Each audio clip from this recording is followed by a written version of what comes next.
Park Row Books and Harper Audio present She's Not Sorry by Mary Kubica. Performed by Andy Arndt.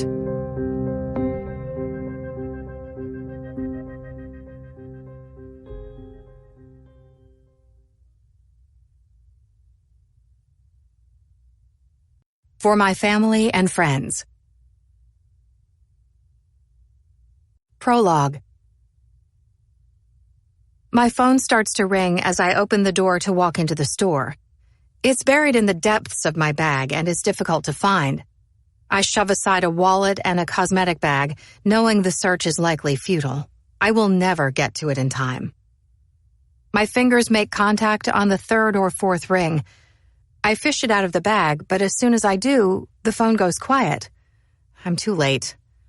A missed call notification from Sienna appears on the screen. I'm taken aback. I physically stop in the open doorway and stare down at her number on the display. Doubt and confusion fill my thoughts because it's just after 10 o'clock in the morning and Sienna is at school. Or rather, she should be. Sienna texts from school sometimes, sneaking her phone when the teacher isn't paying attention. Can I hang out with Gianna today? I lost my water bottle. Did you buy tampons? My stupid calculator won't work. But she doesn't call. My mind goes in a million different directions, thinking how, if she was sick, the nurse would call, and if she got in trouble at school for something, then the dean would call. Sienna wouldn't ever be the one to call. I don't have a chance to call her back. Almost immediately, the phone in my hand starts to ring again, and I jump from the unexpected sound of it. It's Sienna calling me back. My thumb swipes immediately across the screen. Sienna? What's wrong? I ask, pressing the phone to my ear. I step fully inside the store, letting the door drift closed to muffle the street noise outside, the sound of cars passing by and people on their phones, having conversations of their own. I hear the shrill, unmistakable panic in my voice, and I think how, in the next instant, Sienna is going to ride me for overreacting, for freaking out about nothing. Geez, Mom, relax. I'm fine, she'll say, drawing that last word out for emphasis. That's not what happens. It's quiet at first. I just barely make out the sound of something slight, like movement or wind. It goes on a few seconds, and I decide this must be a pocket dial. Sienna didn't mean to call me. The phone is in her pocket or her backpack, and she called me by mistake. She doesn't even know she's called me twice. I listen, trying to decipher where she is, but it's more of the same. Nothing telling, nothing revelatory. But then, a man's voice cuts through the quiet. His words cold and sparing, his voice altered as if speaking through a voice changer. If you ever want to see your daughter again, you will do exactly as I say. I gasp. My eyes gape. I lose my footing, falling backward into the closed door. A hand rises to my mouth, pressing hard. I can't breathe all of a sudden. I can't think. My mind can't process what's happening at first. I pull the phone away from my ear, looking down at the display to see if I'm mistaken. If it's not Sienna's number that called, but someone else. A wrong number. Because this can't be right. This can't be happening. This can't be happening to me. But it is right. Sienna's number stares back at me from the display. Who is this? I ask, pressing the phone back to my ear. And why do you have my daughter's phone? And then, in the background, I hear Sienna's piercing scream. Mommy! She bellows. It's high-pitched, frenzied, desperate. And that's when I know that this man doesn't only have Sienna's phone. He has Sienna. Pure terror courses through my veins. Sienna hasn't called me Mommy in at least 10 years. I can't stop thinking what horrible thing must be happening for her to lapse back into her childhood and call me Mommy. I'm completely powerless. I don't know where she is. I don't know how to get to her, how to help her, how to make this stop. Go away, Sienna commands. Her voice trembles. so that she doesn't sound like herself, who is usually so defiant, so sure. There is no mistaking her fear. "Leave me alone," she demands, crying now. Sienna falters on the words, her voice cracking, so that the execution doesn't carry the same weight as the words themselves. Sienna is terrified, and so am I. "Sienna, baby!" I shriek. There is the sound of commotion, of muffled noises in the background. This man, I imagine, subduing Sienna, forcing a gag into her mouth so that she can't speak or scream, and Sienna fighting back from the sound of it, resisting him. I realize that I'm not blinking. I'm not breathing. Tears sting my eyes. "What are you doing to her? Who is this?" I demand of this man, screaming into the phone so that everyone in the store stops what they're doing to look at me, to stare, some gasping and pressing hands to their own mouths in shock, as if this nightmare is somehow collective. "What have you done with my daughter? What do you want from me?" "Listen to me," the man says back, his modulated voice unshaken and sedate, unlike mine. I still hear Sienna's desperate cry in the background, a keening, weeping wail, though it's stilted. The sound of it is enough to bring me to my knees. And yet I don't know what's worse, the sound of Sienna's cry or the sound of it as it grows distant and then fades completely away. "Where is she? What have you done to her? Why can't I hear her anymore?" "You need to do exactly as I say." "Exactly. Do you understand?" "I want to talk to my daughter. Let me talk to my daughter. I need to know that she's okay. What have you done to her?" "I have nothing to lose," the man says. "You're the only one with something to lose, Ms. Michaels. Now you need to shut up and listen to me, because I don't care one way or the other if your daughter lives or dies. What happens to her is entirely up to you." Part 1. 1. The first time I see her in the hospital is in the ICU, shortly after she's come out of surgery. I stand at the sliding glass door, looking in on her lying on the hospital bed, hooked up to a central line, an ET tube, an ICP monitor, a nasogastric tube, more. IV lines run into her veins, pumping her with fluids, with medicine like diuretics, anticonvulsants, and morphine, probably. Her head is wrapped with gauze. Beneath the gauze, just hours ago, I've been told, pieces of her skull were removed to relieve pressure on the brain. There isn't much to see of her face because her eyes are closed and she's all gauze and tubes. But what I can see of her is swollen and bruised. She's not my patient. Another nurse, Bridget, stands in the room with her, tending to her, getting her settled. And yet I felt sick to my stomach when I first saw her lying there on the bed through the glass. I'd heard the mumble of voices already, the hushed tones whispering of what people say happened to her, of what brought her here. I'm assigned to a few other patients today. We have 30 ICU beds at the hospital. We're broken down into pods, with 10 beds in each, and a nurse's station at the center of them. The nurse-to-patient ratio depends on how critical a patient is. Patients on ventilators or that are critically ill have a patient-to-nurse ratio of 2 to 1, but with lower acuity patients, we might have as many as 4. It's a lot to manage. It means that, despite our best efforts, errors sometimes get made. Like last week when one of the nurses gave a patient someone else's morning meds by mistake. She realized what she'd done right after she did it, told the doctor, and everything was fine, thank God. It doesn't always work out that way. Bridget catches a glimpse of me over her shoulder. She stops what she's doing and steps out of the room to come stand beside me at the sliding glass door. "Hey," she says as the doors drift closed. "Did you hear?" she asks, leaning in like she always does to gossip.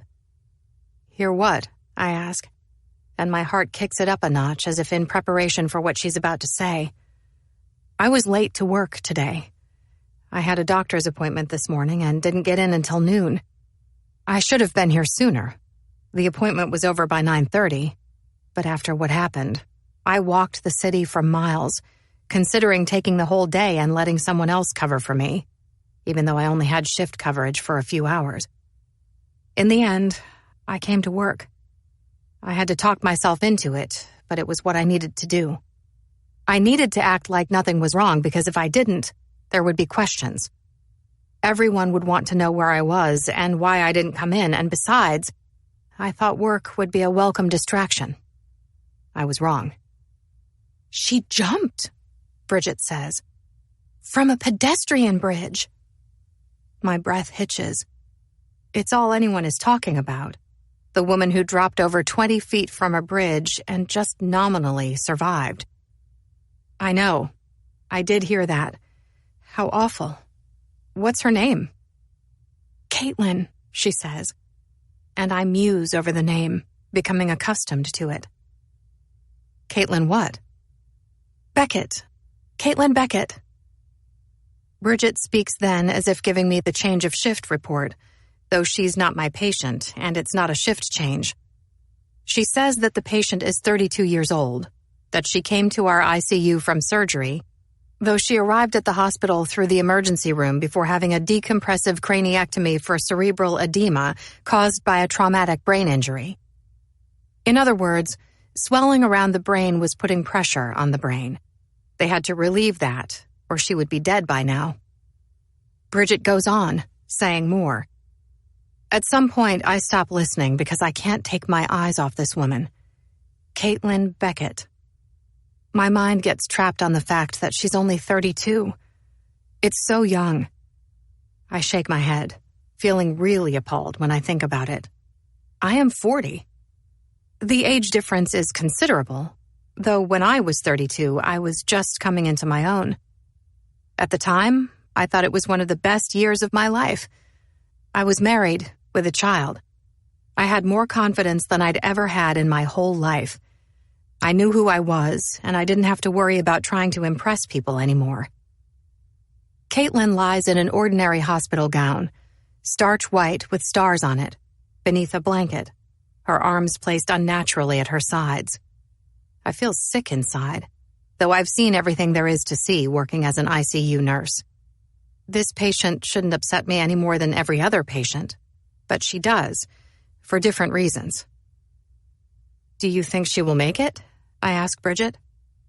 "Who knows," she says, looking around to make sure we're alone before she does. Hope is paramount to being a nurse.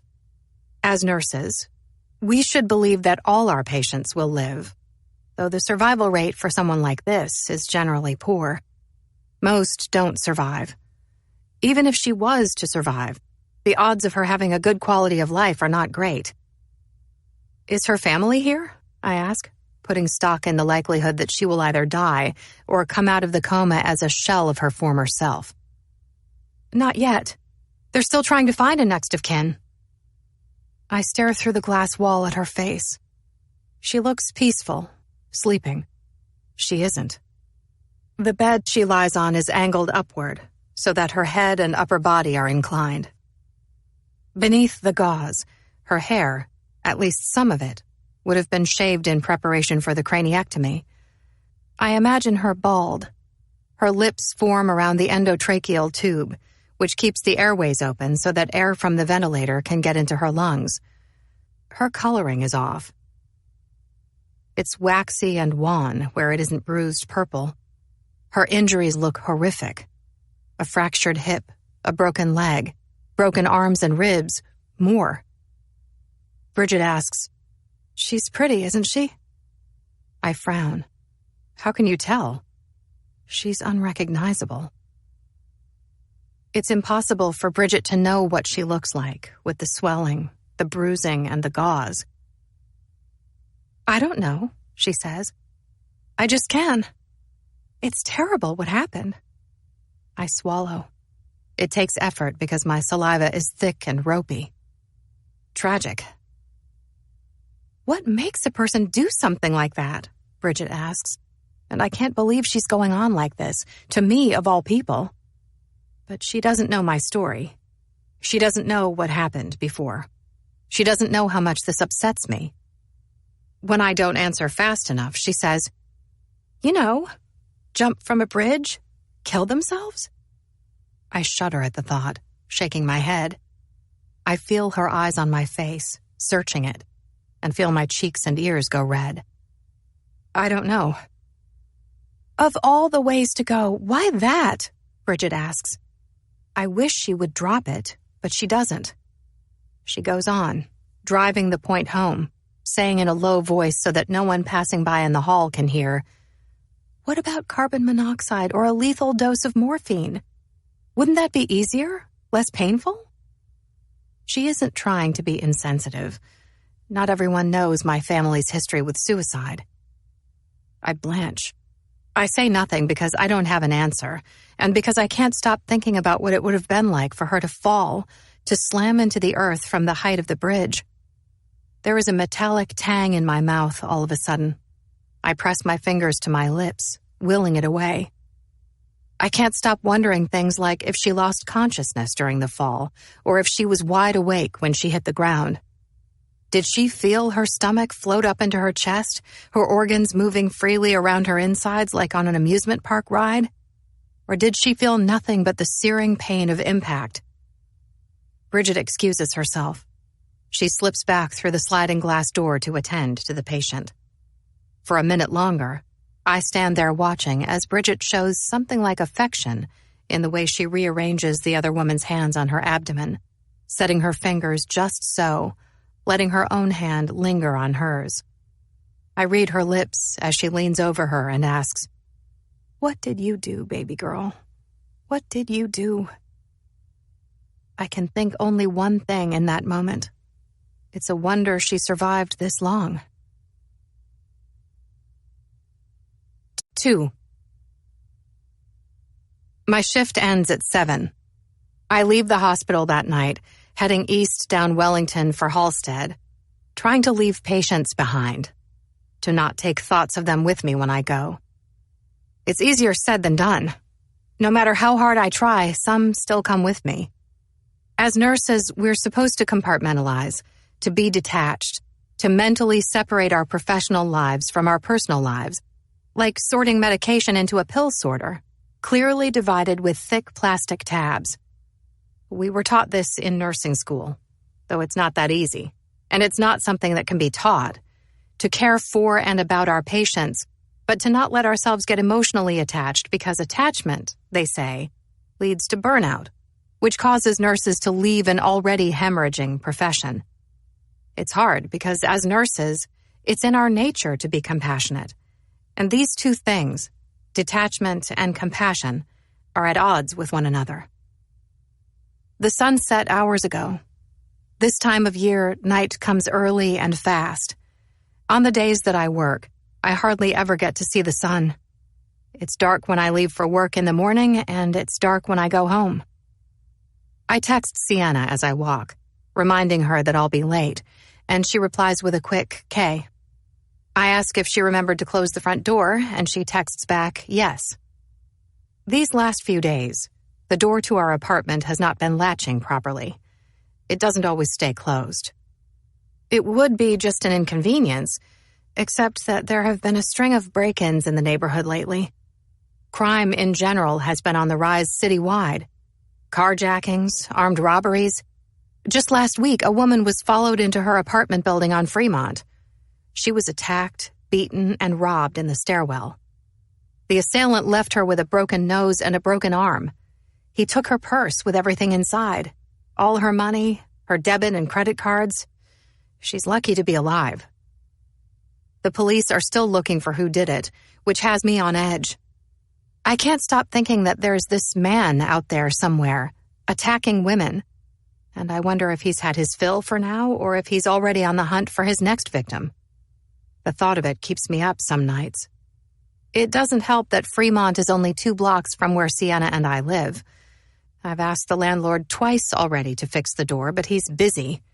He says he will, but he still hasn't. "Did you lock it?" I text Sienna about the door. "Yes," she says again, and I want to ask if she's sure, to tell her to double-check that the door is locked, but I don't want to come across as paranoid or give her a reason to feel scared. and so I let it go. I say goodbye and slip my phone into my bag. At Halstead, I turn left, making my way toward Belmont. Halstead is alive tonight, full of people heading home on the evening commute, so that the air is electric, buzzing with the sounds of voices and cars. Outside, it's begun to snow, a sudden blitz of big, fat snowflakes. The temperatures aren't abysmally cold because of the snow, but still I pull my hood over my head to stay dry, tuck my chin into the coat, plunge my hands into my pockets, and walk faster. The church sits on the north side of Belmont, looking dignified and majestic in this weather. It's picturesque with the snow coming down as it is, like something straight out of a Thomas Kinkade painting. When I come to Belmont, I wait for the 77 bus to pass, and then jog across the street to the church. The building is Tudor Gothic style with towers and steep concrete stairs that lead to 3 sets of solid, arched wooden doorways, which are surrounded by stained glass windows. The church connects to the parochial school, so that the whole campus takes up almost an entire city block. I climb the steps, pull open the heavy wooden doors, and let myself inside, grateful when the doors drift closed and the city slips away behind me. The inside of the church is worlds apart from the outside. It's quiet and warm. The lights are dimmed, and the mood is calm and atmospheric. Up ahead, through another set of doors, sits the church's nave, where there are rows and rows of empty pews and ethereal stained glass windows. Just before me, a woman stands alone in the narthex. She wears a white, thigh-length winter coat and a black winter hat, looking very put together while I'm in my gym shoes and scrubs from work. The scrubs are slate blue, soft and ridiculously comfortable, but not exactly on fleek. Sienna would never let me hear the end of it if she knew I was wearing my scrubs out in public again. "You look lost," I say, smiling as I dry my shoes on the mat and come further in. The woman is about my same age, if not younger, a brunette with dark eyes and olive skin that complement the white coat. On her lower half are skinny jeans, tucked into the tall shaft of a pair of serious, rubber-soled winter boots with a fuzzy cuff, and I regret the gym shoes on a night like this, knowing that by the time I make my way home, the snow may be deep enough that it gets into my shoes. The woman laughs to herself, at herself, a nervous laugh like a titter. "I think I am," she says, letting her eyes go around the room, where there are no signs, nothing and no one to tell her where to go. "I don't know if this is where I'm supposed to be." "Are you here for the divorce support group?" Another nervous, this time self-deprecating laugh. "Is it that obvious?" I'm quick to reply, "No, of course not. It's just that I'm headed there myself, and I don't know of any other meetings in the building tonight. It's usually just our group." I take a breath, my tone changing. "You don't need to be nervous," I say, hoping I'm not overstepping but interpreting her posture, her body language. "I mean, it's okay to be. Everyone gets nervous their first time here, but there really is no reason to be. I'm Megan," I say, stepping close enough to reach out a hand that she takes into hers, which is somehow warm despite the weather outside. And I wonder how long she's been standing in the narthex, waiting for someone to come and help her. "Megan Michaels." The woman's expression changes. Her head lists and her eyebrows draw together, a look of something like disbelief washing over her face. Her eyes widen as if to take me fully in. "Megan Michaels?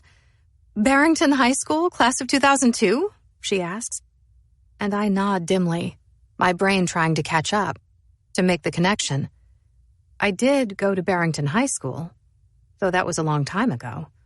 It's about an hour from where I live now, but my parents left the suburban town a year after I graduated, and I haven't been back much since, nor have I been good about keeping up with high school friends. "It really is you," she says, as if seeing the resemblance between me and my teenage self. "It's me," she says, her hand going to her chest. "Nat Cohen. Natalie. We went to high school together." "Oh my God," I say, happy but shocked. Natalie Cohen. Nat. I haven't heard that name in over 20 years. She looks different, but then again, we all do. Her face has thinned, becoming less round, and her hair is longer than I ever remember it being. She wore it in this short, blunt bob for as long as I knew her, and I wonder when she made the decision to let it grow out. It looks gorgeous long. She is gorgeous. Nat was always pretty, but in high school there was a tomboyishness about her that has since disappeared. She's aged incredibly well. There are no lines on her skin like mine, and shallowly I wonder if she gets Botox, fillers, or other injections, or if she was blessed with good genes. Nat and I were in the same graduating class. We played tennis together, though she was always so much better than me. I open my arms and wrap them around her, conscious of how nice it feels to be this close to something from my past. I soak it in. I hold on for a minute too long.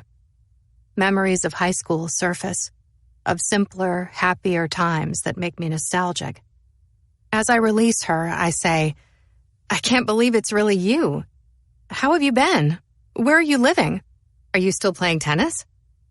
I can't stop myself from asking so much. I want to ask even more, but how do you catch up on 20 years? Especially when we have only a few minutes before the meeting begins. I've been better, she says. God, of course. That was a dumb question, I say, feeling insensitive, if not stupid. Because here we are, headed into a divorce meeting. No one that attends these meetings is living their best life. We're all in limbo, trying to find ways to move on and be happy. You've let your hair grow out, I say, because even with a hat on, her long locks come inches below her collarbone. I love it. It suits you. Thanks, she says. That old shaggy bob had to go. You look amazing. Truly. How long have you been standing here waiting? 10 or 15 minutes. The truth is, she says, visibly relaxing now that she's with me, I don't know that I should be here. I don't know that I want to be here. I say, no, I get it. You're not alone. My first time, I didn't even come in. I made it as far as the building, but then, somewhere just outside, changed my mind. I got cold feet, turned around and went home. I was sure everyone would be insufferable, and we wouldn't have anything in common other than that we were all divorced. I came back a few weeks later, and that time I stayed, and I liked it and the people very much. They're not insufferable at all, but friendly and kind. You'll like them, I think. It's this way, I say, taking a step toward the stairs so that she'll follow. Come with me, and we can catch up after the meeting when we have more time. There's so much I want to ask you. Behind us, just then, the heavy church doors open again, and I turn at the sudden onslaught of city noises infiltrating the quiet church. It's Louis, another of the group's members, coming in. Out of the corner of my eye, I see Nat startle at the sound of him, her reaction disproportionate to the noise. I let my gaze go to her, though her own eyes are fixed to Louis, watching as he stomps his heavy boots on the mat, snow clinging fast to him and reminding us of the storm outside. It's only when he removes the hood and she gets a better look at him, at his round, babyish face and benevolent eyes that belie his large size, that she settles, her body slackening, her fisted hands slowly uncurling. We're supposed to get something like 4 inches tonight, though it's always so imprecise. It could be 1 inch or it could be 10. Beautiful night, Louis says, stepping past us, and I can't tell if he's being facetious or not, though it is truly beautiful. There's something magical about the first snowfall of the season. My eyes go back to Nat's as he disappears down the stairs. That's just Louis, I say, wondering what about his arrival made her so scared. Sweet guy. His wife left him for some other guy when he quit his high-paying corporate job to do something he found more fulfilling. Turns out she loved his money more than she loved him. What do you think? I ask, nodding toward the steps. You want to give it a try? You don't even have to talk. You can just listen, I say. Faye, the leader, is a therapist, but, like the rest of us, is divorced. Her mantra is that this is a safe place to listen to one another, to offer support, to empower one another, and to feel less isolated by our divorces. That said, my first time here, I was reluctant to open up. I came in planning to just listen and observe. I remember how I sat in my chair, looking out at the circle of faces around me, which were warm, open, and receptive. It settled my anxious nerves, and when Faye asked that night if anyone wanted to share their story with the group, I felt my hand rise by instinct. "I'm divorced," I'd said, hearing a small tremor in my voice, wondering if anyone could hear it but me. Though I guess you know that already, because why else would I be here if I wasn't divorced? I'd laughed at myself then. Others had laughed too, with me, not at me, and I'd found it to be encouraging. The words came more freely after that, and I was able to tell them how it had been months since I'd filed for divorce. To say I've been having a hard time with it is an understatement. Even though I'm the one who left him, I asked for this, in a sense. This was my doing. I took a breath, noticing that the tremor had gone away. I think the thing that makes it so hard is that I don't know anyone who's divorced. It's strange because something like 50% of marriages end in divorce, right? So how is it possible that it's never happened to anyone I know? It makes me feel like some kind of anomaly. No one knows on a personal level what I'm going through. I have great friends who are incredibly sympathetic, but I've felt myself pull away from them over the last few months. We just don't have as much in common anymore. Going through a divorce, there is so much to deal with, like raising a child alone, custody and visitation rights, changing my will, my name, getting rid of the joint bank account, trying to build my own credit because everything we shared was in Ben's name, and so I don't have much credit history myself. I can't talk to anyone in my life about this.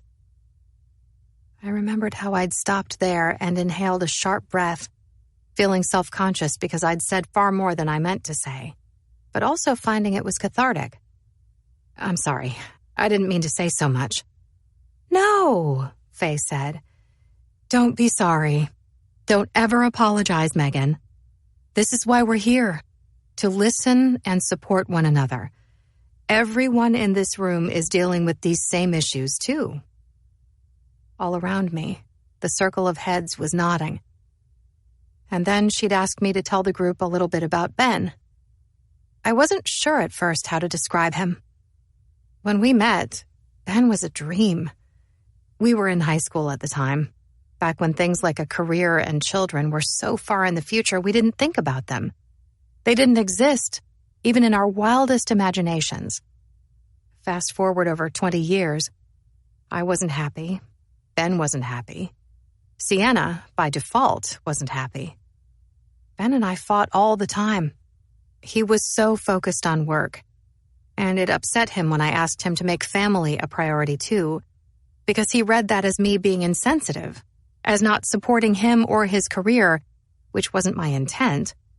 I just wanted Ben to pay more attention to Sienna and me. I started thinking then, more and more often, about how I'd be better off without him, because being alone and lonely was better than feeling neglected and ignored. But for years, fear of the unknown kept me from leaving him. The reason I finally did wasn't for me, but for Sienna, because I didn't want ours to be the model of a marriage she saw. I wanted her to know that a marriage could be full of love, happiness, and mutual respect, too. I say to Nat now, until I started coming, I could think of few things worse than walking into a room full of strangers and imparting the details of one of the most painful experiences in my life. But now I've realized that what is worse is going through it alone. I pause to let my words sink in, and then I ask, nodding again toward the steps, "What do you think? You want to give it a try?" "Okay," she says, giving in. We head down the steps together to the parish hall, where the large round tables have been pushed out of the way to make space for a circle of black folding chairs in the center of the room. Faye has already gotten the meeting started when we arrive, and so we slip into the last two chairs, which are on opposite sides of the circle, and I watch from afar as Nat shimmies out of her coat and sets it on the back of the chair. She's quiet during the meeting. She listens, but she doesn't speak, and I don't blame her. At some point, she takes her hat off, and it's then, when she sweeps a hand through her hair, pushing pieces back from her eyes, that I spy a bruise along the upper forehead, beneath the hairline. I do a double take when I see it, taken aback by the size of the bruise, and by its bright red color as if fresh. Whatever happened recently, maybe today. I stare at it longer than I should, wondering how the bruise came to be there. I've done my fair share of dumb, clumsy things before, and maybe that's all this is. But maybe there's more to it, too. Nat glances up just then. Our eyes meet. I swallow and force a guilty smile, feeling self-conscious for getting caught staring. By instinct, her hand rises up to the bruise. She feels it, running her fingers over the tender bump, and then plucks pieces of hair down to cover it. And then, as if worried that's not enough, she puts her winter hat back on. I look away. I try and listen as others speak, but my eyes keep going back to Nat. The bruise is gone, but not forgotten. When the meeting is through, I grab my coat and start making my way toward Nat. But before I reach her, another woman, Melinda, sidles up next to me and says, "Hey, Megan, do you have a minute?" She doesn't wait for an answer, and I watch as Nat steals a glance at me before slipping her arms into her coat and making her way toward the stairs.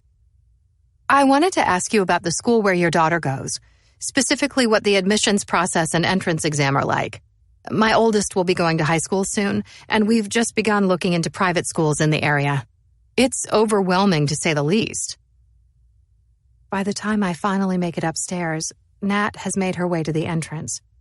She's too far away to catch, and so I can only watch as she pushes the heavy wooden doors open to the barrage of snow, which falls sideways and in. Just outside, she stops, taking in the faces of people passing by. She pulls up her hood and lets go of the door, which floats slowly toward closed, but before it shuts, I see Nat merge with a group of passers-by. Later, I walk out of the church, back into the cold and the snow alone, my breath coming out like clouds when I breathe, wondering if I'll see Nat again and if she'll be back.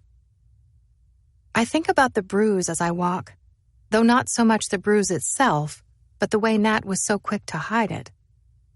I find myself worrying about her, wondering where she's going and who she's going home to. The snow has built up significantly in the last hour or so, collecting on the sidewalks and streets. Cars and buses move slowly past. There will be a parking ban on some streets overnight, so that the city can plow before morning rush hour. I take the red line home from the church, heading north. It's getting close to 9 o'clock now, and I feel uneasy out at this time of night, worried about myself and worried about Sienna at home alone. I've never been afraid in this city, not until the recent spate of robberies and attacks, which has the whole neighborhood on edge. I get off the red line at Sheridan and power walk from there, wanting nothing more than to get home, to be home, and to see with my own eyes that the door to our apartment is shut and locked and that Sienna is okay. 3.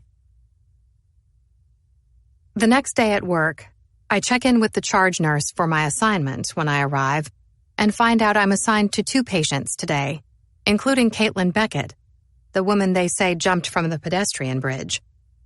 I say okay, walking away, feeling a little bit more than apprehensive. I was hoping I wouldn't be assigned to her, that I'd be assigned to the same patients as yesterday, and I want to argue that Bridget should be, if for nothing else, continuity of care. But today is Bridget's day off. I set my things in a locker in the break room, and then I go to Caitlin's room. It's hard to look at her lying unconscious on the bed and not feel myself come undone. Just inside the glass doors, I come to a stop, letting my eyes run over her, staring at her a while. Bridget was right. Despite the gauze and tubes, you can see that she is pretty. She lies utterly still. Her skin is pale so that if I didn't know any better, I'd think she was dead. The only reason she's not is because machines breathe for her and bring nutrients and fluids to her.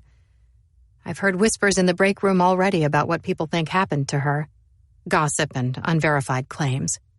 We shouldn't gossip about patients, and yet we do.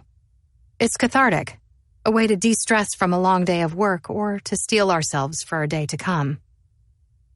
This morning, I listened in on a couple nurses talking about her in the break room. One said that when she jumped, she heard Caitlin just narrowly missed the train tracks and landed somewhere between them, on the rocks.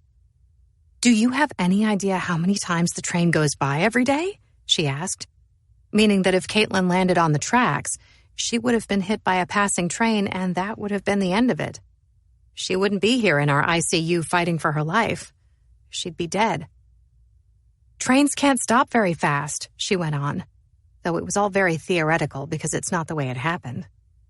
"Even in an emergency, I've heard that sometimes it takes over a mile of track to stop once the brake is applied because of the weight of the train and its speed." "She's lucky, then, that she jumped from where she did," another nurse, Natalia, said. "Lucky?" Misty asked in reply, incredulous. The long-term effects of a traumatic brain injury can be profound. Things like motor deficits, vision problems, difficulties with fine motor skills, difficulty thinking and remembering, more. "How can you say that? Have you seen her?" The answer was yes. We'd all seen her by then. I wasn't the only one who had walked by her room to get a glimpse of her through the glass. Others had too. If she really wanted to die, she should have picked another bridge to jump from, like one with semis and cars. "Can you imagine being the driver of a car or train that hit her, though?" asked Natalia. I had my back to them. I didn't want to contribute to the conversation, but that didn't mean I didn't want to listen, that I didn't want to hear what other people were saying about her. It was just before 7 a.m, right before the shift change, and so the break room was more crowded than usual because of the change of shift. What do you think it's like to know you're going to run into someone, to watch it happen, but not be able to do anything to make it stop? Erin told us then how her uncle is a freight train engineer. Years ago, there was a woman on his line trying to commit suicide. She described how his and the woman's eyes locked before he hit her, about how, even after he applied the emergency brake, he had to wait endless, agonizing seconds, listening to the shriek of something like 4,000 tons of train trying in vain to stop. Then the inevitable happened. The woman disappeared from view, slipping somewhere beneath him, and it was up to Erin's uncle to get out of the train when it finally did stop and go looking for her. I wasn't sure I wanted to hear the rest. Erin said, "There are 2 things that can happen when a train runs into someone. 1, they can be thrown clear from the train and sustain massive internal injuries, which they'll probably die from. Or 2, that they can go under the wheels and most likely be dismembered." She paused for effect. "That's what happened to this woman. The second one," she said, shaking her head at the horror of it, of what her uncle had to witness. "He has nightmares still, to this day. It's been 6 years. "My God," said Misty. "That's awful. It wasn't his fault, and yet he'll have to live with that guilt his whole life, knowing he played a part in someone else's death." I bristled at the thought. I couldn't stand to listen to it anymore, and so I pushed myself off a bench and walked out. My friend Luke followed. "Nice to see they're at it again," he said of the gossip mill. I smiled. Of the nurses on staff, Luke was the most like me. Age had something to do with it. He and I had 10 or 15 years on most of the other nurses, many of whom had recently graduated from college. As we headed down the hall together, he asked, "Are you feeling okay?" I glanced at him, drawing my eyes together. "Yeah, fine. Why?" "You're quiet," he said. I looked away, but I could still feel his eyes on me. "Am I?" I asked, pulling a face because I was trying so hard to act normal. "Yes," he said, and then, carefully, "You were late to work yesterday." "Oh, that was no big deal. Just a doctor's appointment," I said, though Luke and I both know I wouldn't schedule a routine appointment on a workday, but he thankfully didn't pry. Still, I could tell he wanted to say more, that he wasn't letting me off the hook so easily. "I saw you were wearing your wedding ring yesterday, too," he said, taking me by surprise. And I felt guilty, caught, my face reddening. I didn't think anyone had noticed. "It's none of my business," Luke went on. "But," he hesitated, treading lightly, "are you and Ben getting back together?" "God, no. It's just..." I struggled for words to say, coming up with old habits, you know? It was a mistake to put the ring on. I don't know what I was thinking. After all those months, it looked so foreign on my finger. I took it off as soon as I got home. I walked straight into my bedroom before Sienna could notice to put it back in the little modular tray in my jewelry box where it belonged. "Yeah," he said. "I know. I get it. How's Sienna doing?" he asked then, changing the subject, and I was glad. I appreciated how often Luke asked about Sienna, how she is, how school is going for her, if I like her friends. "She's good. Fine." "Hey, I've been meaning to ask, how was your date?" It takes a second. My date? I'd almost forgotten. Suddenly that felt like a lifetime ago, though the mundanity of it, the everydayness of his question, was welcome. A few nights ago, I had a date. His name was Alec. It was the first date I'd been on since Ben's and my divorce. I met him on an online dating site, which I joined, albeit reluctantly, a few months back. I was wary of joining, but Luke and a couple other nurses at work convinced me to try. The truth is that Sienna is getting older. She grows more independent every day.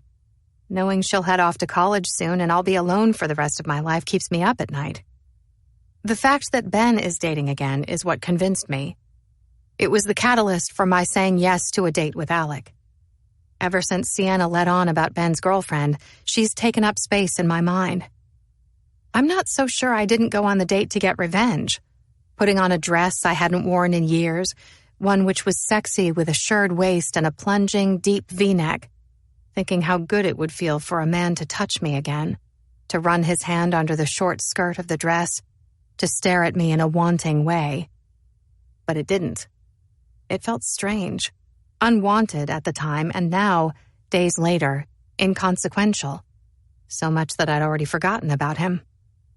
"Meh," I said to Luke with a shrug. "Just meh?" he asked. "Yeah, just meh. We didn't connect. It was awkward." "That sucks. I'm so sorry, Megan. His loss. The next one will be better," he promised. But I wasn't sure there would be a next one. Now, in Caitlin's hospital room, the night nurse comes and gives me the change of shift report. We stand at the bedside, and she goes over her vitals, her medical history, medication, and more. She is in a coma still, no better and no worse than she was yesterday. She's completely unresponsive to all external stimuli, which isn't unusual for someone in her condition. Patients like her can have different levels of consciousness. Some can be minimally conscious or in a vegetative state. They may flinch when we draw blood. They might grind their teeth, thrash in bed, cry, or make other involuntary movements. But not this patient. She can't do anything on her own, not even breathe. The only difference today is that sometime last night, after my shift ended, hospital staff located her parents. I find them in the waiting room, where they spent the night practically upright in recliners. I stand and watch them from a distance as they try to sleep. Their eyes are closed, but whether they're actually asleep or not, I can't say. ICU waiting rooms have a very palpable tension to them, different from anywhere else in the hospital. For the most part, visitors are only allowed to see patients one or two at a time, for short periods of time. They wind up camping out in the waiting room, rotating between grieving, praying, crying, visiting, sometimes sleeping and eating, though that's rare. They look like zombies by the time they leave, and only sometimes do they get to take their loved ones with them when they go. I let them sleep. I go back to the patient's room, but it's hard being alone with her.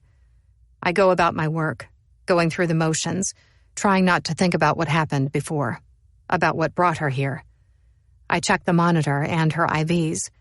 I check her vitals and administer medication, but all the while, my eyes keep drifting back to her face, taking it in, making sure she's still unconscious. Only about a third of her face is truly visible. The rest is covered with gauze, tubes, and tape that pulls unmercifully at the skin, so that she's practically unidentifiable. She could be anyone. I think of how peaceful she looks now, and how contradictory that is to what happened. Later, visiting hours begin and her parents come to the room. I have my back to the door when they arrive, but I hear the glass slide open, and then a woman asks, her voice tentative, "May we please come in?" I turn to find them standing in the open door. Now that they're here, I get a better look at them. They're middle-aged, somewhere around 60, both gray, though his is more like salt and pepper and hers is silver. They're well-dressed, her in jeans, a camisole, and cardigan, and him in dress pants and a dress shirt, as if he just came from work, though all of it looks slept in and shapeless. They're practically the same height. They hold hands, clinging fast to each other, desperate for something to hold on to. She wears yesterday's makeup and it's smudged around the eyes. "We're Caitlin's parents," she says. "Tom and Amelia Beckett." "Yes, please, come in," I say. "Good morning, I'm Megan. I'll be taking care of your daughter today." "It's nice to meet you," her mother says. But she's not looking at me. She's looking at her daughter now, taking in the gauze and the tubes, the drains, the IV lines, as if seeing them for the first time. She sucks in a breath, pressing her fingers to her mouth, fighting tears. I look away so that I don't get choked up by her reaction. I feel responsible for it. Seeing a loved one like this is hard to digest. Being in an ICU is an adjustment. It can be overwhelming at first, for many reasons. The lights in the room are harsh. They do nothing for a patient's appearance. The sheer number of people coming into and out of the room every day is exhausting. Residents and attendings, respiratory therapists, nutritionists, PTs and OTs, more. It's hard for families to remember who everyone is. They worry every new face is the harbinger of bad news. The constant buzzing and the beeping of the machines is unfamiliar. It can be frightening, because people don't know what they mean. They worry every sound a machine makes is something bad, potentially life-threatening. "Can I touch her?" Mrs. Beckett asks as they come to stand at their daughter's bedside. "Of course you can," I say, watching as she lays a tentative hand on Caitlin's arm, careful not to dislodge the peripheral line. I tell them that she is stable, that nothing has changed overnight. The doctor will be in this morning and sometime today, a respiratory and physical therapist. I explain how it's important that we keep coma patients moving as much as we can to prevent their muscles from atrophying, their skin from breaking down. "Were you able to get any sleep last night?" I ask. "Some. Not much." "Have you eaten?" "Not yet." "You should. You need to be taking care of yourselves, making sure you're eating and sleeping. A nurse will be here." This audiobook is free for you to enjoy. If you'd like to support me, please take just 1 minute to listen to this relaxing music. Thank you so much. Oh Daniel, can't you see? You're the only one in the world to me. Oh Daniel, I'm here to stay. In your love I'm lost, swept away. Your voice so soft like a summer breeze. With every word you put me at ease. The way you laugh, the way you shine. Daniel, I'm yours, and you're truly mine. With grace and strength, you hold your ground. You're fierce, your kind, love so profound. There's magic in the way you speak. I'm falling hard, I'm falling deep. Oh Daniel, can't you see? You're the only one the world all the time taking care of your daughter. She's in good hands, I say. My wife and I are grateful for that, for everything you're doing for Caitlin. Of course. Please don't mind me, I say, going about my business, or trying to anyway. But it's hard. My concentration has been derailed by their presence, by their grief. I look away, gazing at the monitor as I say, if you have questions about anything, you can always ask. How long will she be like this? It's hard to say. It varies from patient to patient. It's hard to look at Mrs. Beckett when I speak. Her grief is palpable. Most people are in a coma for only days or a few weeks before they start to slowly regain consciousness and move to something like a vegetative state where they can breathe on their own or are minimally conscious. But comas like this can also last months or years, and some people never wake up. Mrs. Beckett's eyes come to mine, and she asks, "What's it like being in a coma?" From what I've heard, it's different for everyone, I say, letting my gaze drift back to Caitlin, my eyes fixing on the placid, restful look on her face, but seeing flashes of something else. Fear, shock, pain, dismay.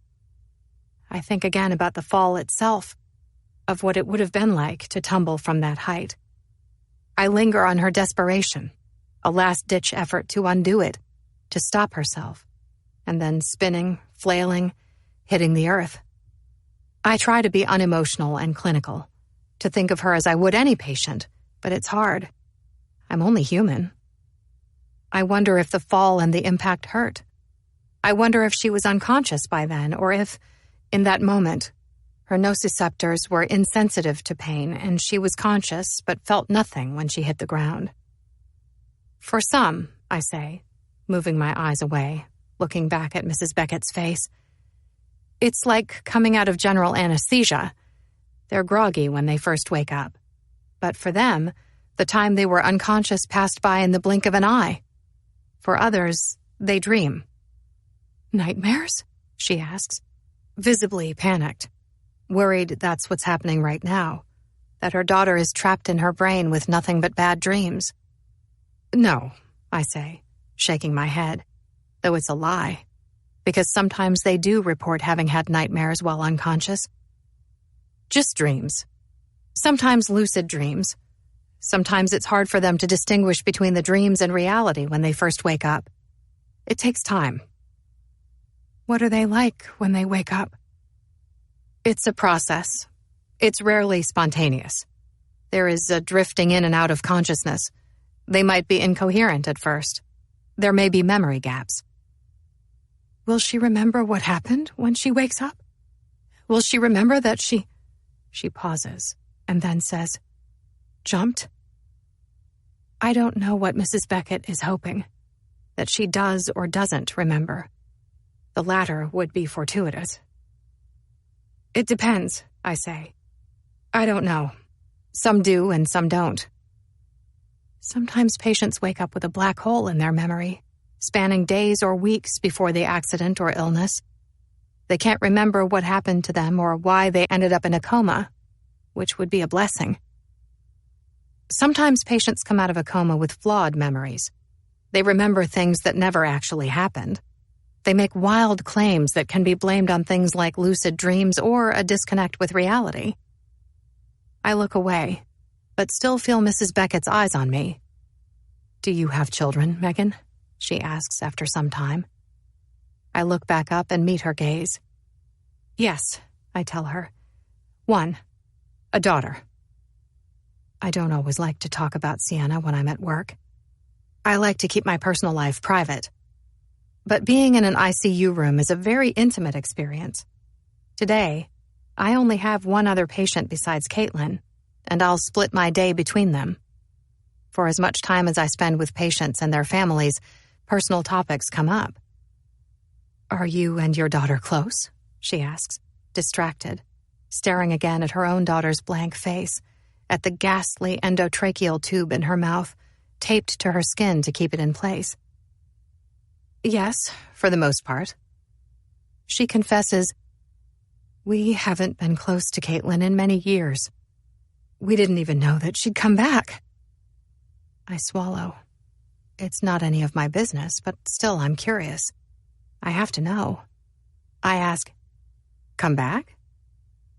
Mrs. Beckett glances over her shoulder at her husband. She's getting choked up now and can't speak. Mr. Beckett looks at me and explains. Caitlin moved to California years ago. As far as we knew, she was still there. The last we heard from her, she sounded good, fine, happy. That was a couple months ago.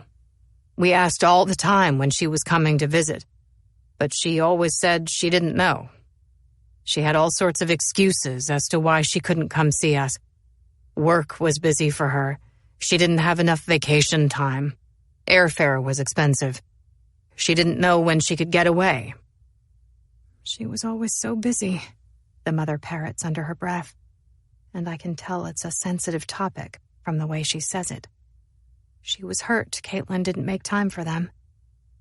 What does she do for work? I ask, wanting to know more about her and who she really is. Mr. Beckett shrugs. Various things.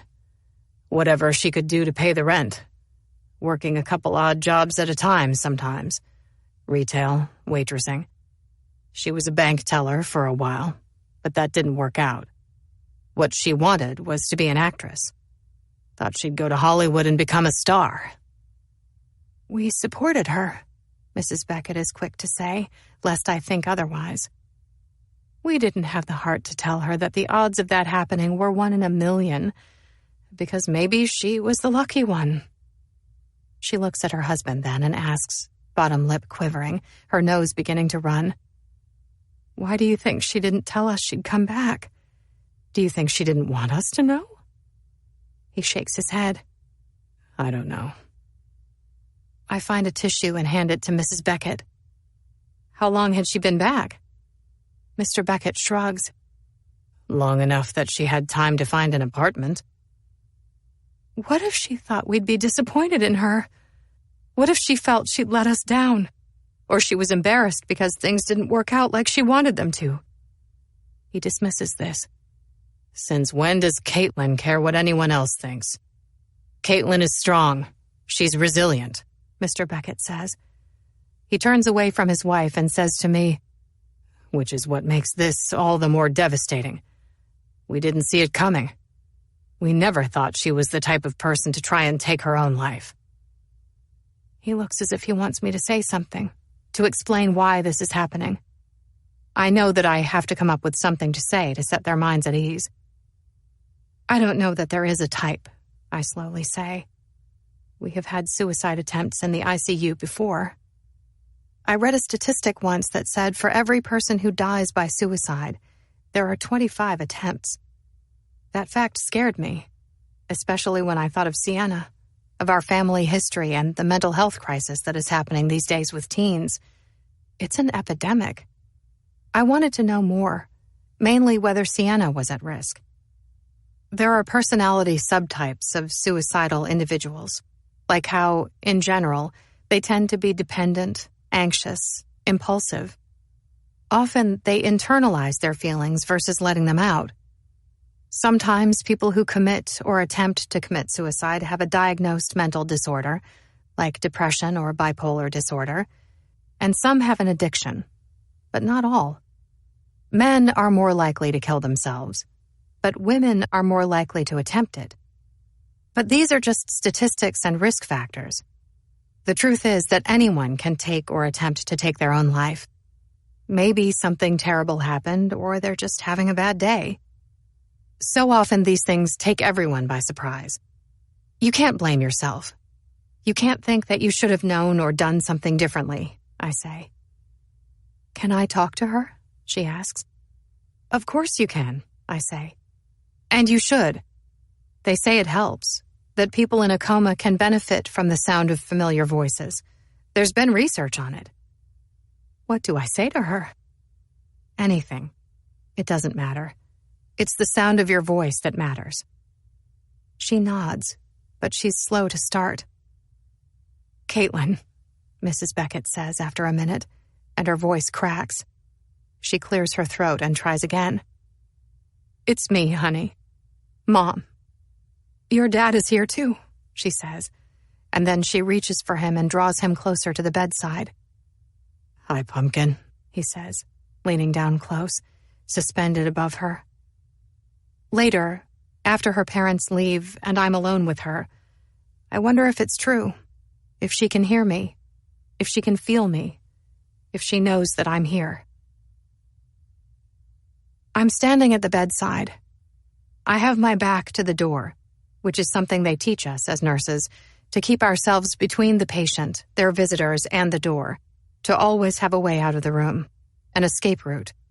If we feel unsafe, they tell us, leave the room and don't look back. Get help.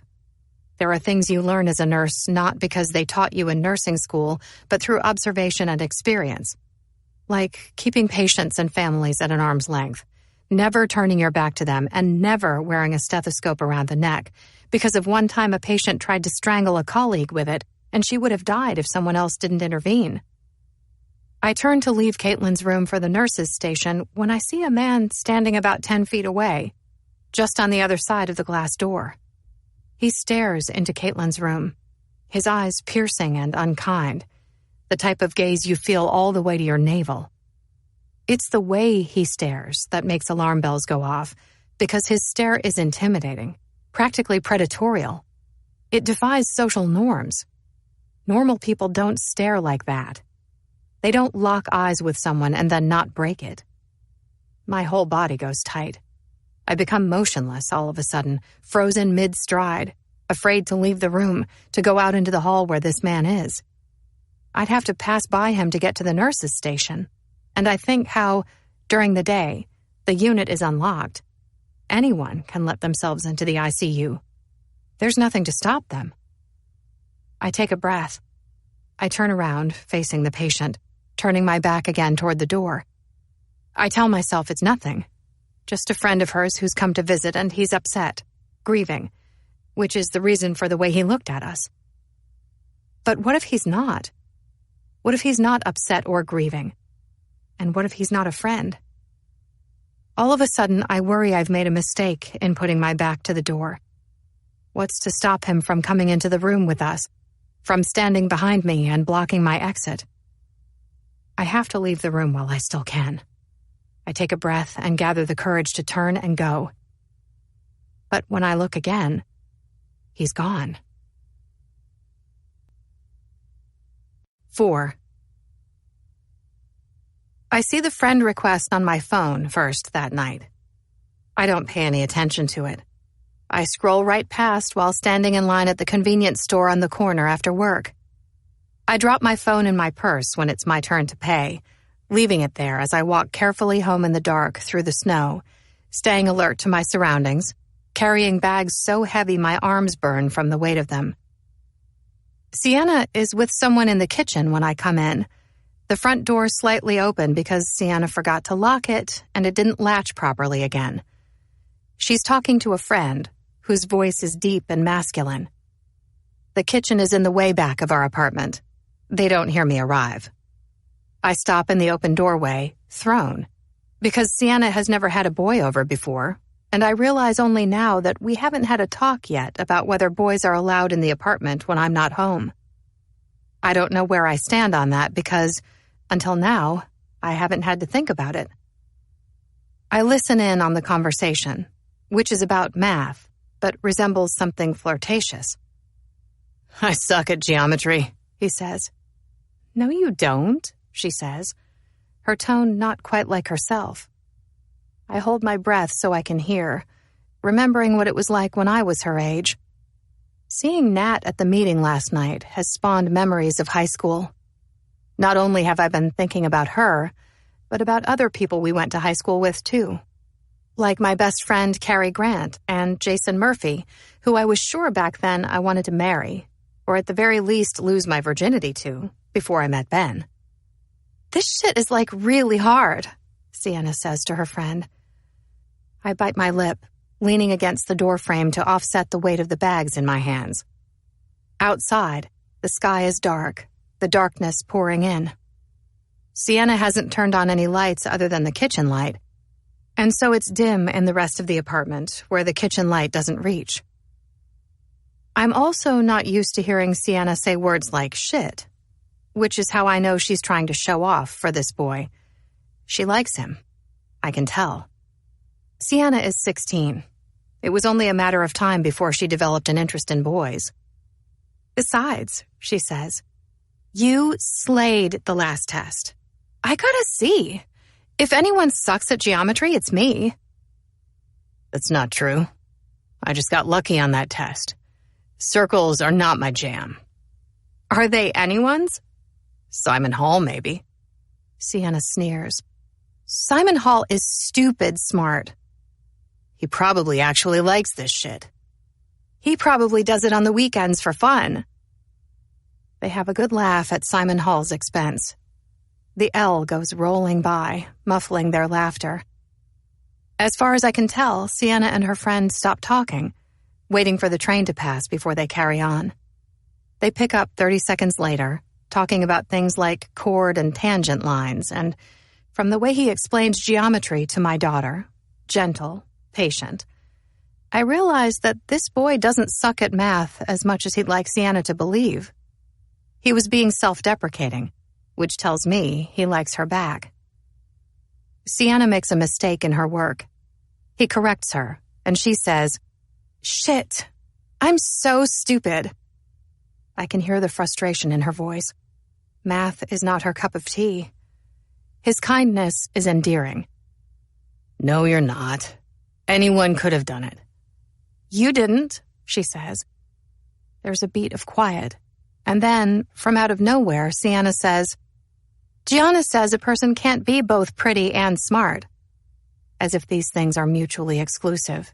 And this boy tells her, Gianna's an idiot. You're both. I feel myself smile because it's exactly what she was angling for. A compliment. She's never been shy. From the kitchen comes a discomfiting quiet. I imagine their faces close together, and I wonder if my daughter has ever been kissed. I wonder if she's done more than that. Sienna would die if she knew I was listening in. I let the front door slam closed loud enough that there's no mistaking I'm home. Sienna? I call out as if I don't already know where she is. In here, she says back, chair legs suddenly scraping against the maple floors. I follow the sound of her down the narrow hall and to the kitchen. Our 3-flat is a standard layout, living room with its large protruding window in front, kitchen in back overlooking a negligible communal yard, with 2 small bedrooms and a bath just off the hall between them. Sienna is standing at the refrigerator when I come in. The door is open. She's reaching inside for the juice. Her clothes have become a source of constant irritation in recent years. Gone are the grunge days of my youth, the baggy flannel tops and wide-leg jeans. Instead, she wears this red tank top with spaghetti straps that's both cropped and low-cut, showing far too much skin for my liking, and is out of place for this winter day. Admittedly, I bought the shirt for her, but with her word that she'd wear a cardigan or hoodie over it, which she's not. Her jeans are the distressed kind with holes everywhere. They're high-waisted, which covers some of the bare midriff. But still, there is a dress code at school. None of this is allowed, not crop tops nor jeans, which means she changed since she's been home. Her friend has not. He's still in his school-issued polo shirt and khaki pants, which also tells me he's quite possibly been here since school ended over 4 hours ago. What have they been doing all that time? Mom, this is Nico, she says, barely looking over her shoulder at him. He sits at my table. He's man-size, a boy in a man's body. I smile. Hi, Nico. It's nice to meet you. Hi, Mrs. Long, he says. He's awkward but polite. It's Michaels. Ms. Michaels. Sienna cuts in because I went back to my maiden name after the divorce while Sienna kept Ben's. She leaves the refrigerator door open as she pours herself a glass of juice. I come around to the far side of the room, setting the grocery bags on the table, glad to be free of their weight. I slip out of my coat, seeing that the heavy bags have left red troughs in my arms. Megan is fine, Nico. Sienna, you mind helping with these groceries? Are you going to pay me? She asks, cocking a hip as she sips her juice. How about I keep paying for your phone and we call it even? Sienna pouts, sticking that bottom lip out. She has naturally pouty lips. She has these beautiful, bushy eyebrows, which are in high demand these days. Her whole look is enviable. She's what all the girls aspire to be, pretty and thin. I just wonder when her teenage sass will reach its peak and she'll come back down to earth. I'll help, Nico says, scooching his chair back and standing up. He's even taller when he's on his feet. It's been so long since there's been a man here, even if he is only 16 years old. Which makes me wonder, is he 16? Or is he older than Sienna? Nico unloads, laying items on the table that Sienna puts pokily away. Thank you, Nico. That's very kind of you. Can you stay for dinner? I have Italian beef in the slow cooker. It's ready, I just have to serve it. You should, Sienna says. Her Italian beef kicks ass. Sienna. What? She asks. It does. It's a compliment. You should take it, Mom. I can't, says Nico. It sounds amazing, but I've got to get going, actually. Thanks for asking. Sure. Another time, maybe, I say. I hang back in the kitchen, putting the last of the groceries away while Sienna walks her friend to the door, and they say their goodbyes in the darkness of the living room. I don't try and eavesdrop, but I notice how their voices become softened, inaudible from here, just hushed whispers and then a high-pitched squeal from Sienna that cuts through the quiet. To be 16 again. He seems nice, I say to her after Nico is gone. Mm-hmm. Does he live close by? She shrugs. I guess. You don't know? I'm not a stalker, Mom. No one said you're a stalker, Sienna. I'm just trying to have a conversation with you. And hey, listen, I don't know how I feel about you having boys over when I'm not home. She groans. So you're saying I can't? I'm saying I need to think about it. That thin hip juts out again. She puts her hand on it, pouting. You're such a helicopter parent. The L goes rattling by. I watch it through the window, slowing down for the curve before speeding up again. The tracks run adjacent to our apartment. From almost everywhere, we can see it snaking around the side of the building, an industrial, rusty-bottomed eyesore that keeps the rent below market value. About every 5 or 10 minutes, the train comes. It comes all night, 24 hours a day, though starting around 2 in the morning, it's less frequent. Sienna and I have become accustomed to it. If anything, it's white noise now. But when we first moved in, months ago, after Ben and I divorced and I moved out of our charming condo on Webster, it was a nightmare. I'd wake up in the middle of the night believing the Red Line was in my living room. Or the apartment would shake so badly, I'd think the old building was about to collapse. We've had to make accommodations like hanging pictures with extra screws so they didn't keep falling and shattering against the wood floors, and stopping conversations mid-sentence so we're not screaming over the sound of the passing train. While we're on that subject, I say, meaning the subject of helicopter parents, since Sienna brought it up. I thought we talked about wearing a cardigan with that shirt. Sienna gripes. It's like 100 degrees in our apartment. Do you want me to die from heat stroke?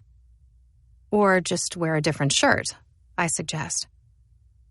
It isn't until later, after I've served dinner and we've eaten, sitting side by side on the sofa with our plates held beneath our chins to catch the falling beef and au jus, and Sienna has gone to finish homework in her room, that I pull out a chair and sit down at the desk that's pressed up against the big window in the living room. Outside, the street is quiet, peaceful. It's dark out, though the street lights and the reflection of snow help brighten the world. In the brief lull between passing trains, I hear the noise of the city in the distance, the invariable sound of sirens and traffic that is always there. I open my laptop. I check my email first, and then I go to Facebook, where the friend request still waits for me.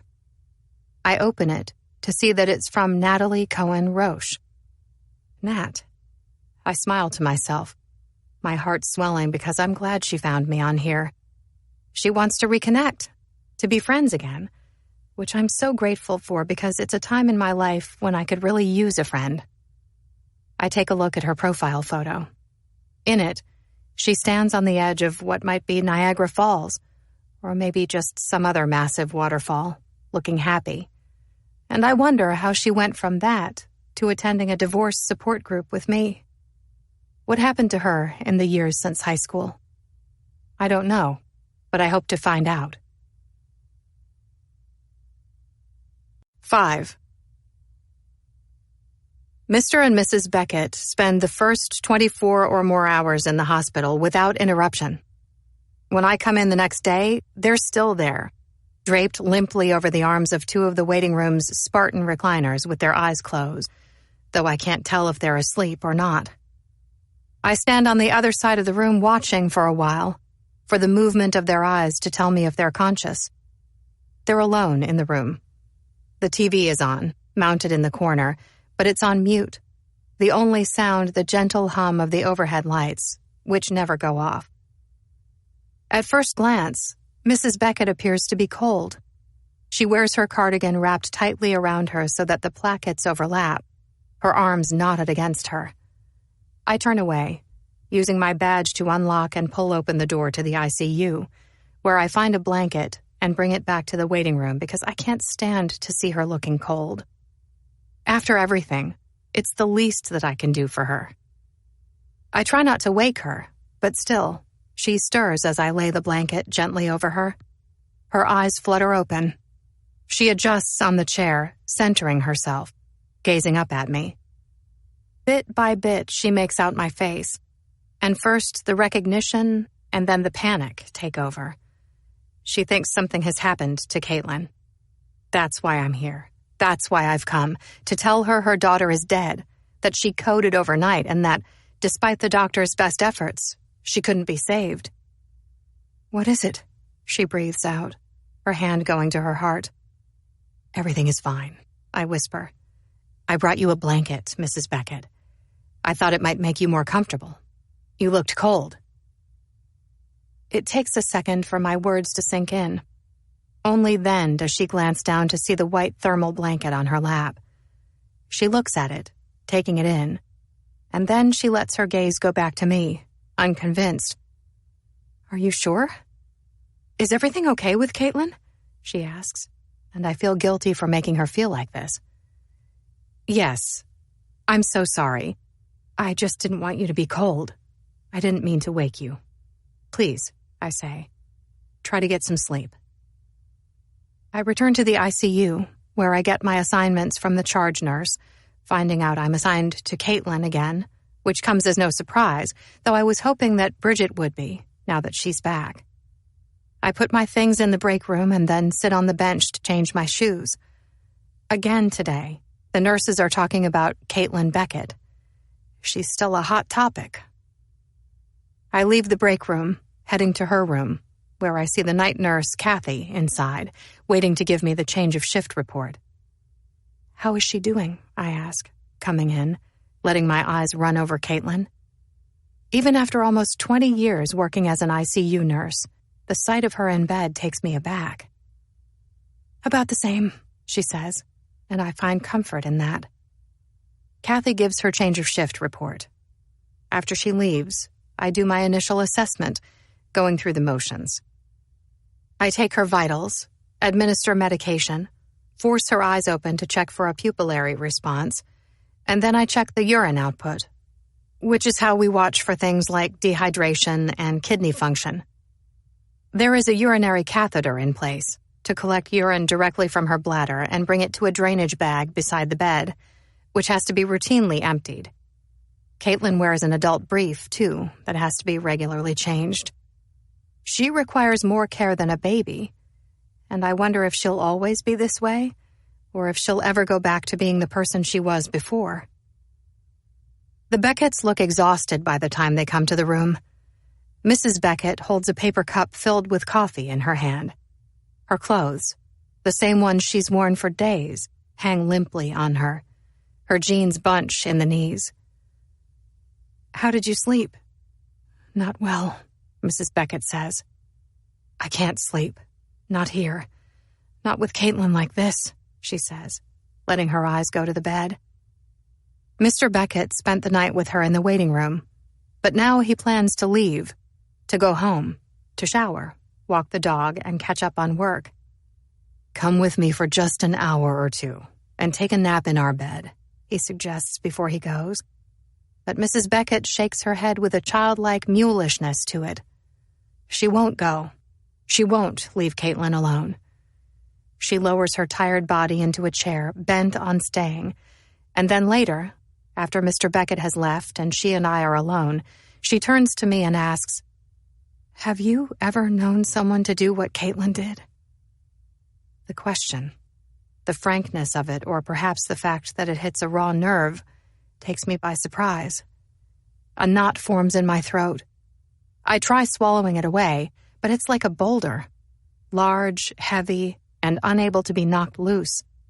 It chokes me, stealing my air, and I have to clear my throat to dislodge it. "You have, haven't you?" she asks because of my delay and my reaction. She softens, easing off. Her head slants and her eyes turn warm. I grew up in the suburbs of Chicago. Not far from us, there was a highway overpass that crossed over the expressway. The year after I left high school for college, my little sister drove her car out close to that overpass. She parked on the shoulder of the road just before it, walked 100 feet to the dead center of the bridge, climbed to the top of the concrete parapet, and jumped. When I tell her, Mrs. Beckett stares open-mouthed at me, as if this revelation binds us, as if it makes us kindred spirits. She looks to me in mild astonishment and says, "Then you, more than anyone, know what Tom and I are going through. You know what it's like.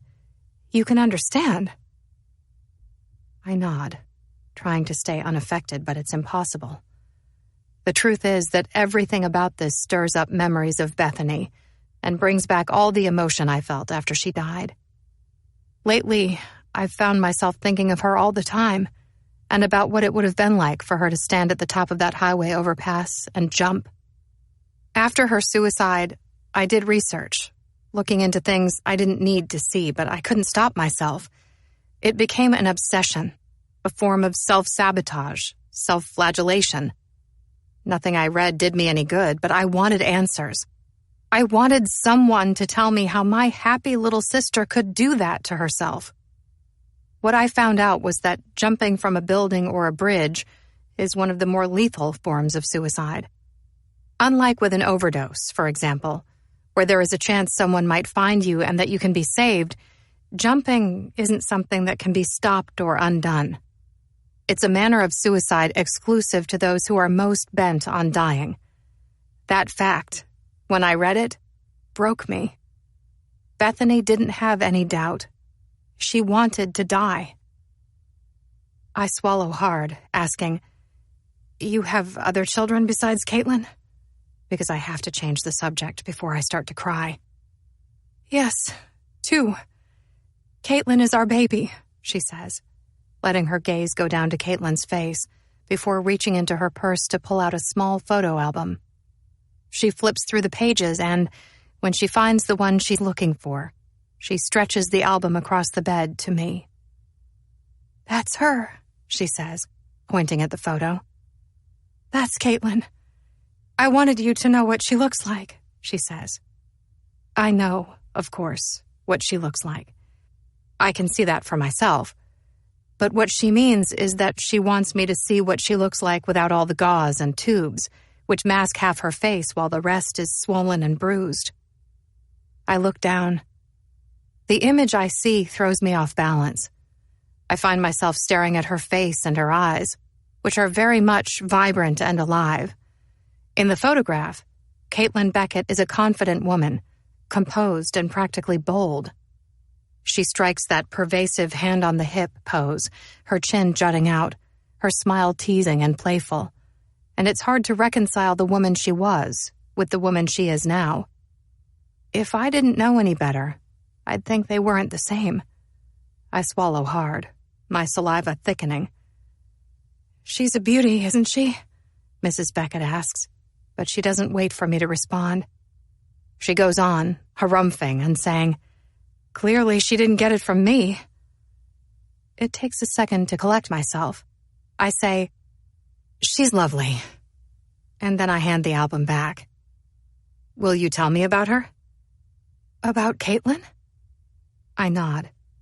Mrs. Beckett chuckles to herself. "Typical youngest child," she says, but the laugh is melancholic. "Outgoing, attention-seeking, charming and creative.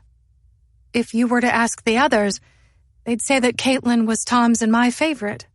Or mine, anyway. She always got her way, or at least that's what the others would say." "Did she always get her way?" "I may have spoiled her, yes. Some. Not intentionally. But she was my last. My last to carry, to give birth to nurse. I coddled her more than the others, because after Caitlin, I would never do it again. There was a finality to it, which was hard for me, because I dreamt my whole life about being a mother.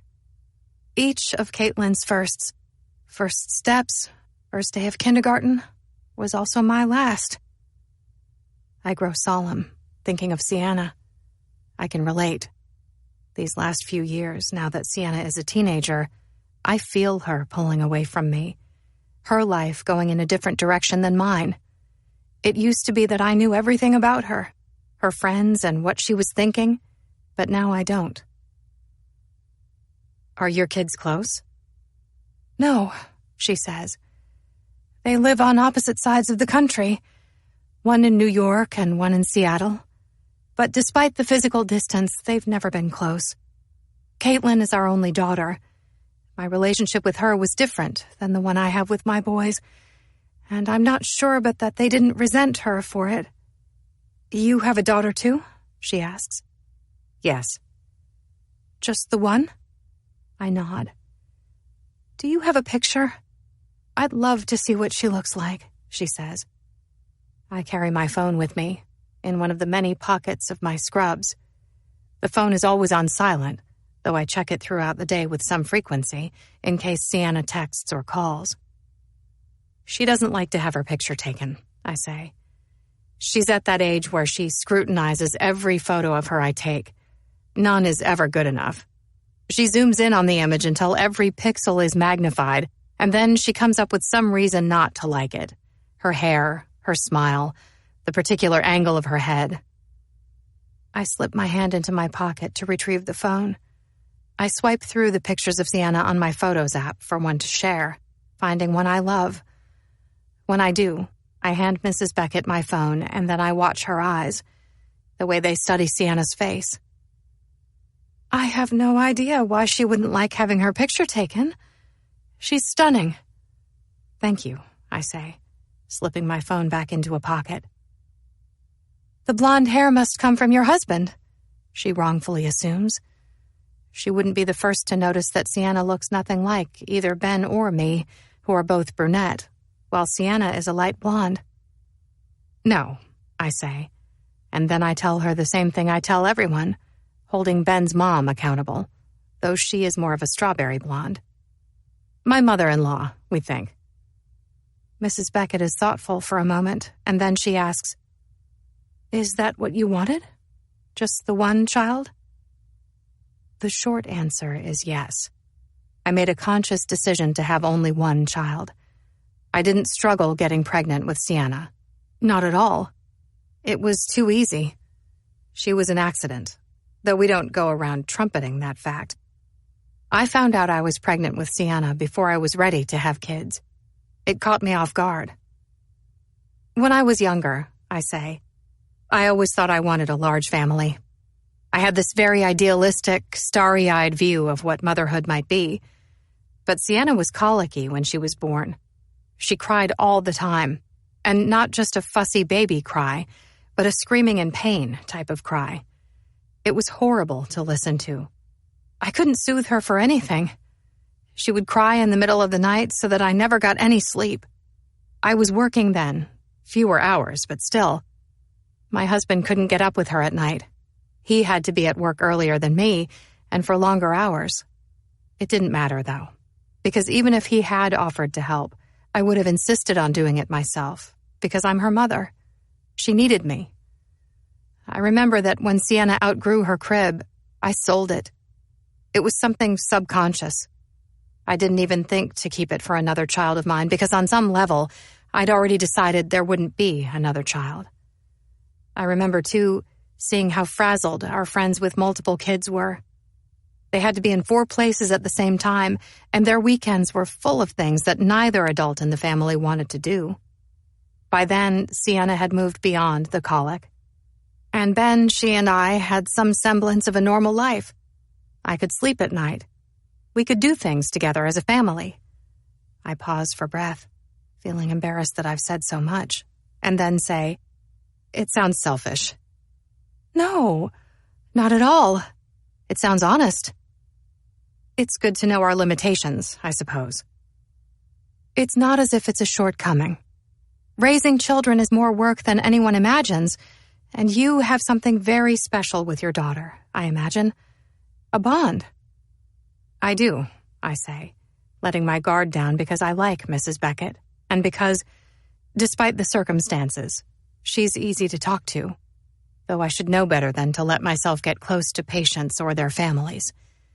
I should know better than to talk so openly with strangers.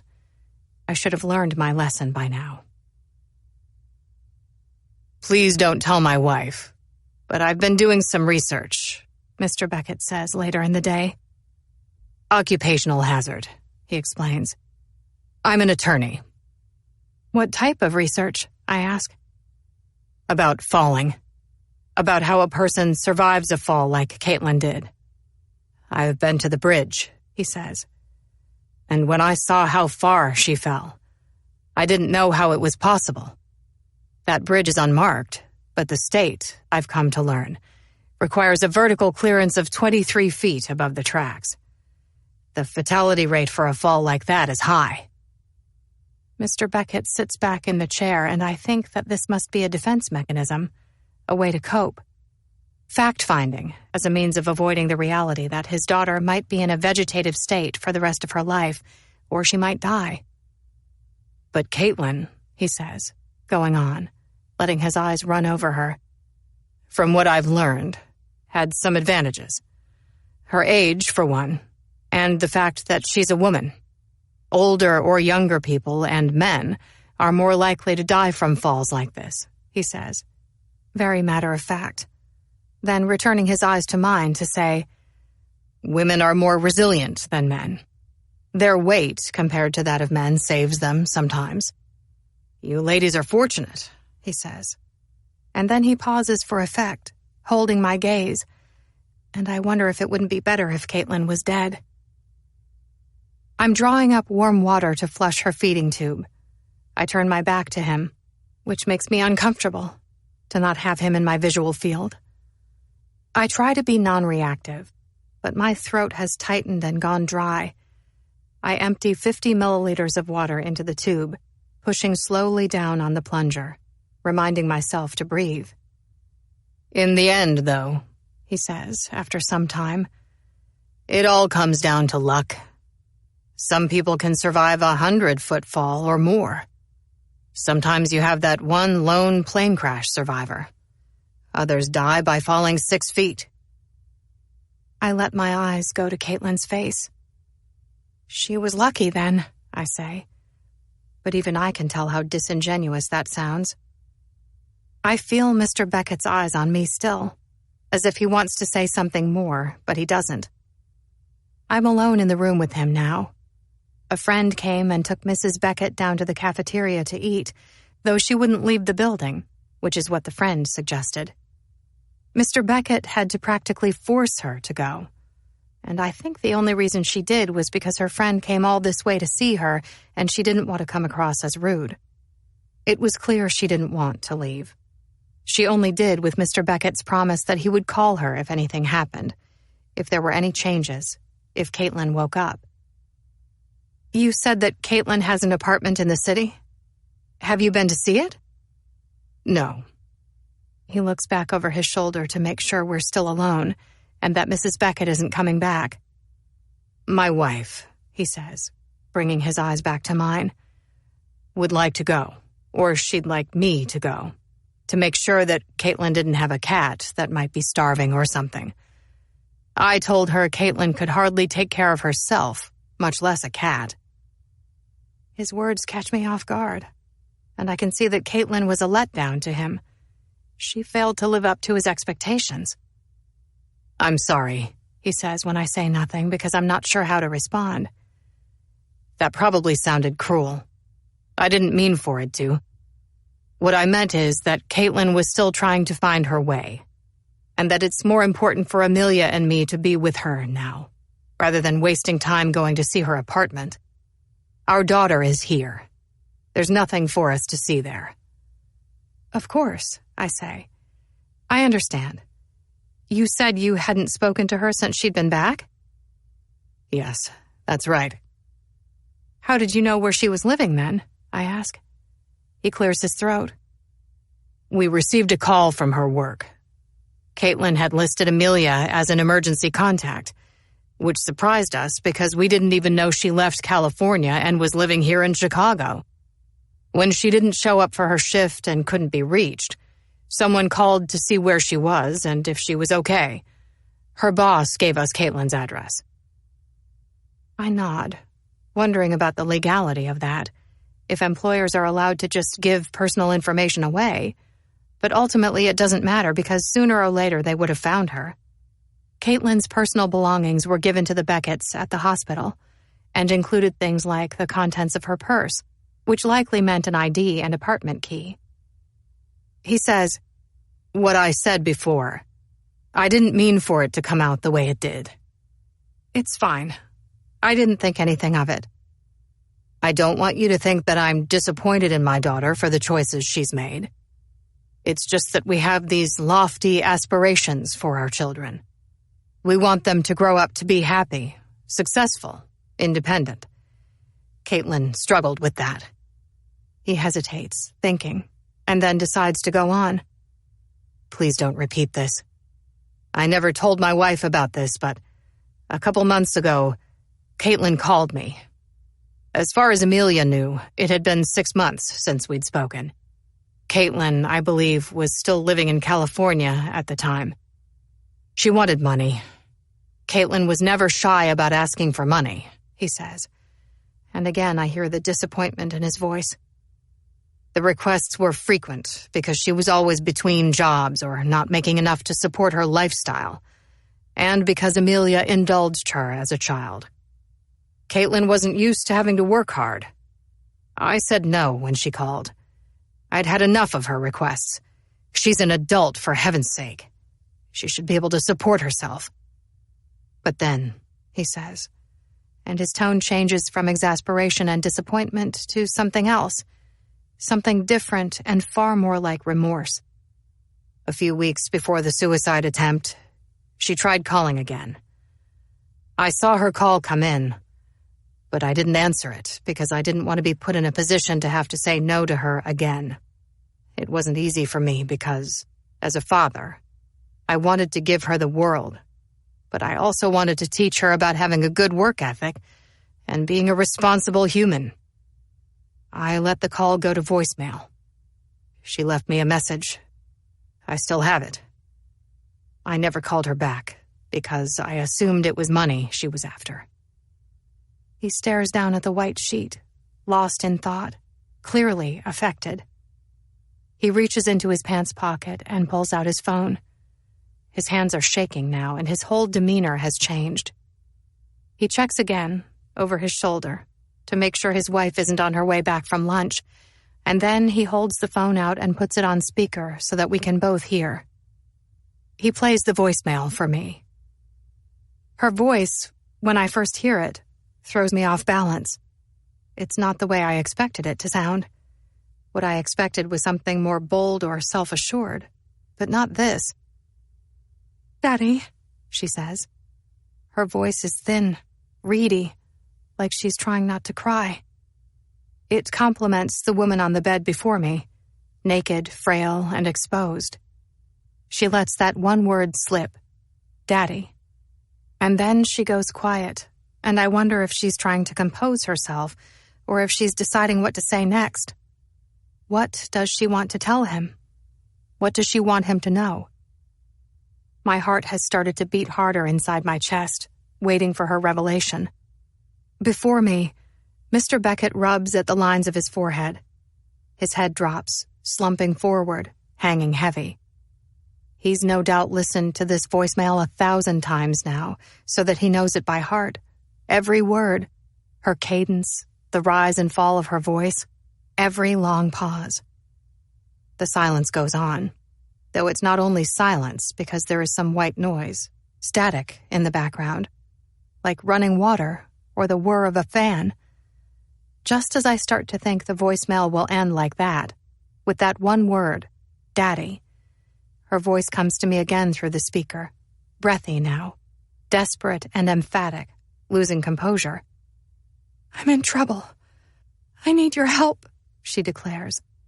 And my throat constricts. My heart starts to beat even faster. She goes quiet again, and I wait with bated breath, wondering what she's going to say, watching as the phone's progress bar nears the end, the little dash traveling across the black line like a bullet train. She has less than 8 seconds to say something. Now 7, 6, and I start to think that's all she'll say. That one desperate admission, "I'm in trouble, I need your help." But then, all of a sudden, there's noise in the background. The slamming of a door, maybe, or something fell. A thud and then a voice, mumbled, just out of earshot, weak. I can't hear what the person says, nor can I tell if it's a man or a woman. But what I can hear is the way Caitlin draws in a sharp breath, her voice becoming instantly composed as she says, "No one. Just a wrong number." I flinch, pulling back, caught off guard by her words. No one. Just a wrong number. The call ends all of a sudden and silence fills the hospital room. Mr. Beckett's head slowly lifts. He turns to me. There are tears in his eyes now, and I wonder if they're from sadness or from guilt. And I want to say something to assuage that guilt, but don't.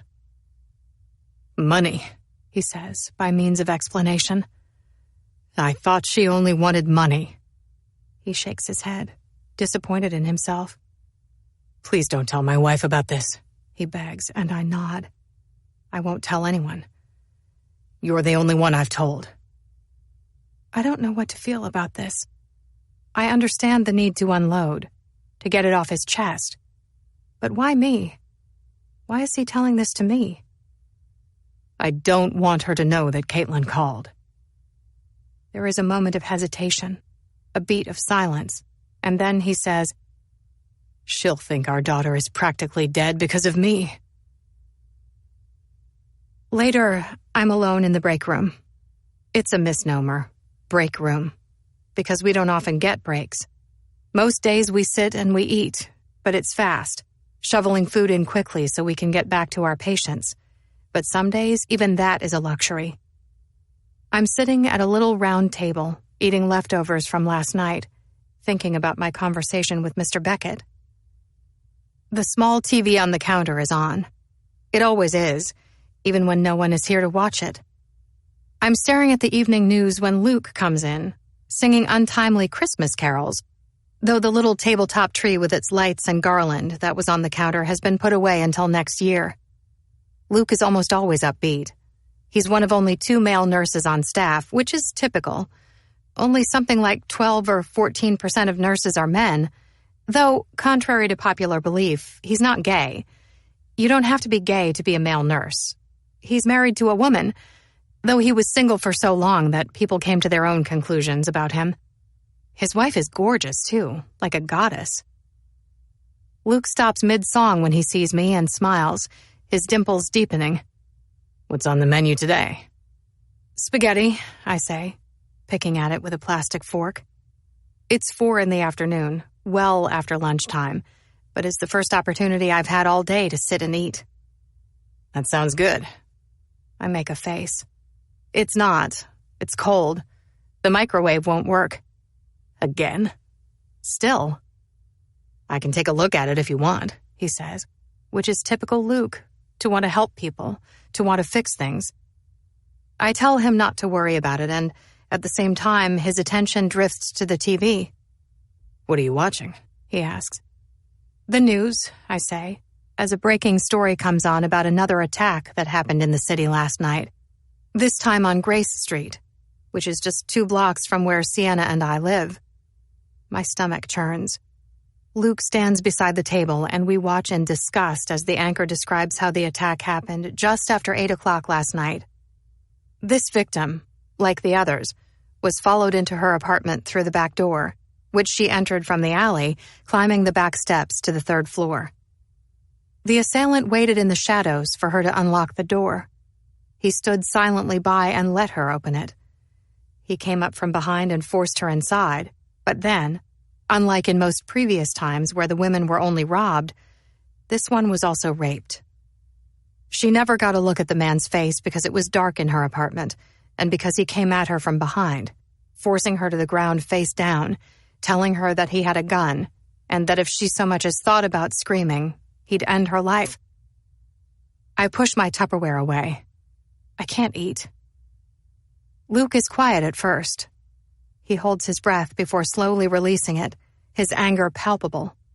And I know he's thinking about his wife and what he'd do if this man ever laid a hand on her. He says, "Last week I got asked to cover for someone for the night shift. The night shift runs from 7 p.m. until 7 a.m. I said no, though Penelope and I really could use the extra money, he asks. And I do know that. Luke has told me before about their financial situation. His wife is about 10 years younger than him, pregnant and on bed rest for preterm labor. She's unable to work, and so they're relying on one income for the time being, which has been an adjustment for them. It's hard, especially with a baby on the way. I don't like the idea of her being home alone all night. Each of the victims lived alone, he tells me, which is right when I think about it, though I hadn't until now. He watches them. He knows when they'll be alone. His words are chilling. A shiver runs through me as I think how the entire city's sense of security has been completely upended by this one man. I picture Sienna and my apartment. We have a back door, too, like this latest victim. The back door leads to a small wooden deck that overlooks a communal backyard, which is shared by the building's tenants. Just beyond the yard is an alleyway. I don't often use the back door, but if I did, that woman could just as easily have been me, tired, coming home from a long day of work. Most of the time, Sienna is home when I come home, but sometimes she's not. Sometimes she's with Ben, and on the nights that I work, Sienna is home alone. Luke fills his water from the dispenser and leaves, and I shift my attention back to the news. Another story comes on, this one about a recent wave of suicides in the city. I reach for the remote, turning the volume higher. Just last week, the anchor says, a 14-year-old boy took his own life because of cyberbullying. And, over the weekend, a Chicago police officer was found dead in his apartment from a self-inflicted gunshot wound. The video then leaves the studio, going to an image of Lakeshore Drive, where a voiceover says the most recent victim is a young woman who tried to take her own life by jumping from one of the city's pedestrian bridges on the near south side. I stop eating. I hold my breath, my fork suspended midair. The image is wide at first, the skyline, Lake Michigan, and then it homes in on a bridge where a reporter stands, freezing cold, telling us that this is where the young woman jumped. The video then goes back to the studio, where the anchor interviews a psychologist. It's a split-screen view. The psychologist is in an office somewhere, and he tells us the warning signs to look for in people who may be suicidal, talking about suicide, withdrawing from social contact, doing risky or self-destructive things. Across the bottom of the screen flashes a suicide prevention number. The whole news segment is unexpected and sad. And then the psychologist disappears and the anchor moves on to something uplifting. How one of the city's animal shelters will be waiving adoption fees this weekend in an effort to find the animals good homes. To end the newscast on something lighter. The shift is sudden. The anchor's segue practically glib. "This next story will cheer everyone up," she says, the sad look on her own face transforming into a smile on a dime, before we get a look at a litter of puppies that will make most viewers forget all about Caitlin. But not me. 6. Someone is moving into the apartment downstairs. I see the moving truck arrive and double park in the street. I stand at the window with my mug of coffee, watching as a couple of burly men haul boxes and furniture out of the truck and in through the doors of the 3-flat to the apartment below. "What are you looking at?" Sienna asks, coming out of her own bedroom in a long-sleeved blue polo shirt and the pleated khaki skirt she hates so much. Sienna is tall. She manages to hike the modest skirt up high enough on her waist to reveal more of the thigh than is intended. I smile to myself. She's nothing if not resourceful. "Someone's moving in downstairs. Are you almost ready for school?" I ask. And she nods, slipping into a coat to leave, and I can't help but be cold for her bare legs on this winter day. She doesn't have to wear a skirt. Pants are also an option, but she hates the tan, twill, shapeless uniform pants even more than she hates the skirt. Sienna goes out our apartment door, and a few seconds later, I watch her emerge on the sidewalk below, holding the door open for the movers. It makes me happy, for as sassy as she sometimes is, she still has good manners. I follow her with my eyes as she walks down Dakin for Sheridan, where she'll catch the bus to school. Her commute is long, nearly 40 minutes, 2 buses and a short walk each way. She's been riding the city bus alone for years. City kids are resilient that way. Her school is a Roman Catholic college prep high school, one of the best in the city, though it comes with an exorbitant price tag, which Ben and I split. I watch her out the window for as long as I can, captivated by her infallible confidence, but also scared of it. A little prudence would do her some good. I sink into the sofa with my coffee, kick my feet up on the coffee table, and open my laptop, grateful for a day off. I navigate to Nat's Facebook page. Now that we're Facebook friends, I'd like to know a little bit more of what she's been doing these last many years. Sienna gives me a hard time for still using Facebook. She thinks I'm a Luddite because I haven't replaced it with TikTok or Snapchat, so that, like her, I can agonize over keeping up with my streaks. She likes to think of Facebook as the social media platform for middle-aged moms, and I'm not sure she's wrong. I don't post much myself, not anymore. Still, when I look at it, my page is a history of faux happy memories, like the picture of Ben, Sienna, and me together, smiling beside the Millennium Park Christmas tree last year, when in reality, Ben hadn't wanted to go, to venture into the loop for dinner and to see the lights. I'd practically had to force him to, and even when he did, he was still upset about it, mostly because of how much he hates tourists and holiday crowds, but also because his week was so busy, and the last thing he wanted to do on a weekend was have plans.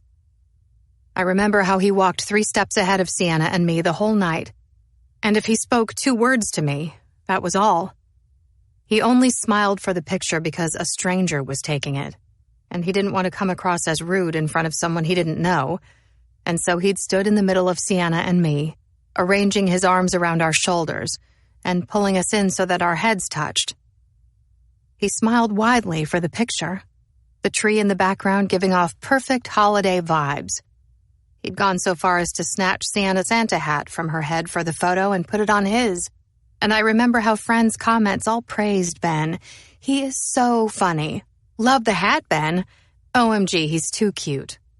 Though he couldn't get it off fast enough when the moment was through. He'd handed it back to Sienna and then turned and walked away, hands in his pockets, 3 steps ahead again. And I was grateful for the way Sienna looped her arm through mine and walked with me, though she shouldn't have had to do that.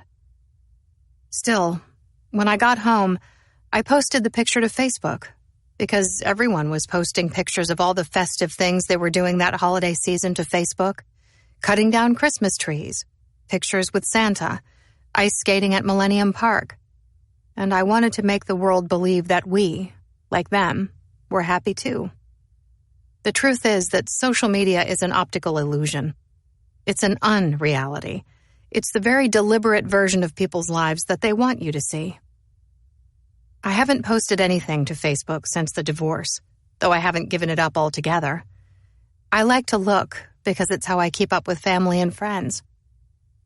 Nat still hasn't removed her married name, Roche, from Facebook. When I get to her page, I click on the profile photo to enlarge it, seeing again that image of her standing beside some waterfall. In it, she's leaned back against the metal fencing, her elbows propped on the top rail. Water rushes urgently down behind her, seemingly moving in the static image so that you can practically feel the sprays of cold water that shoot up from the misty river below. Her hair blows in the wind. Not enough to mar the photo, but enough that it adds life to it, that it makes her laugh, revealing a beautiful smile.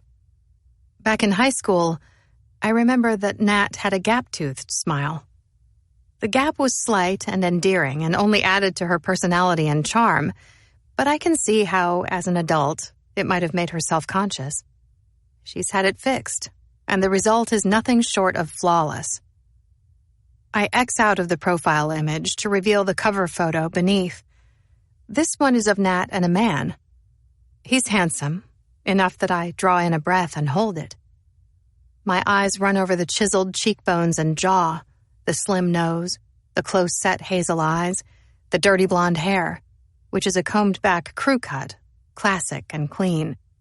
Trying to decide if I've seen him before, because there is something about his face that strikes a chord. I can't put my finger on it. Nat stands just to the back of him, her arms thrown around his shoulders from behind, hands clasped across his chest, her large wedding ring visible, platinum or white gold, the shank of it lined with small diamonds with a larger, round one in the center of the ring. Her chin rests on his shoulder, and, while he's practically simpering for the camera, she gazes sideways at him, the look in her eyes one of utter adoration, like she can't tear her eyes off him.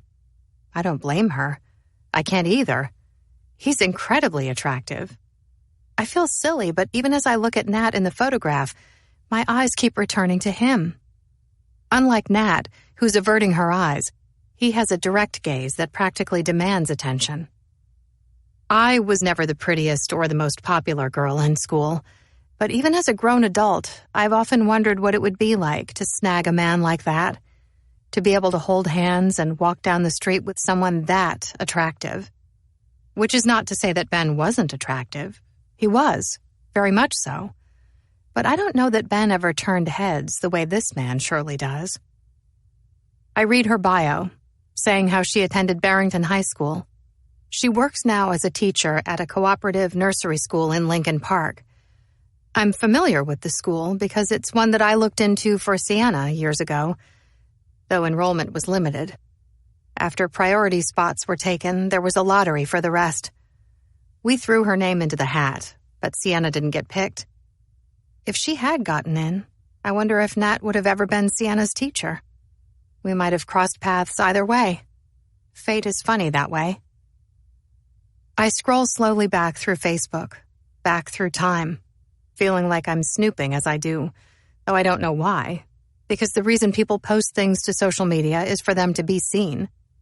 If Nat wanted to keep her life private, she wouldn't put it online and she wouldn't have sent me that Facebook friend request. That said, Nat is frugal with the photos she posts. There are some, but there aren't many. She and the man in the cover photo, Mr. Roche, posed beside a turquoise blue sea in some place like Turks and Caicos or Punta Cana, with one of those little overwater huts behind them, standing with stilts in the water. She and him at a concert. She and him on the Ferris wheel at Navy Pier, a selfie, the setting sun and the city skyline behind them. In all, they're smiling. In every one, they look happy and very much in love. And I wonder what happened between them for their marriage to end in divorce. He hasn't been tagged in any of the photos, and she never mentions him by name.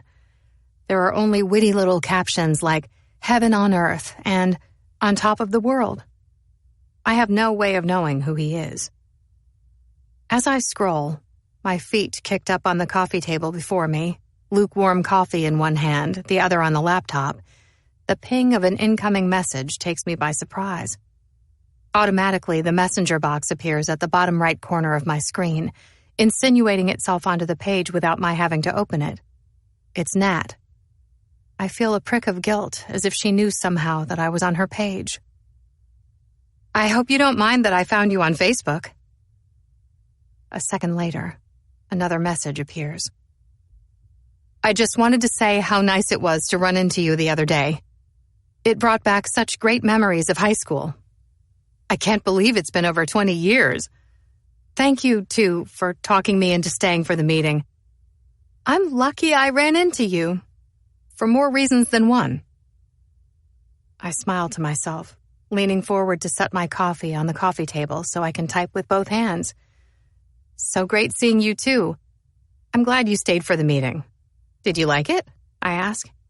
I hope she did. I don't think she would have felt uncomfortable. As promised, Faye didn't call her out to share. But the meetings do hit close to home sometimes, whether you speak or not. Sometimes even something someone says can jog a painful memory. A small version of her profile photo appears beside the message to tell me she's read it, and then 3 dots appear. She's typing back. I wait, and then, when it's clear she's typing something long, I set the laptop aside, grab my coffee mug, and go to the kitchen for a refill. Her message will be waiting for me when I come back. But when I do come back, the dots are gone. The last message in the chat is mine. Whatever she was going to say, she deleted it and took it back. And I wonder why. I try again, typing, "I'm sorry, I got caught up in a conversation after the meeting and didn't get a chance to talk to you before you left. Do you think you'll be back next week?" Her reply this time is quick. "I'm not sure I can come," she says. And I wonder if she's not sure she can come because she has something else going on that night, or if she's not sure she can come because she didn't like the meeting and never wants to go back. Or if she's not sure she can come because someone won't let her. "Okay," I type at first, but I don't send it because it feels somehow caustic in its brevity. I don't want to come across as short or rude, though I'm reading too much into it, I know.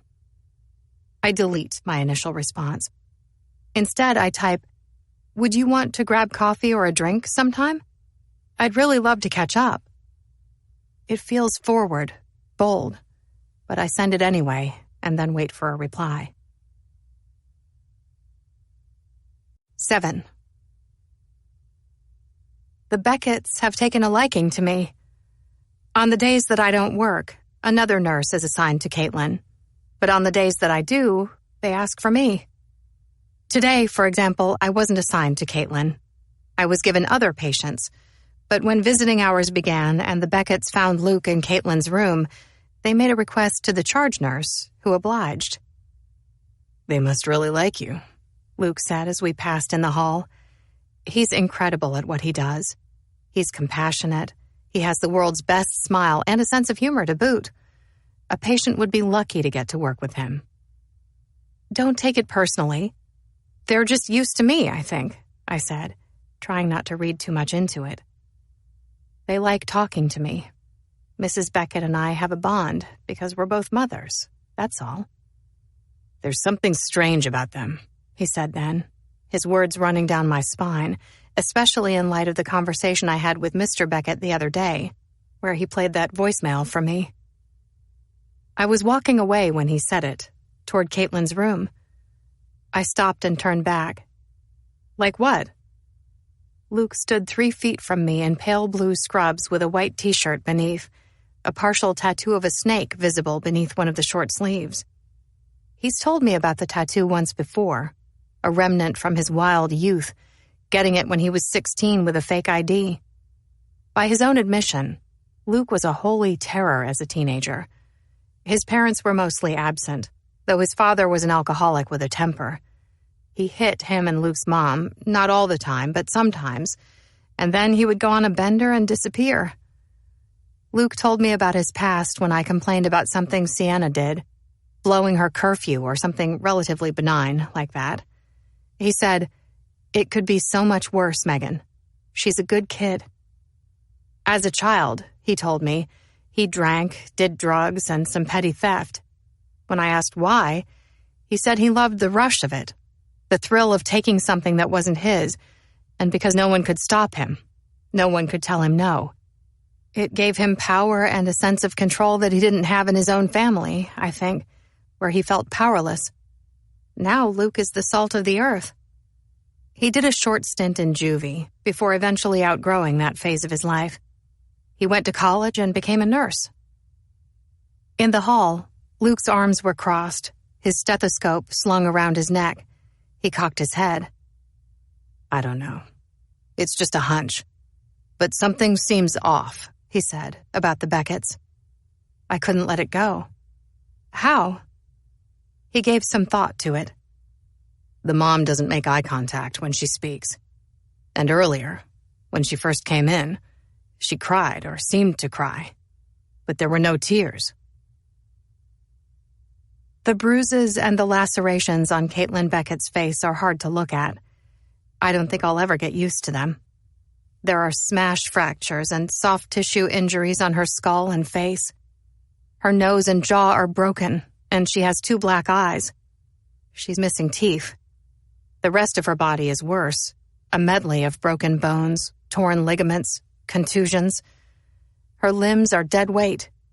I can maneuver them any which way I'd like, and they would fall when I lift them, if I were to let go. Many of her injuries are overt, but there are things the doctors don't know yet, like whether there is nerve damage and, if she wakes up, if she'll be able to do things like blink, chew, smile. She may need surgery to repair the damage, to restore whatever function is lost, and to improve her appearance, should she live, so that someday she looks like some version of herself. In the afternoon, the nursing assistant Mary Ann comes, and I ask the Becketts to leave us so that we can give Caitlin a bath. I pull the curtain for privacy. I avoid looking at Caitlin's face as I remove her gown. I cover her with a blanket while Mary Ann and I wash, careful not to expose any more of her than I need to. Bathing a patient is an intimate experience. It can be uncomfortable for everyone. When I give bed baths to patients who are conscious, we talk, or I talk, if they're nonverbal. I ramble on about nothing, about anything, to avoid the awkwardness. But with someone who is unconscious, it's quiet. Mary Ann and I stand on opposite sides of the bed, working from the head down. It's not always a job for RNs. We don't always have time to bathe our own patients. But when I can, I do. We roll Caitlin onto her side to wash her back. I check her skin at the same time, looking for bed sores, and then we change the sheets, which, on an occupied bed with a patient who can't assist, is a challenge. When we're done, we place the soiled bedding in a bag, and then I take it away to be washed.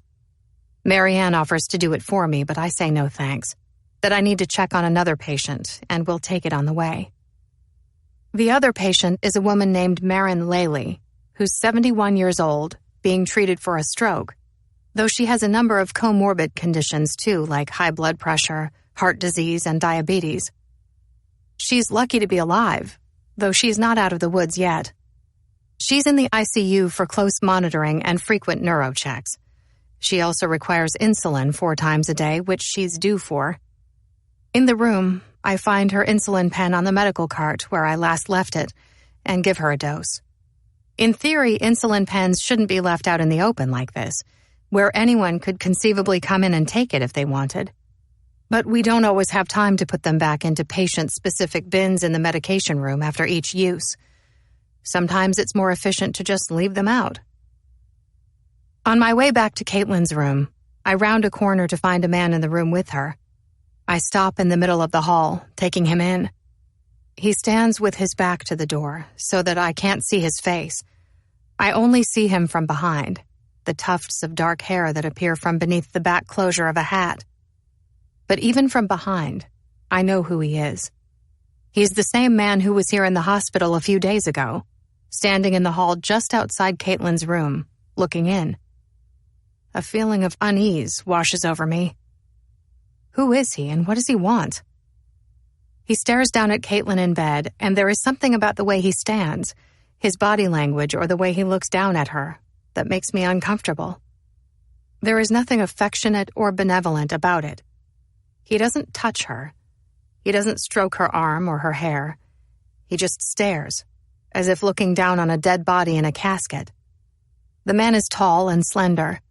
His presence, him turning up like this, takes me by surprise, because I didn't see him arrive, and because, in the time that she's been here, no one has been in that room to visit except for Mr. and Mrs. Beckett.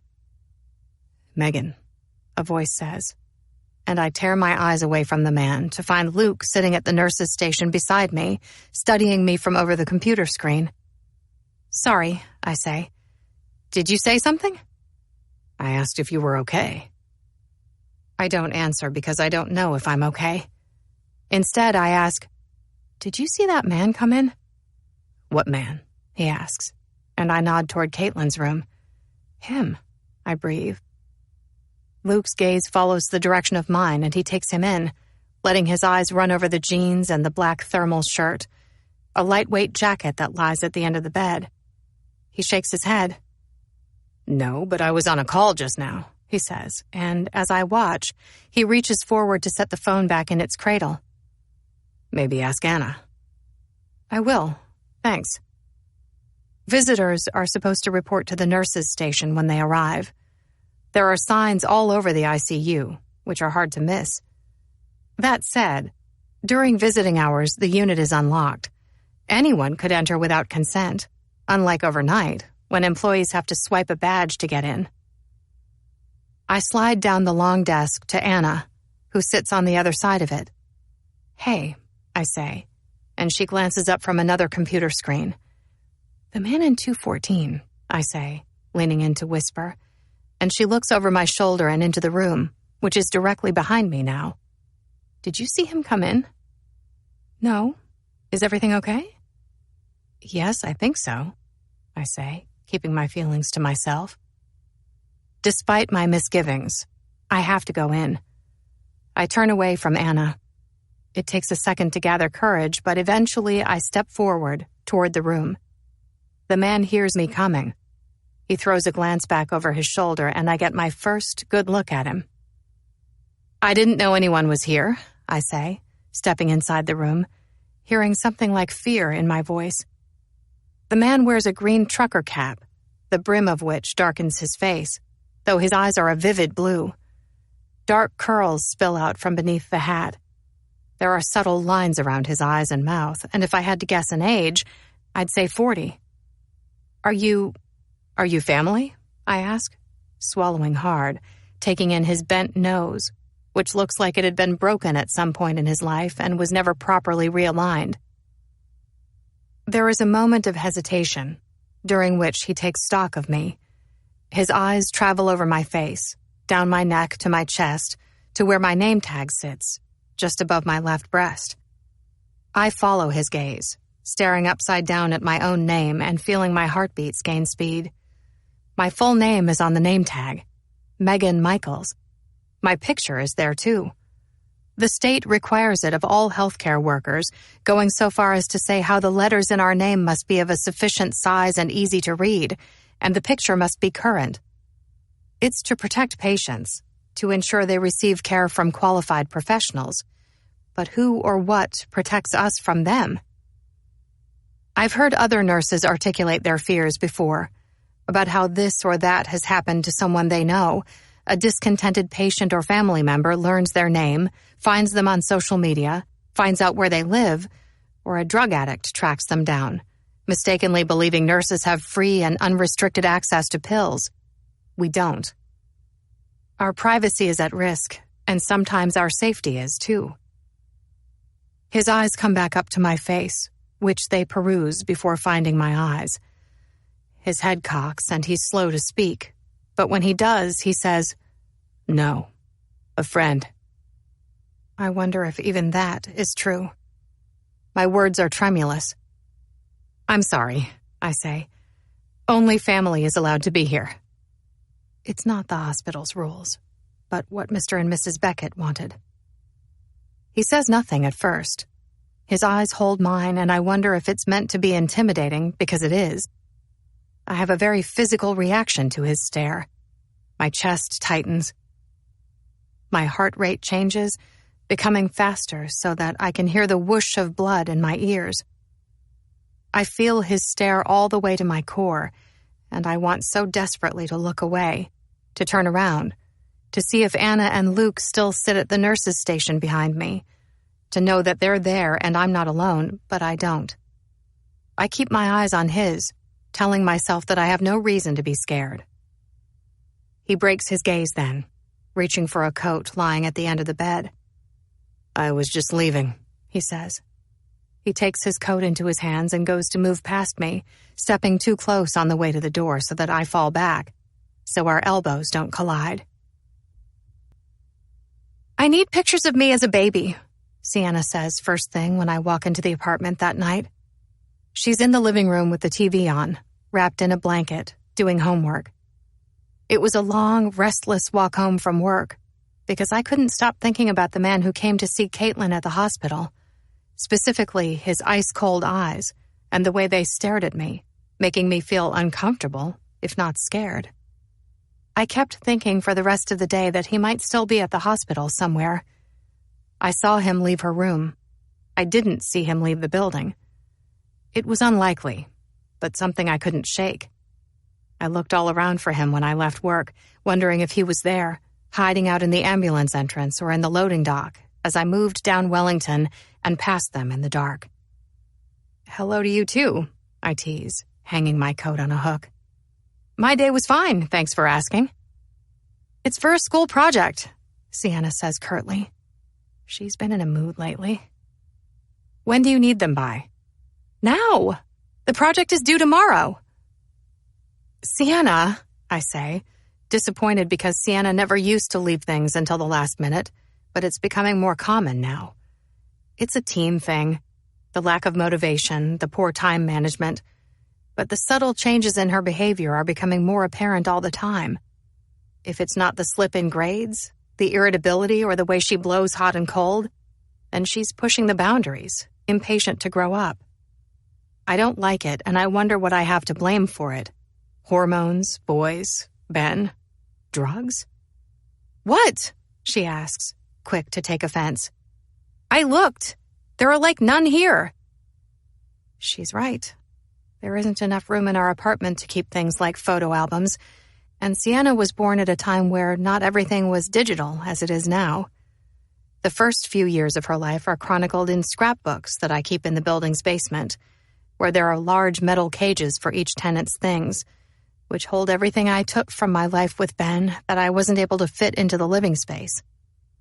"They're in the basement," I say, and then I tell her I'll get them, because it will be easier than to explain where they are. I grab my keys, head out the door, and lock up behind myself, moving down the stairs to the foyer. Once there, I unlock the basement door and pull it open to an oppressive blackness. I reach for the light at the top of the stairs, flicking it on, but nothing happens. I toggle the switch up and down, but the basement stays dark. The light bulb at the bottom of the steps must have gone out. I can't go back up to Sienna empty-handed. She'll be upset. Grudgingly, I decide that I'll be okay because there is another light downstairs, an exposed bulb with a string that hangs from the low ceiling just above the washing machine. I steel myself. I take a breath and step into the darkness. I leave the door behind me open, held secure by a door wedge that's always sitting in the foyer to hold the door open for deliveries and such. I feel grateful for the foyer light, which pales as I descend, moving further away from it, down the stairs' bare wooden treads and to the concrete floor at the bottom of the steps. The light is on the other side of the basement. There are rusty, steel, weight-bearing columns between it and me, which I try not to run into, feeling blindly with my hands. I regret leaving my phone upstairs because I could use the flashlight on it. Instead, I feel around for the string in the darkness, managing to conjure up all sorts of terrifying thoughts in the 5 or 10 seconds before my hand connects with it, such as, what if I'm not alone down here? What if someone is here with me? I flash back to the man's eyes from the hospital, how they were haunted. When I find the string, relief floods me, though the amount of light the exposed bulb gives off is practically negligible. I look around to make sure I'm alone, and I am. The basement is small. The walls are cinder block and the ceilings are low. It can't be more than 6 feet from the floor to the rafters, so that taller men would have to duck so as not to hit their heads. The metal storage cages are against the opposite wall, creating dark pockets where the light doesn't reach. I go to the cages, finding ours. It has a padlock on the door. I spin the dial, entering the combination, and then pull down on the lock to open it. I slip the padlock off, replacing it over the metal loop so I don't misplace it while searching for the scrapbooks. The cage door creaks as I open it. I step inside, unwanted thoughts suddenly filling my mind about getting locked in the cage, whether accidentally or on purpose. How long would it take for someone to find me? If I screamed, would anyone hear? I begin to search. The faster I find the scrapbooks, the faster I can leave. I roll our bikes out of the way to get to the plastic storage containers stacked 3 high behind them. The containers are labeled, and while some labels are specific, Christmas lights, others are not, keepsakes. I find one of the bins labeled keepsakes and lift the lid, setting it aside. I start rifling through things like a wedding album and pairs of Sienna's adorable baby shoes, tiny Sherpa-lined booties, and black ballet slippers that fit in the palm of my hand. Thoughts of baby Sienna crush me, and I find myself on a trip down memory lane, discovering a lock of hair from her first haircut, and a cozy, wearable sleep sack that stirs up memories of sleepless nights in the rocking chair in her room. A time when I wished her older so she'd sleep through the night, but that I would give anything to have back now. I press the sleep sack to my chest, smelling it, embracing it. I'm somewhere far away, deep in thought. I'm not in the basement at all, but in Sienna's nursery with lullabies playing so softly from the CD player that they won't wake Ben. The room is darkish, save for the starry globe-shaped nightlight that projects stars on the ceiling and wall. The cage door behind me suddenly creaks.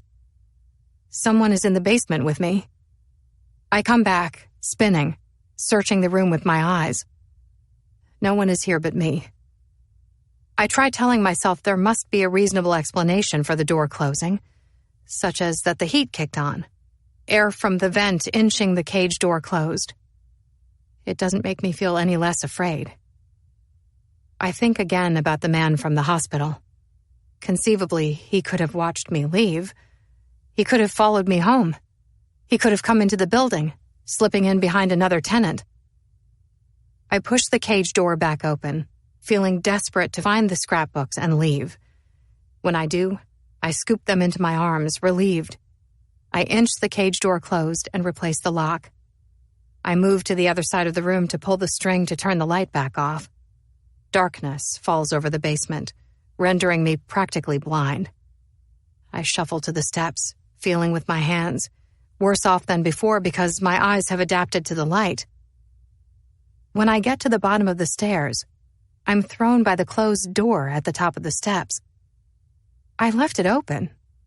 I know I did. I stand there in a state of suspended animation, looking up at the door. It couldn't have closed on its own because it was held open with the door wedge. Someone would have had to move the wedge and deliberately close the door, which doesn't mean their intent was malicious or unkind. Maybe they didn't know anyone was downstairs and they thought the door was left open by mistake. They were trying to help. I jog up the steps. When I get to the top, I reach for the knob and try opening the door, but it doesn't budge. I try again, with more force this time. "Hello?" I call out, pounding a palm on the door. I press an ear to the door. I try to listen, though my pulse beats hard, blood rushing through my ears. I can't decide if there is someone on the other side of the door or not. I'm not so sure but that I don't hear footsteps or the faint click of the latch sliding into place on another door. "Hello?" I say again. "Is someone there?" I knock. I wrap my hands around the knob and jerk at it, feeling frantic and desperate, wishing again that I hadn't left my phone upstairs. The world around me is nearly black. The only light, a sliver of it, coming from under the door. It takes time, but eventually I hear another noise in the foyer, something closer and more distinct. And it takes a second, but I place it. It's the jiggling of a key in the little recessed aluminum mailbox slots that line the foyer wall. I knock on the basement door again, and this time, from the other side, the knob mercifully turns. The basement door swings open like nothing, and I brace myself for who I might find on the other side. Mr. Hillman, the elderly neighbor from the first floor, stands in the foyer looking wide-eyed and confused. "What are you doing down there?" he asks. "In the dark?" I went down to get something from storage. When I tried to come back up, the door was stuck. "The light switch isn't working," I say, toggling it up and down to show him. "The bulb must have gone out." My voice shakes as I say it. I feel stupid, but also scared. "Because this," he says, "was lodged under the door." In his hand, he holds up the door wedge, which is more than just a wooden block, but something modern and grippy. And I can't make sense of it, how it came to be on the other side of the door from where I left it. "That's why you couldn't open it. How long were you down there?" "Just a few minutes," I say, feeling short of breath. "I don't know how that happened. I don't know what I would have done if you didn't get home when you did." Sienna would have come for me eventually. If enough time passed, she would have gotten worried or impatient and come looking for me. I wouldn't have been down there all night. I thank him again. I let myself into the stairwell and start to climb. My breathing is still heavy. My heart pounds as I make my way up the last flight of stairs to my apartment alone. When I get to my front door, I slip the key into the lock. I've been gone much longer than I intended. Not just a few minutes, but more like 15 or 20. I turn the door handle and open the door. Sienna is on the sofa still, wrapped in a blanket, her feet kicked up on the coffee table, doing homework on her laptop. She has no idea how long I've been gone. But then she looks at me, gazing slowly sideways. I don't know if it's the heavy breathing or the whiteness of my skin that gives me away, but her face changes, and she asks, "What happened?" As I close and lock the apartment door and then carry the scrapbooks to her, leaning forward to set them on the coffee table beside her bare feet. "Nothing," I say, lying because I don't want her to worry, and because I keep telling myself that maybe nothing did happen. Maybe it was just the landlord, the mailman with a late delivery, or another neighbor. Maybe someone came in through the front door, saw the basement door open, and thought they were being good Samaritans by closing it. I'm just tired, hungry. It was a long, crazy day, and it's catching up with me. There are the scrapbooks. Take whatever you need. I have to get something to eat. I keep walking to the kitchen, where I'll be out of view, because I don't want Sienna to see me like this. I don't want her to worry. I don't want her to think something is wrong. I don't go for food right away. Instead, I lean against the countertop, trying to get control of my breath. Later, after I've settled down, Sienna asks me to look through the pictures with her. She and I snuggle together under the blanket on the sofa. We flip through the pages of the scrapbook, and Sienna asks questions like what Ben and I would have named her if she was a boy, and if it was hard for us to get pregnant with her. The second strikes me as a strange question to ask, but Sienna says that Nico's mom and dad had trouble getting pregnant with him. "Isaac," I say, and then, careful with my words, "No. As with most everything about you, it was a breeze. You made it too easy." I like this one, she says, pointing to a picture of her and me together. In it, she's about 2 weeks old, sound asleep in a pink one-piece against my chest while I sit, reclined in a chair, my head turned, smiling sleepily for the camera, which is to my left. Sienna's scalp is smooth, with tiny, ultra-fine blonde hairs that get caught in a beam of light coming from a window across the room. Her mouth is open like a baby robin's, and her eyes are closed. She's peaceful and asleep. We both look so content. Me too, I say, as Sienna rests her head on my shoulder and I turn the page. I try to lose myself in the moment, to forget about what happened before. But the one thought that keeps nagging at me is that even if the landlord or another neighbor closed the basement door, thinking someone left it open by mistake, why would they put the door wedge under it? I can't shake the thought that someone tried to trap me downstairs. 8. I see her through the window of the restaurant the following night. The restaurant was my suggestion.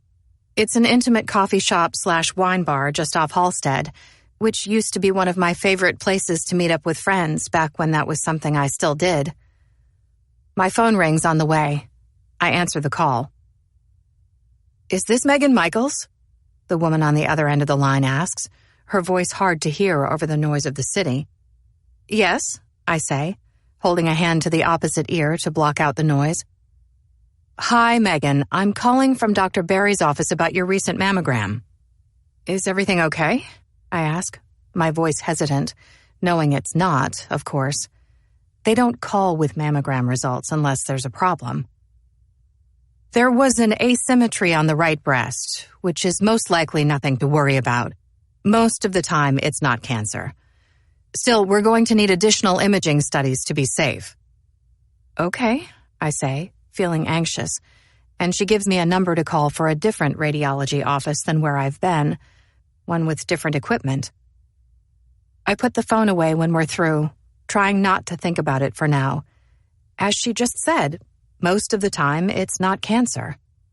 Still, easier said than done. I walk fast, dodging pedestrian traffic, but end up getting caught at a red light just before the intersection. I stand at the light, watching through the glass where Nat waits for me, seated at a table on the enclosed patio that stays open year-round, kept warm with a fire and heat lamps. She sits beside a massive stone fireplace, facing out onto the street, under a set of clear string lights. Through the glass, the whole scene looks inviting and snug and warm. As I wait for the illuminated walking person to tell me to cross, I watch her in the near distance, her hands folded around a mug, staring blankly out into the night, her mind seemingly somewhere else. Behind her, a waiter carries a tray of drinks past a young man who slips into a coat, getting ready to leave. The light turns green. The walking hand appears, and I cross, bypassing people in the way because I'm already 15 minutes late and feeling guilty for it. I sent her a message on Facebook and told her that I got caught up at work and was running behind, but the last time I checked, 3 blocks away, she hadn't read the message yet. I was worried she would give up and leave before I arrived. When I get there, I pull the door open and let myself in through the main entrance, weaving between tables and chairs for the patio. "Hey," I burst out, coming up behind her in a rush.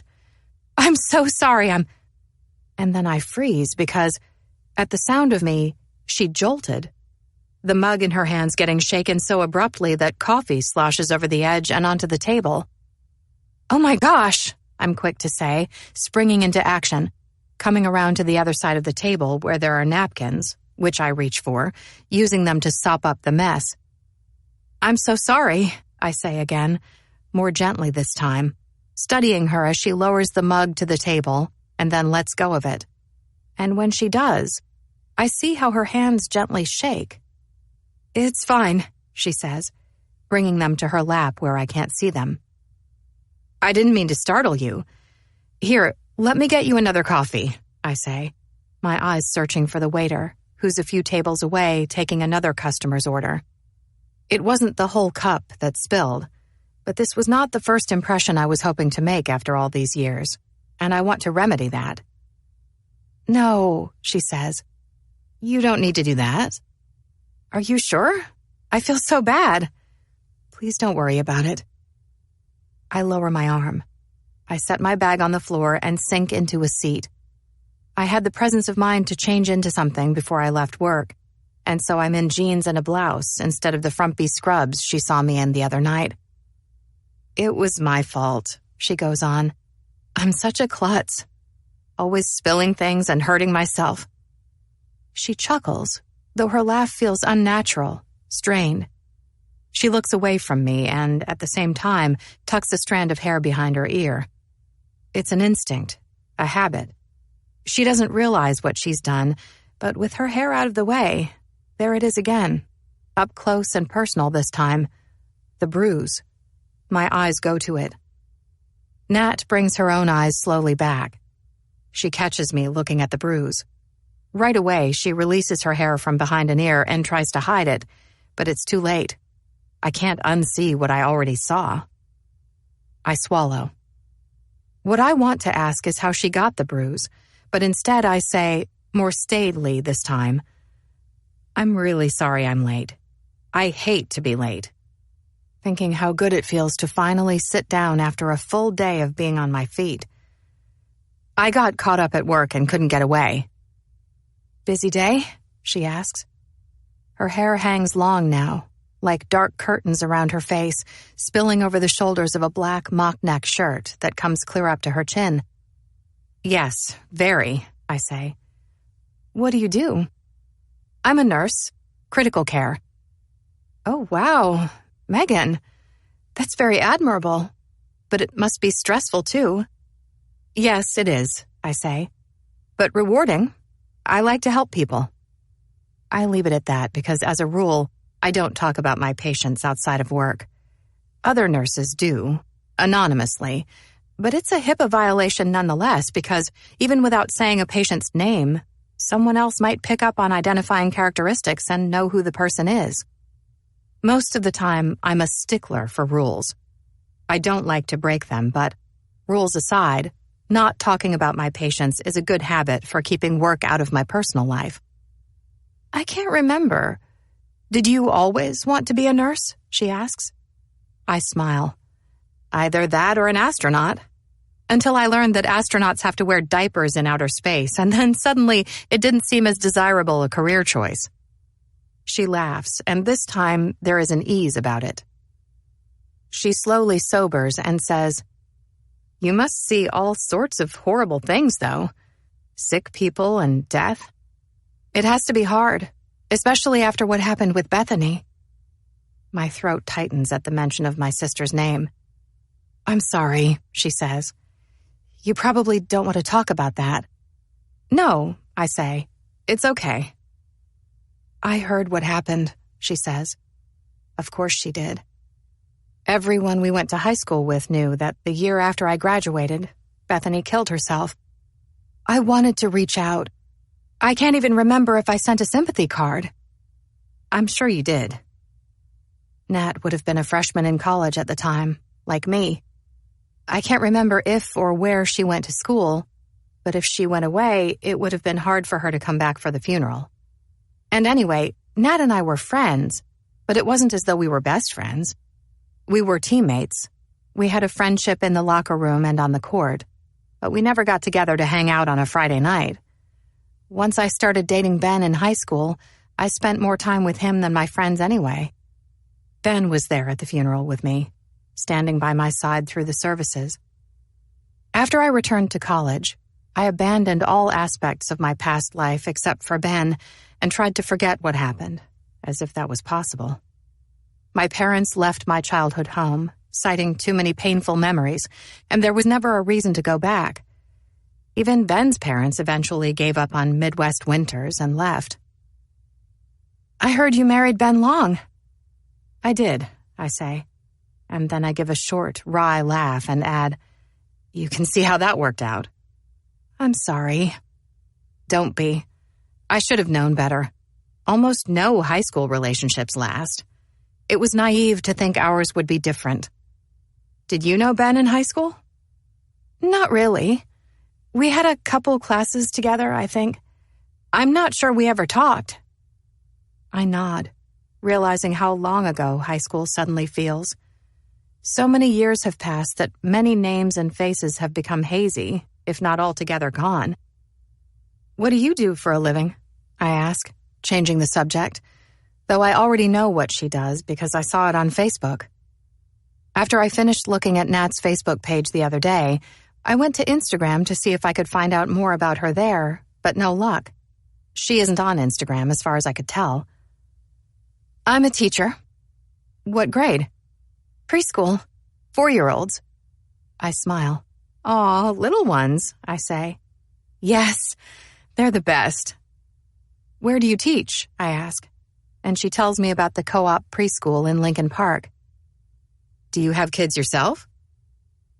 No, my husband and I wanted to wait until we were married for a few years to have kids, she says, her hands back on the table now, fingering the handle of her coffee mug. And then her voice drifts and I catch her drift. Their marriage didn't last that long. The waiter comes. I order a chai tea, though after the day I've had and the news I just received from Dr. Barry's office, I could use a glass of Chardonnay. Most of the time, it's not cancer, the woman on the phone had said. But what she didn't say is that sometimes it is. I consider it for a minute, ordering wine. But with Sienna waiting at home and work in the morning, the last thing I need is a foggy head or a wine headache. What are you drinking? I asked Nat, wanting to get her another coffee to make up for the one she spilled, but she demurs. If I have another coffee, I won't sleep tonight. Decaf? I suggest. She looks to the waiter and says, I'll just have some water, please. And the waiter says, of course, and leaves. Beside us, the fire in the fireplace crackles. Orange flames dance behind the screen, licking the air. The irony being, she says, coming back to the conversation, and I look away from the fireplace and to her, that we wanted time for us, for our marriage to blossom before bringing kids into the equation. I should be grateful, I suppose, that I had time to figure out who he really is before having children with him. Without meaning for them to, my eyes go back to the bruise, and though I can't see it behind the panels of hair, I still know it's there. She catches me looking. It's awful, right? She says. What is? I ask, playing dumb because I feel guilty that I've been caught staring again. This, she says, gingerly pulling her hair somewhat back to reveal the edges of the bruise to me. The revelation is brief, and then she covers it up again, positioning the pieces of hair back into place to hide the wound. I pull a face. Ouch. What happened? I ask, trying to react like the bruise is brand new to me, like this is the first time I'm seeing it. The other night, she says, reaching for and fiddling with the edge of a paper napkin, reluctant to meet my eye. I got up in the middle of the night to use the bathroom. I was half out of it. I'd had a glass of wine before bed, but that's no excuse. I was totally sober. I don't know what happened. I lost my bearings, I guess. I was disoriented from sleep, or I stood up too fast, something like that. Anyway, in the darkness, I miscalculated, walking straight into the door frame instead of through the open door. I grimace. That must have hurt. She shakes her head. It didn't, actually. It stunned me because I wasn't expecting it, but it didn't hurt. She pats at her head again, makes sure the hair is where it belongs. She looks at me, and then she looks away again, her voice lowered as she says, I keep trying to cover it up because I don't want people to get the wrong idea. Like what? I ask. She shrugs. I don't know, that someone is hurting me or something. A beat of silence follows. I want to ask if someone is hurting her, and if so, if it's her ex, the handsome man in the Facebook images I saw, Mr. Roche. But then, before I can, the waiter comes back with our drinks, going on and on about how he didn't know if she wanted bottled or tap water, and by the time he leaves, the moment is gone. Do you still talk to anyone else from high school? Besides Ben? She asks.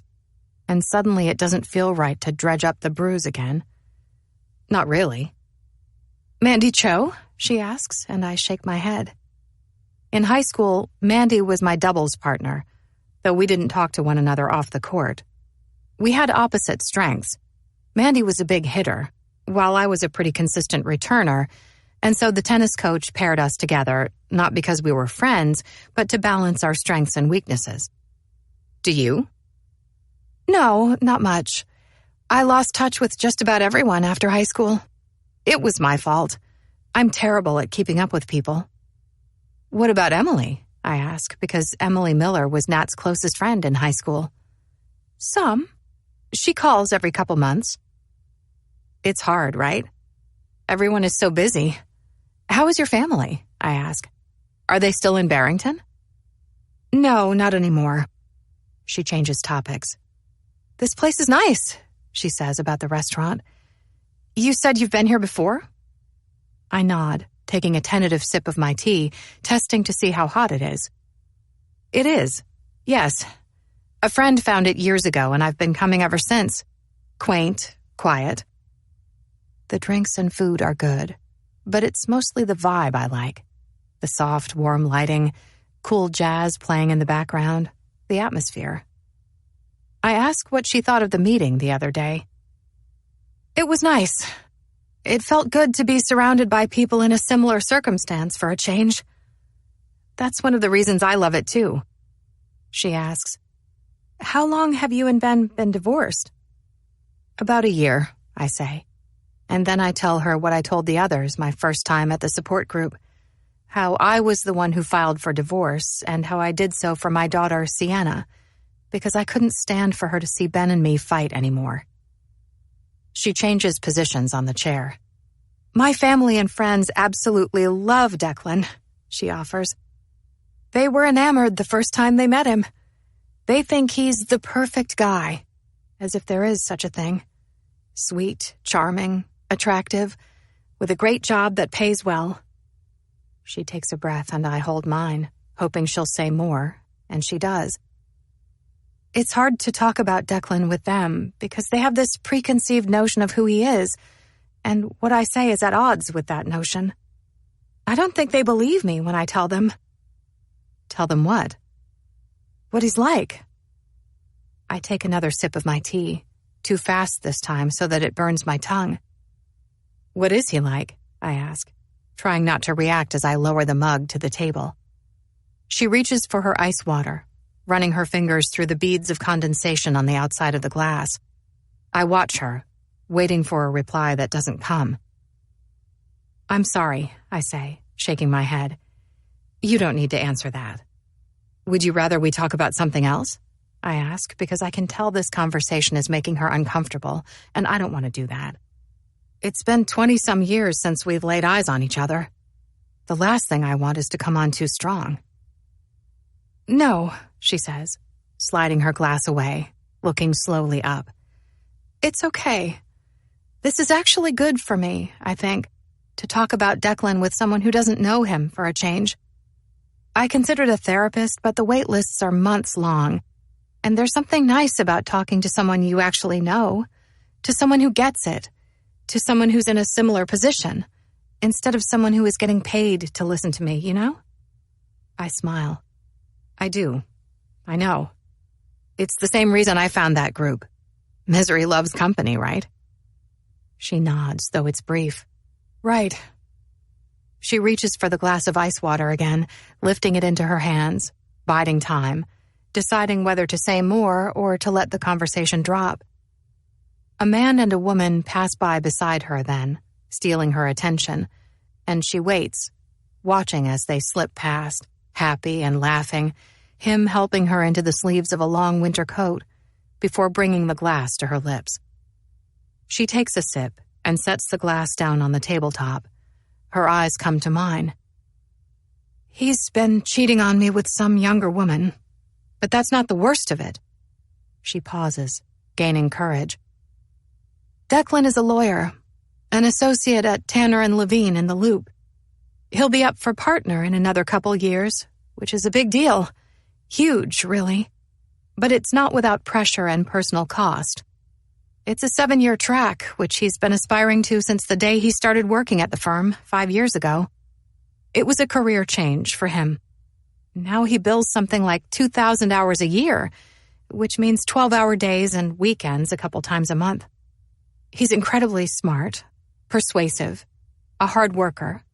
He's very good at what he does, but, she says, swallowing hard, her eyes suddenly averting, shying away from mine. Her voice sinks low so that it's hard to hear over the sound of music through the sound system. And by instinct, I lean forward in my seat, watching her face, though she stares out the window as she confesses, "He can get mad sometimes. She stops what she's saying mid-sentence. She goes silent, her mouth still formed around the word, not producing sound, the rest of her thoughts trapped somewhere in her throat. I watch as her posture straightens, as her spine lifts from the chair's backrest. Her face changes, too, the color whitening, blood draining, going blank. "Nat? Is everything okay?" I ask as I follow her gaze to the corner window where, on the other side, a dark form retreats. On the glass is a small cloud of condensation as if from someone's breath. A chill rises up my spine as I watch the fog disappear. I look back to see Nat's eyes blink hard, and when she swallows again, I watch the forced movement of it in her throat, like dislodging a rock. I'm sorry, she says. For one fleeting second, she breaks her gaze to glance at me, and then her eyes go back to the window, which is empty now save for the onrush of pedestrians, bundled up in coats and hats, moving down the street. There's a vibration to her voice when she says, "I completely forgot. A friend is sick. I promised her I'd drop off dinner tonight. She has the flu. I have to go." She takes her napkin from her lap. She tries to drop it on the table, though it misses by an inch and flutters to the ground just beside it. Standing up quickly, Nat reaches for the coat from the back of the chair, jabbing her arms into it, though she's anxious, and so the movement isn't fluid. It takes 2 or 3 times to find the armholes. "Now?" I ask, looking at my watch, seeing that it's already after 8 o'clock. "Yes," she says, though it's not lost on me how she's still looking out the window and won't meet my eye. "Well, I was supposed to be there an hour ago. She'll be wondering where I am, if she's even still awake." She digs in her bag and hands me a 20, which I try to turn down, but she won't let me. "Please, take it," she says. "You were so kind to suggest this. I feel like a jerk for leaving so fast, but your friend is sick. I understand. Please, go," I say. "We can do this another time." She picks her way around tables and chairs for the main entrance, squeezing through chairs backed too closely together, disappearing somewhere I can't see. A few seconds later, I watch out the window as she appears in the night, her hat on, a fur-trimmed hood pulled over it. She risks a glance down the street, and then waits for a small group of people to catch up to her before merging with them, her head down, walking fast. I leave the cash on the table. I follow her out into the night, letting the door drop from my hand, my eyes sweeping the street for signs of her, or for the amorphous shape in the glass. But they're gone. Just outside the restaurant, I send a quick text to Sienna to let her know I'm on my way, and then I put my phone in a coat pocket because I need to have my wits about me. It's just after 8 o'clock. The attacks those other nights happened right around this same time, and I'm on edge already, thinking about what Nat just said, or almost said. He can get mad sometimes. She never had a chance to finish what she was going to say before something on the other side of the window stole her attention. I fill in the blanks for myself. He has a temper. He loses control. He hits me. I think back to about 4 or 5 years ago, when I took care of a woman in the ICU who had suffered a brain hemorrhage as a result of domestic abuse. Her name was Anne, and her husband brought her in through emergency himself, claiming a misstep on the basement stairs, except that I could see how nervous she was, how she couldn't look me in the eye, how she, like Nat, blamed herself for the supposed fall. I'm so clumsy. I'm such a klutz. My feet slipped right out from under me. I was going too fast. I'm so stupid. She was wearing socks, and the basement steps, she said, were a gleaming hardwood. She slipped, her head somehow managing to ricochet off the wall before hitting the floor. She thought she was fine, just a bump on the head, until the blinding headaches began and she started to vomit.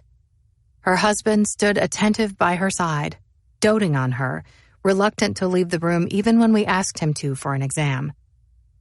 Alone, she was loath to say what happened at first, but as nurses, we're trained to look for signs of violence, and I saw them. In time, with gentle prodding, she came clean, saying how he'd beaten her with a hockey stick while their 2 children, ages 3 and 6, watched on, huddled together in the corner, crying hysterically, begging him to stop. That said, she didn't want to get him in trouble. She loved him. She pleaded with me not to tell anyone, saying how he was sorry. He told her he'd never do it again, and she believed him, because she wanted so badly for that to be true. I called the police, but there was only so much they could do because Anne didn't press charges. And then after, I worried I'd made it worse because her husband knew she'd opened up to me about the abuse. Instead of pressing charges or leaving him, she and the children stayed, and I read an article sometime in the last couple of years that made me physically sick. How he'd been arrested after finally succeeding in beating her to death. I remember I was upset. I remember, too, that Ben blamed her, the victim, because she hadn't left when given the opportunity. She stayed and chose her fate. He said something glib like, "You can't save them all." But I wondered for a long time after if I could have or should have done more. But what? I put it out of my mind for now. I keep walking. The walk home is windy and cold, though the other night's snow has melted. Daytime temperatures surging past freezing only to fall again when the sun goes down.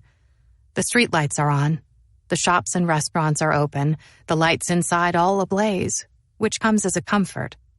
On these busy streets, I don't feel worried or scared. But when I get to my little residential street, things change.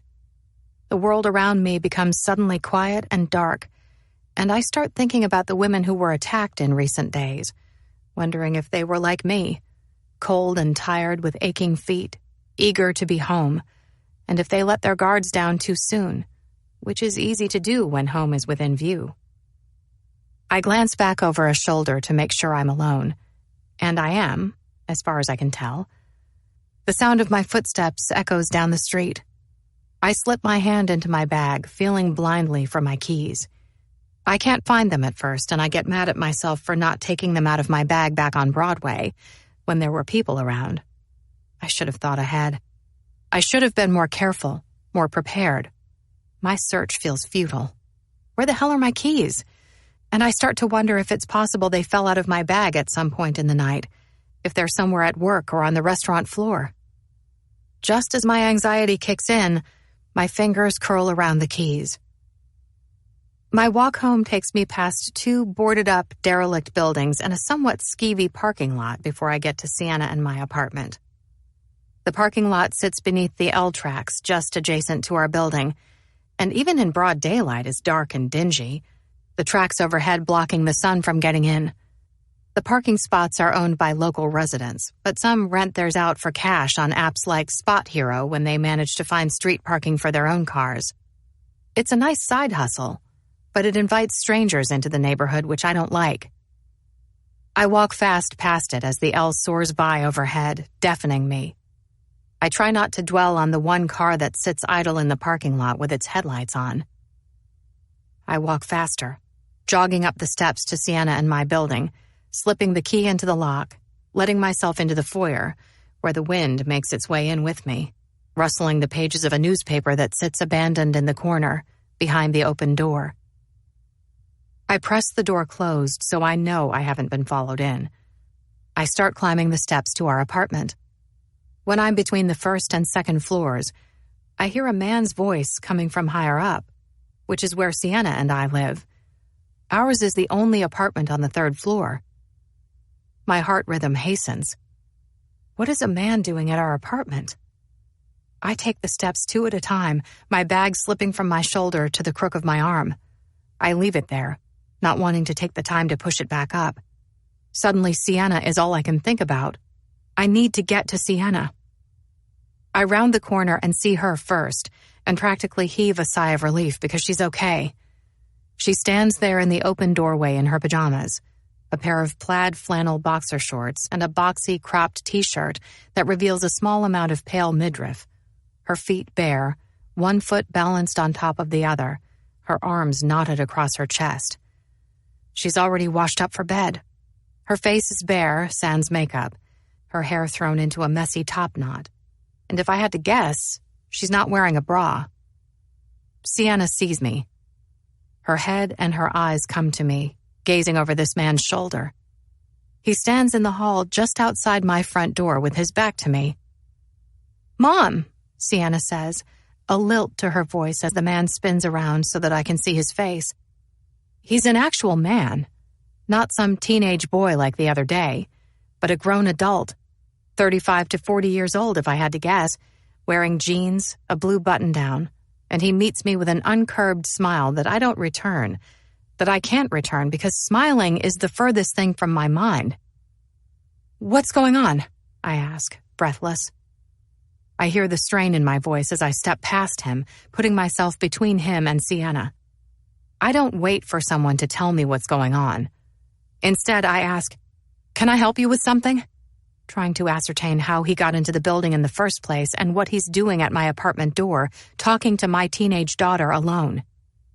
I thrust my bag up onto my shoulder and cross my arms, wishing for more height to have greater leverage.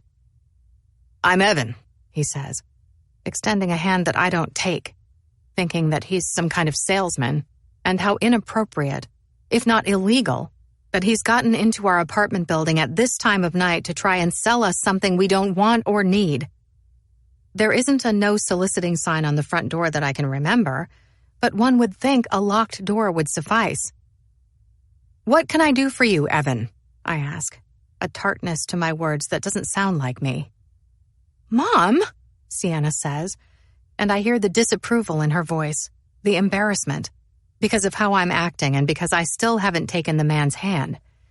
In fact, I don't take his hand, and ultimately he withdraws it, humbling.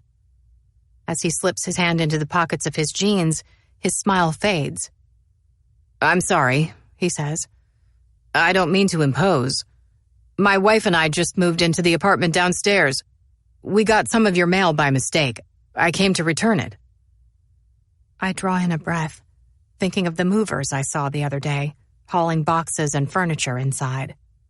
I look back to Sienna. Said mail, I see now, is in her hand.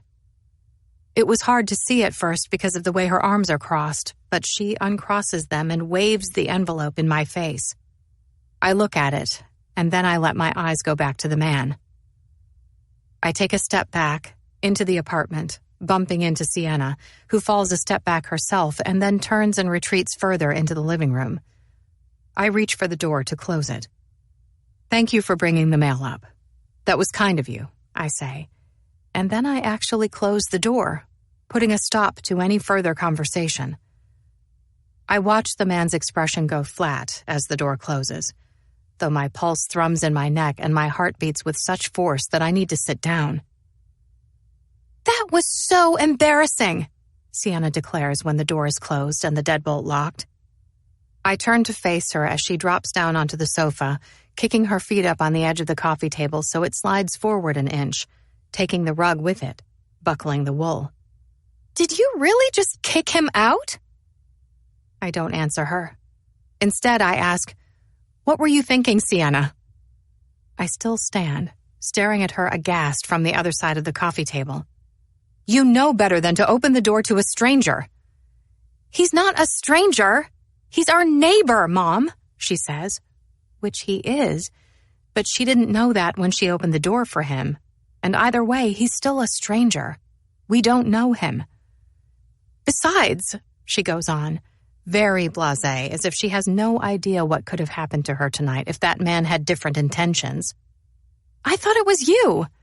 You said you were on your way home, so when he knocked, I thought it was you. She's right. I did.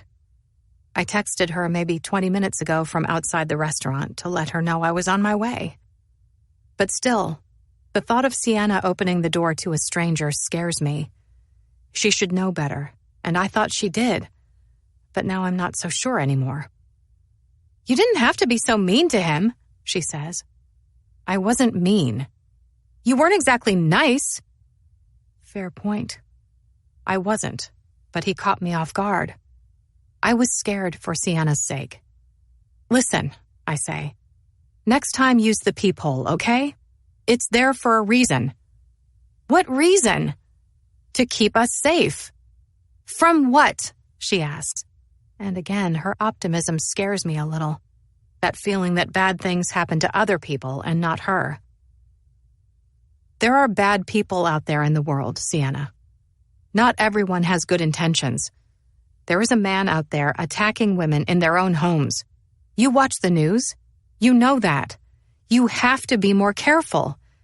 You can't trust everyone you meet, okay? I ask. And she says okay back, but her eyes are on her phone, and I'm only 50% sure she's listening. 9. The next morning, I pick up my mail on the way out of the building, dropping it into my bag to make room for today's to fit. As I walk to work, I overhear 2 women just ahead of me talking about another attack in the city last night, and it unmoors me. I didn't turn the TV on this morning. I didn't read the news. I didn't know about this latest attack. There have been so many now, I'm losing count. They say he wears a black mask when he goes after women, so no one has gotten a good look at him. It's been weeks now, and still no one knows who he is. At work, the police come. I've just come back from a quick lunch to find 2 male officers standing inside Caitlin's room. I come to a dead stop before the nurse's station when I see them. My feet stop moving all of a sudden, and my body has a very visceral reaction at seeing the police. The uniforms, their hulking bodies, guns and tasers on their vests. All other thoughts are quickly dispelled from my mind. The only thing I can think about is why they're here. We have had police in the ICU before, but not when it's a suicide attempt because there's nothing illegal about trying to take your own life. The officers are in the room, speaking to Caitlin's parents. There is another man there, too, in his 30s if I had to guess, standing behind Mrs. Beckett with a hand on her shoulder, the gesture warm, intimate. He knows her. He's not with the police. Through the glass, everyone looks very bleak. One of the officers has his back to me, while the other is angled sideways, his hands resting on the chest of his load-bearing vest, while the other officer does the talking. I brush up beside Luke in the nurse's station. What's happening? I ask in a quiet voice. Why are the police here? I hold my breath, afraid of what he might say. He looks at me. They're saying now that maybe it wasn't a suicide attempt after all. I pull back. The air leaves my lungs and the hallway turns suddenly warm. What do you mean? He blinks hard, and I know what he's going to say before he says it. They think that maybe she was pushed. Pushed? I ask, like I don't understand the meaning of that little one-syllable word. I say it again and then again in my mind until it loses meaning. Pushed. Yes, he says, quite calm in comparison to my own reaction, yet he's had a few minutes to sit with it, to live with the knowledge of what the police know, to bat it around in his mind. Pushed. By who? No one knows. The Becketts look up as I enter the room. They're adrift, their minds a million miles away from this hospital room. The police have left, but the other man is still here, standing propped against a wall, his arms crossed against a dark crewneck sweater. His gaze lifts when I come in. Our eyes meet, and I see the resemblance right away. He's a younger version of Mr. Beckett in height and body shape, but with Caitlin's features, the same dark hair and eyes. "Megan," Mr. Beckett says, rubbing at his forehead before zeroing his heavy eyes in on me. And it strikes me how utterly done in he looks, with both mental strain and physical exhaustion. "Can I get you anything?" I ask. "No," he says with a curt shake of the head, and I try not to read into the brevity of his reply. Mrs. Beckett turns away, saying nothing. She sits on the chair beside the bed, pulled up close to it with her back to me so that I can't see her face. "Megan, this is our son, Jackson." "It's nice to meet you," I say, coming further into the room where the air is different all of a sudden, charged. "You too," he says, pushing himself from the wall. "I've heard quite a lot about you from my parents." My eyes go to Mr. Beckett, who says, "We told him how much you've been doing to help us and how you're a godsend." "It's nothing. I'm happy to help." "Well, we're grateful. Jackson," he tells me, "flew in this morning to be here, to be with Caitlin. He landed just a couple hours ago and came straight from O'Hare." "It was nice of you to come," I say. "I'm just sorry I couldn't be here sooner." Jackson steps closer to the bedside, coming to stand behind Mrs. Beckett. His hands fall to her shoulders, offering comfort. I watch him, watching the way his eyes go to Caitlin in bed. I search in vain for signs of emotion, of sadness, of disbelief, finding none. But maybe he's just being stoic. It's been days since she arrived at the hospital, and I shouldn't judge, but I think how, if Bethany were still alive and something like this happened to her, I wouldn't have hesitated. I would have been on the first plane I could find. "You're here now, and we're grateful. Caitlin would be too," Mr. Beckett says. And I wonder if anyone but me notices the way Jackson quietly sneers at his father's words. Caitlin would be too. Something cynical rising to the surface before it disappears. My mind goes back to what Mrs. Beckett told me in confidence days ago, how Caitlin and her brothers aren't close, how her own relationship with Caitlin is different than the one she has with her sons, and how she isn't so sure but that they don't resent Caitlin for it. Jackson must feel me looking at him because his eyes move swiftly to mine, too quickly to anticipate, and he catches me staring. "Our oldest, Henry," Mr. Beckett goes on, and I look to him, embarrassed and grateful for somewhere else to focus my attention. "Wishes he was here too. But he's in the middle of a trial and can't get away. Jackson was in London for work when it happened," he says. "He got here as soon as he could."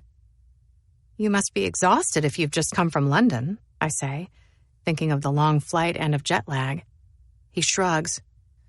"Nothing a little caffeine won't fix." I nod, looking back to Mr. Beckett.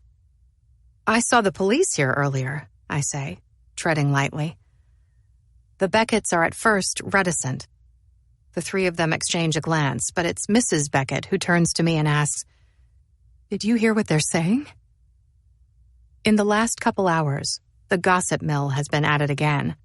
It's all anyone is talking about, how Caitlin Beckett was pushed from the pedestrian bridge. I've heard it again and again, at the nurse's station, in the break room. "Did you hear? The police were here. Caitlin Beckett didn't jump after all. She was pushed." Eyes glinted as they spoke. Dear God, and how awful, people said, but their voices betrayed them. They were less compassionate and more gossipy, everyone eager to find someone who hadn't yet heard so they could be the one to break the news. Every time I heard it, I bristled, thinking of the final shove that drove her over the edge. "Yes," I say, swallowing. "I did. It's awful. I'm so sorry. Are they certain?" "Yes." "Do they know who did it?" I ask. Mrs. Beckett shakes her head as Jackson releases his hands from her shoulders, stepping back. There is this vacant, wooden expression on her face, though it's not quite the same grief she's been wearing on her sleeve the last few days. It's something different. She turns away from me again. Her eyes stray to her daughter on the bed. She scooches forward to the edge of her seat, stretching a hand to move a section of dark hair that's fallen on Caitlin's forehead, gently sweeping it aside and then staring for a long while at the stillness of her daughter's face. The police don't know. There was a witness, a woman who saw Caitlin on the bridge that day. Someone else was there, Mr. Beckett says, and my heartbeats quicken at his words. Why would anybody do this? Mrs. Beckett asks, holding back tears. This time, it's Mr. Beckett who places a hand on her shoulder. I don't know, honey. I don't know. And then to me, he says, this witness, was in a car on Lakeshore Drive, driving past. She didn't get more than a few seconds' look, but she's certain there were 2 people on the bridge that day. She didn't actually see Caitlin get pushed. Otherwise, she would have called the police right away. But she saw something happening on that bridge. Something contentious. And then she drove on and forgot all about it because it's a big city and altercations happen all the time. And she wasn't entirely sure it wasn't just 2 people screwing around. Mr. Beckett's phone rings then. He takes it from his pocket, looking down at the screen. I'm sorry, he says, but I have to take this. It's for work. He excuses himself, stepping out into the hall to take the call. Mrs. Beckett turns to me, picking up where her husband left off. This woman didn't give it another thought until that segment the other day on the news about suicide in the city. I didn't see it, but I heard about it.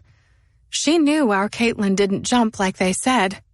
Something else happened on the bridge that day. The police looked into it. Caitlin was living with a friend, but she had started working with a realtor just a few weeks ago. She was looking into condos to buy. Caitlin was putting down roots. Who thinks of the future and does things like looking for condos to buy if they're suicidal? She locks eyes with me, and I see something new in them now. Shock, anger, and fear. But even more than that, relief. Her daughter wasn't depressed like she thought, and she didn't have a desire to die. They're saying it was an attempted homicide, Megan. Not a suicide attempt after all. Which means Caitlin didn't try and take her own life like we thought. There's a long, pregnant pause, and then she says, "Someone else did." My stomach clenches. Homicide. Murder. It sounds so brutal, so cold-blooded when she says it, that my mouth turns suddenly acidic, tasting like vinegar as saliva collects under my tongue and in my mouth. "Do you think it's possible someone lured her to that bridge?" she asks now, speculating. "Maybe," I say, my shoulders rising up into a shrug. "Do you think whoever did this was there, waiting for her to come?" I shake my head. I don't know. Now that the police are involved, they will focus on finding who did this. 24 hours ago, that was irrelevant.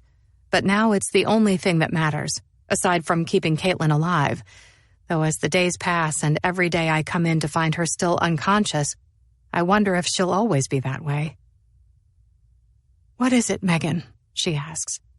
And I realize I'm not looking at her anymore, that my eyes have strayed and I'm staring at the bare white wall, somewhere far away. "There was a man here the other day," I say, meeting her eye. "He came to see Caitlin." As I say it, I think of his eyes again, the way they traveled my body to my name tag, looking at it with interest.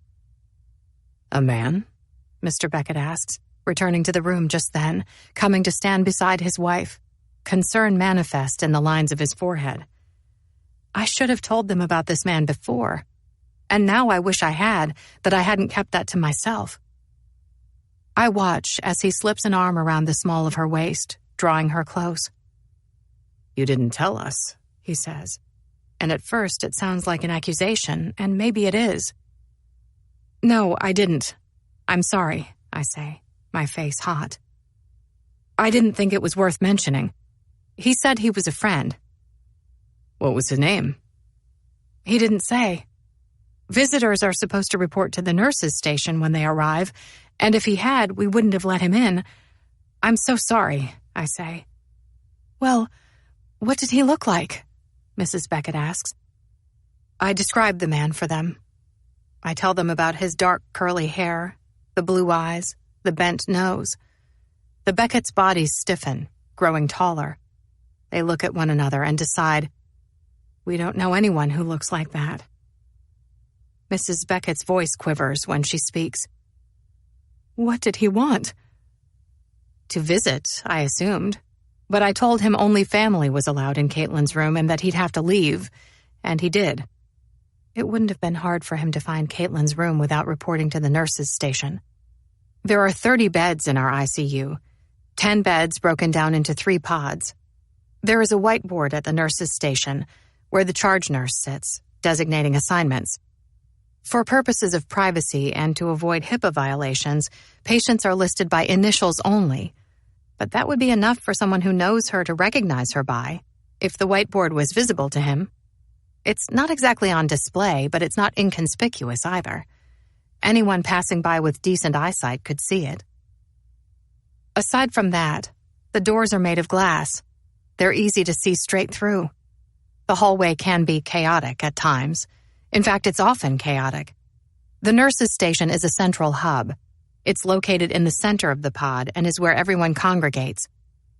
At any given time, there are people milling around it, so it would be easy to see how a person could slip by and no one would notice.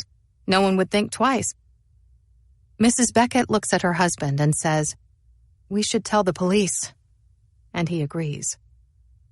Throughout the whole conversation, it's not lost on me how Jackson still stands with his back to the wall, quiet, listening, seemingly unaffected.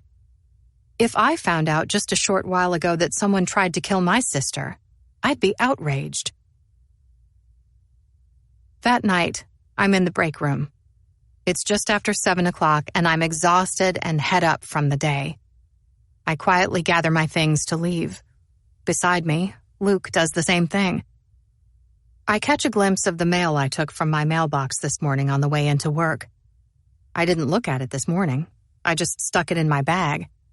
Now, a small red envelope sits on top with my name on it, written in an all-caps, very manly print.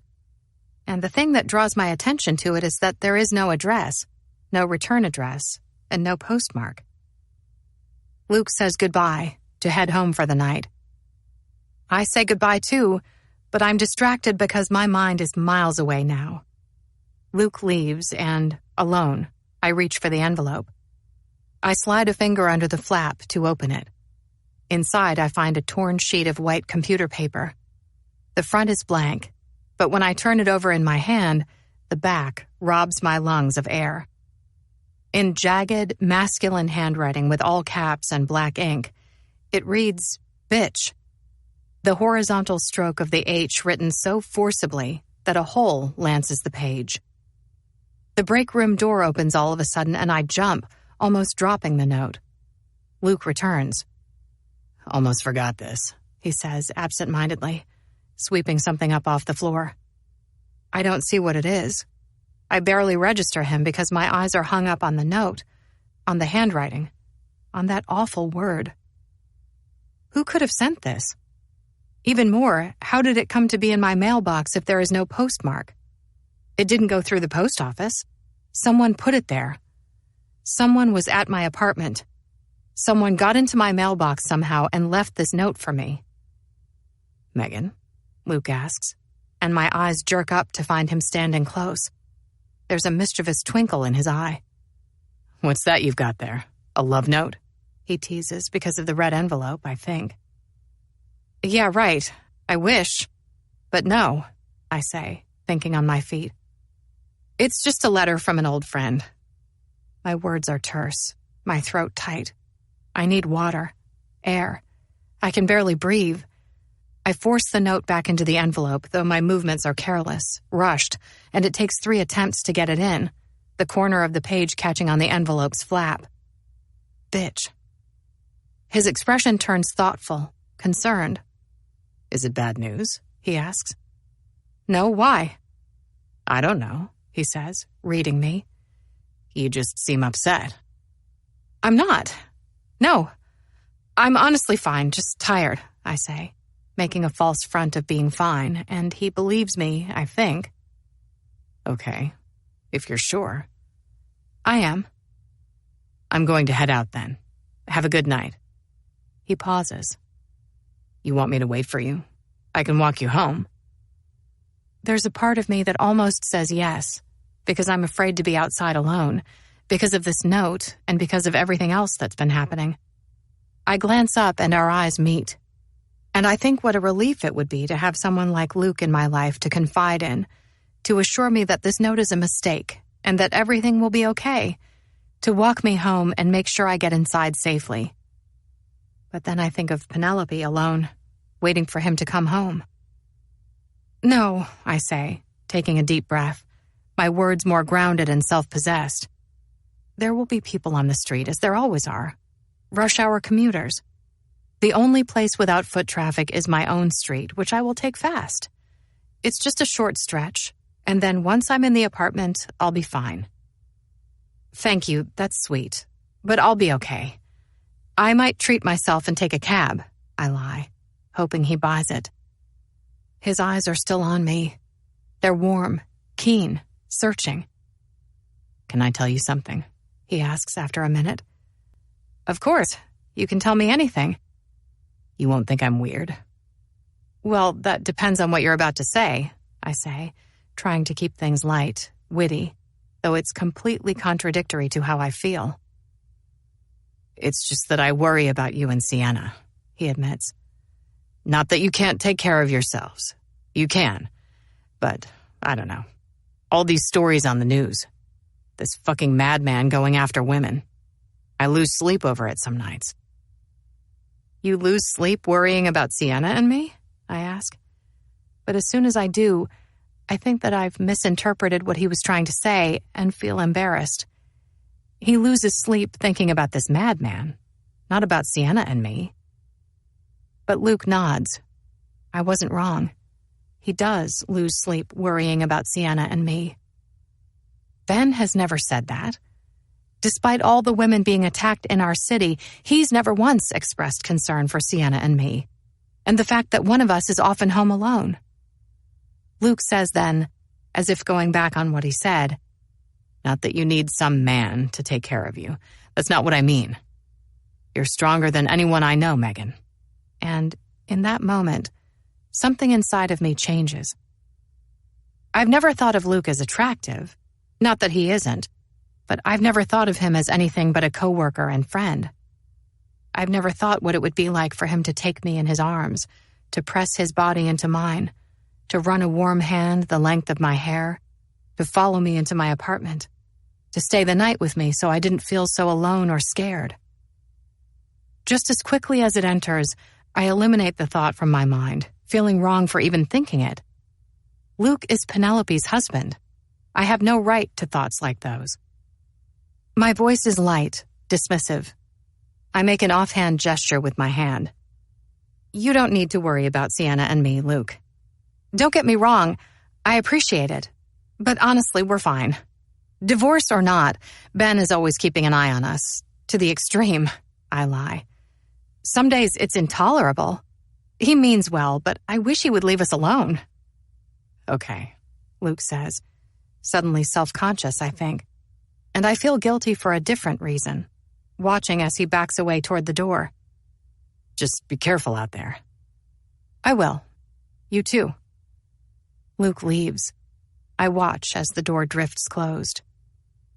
I throw the letter away before I go, pressing down with a bare hand, forcing it to the bottom of the trash can so no one will see it. I wash my hands after. Out of sight, but not out of mind. 10. Standing alone in my kitchen, I send Nat a direct message on Facebook.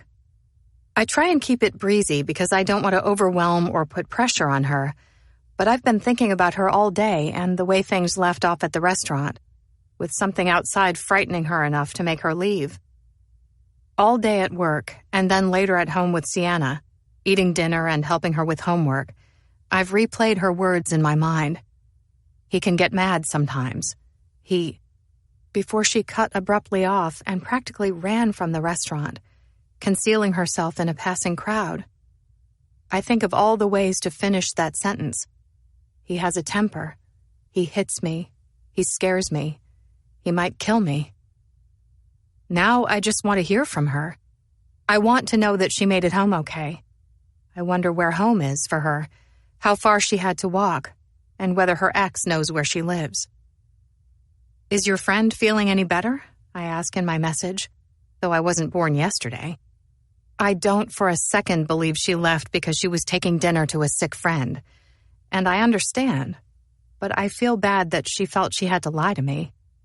I know we've lost touch over the years and that we weren't the kind of friends in high school who told each other everything, but I'd like to think she feels safe with me and that she knows she can trust me. I would have rather she told me what was going on. I would have walked her home myself to make sure she got there okay. I check and check again all night, but she never reads my message, and she never replies. My ex-husband Ben stands just inside my apartment, stealing all the oxygen from the room. The hostility between us takes my breath away sometimes, and I find it hard to remember a time when we were happy together. Those cozy moments on the sofa and the intimate moments in bed. Did they really happen? Or did I only imagine they did? Is Sienna almost ready? He asks, looking through or past me because he has this way of never meeting my eye anymore. Yes, just give her a minute. He's pissed that Sienna isn't ready. What little patience he has wanes, and he goes to stand at the window, looking out at the street below. I'm double parked, he says gruffly, turning back to glance at Sienna's closed bedroom door, his not-so-subtle way of telling me to tell her to hurry up, which I won't because I refuse to be servile. I told you she's almost done. She has 30 seconds, he says, checking his watch, and not for the first time since he's been here. And then what? I ask, calling his bluff. Tension hangs in the air like early morning fog. I wait for Ben to say something, to threaten me with a call to the judge, but this time he doesn't. Is that a new shirt? He asks instead, looking at it with something like disdain. I glance down at my shirt. It's nothing fancy, but it is nicer than what I'd usually wear around the house. I put it on after work, slipping first out of my scrubs and then standing, braless, in my bedroom before the floor-length mirror, staring at my breasts, wondering if the right one, in particular, looked any different than usual, as if I could somehow see the cancer itself, a prickly thistle beneath the skin. I regretted that I hadn't been better with self-exams over the years. I just turned 40 a couple months ago. This was my first mammogram, which scares me because if it is cancer, who knows how long it's been there. Standing before the mirror, staring at my reflection, I pressed my fingertips to the breast, feeling around, but feeling inept. I didn't know what I was looking for or if I'd know it if I found it. Eventually, I gave up and went to my closet, searching for something to wear. I put effort into my appearance on the nights Ben comes for Sienna. The last thing I need is for him to see me looking exhausted and slovenly in my work scrubs. I want him to see I'm doing fine. No, better than fine. I want him to see I'm doing great. Tonight, I'm wearing a black and white floral shirt with a pleated neckline and satiny fabric, and jeans. Since the divorce, Ben pays child support, which is equivalent to 20% of his income because I'm the custodial parent, or the one who gets Sienna for the majority of the time.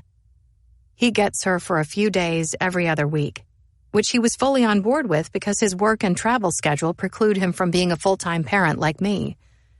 Still, he gripes about the amount of child support he has to pay, which goes toward things like Sienna's education, food, shelter, clothing, all of which he was happy to contribute to before the divorce. But now it's as if he thinks I'm using his money for new clothes for myself. His is a loaded question. What he really wants to ask is, did I use Sienna's child support payments for my shirt? Even without the 20% of Ben's income, Sienna and I do fine financially. I don't make nearly as much as him, but I make enough to support us. Our apartment is affordable, and I'm smart with the money we spend, It also helps that my grandmother died sometime after the divorce, leaving me with a significant portion of her nest egg that I was grateful not to have to split with Ben, though he was bent out of shape about it, as if she intentionally timed her death to coincide with the signing of our divorce papers. I've used some of the inheritance on expenses, but most I've put away in the bank while I figure out what to do with the rest, though Sienna's college education is at the top of the list. Still, it's nice to know I have an emergency fund if Sienna and I ever need it. I don't lose sleep over money like I used to. If something terrible happened, if I lost my job or if I found out I have cancer, for example, we'd be fine for a while. It is, I say. Do you like it? Ben shrugs. It's okay.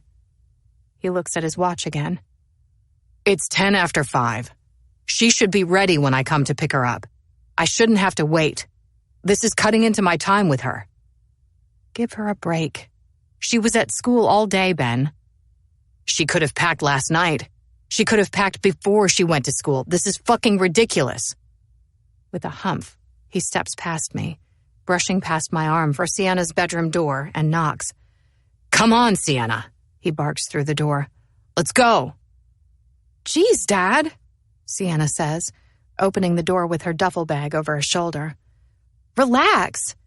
Is the apartment on fire or something? I hold back a smile and then I watch out the window as they leave, seeing how Ben walks 2 steps ahead of Sienna to the car. And I think how much I hate the time she's away from me, when I'm not there to keep her happy and safe. When they're gone, I find a bottle of wine and an empty glass, carry them and my laptop to the sofa. I give myself a generous pour and then sip from the glass as I go to Facebook to see if Nat has replied, and she has. I lied to you. That's all it says. 4 little words sent less than 10 minutes ago. When? I type back, hoping she's still online. She is, because her reply is immediate. My friend wasn't sick the other night. I didn't leave to bring her dinner. The vagueness of her statement practically begs me to ask, why did you leave? Declan was there. I saw him in the window. He was watching me. I draw in a breath. Those words, he was watching me, undo me, and I go cold at reading them, my glass of wine suspended in my hand midair. I knew someone was there that night. I'd seen the dark shape in the glass and saw his breath on the window. But still, reading her words, having her confirm what I thought, sends gooseflesh rising up my arms. The L draws near. I feel the vibration of the earth first before I even hear the train coming. A second later, my eyes go to the window and there it is, a smear of light appearing out of the darkness, crossing over the street before rolling past the apartment. The floodlit train passes by too fast for me to see the faces of people inside, but I wonder if, sitting stagnant in my apartment with the lights on and the curtains open, riders see me. I rise from the sofa. I go to the window, grabbing for the dark flax curtain panels to close them. I sit back on the sofa. Did you make it home okay? I type. 1 and then 2 minutes pass, but she doesn't answer. I think that maybe she's gone, that she's logged off Facebook, but the little green dot beside her image tells me she's still active. Are you okay, Nat? I don't know, she types then, and I practically hear the hesitation, the unease and fear through the computer screen. Where are you? I'm fine, she says in lieu of telling me where she is. Please tell me where you are. She types back that she's on Broadway, just outside some stand-up comedy club. And I wonder why, if something has happened so that she can't go home. I ask her for the intersection or the address, which she is reluctant to give because she doesn't want to inconvenience me. You don't need to come, she says. Really, I'm okay. I'm coming, I say with some finality, feeling grateful that Sienna is with Ben tonight so I can help. I'm already on my way, I add, because if I am, then she can't try and talk me out of coming. I Google stand-up comedy clubs on Broadway and find one, and then I slip into my coat and hat and leave, hurrying out of the building and down the street to Sheridan, where I'll have more luck finding a cab. It takes a few minutes, but eventually one comes, and when it does, I slide into the back seat, giving the driver the address. Traffic is heavy tonight. It backs up at intersections, creating a jam. I get frustrated, checking Facebook to see if Nat has messaged me again, but she hasn't. From my apartment, it was just over a mile to get to her, and, in retrospect, I should have walked because I'm not saving any time in a cab. "Just drop me off here," I say to the driver somewhere before Belmont, because I don't have the patience to wait for the light ahead of us to turn green. I pay him and slip out, looking quickly before crossing the street. I jog the rest of the way down Broadway, searching for Nat as I approach the comedy club, where there is a line of people waiting to get inside. I don't see her at first. I think she's gone, that she left. But then I find her. She's not at the comedy club. She's 2 doors down, standing in the recessed entry of some shoe repair shop, which is closed. The entry is deep, and there is a red awning that provides some shelter from the elements, but not enough to keep the cold entirely out. Nat looks freezing, pressed into a corner to avoid the wind, her arms folded around her. Behind her, the store is dark, though neon signs in the window emblazon her face in hot pink, bright white, and a vivid orange. I try to keep my face neutral when I see her, to be non-reactive. I try to keep the shock and horror at bay. I tell myself the neon lights make it look worse than it really is, but I'm not sure they do. "Nat," I breathe, and her eyes rise to mine. Her bottom lip is swollen to twice its size. This didn't just happen because a cut on the lip has scabbed over, but it happened recently. There is a swollen lump on her cheekbone that's purple and raw. "What happened?" I ask, my voice soft, slow, and sedate as I step forward, slipping into the recessed entry with her. There are tears in her eyes. "I did something stupid," she says. "What?" I ask, but I regret it almost immediately, because what I should have said was no. No, you didn't do anything stupid. Because victims of abuse always blame themselves for what happened, but nothing she did is deserving of this. "You're going to think I'm an idiot." "No," I promise. "I won't." With reluctance, she says, "Declan called yesterday. He asked me to meet him at our old condo after work. He was crying on the phone. I can't remember the last time I heard him cry. He's always so stoic. I asked him what was wrong, and he begged me to come home, to come back to him. He said he was sorry, that he couldn't live without me, that he was getting help and would never hurt me again, would never cheat on me again. He promised, on his life, he said." "And so you went home to him?" I ask. "And he did this?" "It's my fault," she says. "I should have known better. I upset him."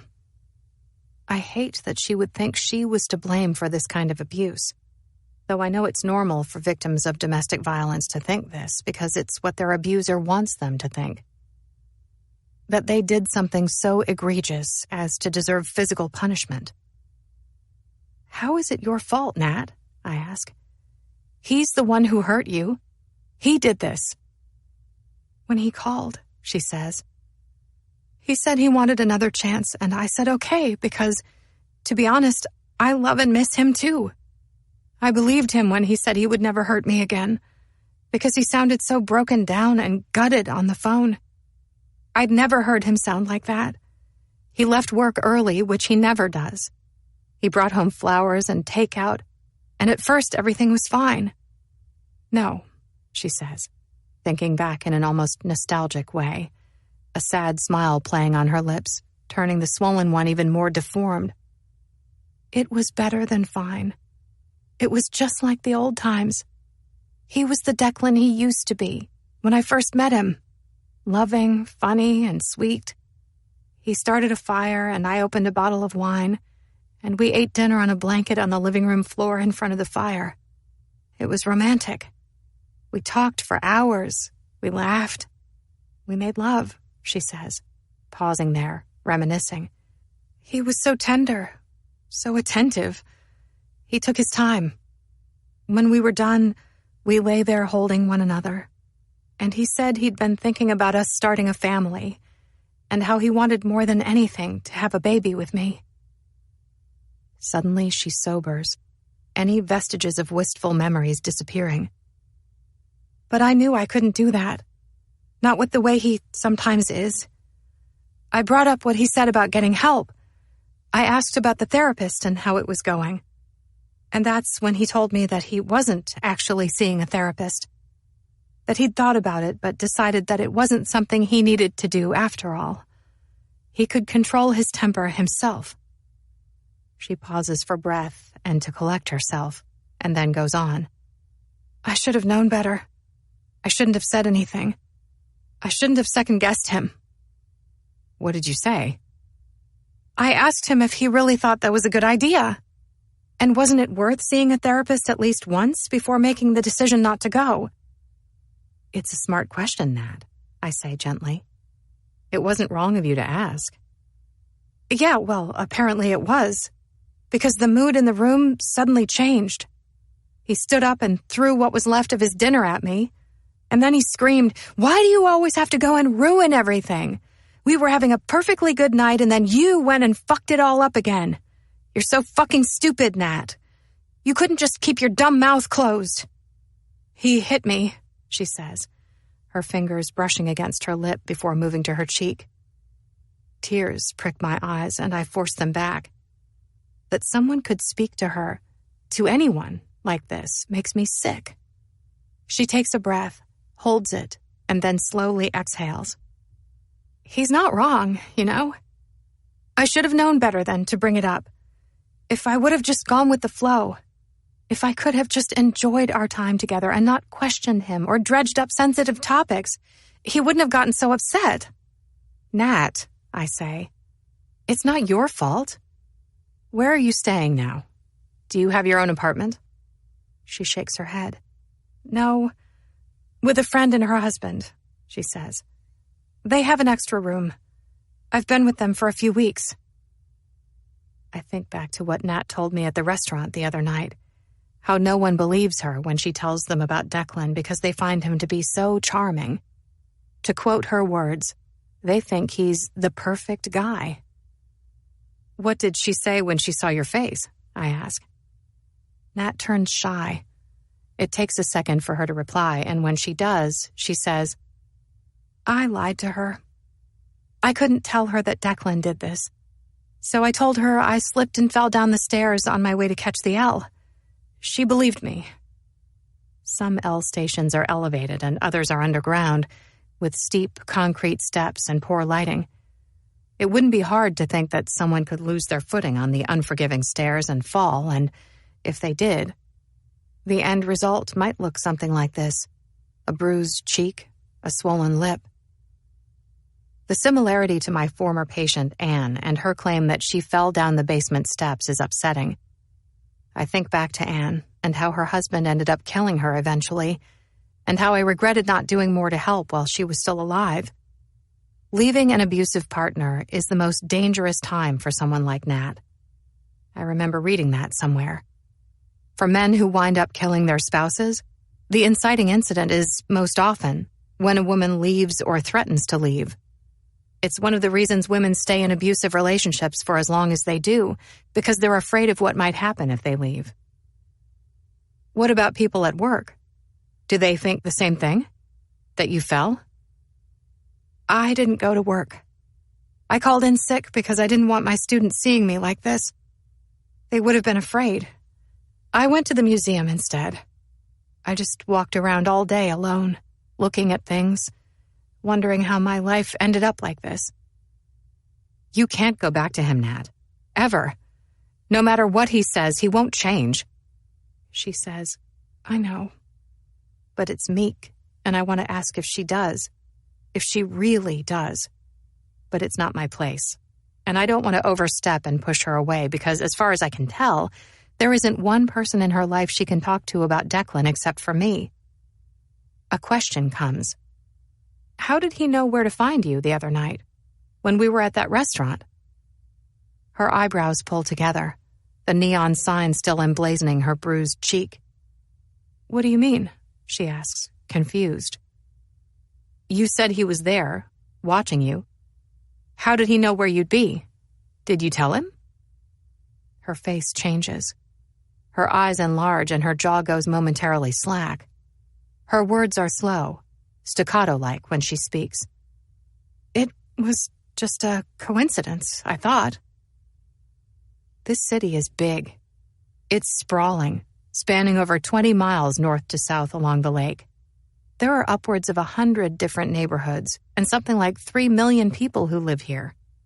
It's not impossible to run into someone coincidentally, but the odds of it happening are slim. "Maybe," I say, "but maybe not. Have you checked your phone? Do you know if he ever installed one of those tracking apps on there?" Sienna and I have one called Life 360, which lets me track her phone so I know where she is. Sienna hates that I have it, but it was one of my stipulations when she got her phone, especially with her long commute to and from school. I promised at the time that I wouldn't use it to snoop on her and her friends, but only in case of an emergency. To be fair, I turned my location on so she too could see where I am at all times. "It's just a precaution to keep us safe," I told her, and, as always, she asked what was so bad and scary out there that we needed to be kept safe from. The list is endless. "I don't think so," Nat says now, but she takes her phone out of her bag for good measure to check. "How would I know?" "May I ask, reaching for her phone, which she easily gives after unlocking it for me. I scroll through the list of apps. There isn't anything obvious, like Life 360, though I come across the Find My app, which is standard on certain phones. It's a catch-all location sharing app, where you can find a missing phone or iPad just as easily as people. I search under people. It says, so completely unambiguously that I feel my heart start to race as a chill runs down my spine, "Declan can see your location." I quickly toggle off the option to share her location.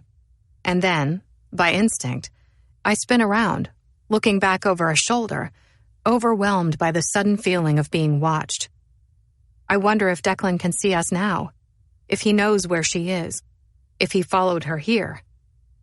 The street behind me is full. It's dark out and the people move in all directions. I can't take them all in. The line waiting to get into the comedy club has started to move too, drifting forward. There are cars and buses driving past, and people standing and walking on both sides of the city street. And then there are bars and restaurants with windows, some as large as garage doors that lift when the weather is warm, so massive a person could be sitting anywhere inside the restaurant and be able to see somewhat out. Declan could just as easily be inside one of the restaurants as in a bus driving by.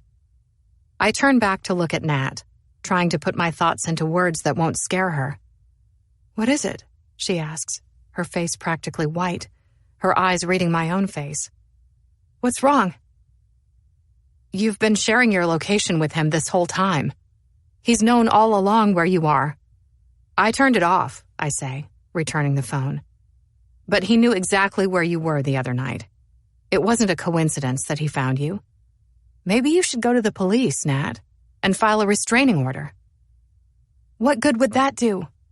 A piece of paper won't stop him." She's not wrong. Still, I say, "I just think it's good they know what you're up against." "Someone will serve that to him. He'll know what I've done, that I reported him. It will only make him mad, Megan. It will only make things worse." I nod, too afraid to force the issue in case she's right.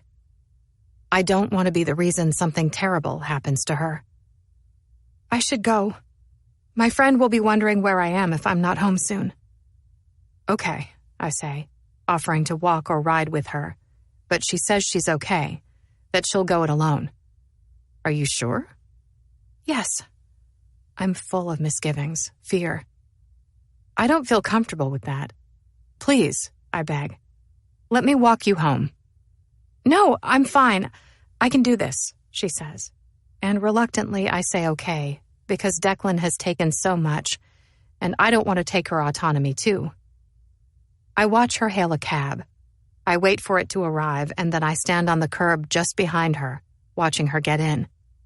She pulls the door closed and waves at me through the window, her face hard to see through the glass. She breaks her gaze, saying something to the driver. Before the cab pulls away, I rap on the window to get her attention. "Send me a message when you get to your friend's house, okay? So I know you made it there." She nods. As the cab takes off down the street, I watch its tail lights for a long time until I can't tell which lights belong to it anymore. I don't think about my own safety. I take for granted that she is the one in danger and that I am safe. I decide to forego a cab and walk back to the apartment. The night is crisp, but the cold air feels good on my face, as does the movement, because I'm anxious. And the idea of going back to an empty apartment, where I'll do nothing but sit and worry about Nat, isn't appealing. I walk along Broadway almost the entire way. The city is loud and busy tonight. Even the weather can't keep people inside. I'm grateful when Dakin Street comes and I can slip away from the hustle and bustle of Broadway for something quieter, though it's also then that the fear sets in, that ever-present knowledge that there are murderers out here, and that there is a man somewhere on these very streets assaulting women. I reach in my bag for my keys, grateful to feel the weight of them in my hand. The apartment door key in particular is honed, and though it's not like I could kill someone with it, the pointed end would do damage.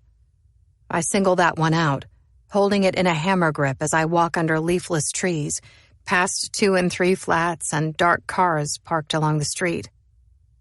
I pay attention to my surroundings, though the darkness muddies my vision. It's hard to see, but my hearing, on the other hand, is more tuned in.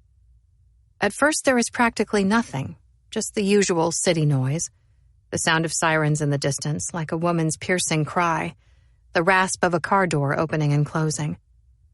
It's windy tonight. On the sidewalk beside me, trees sway, their naked limbs like hands. The wind itself makes noise, hissing as it whips around the edges of the buildings. As I near the abandoned buildings on the street, I hear something in the distance, something different than I'm used to, something haunting and keening like an elegy. The sound is so inappreciable at first that I don't know if it's there or if it's not, if I'm only imagining it. I hold my breath. I listen closer, and in time, the sound becomes more distinct. Somewhere behind me, someone is whistling. I whip around. On the horizon is the contour of a man, I think, from the shape and size of him, and because women don't whistle when they walk alone at night. We do everything we can to be inconspicuous. My breath catches. I turn back around, looking straight ahead at my apartment building in the distance. Over time, the sound edges closer. The whistle disappears and is replaced by silence at first, and then the distinct sound of footsteps, jogging as if to catch up, kicking up loose gravel that sails in my direction. My throat tightens. I readjust my grip on the key. I can tell from the heaviness of his steps, from the way they advance on me, cutting the distance faster than my own legs can go, that I was right. It is a man. A woman would know better than to follow another woman this closely at night. My legs move more quickly now. My breath changes too, becoming shallow. It takes everything in me not to look back, not to run. There is no end to the number of rules women are supposed to follow at night regarding their safety. Be observant. Stay off your phone. Adjust your routine so you don't always take the same route. Wear comfortable shoes that you can run in and carry mace or a Swiss Army knife. Or better yet, don't walk alone at night, especially if you've been drinking, because alcohol lowers your awareness and your reaction time and makes you an easy target. And yet men can do any damn thing they like and it's fine. I move to the edge of the sidewalk to give this man more room to pass, but he doesn't. He soldiers on at the same pace, following a hairbreadth behind me, so that my own pace changes, and I walk somehow even faster, my shoulders squared, thinking he will touch me or worse. And I think about those women who were attacked in recent days, and if the same thing happened to them in the moments before they were assaulted. Not a second later, I think about Declan Roche. I picture his face. I think about what I just saw on Nat's phone. Declan can see your location. What if he was watching Nat and me as we conspired in the entryway under the awning? My throat tightens. I think of her beaten face and wonder to myself, if he could do that to Nat, to a woman he supposedly loves, what he could do to me, a complete stranger. As my building draws near, fear gets the best of me and I spin around, saying, "What do you want from me? Get away." My hand shakes as I brandish the key like a knife. I don't know which of us is more surprised. Luke, my friend from work, stands before me, frozen on the sidewalk. His eyes go wide and shock fills his face. He's pulled back from my faux knife, which I lower, my heart hammering inside my chest. "Megan," he says, reaching out a hand as my knees buckle and I stagger forward, grabbing a hold of his arm to catch myself. "Oh my God," he says, his voice dripping with compassion and remorse. "I'm so sorry. I didn't mean to scare you." I regain my balance and just barely get out, "It's fine." But the words are terse, breathless. Anything but fine. I take a minute, and then I let go of his arm, but still, my heart hammers inside of me, and my eyes burn with tears, from fear, from relief, which I hold back, not wanting to cry in front of Luke because I don't want to make him feel bad. It's not his fault that I feel this way. As a man, he has no way of knowing how it feels to be a woman walking these streets alone at night. "Are you okay?" he asks, shame and empathy in his eyes. "I didn't know that was you." "Yes," I say, but we both know that's not true. "Shit," he says, taking me in. "I feel like such a jerk. I'm so sorry. I wasn't paying attention." "It's fine," I say again, fighting to catch my breath, to get control of my voice so that it comes out less brusque. "I thought," I start to say, but I stop myself, shaking my head, because I don't want to put into words how I thought Luke was going to hurt me. I don't want to make him feel more guilty than he already does, and saying it aloud somehow makes the possibility of it even more real. It could have happened. I could have been attacked just like that. Luke's breath is visible when he speaks. "I wasn't looking where I was going. I was on my phone texting Penelope," he says. And I see the phone then in his hands, the glow from the screen bright as an incoming text arrives, and I catch a glimpse of it upside down, feeling embarrassed for him. "Fuck you," it says. He takes in the text, wincing, and then he moves his eyes to mine. "What happened?" "She's pissed about something I've done. Again."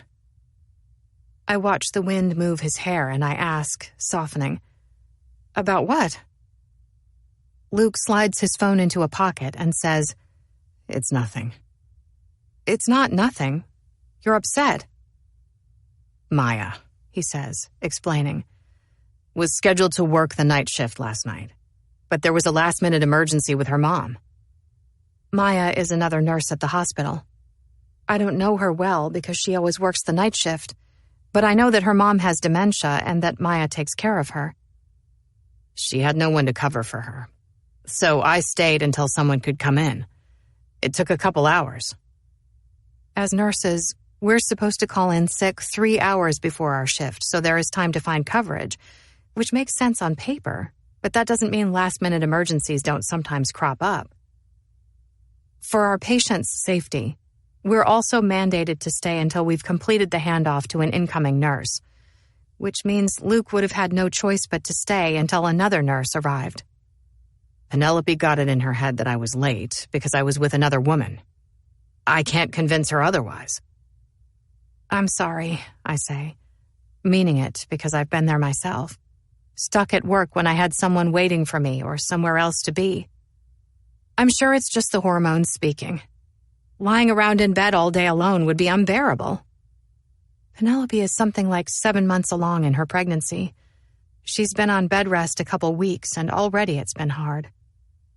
I know. It would be, especially in our little apartment. Did I ever tell you how I took her to see a house not too long ago, before the doctor put her on bed rest? A single-family home in Roscoe Village. I don't think so. I did. I thought I would surprise her. I thought it would make her happy. There's no room in our apartment for all the things a baby needs. We're bursting at the seams. They're so small, and yet they require so much. Luke nods. I know. And then he says, going back, I don't think Penelope liked the house. No? Why not? She said it was too expensive, he tells me, and chances are it was. With Penelope unable to work, Luke is always picking up extra shifts to make more money. I worry about Luke sometimes and the way he describes his marriage to Penelope. I worry she emasculates him, that she makes him get down on himself because he doesn't have a 6-figure salary and can't provide for her in the way another man could, in the way Luke wishes he could. There are other houses, I say, but I can see in Luke's face that his heart was set on that one. Maybe after the baby comes, you can keep looking. Where are you coming from now? I ask. Beneath a winter coat, Luke wears jeans, the mock neck of a dark half-zip sweater visible through the opening. He shrugs. Nowhere. Luke and Penelope live just a couple blocks from me in a 1-bedroom apartment. I didn't know it when Sienna and I first moved into our apartment, until we ran into each other at Whole Foods. I've just been walking. Penelope and I both needed some time to cool off. Oh, I say, imagining a heated exchange between the two of them at home, followed by the hostile texts. Fuck you. I can't judge. Ben and I have been there too, but a high-risk pregnancy makes it all worse. It's cold to just be wandering, I say. But I hesitate then because, in light of Penelope's belief that he was with another woman last night, I don't want to add fuel to the fire. But then the wind picks up, chilling me to the bone, and I wrap my arms around myself and ask anyway, do you want to come inside and talk? I don't want to put Sienna out, Luke says, though I see in his eyes that he is considering. You wouldn't. She's with Ben. He looks at his watch. I don't even know what time it is, but it has to be after 9. If you're sure. It's getting late, though. I don't want to be a nuisance. You're not a nuisance. Come inside where it's warm. I'll make some tea and we can talk. Okay. I turn and climb the concrete steps that lead up to the door, catching a glimpse of my reflection in the front door glass to see that I'm alone. I turn back. I find Luke still standing on the sidewalk, 3 steps below, his hands in the pockets of his jeans, gazing up at me. On second thought, I should probably go home. He's quiet, thoughtful for a beat, and then adds, I might pick up some ice cream on the way as a peace offering. I smile, though I feel a jab of disappointment at the thought of going inside to a dark and empty apartment alone. I would have relished the company, the conversation, so that I didn't have to be lonely myself, so I didn't have to think and worry about Nat. But Luke going home with ice cream as an olive branch, despite knowing he didn't do anything wrong, only reaffirms what I already know. Luke is a good guy. You're right, he says.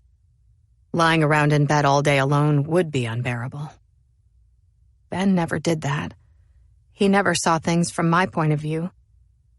But so too is working a 15-hour shift, I say. Penelope is lucky to have you. I hope she appreciates it. He shrugs, humble. Maybe she does. Maybe she doesn't. I say goodbye, waiting for him to turn and walk away, back the way he came. But Luke stays put, saying as he nods toward the door, You go first, so I know you're in. And I appreciate it, not wanting to be left outside alone because, for all I know, someone else is close by and overheard what I just said, that Sienna isn't home and that I'm alone. Good night. Good night. I let myself into the foyer. I push the door shut, giving it a gentle tug to be sure it's closed all the way. Even with Luke just outside watching, you can never be too safe. 11. The next morning, I get the urge to go to the pedestrian bridge. The urge is sudden, but it's not from out of nowhere, because I find myself thinking about Caitlin and what happened all the time, dwelling on the fall itself and wondering what it would have been like to drop from that height. The day is cold. Ice forms on the inside of the windows in Sienna and my apartment. The sun is out, but the sun, this time of year, is deceiving. It can't be more than 25 or 30 degrees. I bundle up before I leave, putting on a coat, a hat, gloves, and boots, heading out through the door and then walking down 2 flights of stairs and out the front of the building. I walk through the snow to Sheridan, where I pay my fare, climb the grimy, narrow, semi-exposed steps, and then I wait, shivering, with my chin tucked into the neck of my coat, on the wooden platform for the train to come. The platform is narrow, an island wedged between tracks, with little if any protection from the elements. For the longest time, I worried about Sienna up here alone on the narrow platform, always reminding her not to stand too close to the edge. She could lose her balance or someone could plow into her by accident, and she could fall. The platform is quiet now. Rush hour has passed, early morning commuters already at work, and I don't know which I'd prefer, being up here with strangers or being alone. A couple minutes pass, and then the red line rolls in along an S-curve, brakes squealing as it jerks to a stop. The doors open, and I get on.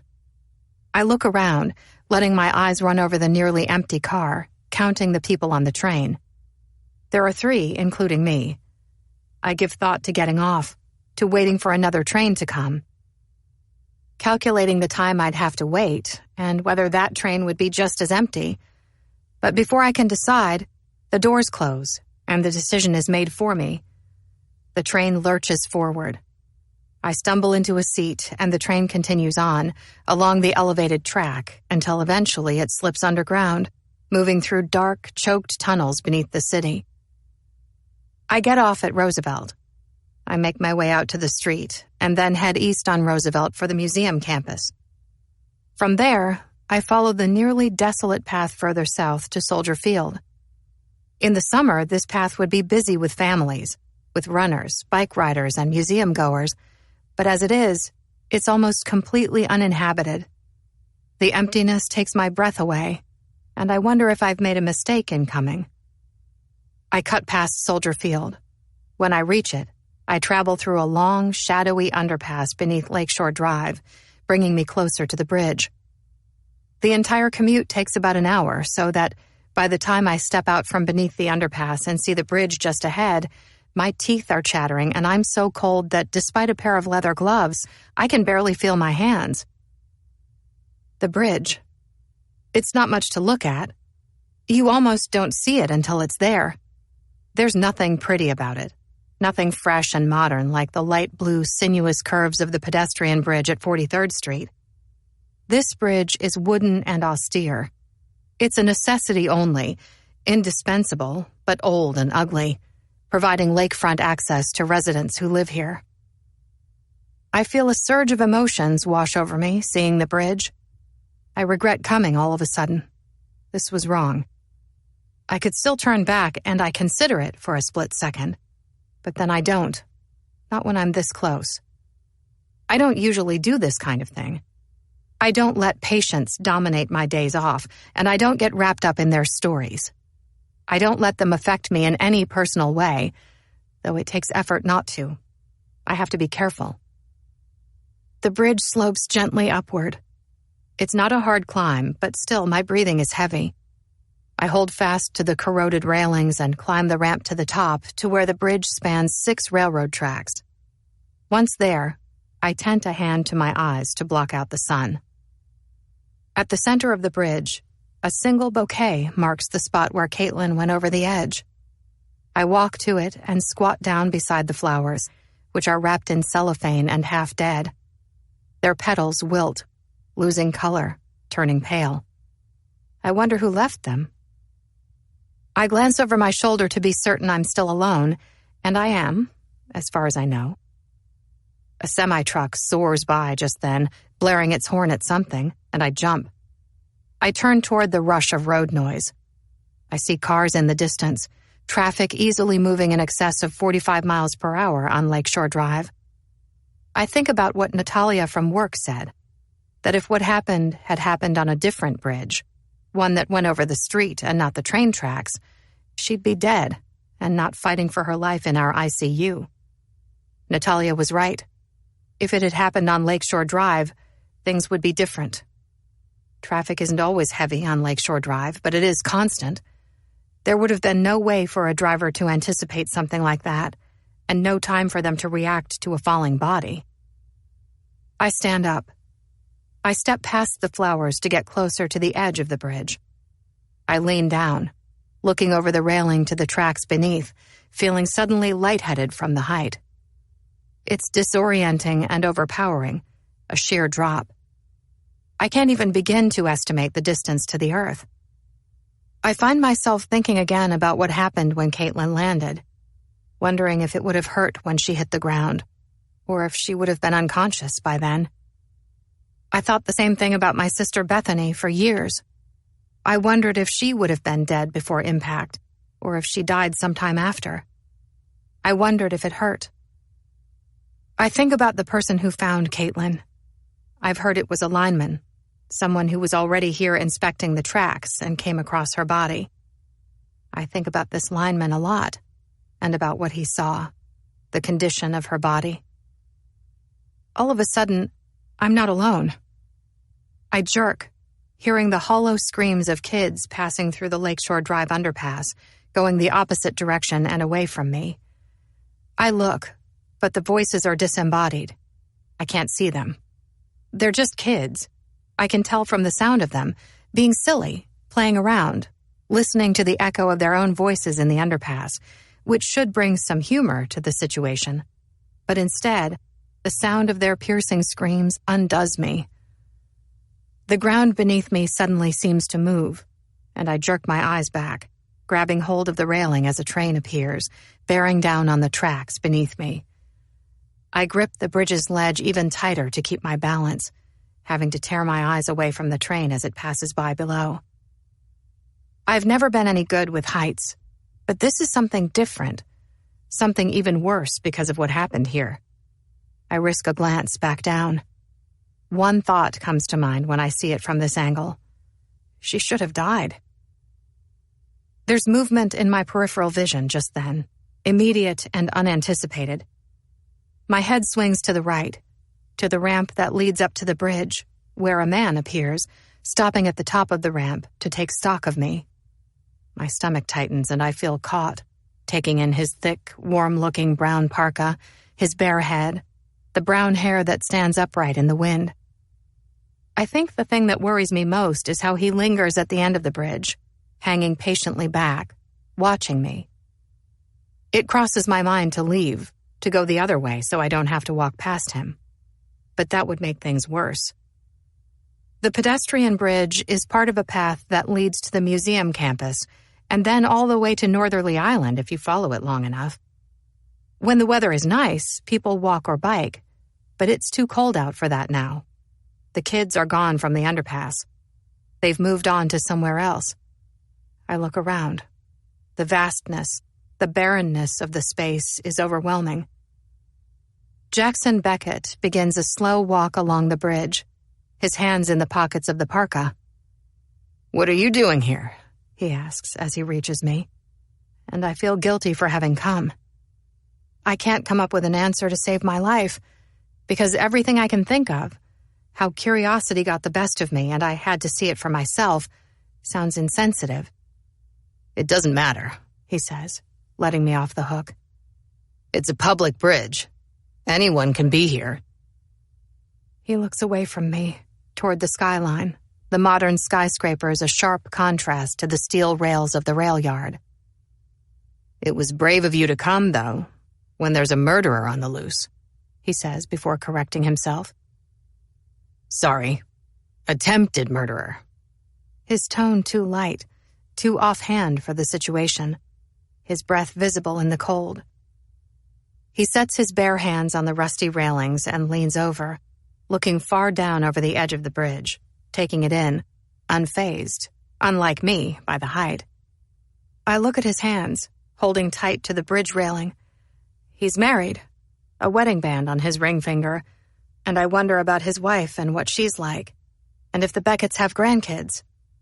First impressions aren't everything, but my gut tells me there's something about him not to like. Terrible what happened, isn't it? Yes, awful, I say, opening my mouth for the first time. I'm not usually like this. I can almost always come up with something to say. But his demeanor, his choice of words, makes it hard.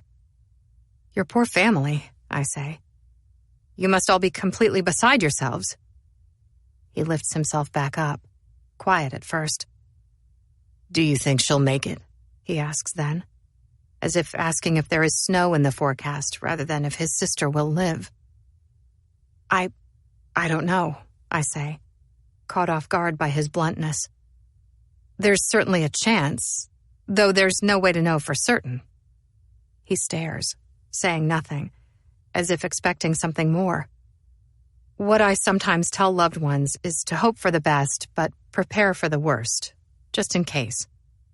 It's good to be prepared, I think, to consider all the possible outcomes. It's good that you came when you did.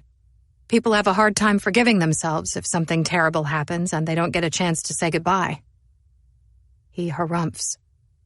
Yeah, well, I didn't come for her. I came for my parents. They asked me to come, and so I did. They don't live far from here, you know, he offers then. And I say no, that I didn't know that, before turning to lean his back against the edge of the bridge, fighting off the cold. They have a townhome on Indiana, he says, pointing in the general direction. And my eyes go there, west of the bridge, further away from the lake. You can see Soldier Field and Grant Park from their deck. That must be nice, I say, knowing that views like that don't come cheap. If they really can see Soldier Field from their deck, then their townhome must be incredibly close. It makes me wonder if that's the real reason Caitlin was in the area that day, if she came to see them. Though, according to the Becketts, they didn't know she had come back from California. But maybe she was nosing around, or maybe she did come, but no one was home. Or she got cold feet, changed her mind, and left. Is this where you grew up? No, he says, taking in the buildings in the near distance, just beyond the rail yard. No. This neighborhood wasn't what it is now, 20 years ago. It's changed, with loft condominiums taking over old warehouses, and luxury townhomes being built. I grew up in Hyde Park, he says, and I nod. It was sometime after Caitlin, Henry, and I left that they sold the old house and moved here, to be closer to Dad's work. He'd had enough of the commute. It used to take him almost an hour to go 8 miles. Now, when the weather is nice, he can walk. I nod. City traffic is the worst. I can't think of anything to say, and so, unthinking, I fill the void with, my ex-husband and I had our wedding reception at Promontory Point, which is in Hyde Park, a peninsula extending out into Lake Michigan with sweeping skyline views, wishing a breath later that I hadn't been so quick to disclose personal details about myself. Ben and my wedding was relatively small, as weddings go, less than 100 guests, though the space, a charming vintage building with French doors, stone verandas, and breathtaking views, was everything I wanted.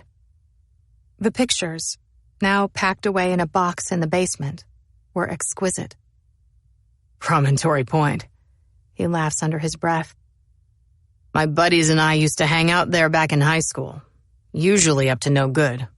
In fact, he says, sobering, I was just there last weekend with a friend. It is beautiful, even in winter. I don't doubt it, I say. I've never been in winter, but I imagine what it would be like to stand on the large boulders beside the lake, to take in the white of the snow against the dazzling blue of the lake and sky. I should go, I say then, using the brief lull in conversation to my advantage. I'm sure you want to be alone up here. I'm sure you weren't expecting company. Don't leave on my account. My daughter, I say this time, will be home from school soon and will wonder where I am. Sure. Yeah. Of course. I say goodbye. As I walk away, along the bridge and down the ramp before disappearing beneath the underpass, I feel his eyes on me. It isn't until I'm halfway home, back on the L, the red line soaring through a narrow tube at the bottom of the Chicago River, which I try not to think about because if I did, it would make me claustrophobic and I'd think about running out of air, about drowning, that I realize Jackson Beckett arrived from London only 2 days ago. He couldn't have been with a friend last weekend at Promontory Point when he was in London for work. Someone isn't telling the truth. 12. My head pounds the next night as I slip out through the hospital's main entrance and onto Wellington. The sky is dark. There is snow in the forecast. It's supposed to start sometime after midnight, which means that up above, dense clouds paper over the stars, blocking them from view. The sun set a long time ago, but because of the dearth of windows in the ICU, I didn't see it happen. I didn't see the sunrise or the sunset, so that it's almost possible to pretend it was dark all day. I find 2 ibuprofen in my purse and take them as I walk west on Wellington toward Sheffield. My commute home is about a mile long. If I walk at a good pace, which I do, I can make it in 15 minutes. This makes standing on the L platform, waiting for the train to come, not worth it, in my opinion.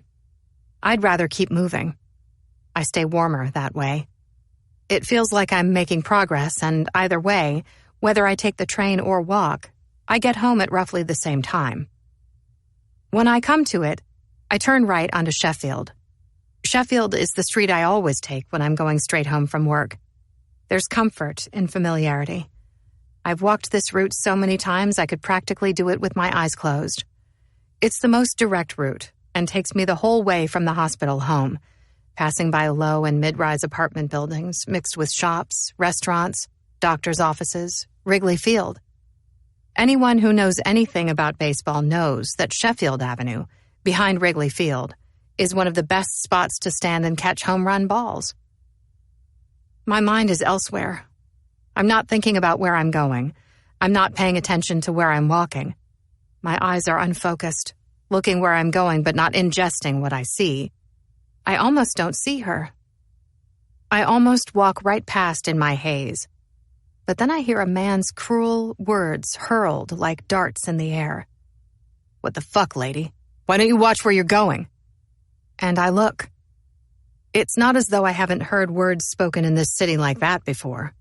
But the coldness of strangers, the way people speak to and treat one another stuns me. This man is in his 50s or 60s.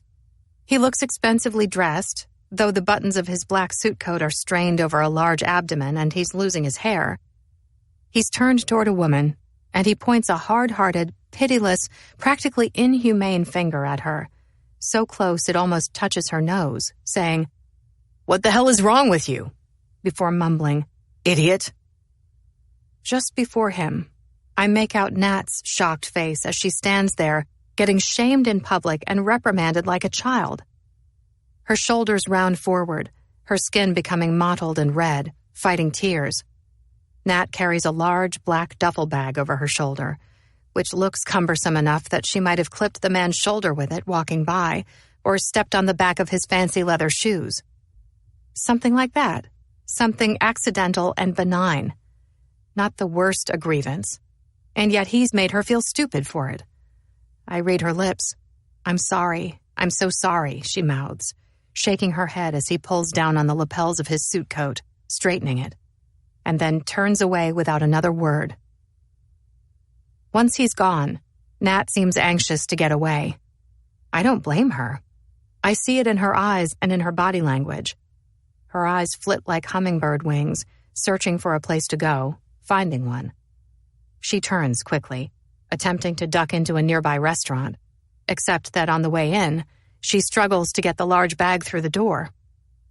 I make my way to the door. I come up from behind, holding it open for her. "Thanks," she says, but it's offhand and brisk because she hasn't looked to see it's me holding the door open for her. All she can think about is getting away from strangers' eyes. "Nat," I say, and only then does she stop and turn to look, her eyes settling on my face, studying it. Nat's lip is still swollen today, though the dried blood has been washed away. The bruise looks worse. It's spread closer to the eye, and I think about the man on the street just now laying into her and wonder how anyone could do that when she looks like this. Her words are clipped. "Megan," she says, stepping back out onto the sidewalk, instead of into the restaurant where it's warm and brightly lit. She folds her arms across herself and asks, "What are you doing here?" As I let go of the door, letting it drift closed. Nat pulls her eyebrows together so that her forehead pleats. Her words are not unkind, but there is some reservation to them, an undercurrent of distrust that I can't blame her for, not after all she's been through. "That man was an asshole. Whatever happened didn't deserve that kind of reaction," I say. And then, "I was just on my way home from work. I walk past this place almost every day." I say it as justification for my being here, so she doesn't think I've been following her. I can see why she would. "The hospital where I work is only a couple blocks away," I say, pointing arbitrarily in the direction from which I came. I lower my arm. "That man shouldn't have spoken to you like that. It wasn't right. There's something wrong with him, not you. I hope you know that." She nods, but I don't know if she believes me. "I'm glad to see you," I go on. "I didn't hear from you last night. You were going to send me a message and let me know you made it home." I'd looked for her message first thing this morning, standing barefoot in the kitchen waiting for the Keurig to warm. I looked again later in the day. "I'm sorry," she says, and I feel guilty for even mentioning it. I don't want to make her feel bad. "I know. I forgot." "No, it's okay. Don't apologize." "I'm just relieved that you're okay," I say, though the luggage is hard to ignore. I eye the large duffel bag, wonder if her life's worth is in there. All of her possessions, everything she managed to take when she left Declan, and ask, "Are you okay?" She nods, her hair falling in her eyes, where she leaves it. "Are you going somewhere?" "Yes." "Where?" I don't know," she says. "I haven't decided." My head lists and I say, "I thought you were staying with your friend." "I was, but..." She pauses, tears suddenly pricking her eyes. "I don't know," she says again, shaking her head, looking away. She can't look at me as she says, "I don't think that's going to work out." I set a hand on her arm. "What happened, Nat?" She's reluctant to say. I wait, and eventually she does. "My friend, Christy, told me her husband said it was time to ask me to leave. I think I was in the way. I overstayed my welcome."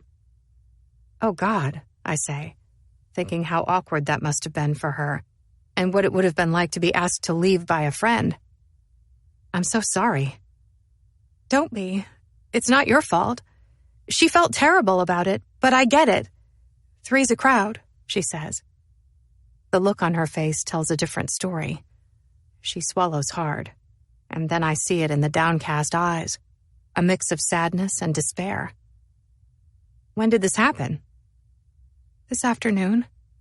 She said I didn't have to leave right away, that I could stay until I found an apartment or somewhere else to go.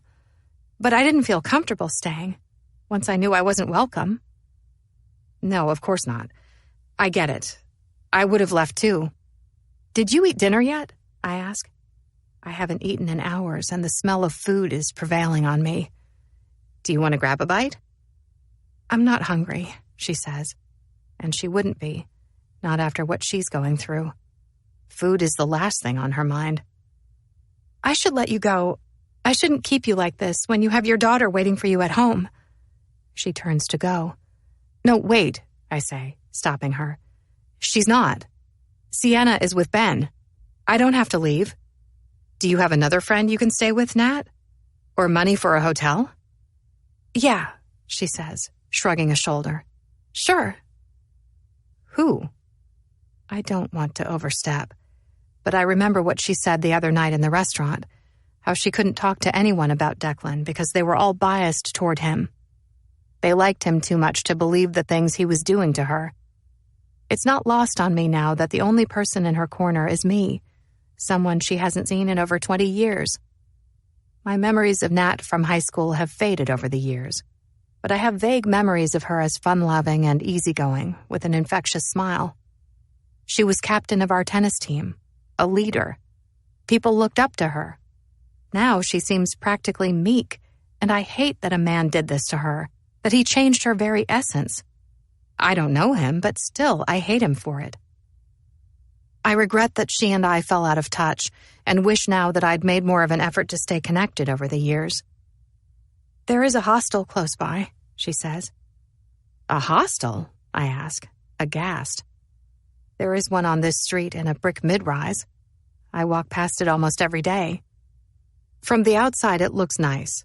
But when I think of migrant travelers, of dorm-style living or shared bathrooms and amenities, it doesn't sound appealing. That's all I can afford, she says.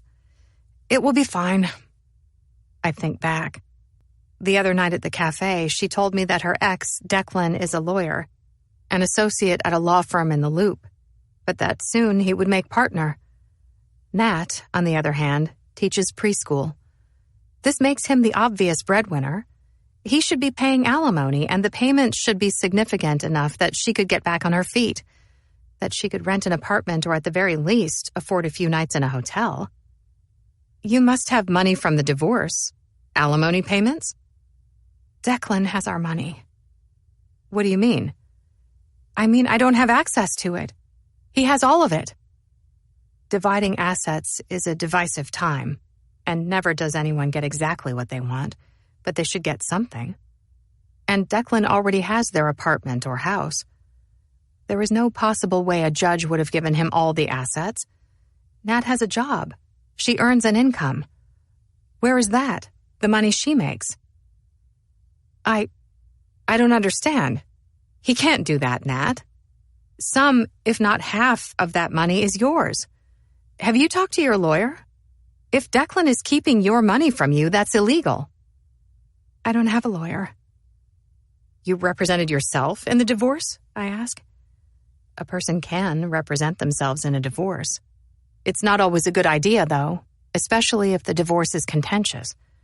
My heart breaks for her, thinking she somehow lost everything in the divorce, including her home, her money, her right to spousal maintenance payments. No. I'm confused, Nat. She's reluctant to explain. Nat? I ask. And eventually she tells me. Declan and I aren't divorced. I'm taken aback. I thought you were. You never filed for divorce? Why, Nat? I ask. Again, her eyes fill with tears. Because I'm scared. Scared of what he'll do, of how he'll react if he knows I'm leaving him for good. But until I do, she says, he has all of our money and I have none of it. What about a credit card? No, she breathes, wiping her eyes and her nose with the back of a sleeve. Nothing. He took that away a long time ago. I take her by the elbow and pull her closer to the building, where we have a few feet of space to ourselves. Her voice is quiet as she says, At first, he just gave me cash and told me to buy whatever I needed. And it was a luxury, not having to balance a checkbook, pay bills, or even think about money. He said I had so much going on that I didn't need to worry about our finances. He would handle it, and it was a relief. But then later, when I asked for my debit and credit cards back, because you can't just buy everything with cash, he said no, that as it turned out, I was irresponsible with money. I couldn't be trusted. He keeps me on an allowance.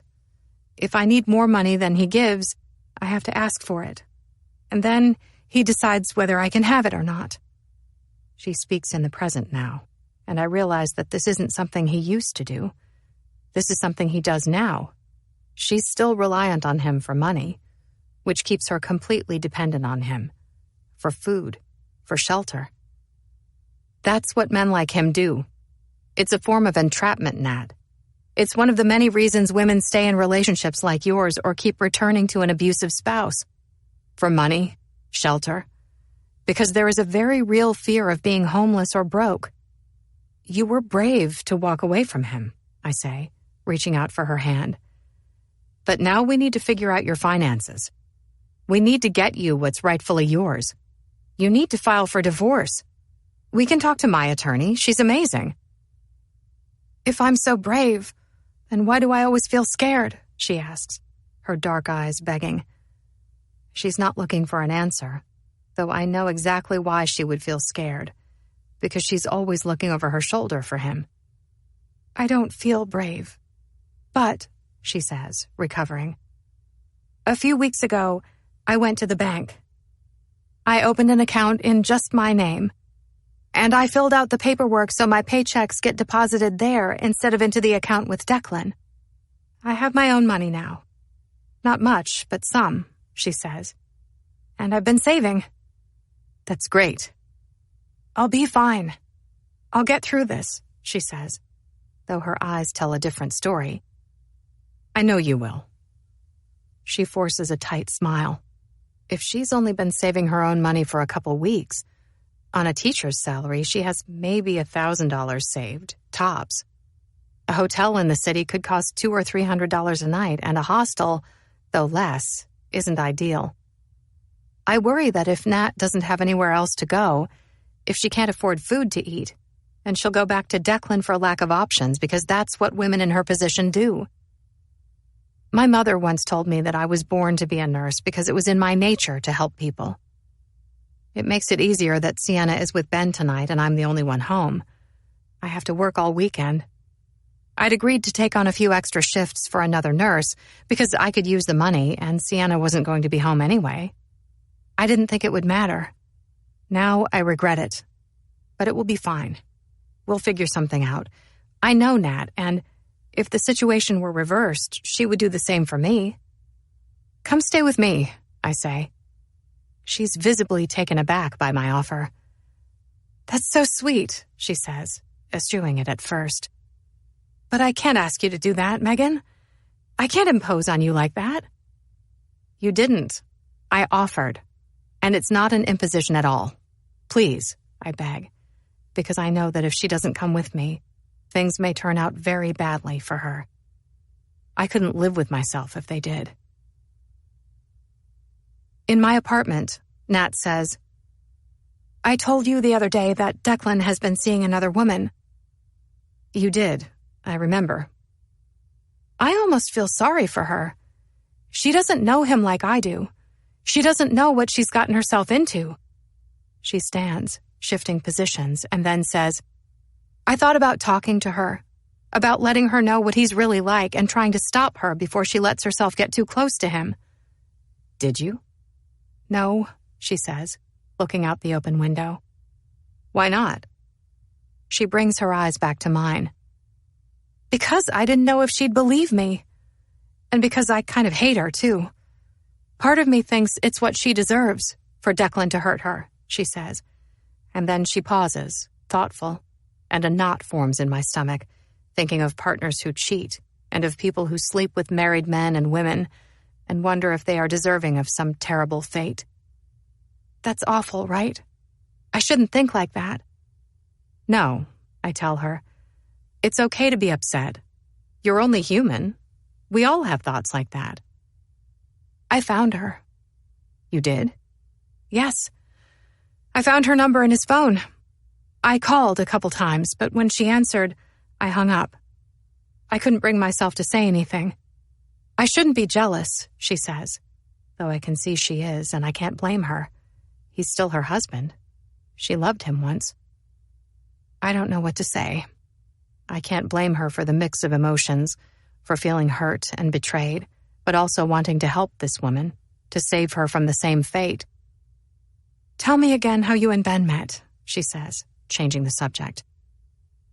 We're standing in the living room as the L approaches outside. Nat starts when she hears it, and I tell her, "It's okay, it's just the train." Still, it takes a moment for her to settle, for her to see the incoming lights and to attribute the change in her heart rhythm to the train and not to Declan. The sound isn't him. He isn't coming for her. Not yet, anyway.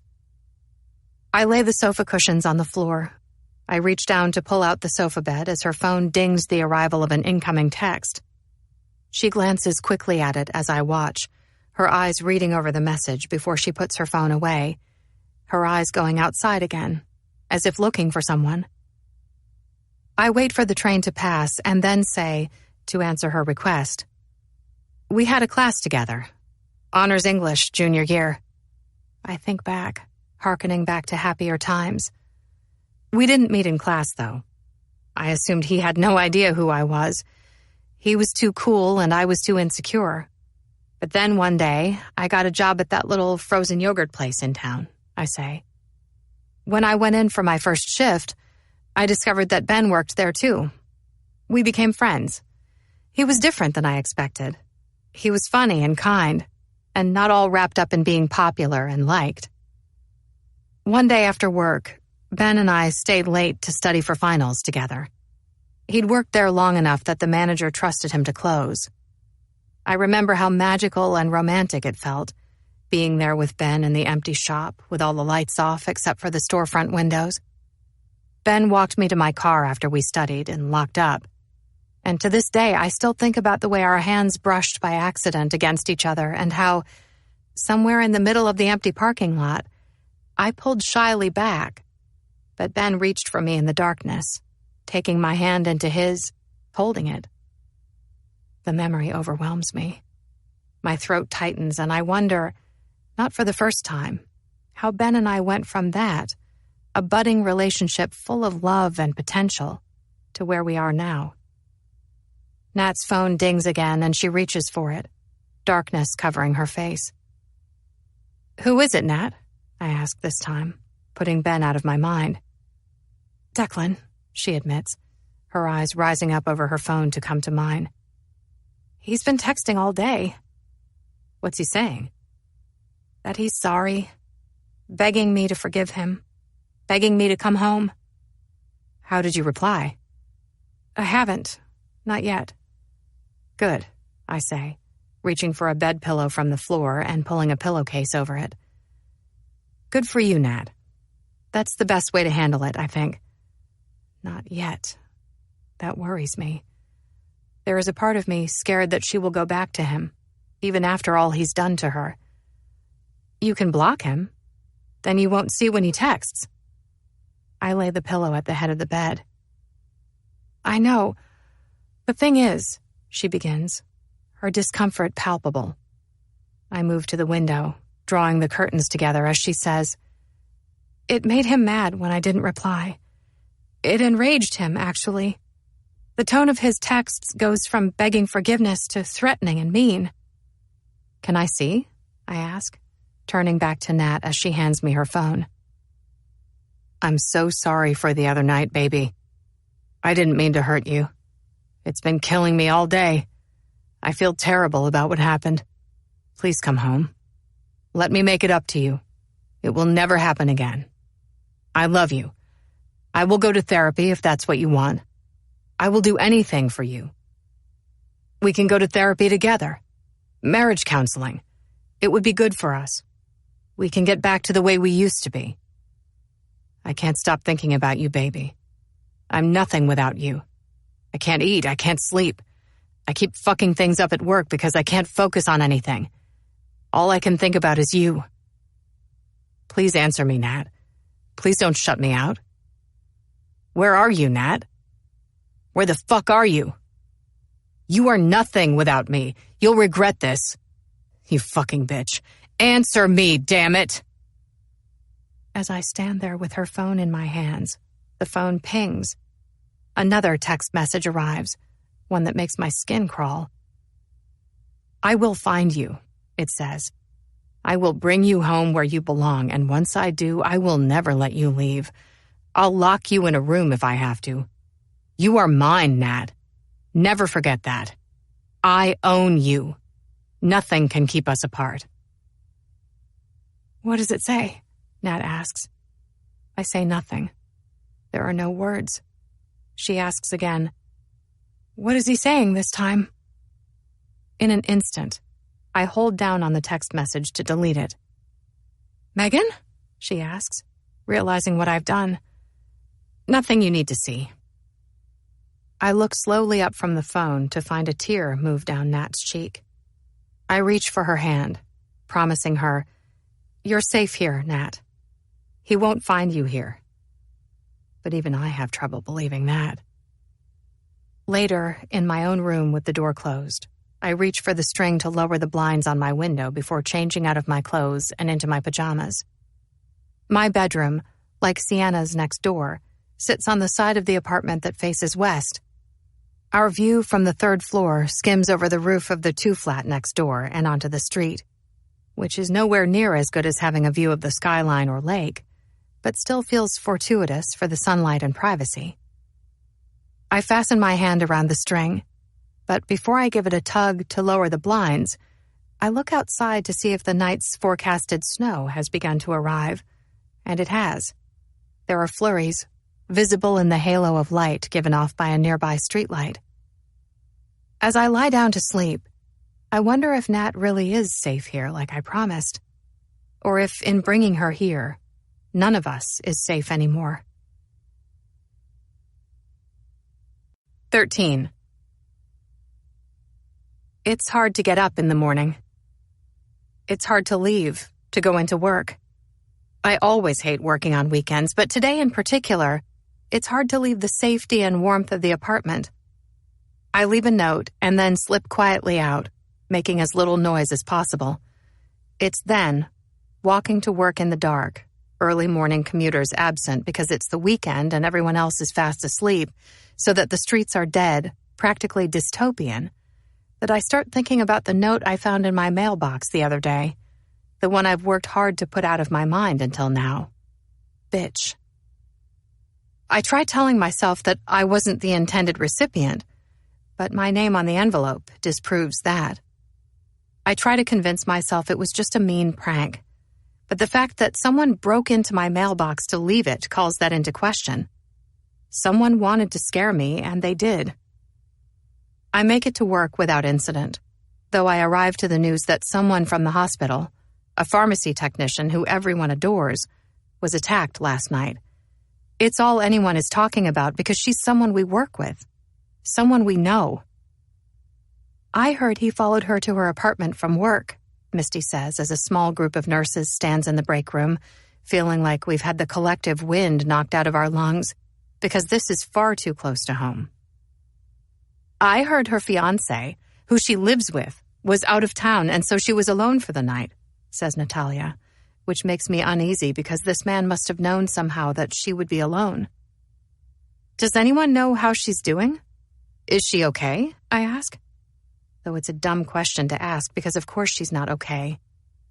I think of Hannah, who is young and friendly, if not a little shy, leaving the hospital last night and walking home by herself, which is the same thing I always do.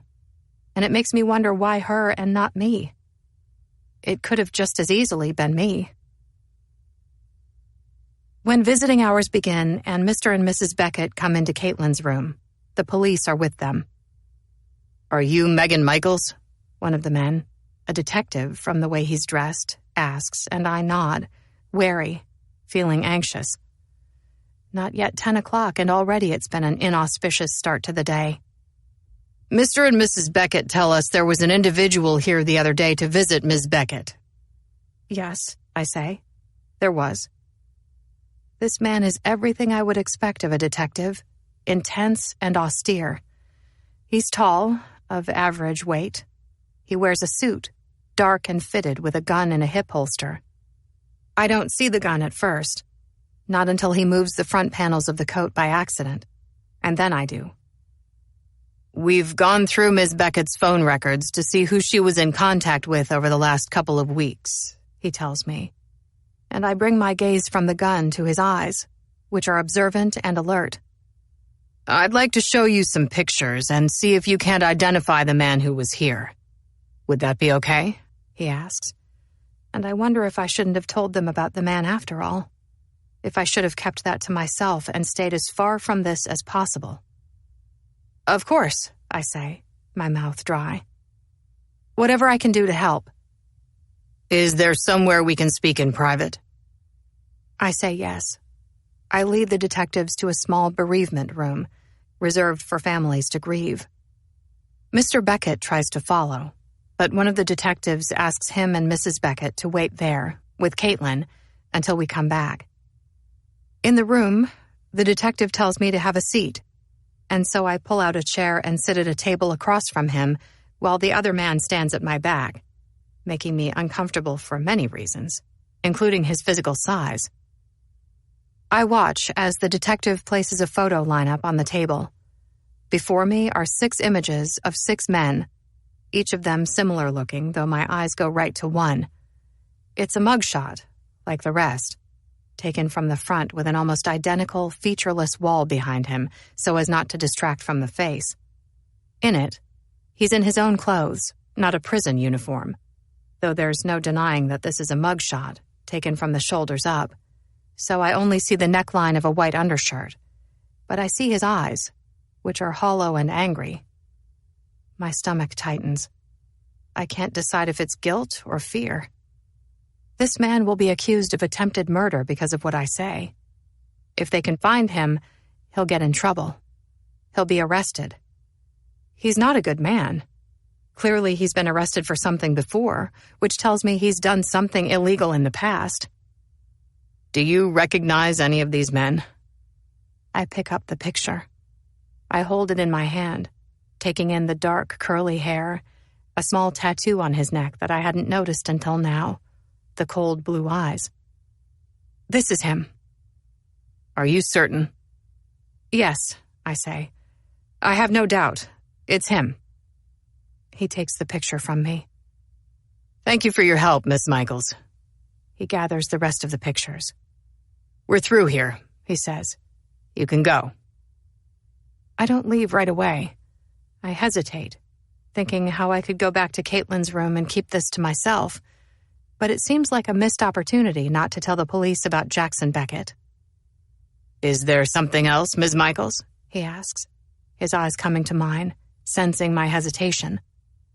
I'm sure it's nothing, just a misunderstanding. He recenters himself on the chair, folding his hands over a manila folder with the pictures inside, in no rush. His voice is firm but encouraging. Why don't you tell us and let us decide?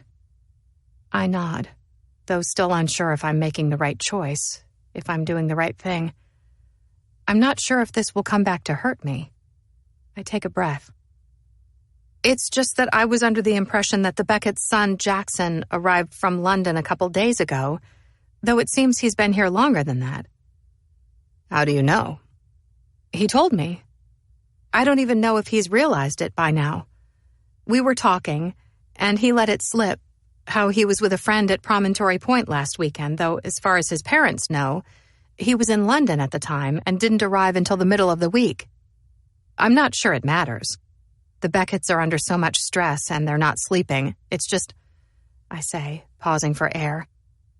I don't know why he would lie about being in London if he was here in the city. And there seems to be some friction between him and Caitlin, some sort of resentment, animosity. How do you know? Mrs. Beckett told me. The officer nods, thoughtful. He takes a business card from his pocket and hands it to me. If you think of anything else, call. I go back to Caitlin's room alone, tucking the business card into the pocket of my scrubs, having trouble meeting the Beckett's eyes at first because of what I've just done. Did you identify him? Mrs. Beckett asks, rising from the edge of the bed as I come in. Jackson is here now. He must have come while I was gone, and he stands, leaned against the wall, though I can't bring myself to look at him. Was he one of the men in the pictures? Yes, I say, and her face grows pale, a hand going to her mouth. Who is he? Do you know? I ask, wondering if the Becketts have seen the pictures the police showed me before, if they know something I don't. Mrs. Beckett nods, unable to speak. It's Mr. Beckett who says, "An ex-con, Milo Finch. The officers asked if we knew him, if we knew why he might have been in touch with Caitlin. We didn't. He's been out of jail all of a month, and in that time, he's violated parole. He left California without permission. He failed to report to his parole officer. The police have been looking for him." Mr. and Mrs. Beckett exchange a glance before she sinks back to the edge of the bed, reaching for Caitlin's hand as he goes on. "They think he followed her across the country, that he came here looking for her." Mrs. Beckett says then, as if thinking aloud, her words catching me off guard, "I keep wondering if he isn't the same man you see on the news. The one who's been attacking those women."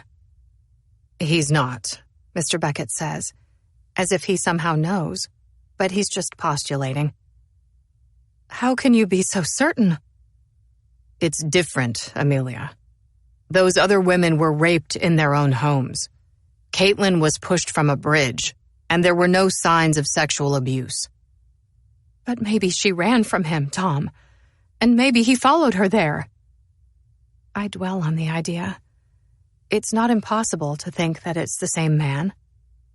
I attach weight to the conversation Mrs. Beckett and I began the other day. "You think this man, this Milo Finch, chased or lured Caitlin to the bridge that day? You think he's the one who pushed her?" "Yes," Mrs. Beckett says. "I do. And maybe he's the one who's been raping those women." All the police have to do is find him, and it will be through. It doesn't matter what I just told them about Jackson. Milo Finch will be arrested. A jury will convict him. It seems so open and shut, if the police can find him. I step out into the hall, moving toward the nurse's station. I haven't gone more than a few feet when I hear, "Megan," and I turn back to see that Mr. Beckett has followed me out, looking older and far more disheveled than when he first arrived in the hospital over a week ago. "Can I speak to you for a minute?" "Sure."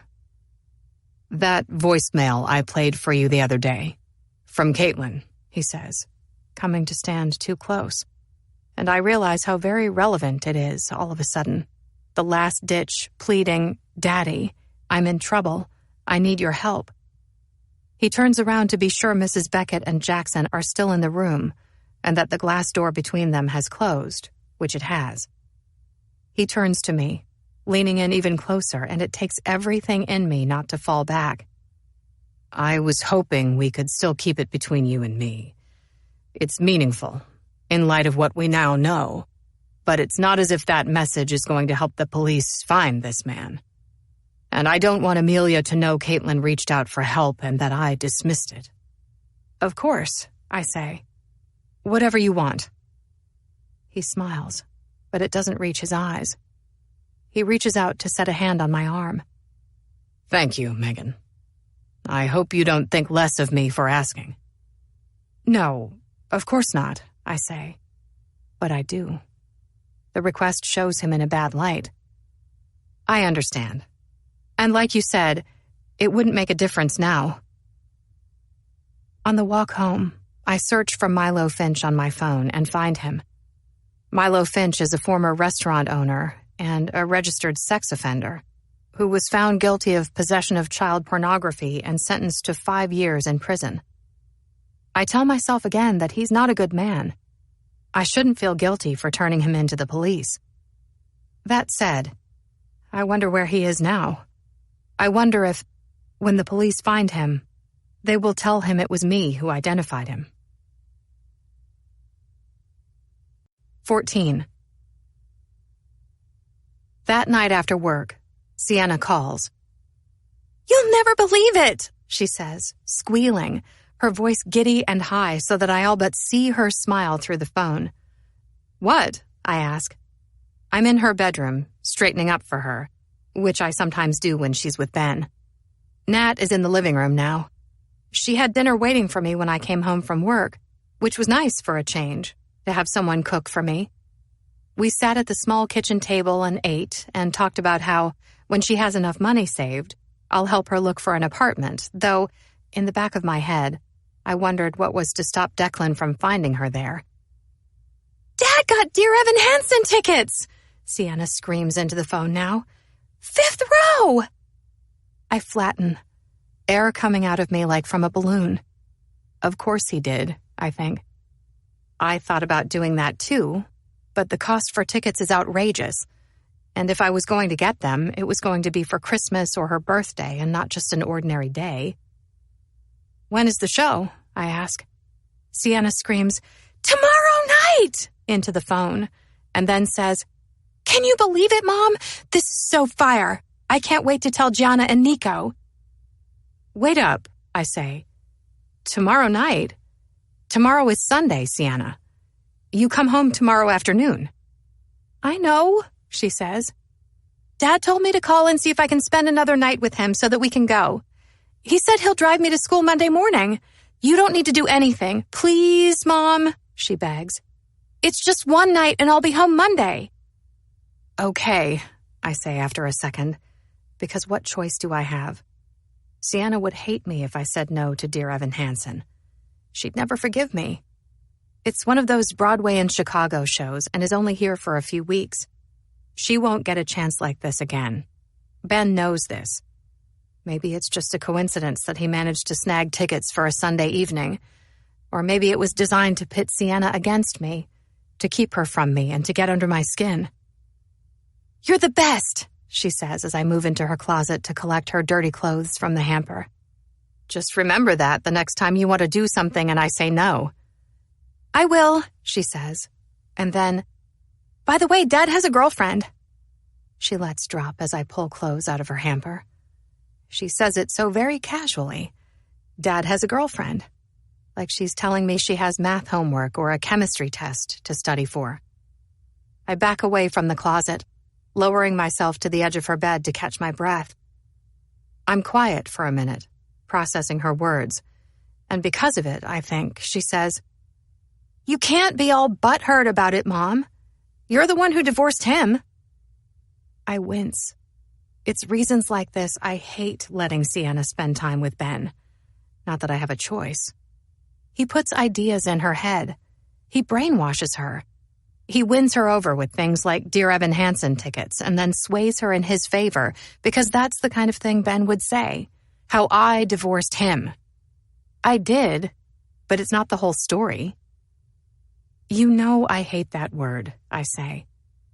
"What word?" she asks. "Butthurt."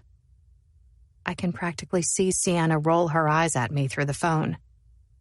"Are you mad?" she asks after a second. "No," I tell her. "But just please stop saying it." "Not about butthurt, Mom. About his girlfriend?"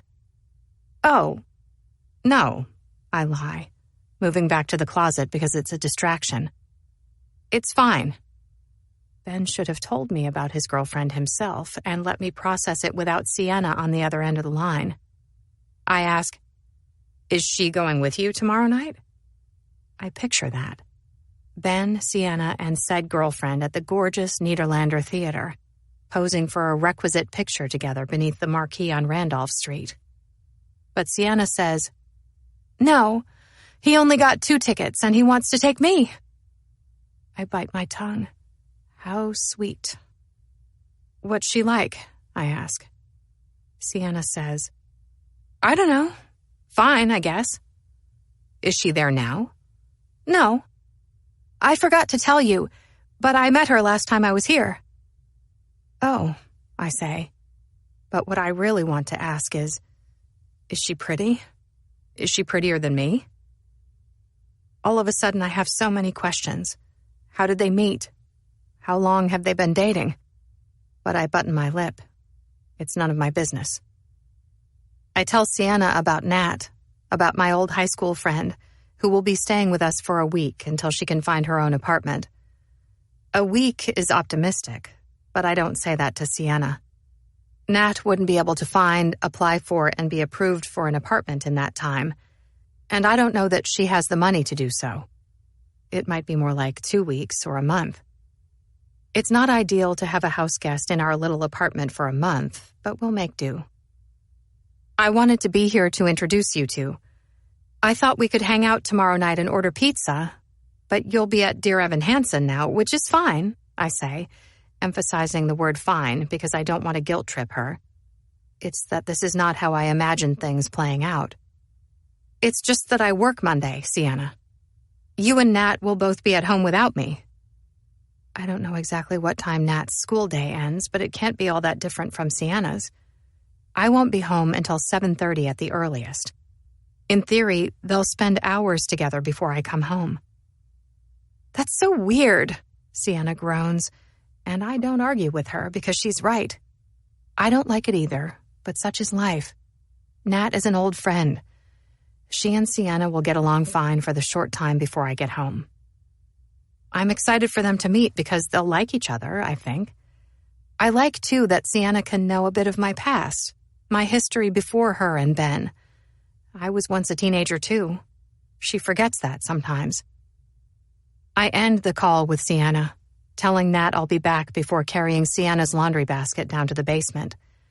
Alone, in the near darkness of the basement, Declan's texts return to me, slipping into my mind, unsought and undesired, getting under my skin and making it crawl. You fucking bitch. Answer me, damn it, he had said in all caps, shouting. And then, with an almost equally disturbing placidity, I will find you. I will bring you home where you belong, and once I do, I will never let you leave. I'll lock you in a room if I have to. You are mine, Nat. Never forget that. I own you. Nothing can keep us apart. I turn slowly around, looking into the darkened recesses of the basement to be sure I'm alone, that no one is hiding there. I throw the laundry in the wash and I leave, jogging up the stairs. I'm not gone more than 2 or 3 minutes. Nat is standing with her back to me when I come in, looking out the dark window at the street, her hair hanging long and layered down her back. The L has just finished passing by, the movement of it still making the apartment hum. She doesn't hear me come in. I have the empty laundry basket in my hands, so I kick the door closed, too hard on accident. It slams, startling Nat, who wheels around. That's when I see that she's on her phone, which she pulls away from an ear as she comes to face me, looking guilty, pale. She must have thought she had more time. I pull my eyebrows together. Who are you talking to? I ask. No one, she says. Just a wrong number. But as she brings the phone to her eyes to press end, I don't believe her. I know she's lying. It's not no one. I know in my heart that it's Declan, and that she called him when I went downstairs to throw the laundry in. I'm not mad, but I am sad. My heart hurts for her. I read a statistic once that said the average person goes back to an abuser 7 times before leaving for good. 7 times. It was just some guy, she goes on. He said he was looking for someone named Justine. I go along with it. He must have misdialed. I don't ask right away. I wait a second. I try to be subtle, while lowering the laundry basket to the floor. Have you heard again from Declan? Any more texts? No, she says with a quick jerk of the head, avoiding my eye. No more texts. 7 times, I think again, wondering how many times Nat has already gone back to him, knowing it's been at least once in this short time since we reconnected. But it's not my job to doubt her. I'm here to support her, to be a friend. Good, I say. That's good. I'm glad that stopped. How about some wine? I'd love some, she says, putting her phone away. I lower myself into the armchair, which is wide and plush, the color of rust. I pull my legs into me and say, You never told me how you and Declan met. Nat is quiet, and almost instantly I regret that I asked. I'm sorry. We don't have to talk about it if you don't want. No, she's quick to say before taking a small sip of her wine for liquid courage. It's okay. It's just that—" Her voice trails. "It's hard, I know." "Yes, it is." She takes another sip of her wine and then goes on. "We met at the party of a mutual friend. My friend introduced us and we hit it off. We talked for hours that night, and then, a few days later," she says, "he called and asked me to dinner. By our third or fourth date, I started imagining a life for us together. It was premature, I know, but I'd never met any man like him, one who I was so compatible with. I was a late bloomer. All of my friends were married by then, and I felt a rush, the pressure, to find someone to settle down with. I was scared of being alone, but I also fell head over heels in love. We dated for only 5 months when he proposed. There was never any hesitation or doubt in my mind. I immediately said yes." "What was it like the first time he hit you?" I ask, knowing I'm close to overstepping my bounds, but I can't help myself. I have to know. Nat doesn't balk at the question. She takes a second to collect her thoughts and then says, "It was instantaneous, blindsiding. And then it was done, and he was so sorry and so full of self-loathing. He cried, sobbed like a child, and I was left to comfort him, to assure him it was no big deal and that things like that happen, though they don't. We'd only been married a few weeks then, and had an argument over something inane like household chores. In the middle of it, he was walking away and I said something stupid because I just had to get the last word in, when he wheeled around and hit me. I don't know which of us was more stunned or appalled." "And then it happened again?" "Yes, but not right away. At first, moments like that were infrequent, so that I could almost convince myself that each time was the last. In time, they became more regular, and as they did, they changed him. He realized how powerful it made him to make me feel small. And I think it was cathartic, too, taking his stress out on me." She lifts the wine glass to her lips. She doesn't drink from it. "Each time I came up with some excuse as to why it had happened. He'd had a bad day. He lost a trial. A client fired him, or someone else was chosen for partner over him. Each time I told myself it would never happen again." "Do you regret marrying him?" I ask. She must, after everything she's been through. Except that I know she's still in love with him, too. "Sometimes, yes. But I didn't know who he was when I did." She drinks her wine, slowly finishing it. "Can I get you more?" I ask. "No, thanks." She leans over to set the empty glass on a side table. "What do you regret?" she asks. The vastness of her question takes me aback, though it was fair for her to ask, a tit for tat. I'm quiet, musing on it, wondering how to respond. I could lie and say that I have no regrets, and she might believe me. But after everything that Nat has told me over these last few days, after how open and transparent she's been, the least I can do is be honest with her. I take a long sip from my wine. "I have regrets," I say, lowering the glass. "But my biggest regret has nothing to do with Ben. A long time ago, I confess, I did something bad." Nat balks, like she doesn't think perfect Meghan Michaels could ever do anything bad. But I have. I have secrets just like everyone else. "What?" "You're going to think I'm a terrible person if I tell you." "I won't. I would never think that." I swallow hard, afraid of how this might color her opinion of me. But Nat has told me so much, and she's been so open about her marriage to Declan. I know I can trust her with this, and it will be a relief to let it out, to unburden my soul of this secret I've kept for years. "I've never told anyone about this," I say. "The only person in the world who knows is me and, well, some pretty blonde guy who bought me a drink at Guthrie's back in May of 2007. I don't need to say more, to explain. Nat can do the math and see what I'm getting at. But I tell her anyway. It was weeks before Ben and my wedding. We'd had a fight. I don't even remember what it was about anymore. But I remember that we both said some things we didn't mean, and in retrospect, I got my first glimpse of the man he would one day become. Thoughtless, touchy, easily provoked. I told him I didn't want to marry him anymore, and at the time, I believed it.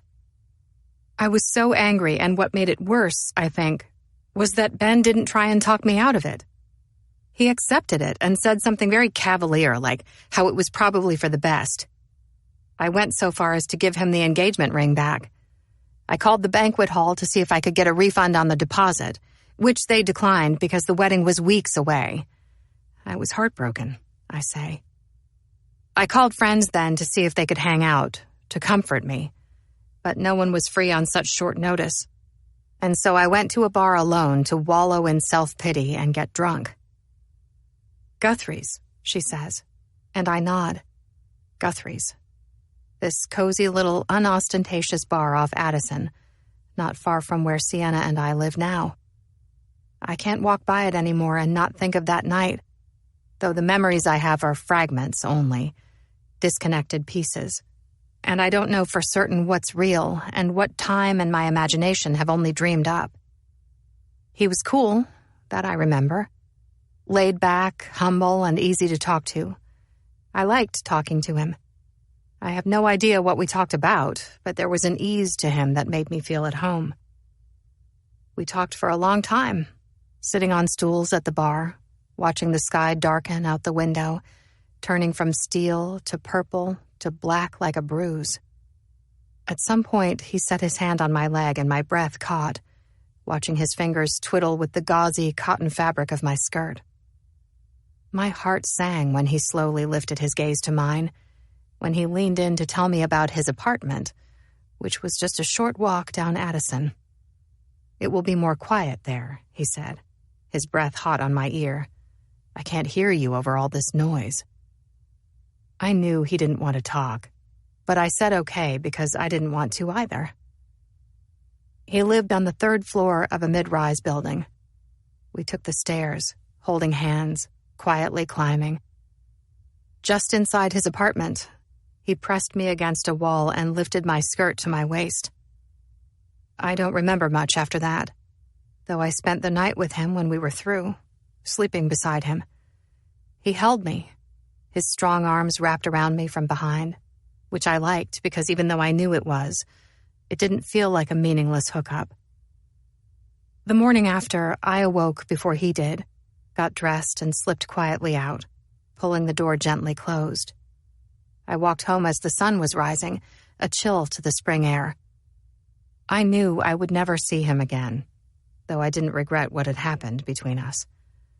Maybe some part of me already knew that something special had happened that night, something momentous, something that would stay with me for a lifetime to come. Sometime later that day, Ben showed up unannounced at my apartment to apologize, accepting full blame and admitting that he had been an asshole and was completely in the wrong. I forgave him. We kissed and made up. I called the banquet hall to see if the room was still available, and it was. The wedding was back on. 3 weeks later, Ben and I tied the knot. 2 weeks after that, I saw the 2 faint pink lines on a home pregnancy test. Ben and I hadn't exactly been celibate, and so the odds were 50-50. But the guilt, the what if, the possibility that the baby wasn't Ben's, weighed heavily on me. There was a short window where I could have confessed to what happened. We had, after all, been on a break, and I'd done something rash, which Ben might one day understand and forgive me for. But I didn't tell him. I kept it to myself, and the window of opportunity closed. After Sienna was born, I brought Ben's toothbrush and her to a lab. I had them tested. They were not a match. I vowed to never tell either of them, and in time, I came to forget myself that they were not biologically related. I started to believe the lie that Sienna's blonde hair came from Ben's mom. I told it so many times. Eventually, it just rolled off the tongue whenever someone pointed out the disparity between Sienna, Ben, and me. I'm glad you told me. I'm glad you trusted me enough to tell me, Nat says now. And then she says softly, "But that was a long time ago, Megan. What's done is done. You have to forgive yourself and let it go. Ben got something special from this, too. A daughter he loves." I nod. Nat is right. He did, when I think about it. If it didn't happen like it did, Ben and I would never have had Sienna. "I'm glad you're here, Nat," I confess, reaching for her hand. I don't tell her this, but I'd been feeling so lonely since the divorce. With Ben gone, Sienna growing up quickly, and friends practically nil, it was only a matter of time until I was completely alone. How fortunate it is, I think, that Nat and I came into each other's lives at just the right time. 15. The Becketts push to ramp up security for Caitlin. They want someone watching her all the time, every minute of the day, now that they know an ex-con is looking for her. She's far more vulnerable than other patients.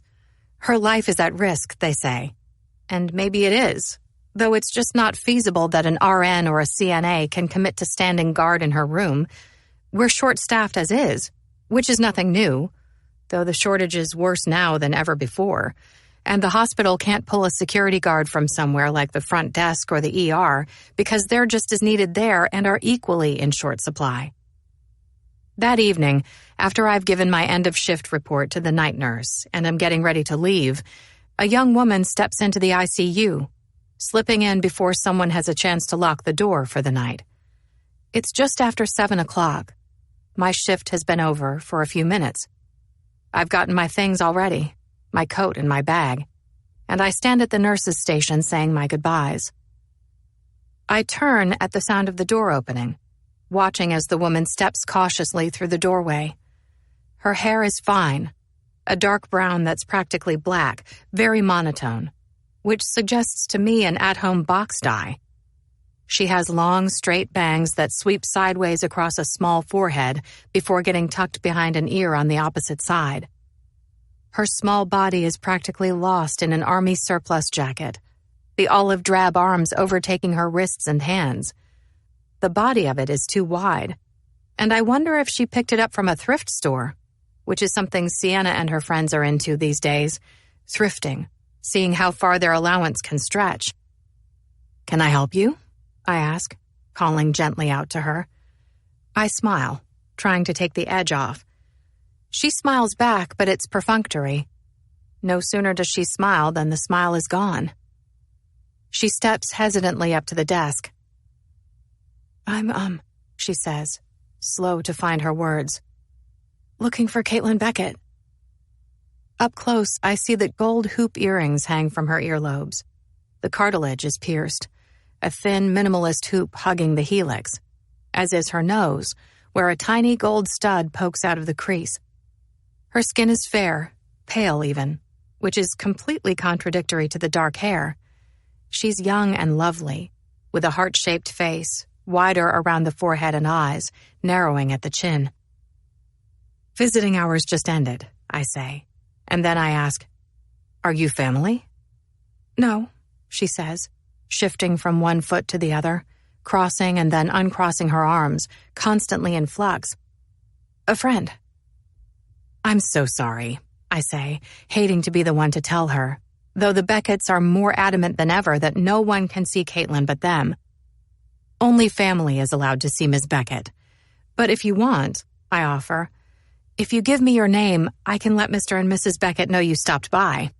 I'm sure it would mean a lot to—" I start to say, but my voice drops off because, at the mention of their names, she stops listening. She stops moving. She plants both feet firmly on the ground beneath her, standing centimeters taller. She gives me a hard blink. They're here?" she asks in a low tone, and I feel her words somewhere deep inside of me. "Yes, of course," I say. "Why?" I see her larynx move in her throat as she swallows. Her eyes start to stray, leaving mine. As I watch, they pass slowly over the unit, studying the faces of people at the nurse's station, and then moving on through the hall. Visiting hours are ending now, the night nurses encouraging loved ones to leave.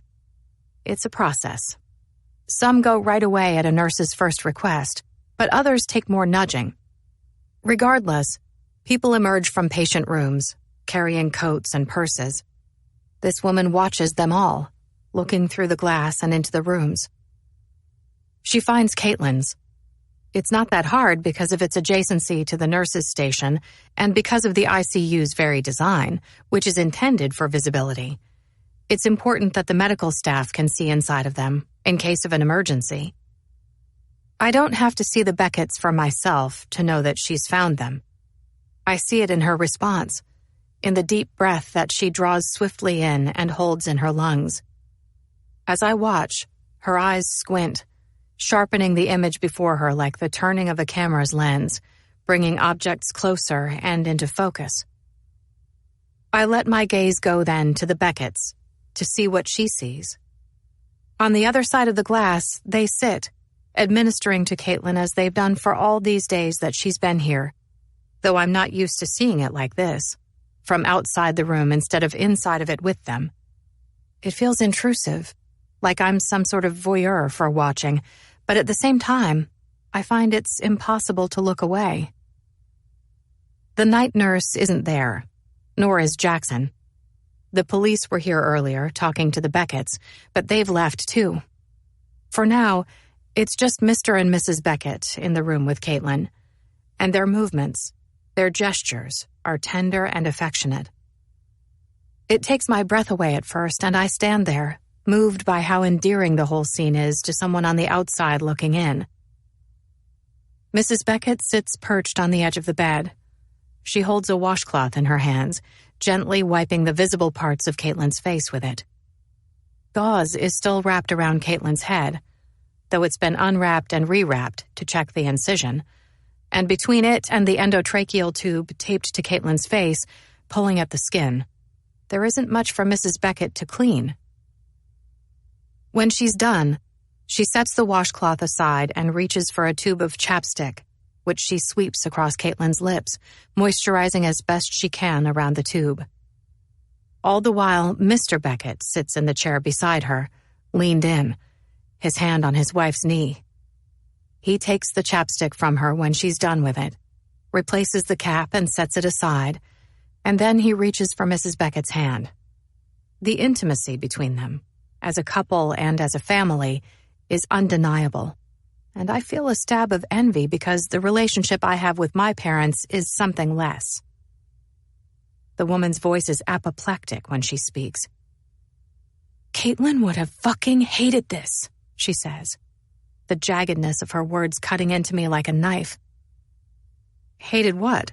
I ask, pulling back, tearing my eyes away from the Becketts to bring them to her, though she's so taken with what's happening in the room that she doesn't return my gaze. This, them, she says, louder now, her voice seeping with disgust, making a dramatic sweeping gesture with her arm to indicate the whole scene, hovering over her. My eyes go back to Caitlin's room, and I watch now as Mr. Beckett pushes himself from the chair and rises to his feet. He comes to stand behind his wife. His hands settle on her shoulders, his thumbs digging in, massaging them. She lets her own hands fall away from Caitlin and to her lap. She sags back, leaning into him, her exhaustion manifest after all these endless days of never leaving this place, of administering to Caitlin, of sleeping in the waiting room at night, or, more likely, not sleeping. Mr. Beckett says something to her. I can't hear him, but I see his lips move, and then I watch as she firmly shakes her head, an adamant no. And I know that he's trying to talk her into leaving, that he's trying to convince her to go home with him for the night and sleep. But she won't have it. I bring my eyes back to this young woman's face, searching her eyes. Why would she hate this? I ask. Of course, I can see why she'd hate the fact that she was unconscious, wearing an adult diaper and urinating into a bag. But that's not what she means. She looks at me, turning her head in slow motion. Don't fall for their charade. Their charade? They're not who they pretend to be. Caitlin hated her parents. Both of them, but her mother especially. She would die if she knew what was happening right now. I look back into the room. Mr. Beckett is leaving now. He's slipping his arms into a coat and moving toward the door, with his back to Mrs. Beckett. Mrs. Beckett still sits by the bedside, readjusting a pillow and then drawing the thermal hospital blanket up to Caitlin's neck. It won't be long until the night nurse asks her to leave too, and I imagine how Mrs. Beckett must relish these last few minutes before she has to leave for the waiting room. She draws the blanket higher than I would, and I think how easy it would be to suffocate an unconscious person if you wanted to, if not for the glass walls and the nurses' station so close by, though most of the time everyone is so busy they wouldn't even notice something like that. It's only the screaming of medical devices indicating changes in heart rhythm, in blood pressure and other vital signs that might call attention to what's happening inside the room, though even those are often false alarms and don't actually require immediate attention. I turn back to ask the woman why Caitlin hated them so much. But she's gone. A blast of Arctic air hits me when I push my way out the building's main doors. I carry my coat. I hold it in my hand, clutching it, because I can't be bothered to slow down and put it on. That would take time, precious seconds that I don't know that I have. I rush out the door, gasping, momentarily dazed by the shock of cold air that greets me as my eyes sweep the street. I may have lost her already. It might already be too late. My arms aren't bare. I wear a boxy, cropped cardigan over my scrubs, though the winter air slips easily through the weave, the plackets of the cardigan blowing open as I sprint down the parking lot ramp and toward Wellington, scanning the adjacent sidewalk and street for the woman's jacket. It's just after rush hour, but the streets are still overrun with buses and cars that back up at busy intersections where pedestrians cross, stopping the flow of traffic. There are people everywhere. It's hard to know where to look first. The sky is dark. The sun set hours ago, though the buildings and streetlights are aglow, and every car that drives past gives off a glaring halo of light that only makes it harder to see. From behind, everyone looks almost the same in winter coats and jackets and hats, and it's not lost on me how the woman who came into the hospital was short and petite, meaning that anyone taller or more wide would block my view of her. I move down Wellington, and only now, a block from the hospital, do I stab my frozen arms into my coat, my fingers numb as I struggle to grab a hold of the zipper and pull it up. My eyes water from the cold. My nose runs. I wipe it on a sleeve. It gets somehow even colder the further I go from the hospital. The wind picks up, whipping around the edges of buildings so that I can hear the howl of it like a coyote at night. The taller buildings provide protection from the wind, but the minute I step past them, into the openness of a street, the air sucks me in like a vacuum, and it takes effort to hold my ground, to not succumb to the wind. Somewhere close by, from the front porch of a 2 or 3 flat, comes the melancholic knell of a wind chime getting battered to death by the wind. I head east toward Halstead, though I have no way of knowing which way the woman went. She could just have easily gone west to Sheffield. I take my best guess, and, as it turns out, I'm right. Because in the small huddle of people waiting for the light to turn green at Halstead and Wellington, I make out the Army surplus jacket. The light turns green, and I worry it will turn red again before I get there, or that the flow of cars turning right onto Halstead will stop me from crossing. Pedestrians have the right of way, but that doesn't mean cars, especially impatient rush-hour drivers anxious to get home, always oblige. I break into a jog, feeling relieved when I enter the intersection. The woman walks fast. She has her hands in the pockets of the coat, the hood thrust over her head, and her head down. I watch from behind, refusing to lose sight of her. As I watch, the hood of her coat blows off, revealing the near black hair. She gropes for the hood with a bare hand, yanking it back on again, but it's no use. The wind tears it immediately off. We're walking into the wind now, sloped forward, leaning into it for leverage, but still it's a slog. "Excuse me," I call out, but my words misfire. The wind pilfers them and carries them somewhere behind me, back toward the intersection at Wellington and Halstead. I try again, louder this time, practically shouting, but it's no use. There are at least 6 people between this woman and me, and I have to shove my way through them to try and catch up. I'm breathing hard from exertion, though I close the gap. When I'm close enough, I reach out for the woman's arm, but she's walking faster than me, and so I just barely manage to pinch the back fabric of her jacket. It's enough to get her attention, enough that she slows and turns from the sensation of being touched. At first, I think, she's under the impression that someone touched her by accident. But then her eyes take me in, and they widen with recognition and surprise. She comes to a full stop on the sidewalk and turns to face me. "You're that nurse, right?" she says. I nod as she crosses her arms, the wind blowing her hair from behind so that it wraps around her face now like octopus tentacles. "What are you doing? Are you following me?" she asks, incredulous, as we stand, 2 boulders in a raging river, dividing the water's flow as people move around and past us, no one too seemingly inconvenienced. "No," I say, embarrassed by the accusation. "Then what are you doing?" she asks brusquely. I search for words. "You left so fast. I didn't get a chance to ask you, so you are following me?" "Yes, I'm sorry." I feel stupid. I should have said, yes, that I am following you, but not in the way you think. "What do you want?" "Who are you?" I ask, letting my voice soften. "And how do you know Caitlin?" "What are you?" she asks. "The fucking police?" "No," I say, shaking my head. "I'm just a nurse." "I didn't know nurses ask so many questions." She regards me for a minute, and I don't think she's going to answer. I think she's going to blow me off, turn and walk away. But then she says, "She was living with me." "Caitlin was?" "No," she says, "Princess Kate," which leaves me feeling obtuse. She's mocking me. "Of course, Caitlin."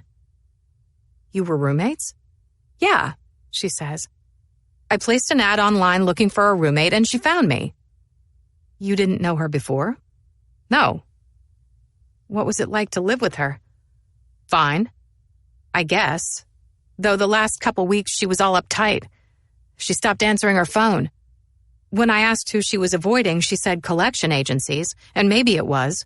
She would leave for days at a time until I thought she was gone for good, and then she'd come back out of the blue." "Where would she go?" She shrugs. "She was seeing someone, I think," she says. "Maybe she was staying with him." "Is that all you want to know?" she asks. She doesn't wait for an answer. She starts to walk away, and it's a reflex when I reach out to stop her with a hand on her arm, which she shrugs instantly off. "Sorry," I say, pulling my hand back. "No, there's more. I want to know what you meant back there, at the hospital. When you said that Caitlin hated her parents, what did you mean by that?" She rolls her eyes, which is not unlike something Sienna would do. "It's not that hard to understand." "No, you're right. I get that," I say, talking fast, worried she'll lose interest in me and try leaving again before the conversation is through. I should have phrased my question another way. "It's just that it surprised me. From the way Mrs. Beckett talks, she adores Caitlin. I never imagined there would be any animosity between them." "Well, you imagined wrong." The woman turns away, but then, almost immediately, she turns back and deadpans, "You're so worried about someone getting into Caitlin's room that shouldn't be there. But what if the danger is already inside?" It's not that I think Mrs. Beckett pushed her off the bridge. Of course I don't think that. And I know that if the police can find Milo Finch, he'll be arrested. But still, my breath hitches. My voice gets caught. I say nothing back. I can only watch as this woman turns again and disappears into the night. A gust of wind comes in just then.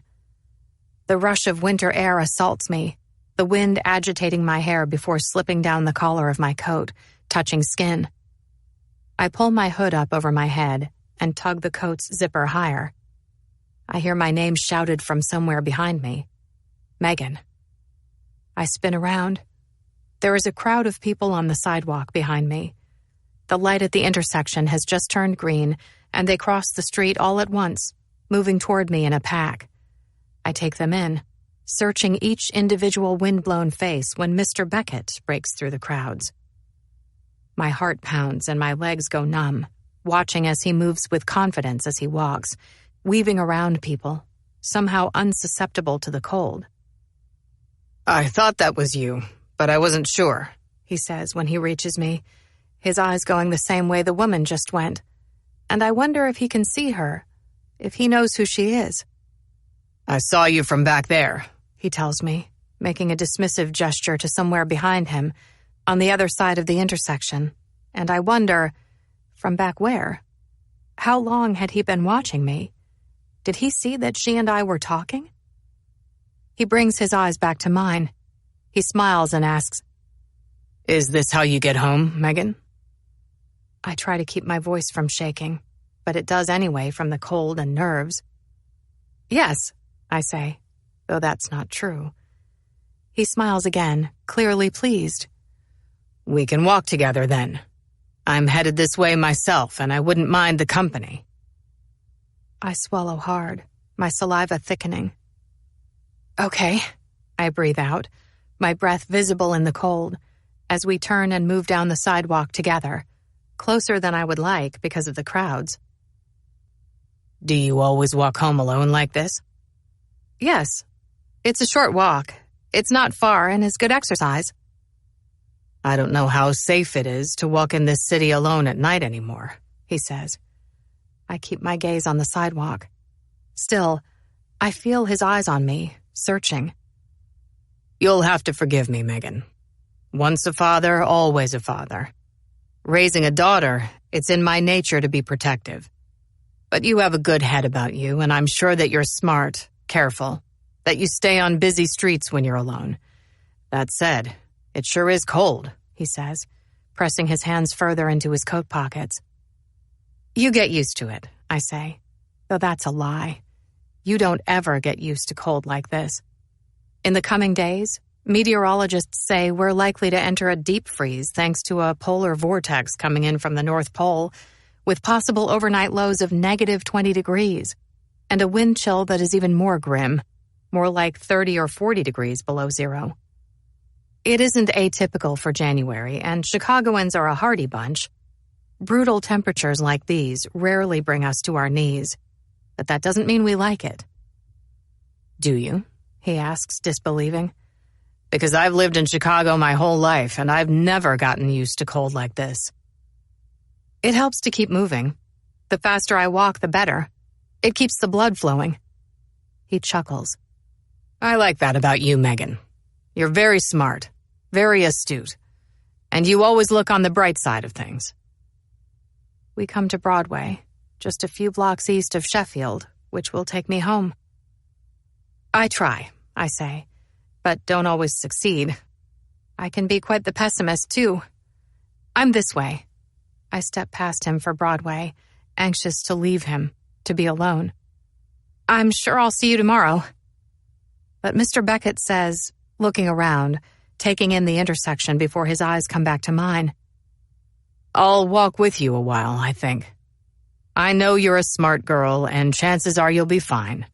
But I'd just feel more comfortable if I stayed with you a little while longer. I'd never forgive myself if something happened to you." My throat tightens. "Oh, no," I say. "I can't ask you to do that. Really, I'm fine. I do this all the time. It's so cold out. You should get home." "No, I insist," he says. "And besides, as you can imagine, I'm not too eager to go home to an empty house. I like talking to you. I like your company. Amelia does too. I don't know what we'd do if we didn't have you." "I'm just doing my job." "Don't sell yourself short, Megan. You've gone above and beyond." We wait for the light to turn green, and when it does, we cross the street, heading north on Broadway. "Do you live by yourself?" he asks, and I'm made uneasy by his question. I search for words, which should be easy to find. Do I or do I not live alone? "Pardon me for being so blunt, but I've noticed you don't wear a ring." No, I say, my voice diminished. I don't live alone. I live with my daughter. "Right, of course. I remember you said you had a daughter. Raising little girls is not for the faint of heart. You're divorced then?" Yes? "For how long?" Almost a year. "What happened?" I'm sorry, I say. But if you don't mind, I'd rather not talk about it. Again, I feel his eyes on me, gazing down from where he stands, at least 6 inches taller than me. "Of course. My apologies." He changes tack.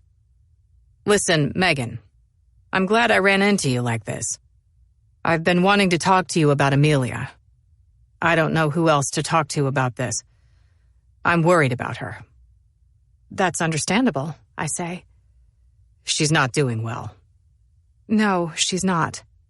I can see she's having a hard time with this, as any mother would.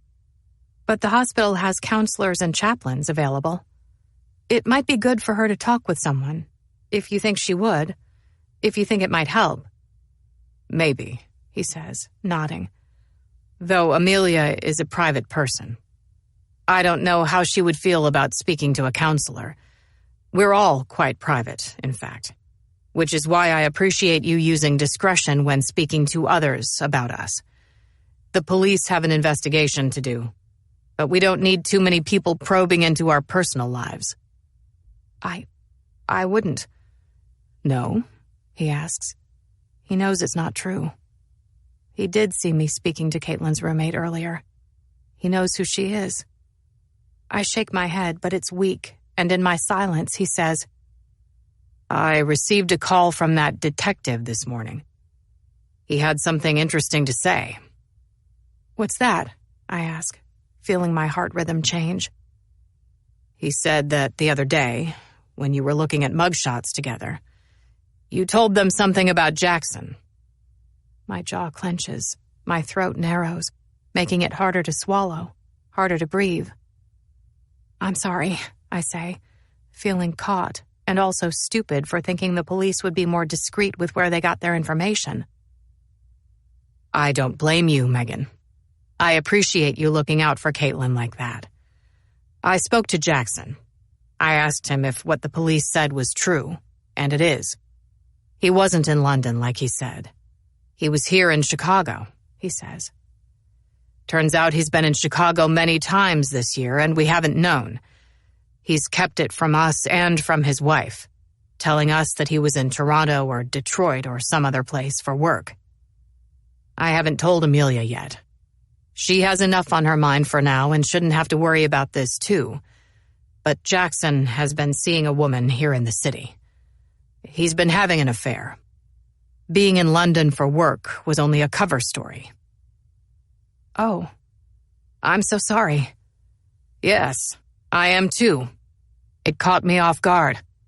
I thought Jackson and his wife were happily married. They've been married 5 years, and lately, Amelia has been nudging him for grandchildren, which I don't think will happen now." He's quiet for a minute. "I didn't expect him to go and do something like this. I thought I raised him to be better, but he fell in love," he says. I say again that I'm sorry. We can only know so much about the people in our lives. "That's true. That's very perceptive." He pauses. "The reason I asked you not to talk about our family with others, Megan, is because people tell stories. They tell lies," he says, going on. "For example, Amelia used to teach 5th grade. She loved teaching. She had a real passion for and a knack for it. It was what she was born to do. It was what she dreamed of doing ever since she was a child. She taught in the public schools for years, until something terrible happened." I turned to face him, my attention piqued. "What?" A student of hers lied. She told her parents that Amelia hurt her. There was no truth to it, he's quick to say, lest I think otherwise, which I do. My mind immediately goes there to Mrs. Beckett hurting a student of hers. But Mr. Beckett goes on, explaining. What happened was that this student had gotten in trouble for misbehaving in class. And it just so happened that this same student had fallen and bruised her arm at recess that day.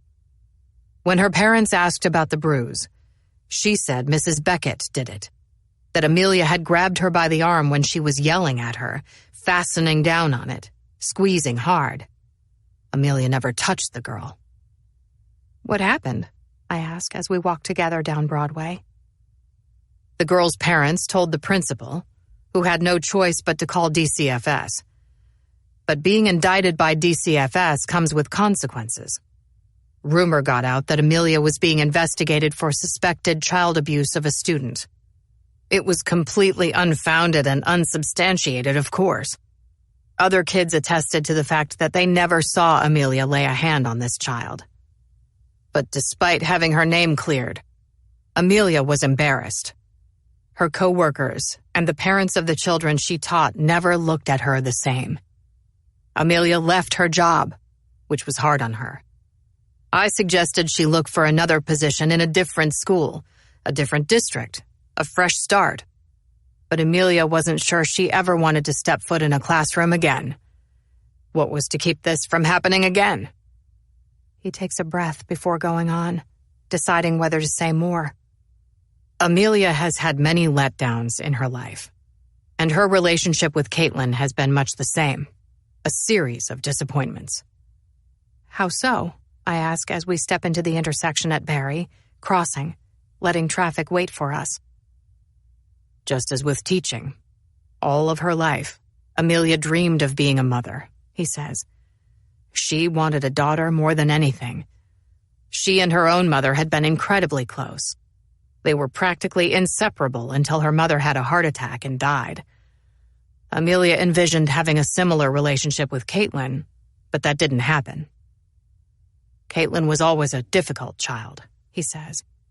And as he does, I turn to see a change come over his face, his voice infused with something like resentment or disgust.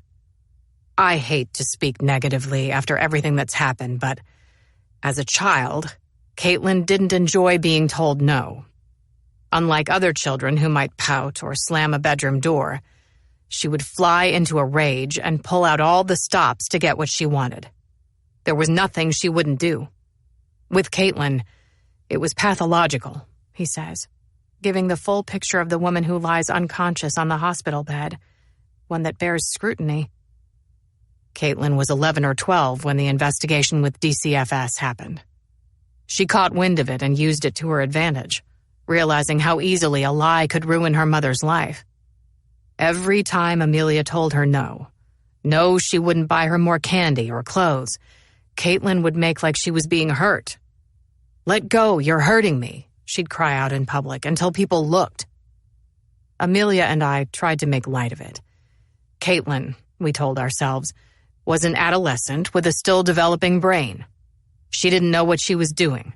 She didn't know the consequences of her words and actions.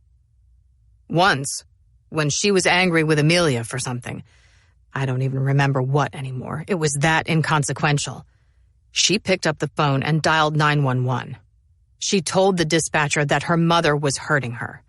The police came, because they had to, and for a second time in her life, Amelia was investigated by DCFS.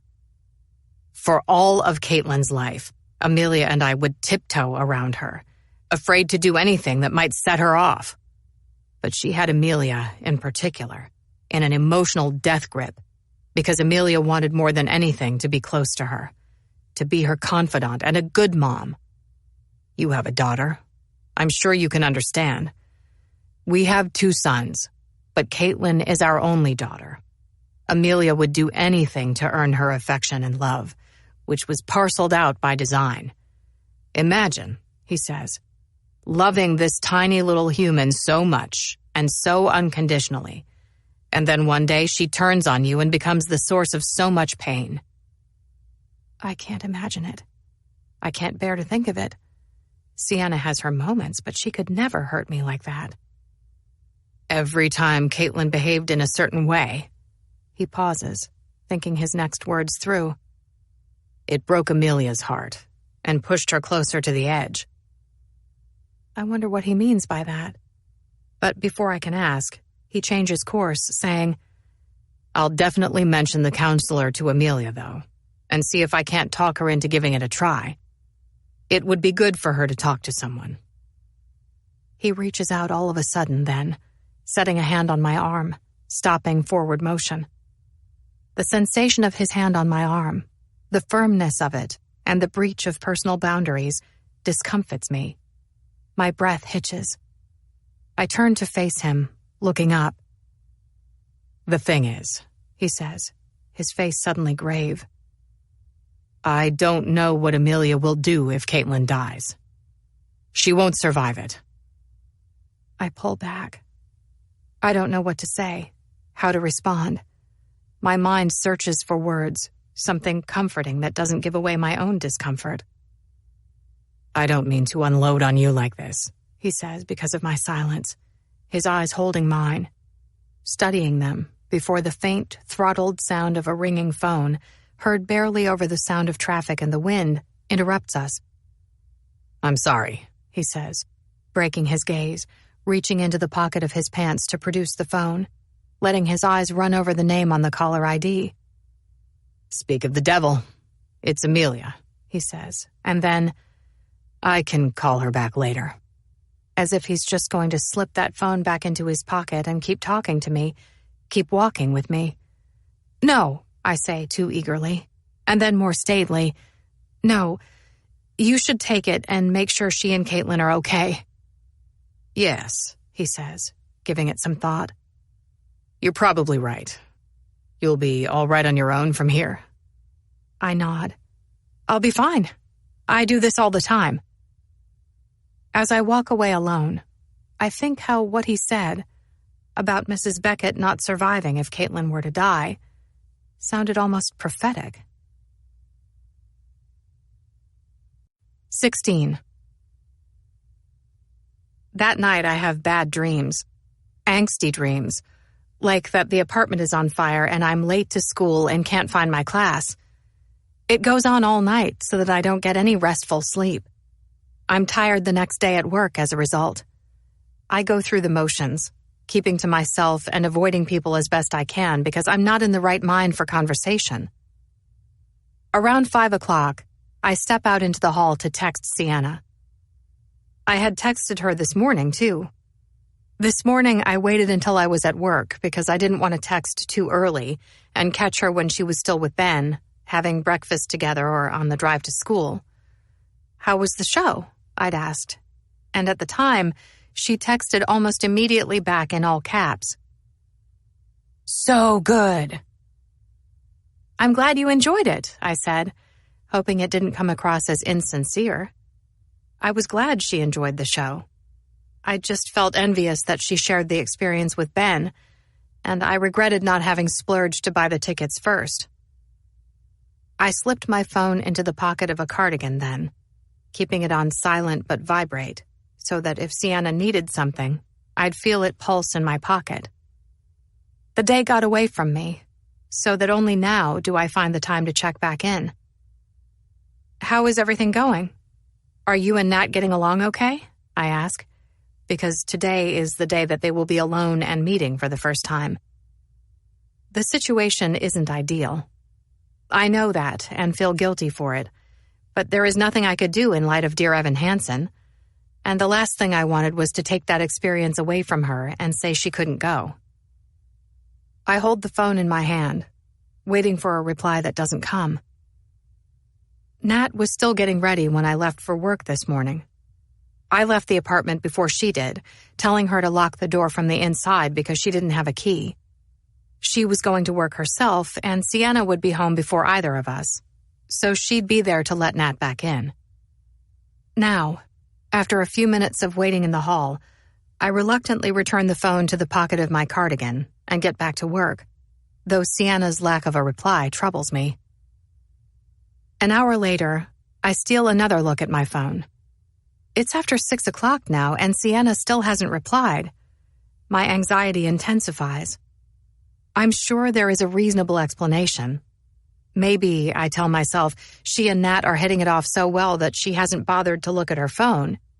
But still, I send Nat a quick message, too, asking if everything is going okay and letting her know that I'll be home soon. The next hour lasts an eternity. I can barely focus during my change of shift report to the night nurse. I walk quickly out of the building when my shift ends. I speed walk home, bobbing and weaving around pedestrians, dropping down and stepping into the street to get around slower foot traffic. I try calling Sienna 3 times, but she never answers. Her phone is often on silent because, if it wasn't, it would go off all day with the deluge of friends' texts. But her phone is almost always in her hands, too, which means that if she was looking at it, she would see that I was calling. I race down Sheffield, cutting the corner when I come to our street. I see the 3-flat in the distance, but I can't get there fast enough. My legs don't move as quickly as I would like. I run my eyes over the exterior of the building. From the outside, the living room is completely black, and I don't understand why it would be. The light should be on. Sienna and Nat should be in there eating dinner together in the living room and getting to know one another. I feel it in my gut. Something is wrong. I dash up the outside steps. I jam the key in and let myself into the building. I climb the stairs toward the 3rd floor. Somewhere just beyond the 2nd floor, I get a view of our front door, which is open. My heart starts to race. I walk somehow faster, taking the steps 2 at a time now, rounding the top of the stairs and pressing the door open with my hand. I come in to the sound of Sienna's music, which is loud. "Sienna!" I call out, but she says nothing back. It's dark in most of the apartment, but in her bedroom at the center of it, Sienna's desk lamp is on, the light from it weak. I drop my purse just inside the front door, hearing the contents spill. I leave them. I make my way to her room, finding Sienna standing at the edge of her bed with her back to me, unpacking her overnight bag. Relief overwhelms me. She's here. She's fine. I take a breath, letting my heart settle before I speak. "What time did you get home?" I ask, rapping on the door with my knuckles.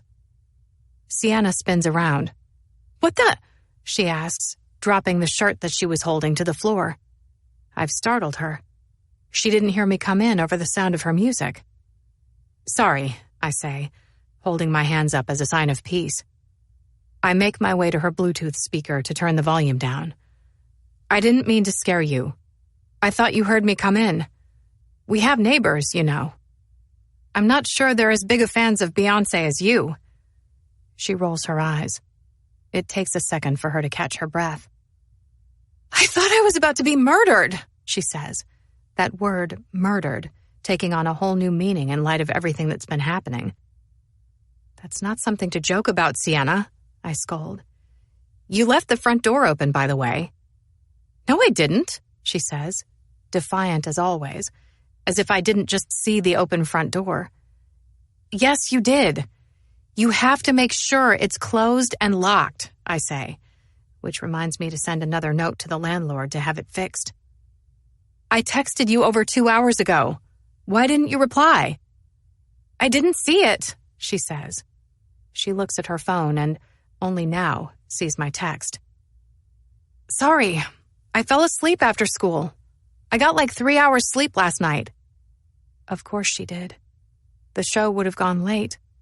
Ben, she tells me, took her out to eat after the show. By the time they made it back to his place, it could have been approaching midnight. But I can't think about that now. "Where is Nat?"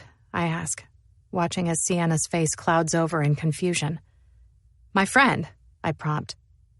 "The one who is staying with us. Is she not home yet?" Sienna shakes her head. "I didn't see her. She never came." I worry Sienna is wrong.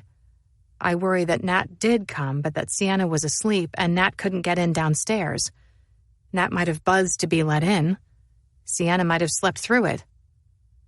I want to be angry, but I can't be. Not yet.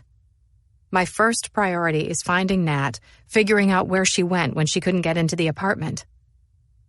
I race back out to the living room for my phone so I can check Facebook to see if Nat messaged. It's still dark in the living room, and so I go to the lamp and turn it on, twisting the switch. Light fills the room. And that's when I see, in the glow of the floor lamp, that the sofa bed has been remade, the cushions and throw pillows replaced on the seat. The coffee table has been slid back into place, and Nat's large duffel bag, which has taken up residence in front of the TV for over 2 days, is gone. The only proof it was ever there, the matted section of rug. My hand rises to my mouth. I lower myself to the arm of the sofa.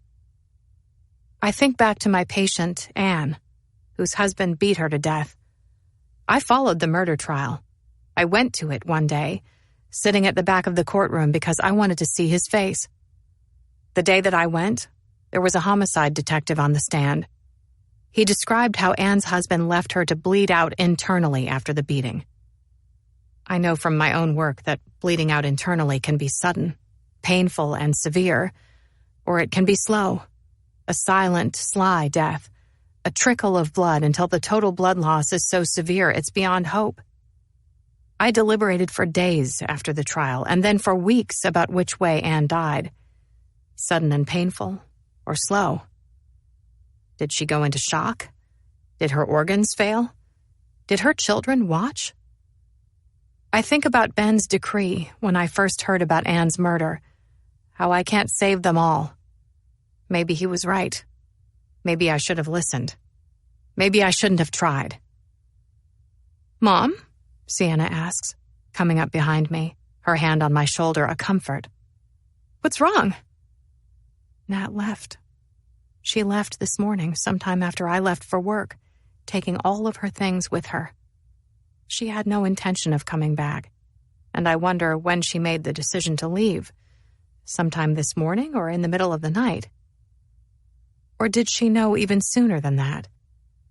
She went back to him, to Declan. Fear grips me from inside. No good can come of this. I send her a message on Facebook. "Where are you, Nat? Let me help you." All night long, I stay awake, worrying about her. I constantly refresh Facebook, but she doesn't read my message. I go to her Facebook page and find myself looking again at her husband, Declan. And this time, when I see his handsome face, I feel sick inside, my stomach tightening. When I think of all the things he's done and said to her, he's not attractive after all, but ugly, vile. I wonder if he made good on his threat, if, when she came home, he locked her in a room as promised, tied her to a bed or worse. A moan rises up from inside of me as I picture Nat with something like zip ties on her wrists, bound to the spindles of the bed with a fresh black eye, a broken nose, bruises on her neck. Retribution for her leaving. A reckoning. I wonder if, when he's through with her, he'll come for me because I helped her. I kept her from him. I think of Sienna in 20 years. I think of what I would do if a man ever hurt her like that. I'd kill him, I think. Night lasts an eternity, but eventually morning comes. The sun rises. Life goes on. In the morning, I watch Sienna get ready for school. Standing in the kitchen with my coffee, I see her reflection in the mirror through the open bathroom door. She puts on makeup, though not much because she's perfect without it. Flawless skin, long, thick lashes. The teen years pass by with turbo speed, and I think again of those long, sleepless nights when she was a baby and how I'd give anything to have them back.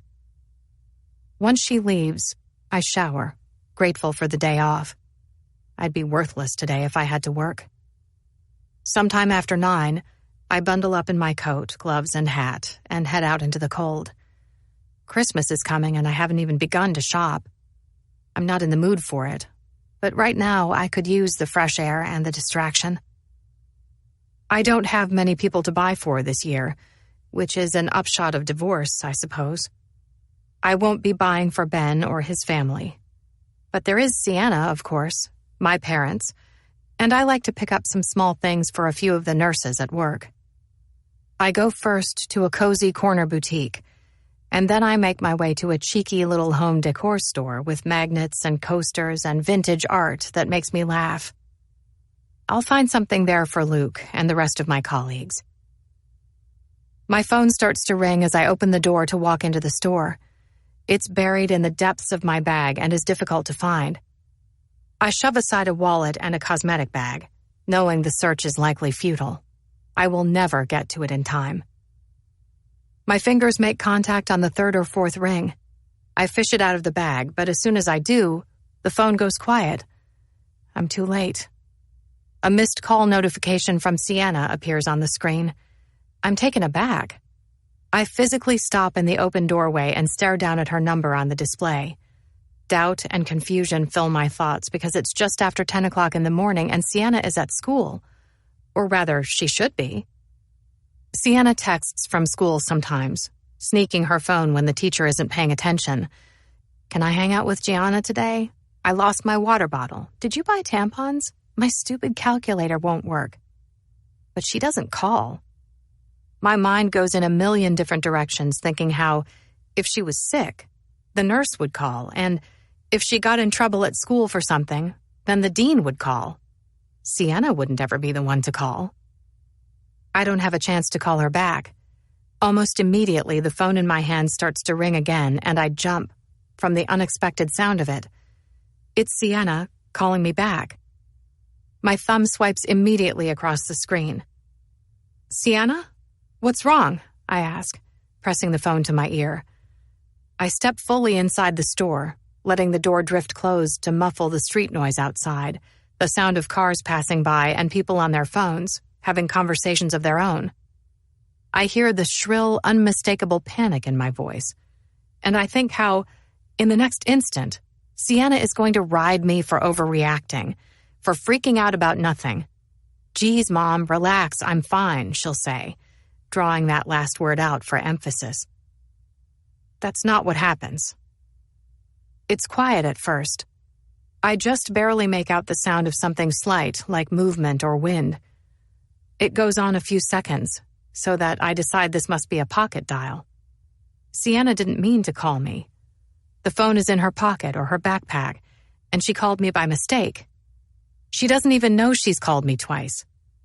I listen, trying to decipher where she is, but it's more of the same. Nothing telling, nothing revelatory. But then, a man's voice cuts through the quiet, his words cold and sparing, his voice altered as if he's speaking through a voice changer. If you ever want to see your daughter again, you will do exactly as I say. I gasp. My eyes gape. I lose my footing, falling backward into the closed door.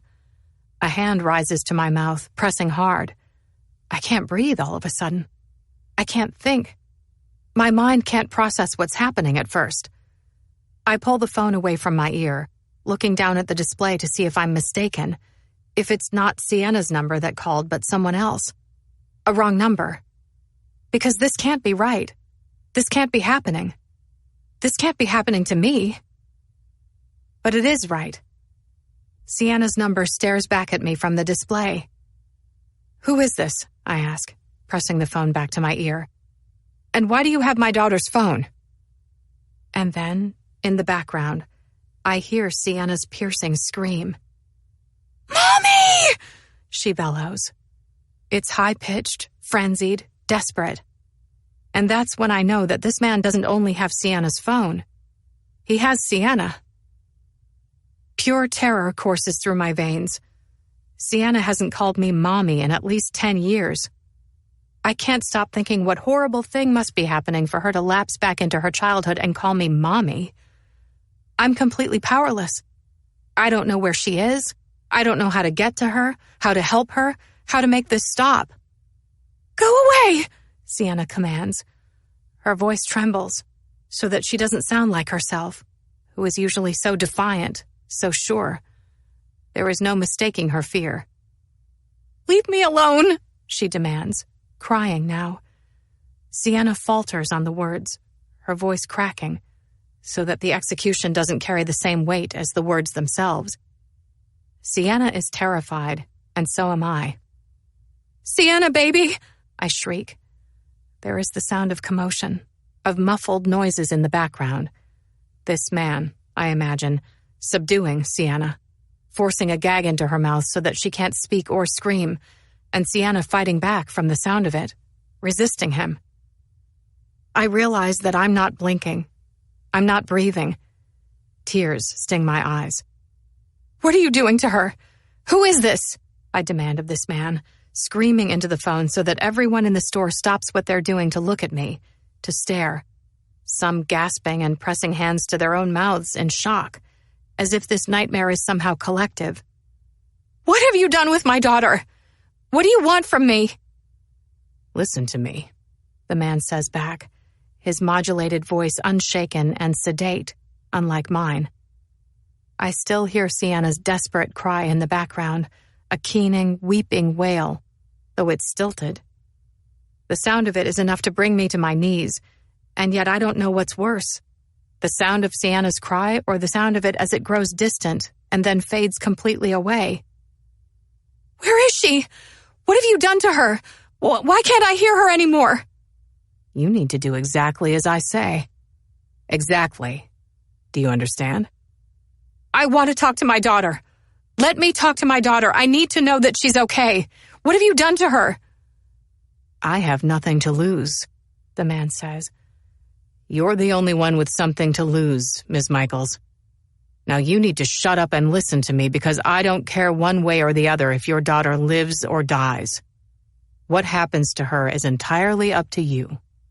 Now," he says, and I know in my heart that this is Declan. This is an act of vengeance for my having had Nat, for harboring her, for turning her against him. Panic grips me. "What?" I beg. "I'll do anything. Just give me my daughter back." "I need you to wire $10,000 to this account." My heart all but slips right out of me. $10,000. A ransom demand. He doesn't wait or ask if I'm ready.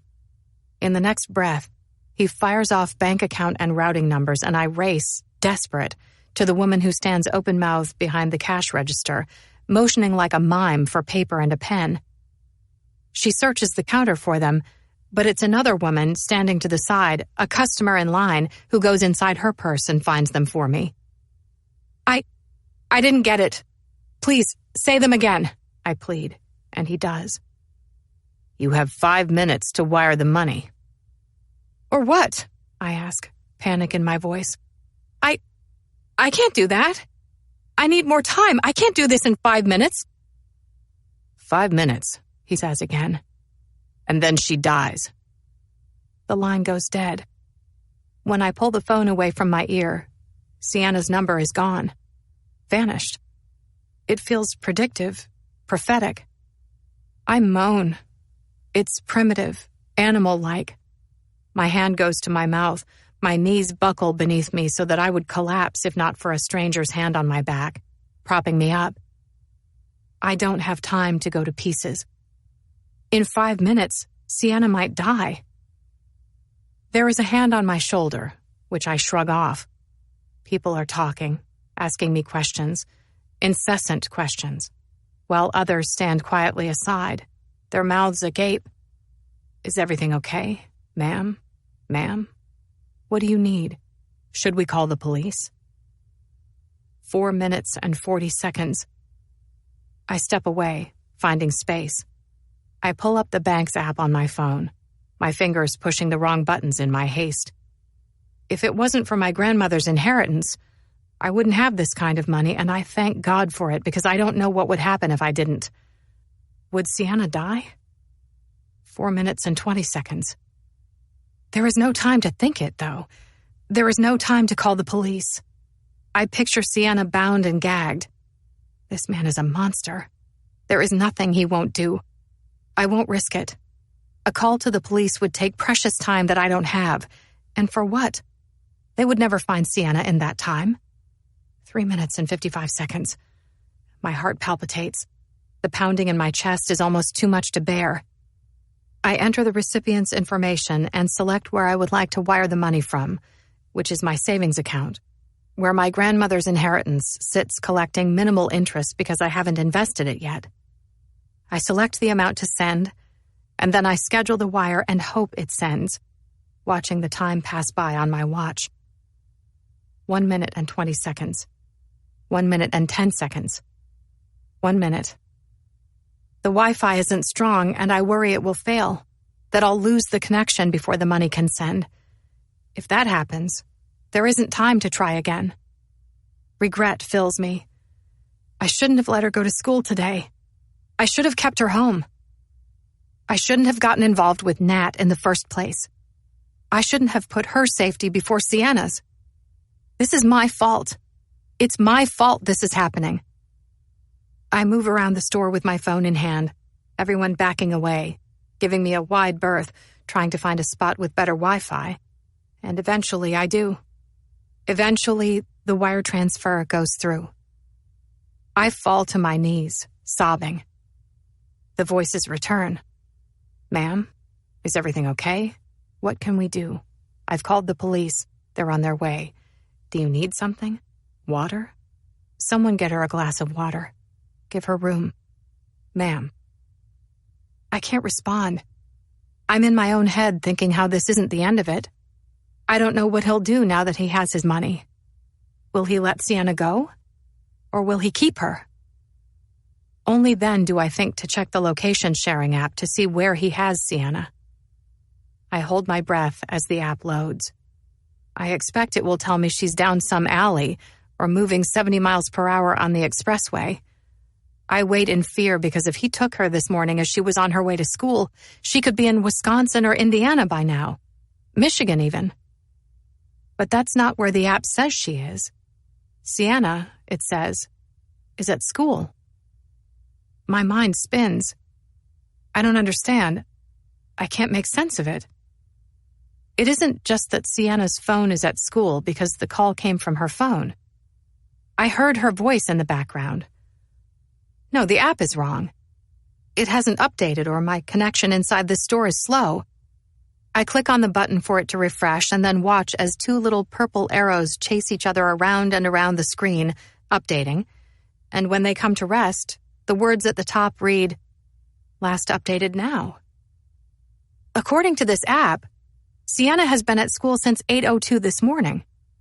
According to the app, once she arrived at school this morning, she never left. She's been there the whole time. He has her right there on school grounds. I press myself to standing. I run outside to hail a cab while calling 911. When the dispatcher answers, I say, "Someone has my daughter." And then I tell him what happened and what I know, and the dispatcher says that he will send police to the building. He asks questions about Sienna, like for a physical description. He wants me to stay on the line with him, but I tell him I can't. "Please," I beg, "tell them to hurry." As the cab pulls away from the curb, I hang up and call Sienna's school. An automated calling system answers, and I have to wait to press 9 to be connected to the school secretary. It's torture. She drones the name of the high school when she answers. I cut her abruptly off. "I'm calling about my daughter, Sienna Long. Is she there?" I say. "I need to speak to her." It's not that I expect Sienna to just be back in class now as if nothing has happened, but I don't know what else to say. The woman puts me on hold. Time becomes eternal. I consider every worst-case scenario in this moment. Sienna is being held in a car or a van in the school parking lot. She's locked inside the custodian closet or a mechanical room or some other restricted place where students aren't allowed to go. She's hurt. She's dead or dying as I wait on hold for the secretary to get back to me. I can't stand it. I end the call and call immediately back, wait for the automated calling system to answer, and then press 9 again. When the secretary answers, droning the name of the school, words rush out of me. "This is Megan Michaels again, calling about my daughter, Sienna. You had me on hold. Please," I say, fighting tears. "I need to speak to my daughter." In the next moment, my fears are confirmed. Yes, Ms. Michaels. Sorry, it took a minute. I called down to her class. I spoke to Mr. Pruitt, but he said that Sienna didn't show up for third period. Have you tried calling on her cell? She asks, as I press my fingers to my mouth, nodding because I don't have it in me to speak. Ms. Michaels? Are you still there? Ms. Michaels? Yes, I breathe, and then I pull the phone away from my ear and press end. In the back of the cab, I cry. Sienna has been taken from me. The only thing in the world that matters is gone. The police arrive at the school before I do. As the cab pulls in, I find 2 police cruisers in the circle drive of the parking lot. Students walk past, heading out for an open period, noticing the cars. I pay the cab driver, throwing too much money at him, and then run out of the car and past the students, tugging in vain on the main door handles, but they're locked. I have to wait to be buzzed into the building, stating my name and reason for being here before the secretary will let me in. I find the police officers standing in the main office, surrounded by the school principal, the assistant principals, and the secretary, everyone looking grim. Mrs. Long? One of the officers asks as I enter, and I say yes, not bothering to correct him. Someone has my daughter, I cry out. She's on her way, he says. My head snaps. What? I gasp. Your daughter is on her way. I don't have time to ask questions, to process it, because from around the corner I see her. Sienna. Her backpack is on. There are books in her arms. She is physically intact. There are no cuts, no bruises, no gag. Her face is neutral, placid, fine, confused. I leave the office running gracelessly to her, my arms outstretched like the wings of a plane. Mom? She asks, coming to a dead stop just short of me. She looks at me before letting her eyes go to the police, her surprise unambiguous. What are you doing here? What are they doing here? What happened? Is everything okay? You weren't in class, I sputter, taking her into my arms, holding her so I know for certain that she is real, that she's really here and not only a mirage. She lets me hold her for a brief moment, and then she steps back so she can look at me. I was with Mr. Garcia. I was retaking a math test. I have a pass, she says, looking back and forth between the secretary, the principal, the police officers, and me, brandishing it in the air for us to see. I start to cry again. It was all a lie. It's called a virtual kidnapping, the police officer says to me as I sit in the police station on Addison, filling out a report with Sienna by my side. Scammers target people and prey on their worst fears, coercing them into quickly paying ransom for a loved one's release. What about the money? The money, he tells me, is most likely gone. It's already been accepted, and once that's happened, it's virtually impossible to get back. But he will look into it. This man called me from Sienna's phone. I heard her voice in the background. How? It wasn't your daughter you heard. It was someone pretending to be her, or a recording even. In stressful situations like this, it's easy to mistake the voice. As for the call coming from your daughter's phone, it's called spoofing, or more specifically, caller ID spoofing. The attacker uses technology called VoIP to change the caller ID to something familiar, something personal. He waits a beat and then says, "Everything is specifically done to scare and manipulate you." I feel stupid, ashamed, and violated. And I fell for it, I say, dropping my head into a hand. The officer says, "It's easy to do. They can be very persuasive. And the amount of time you're given to wire the money is so short. There is no time to think it through or to investigate. It's very intentional, but often random. The attacker might make a dozen calls like this a day, in the hopes that just one person pays the ransom fee." But if it's so random, then why Sienna? And why me? He shrugs. You were unlucky. But I'm not so sure. I have a hard time believing this could be so arbitrary, so indiscriminate. It felt much more intentional than that. Someone wanted to hurt me. 17. Sienna and I walk down the street, drawn together by the crowds so that our arms touch. I want to wrap my arm around her, to take her by the hand like I used to when she was young, and I worried that if I didn't hold on to her, she'd get lost or drift aimlessly into the street. But I don't think 16-year-old Sienna would like that very much. We decide on something quick, a deli on Clark, so we can take our food to go and then go back home, sit on the sofa and eat. Sienna orders a panini, and me the minestrone soup, and then we stand on the far end of the counter, waiting for our food to come up. I stare at Sienna while she stares at her phone as we wait, lost in TikTok. And normally I'd tell her to put it away and talk to me. But today I don't, because the latest TikTok trend has her laughing, and I love to hear that. Her laugh. It's so pure. I remind myself that there are far worse things in the world than TikTok. I breathe in, forcing myself to enjoy the quiet and the warmth of the deli, the imagined sense of safety. Behind us, the front door opens. I turn to look as a young couple walks in, a chill from outside following them in as the door drifts lazily closed, a rush of wind carrying a small stack of napkins from a nearby table to the ground. I see the napkins fall before something outside catches my attention, and I look, gazing out into the darkened night. The deli is well lit. From inside, it's hard to see outside where it's dark.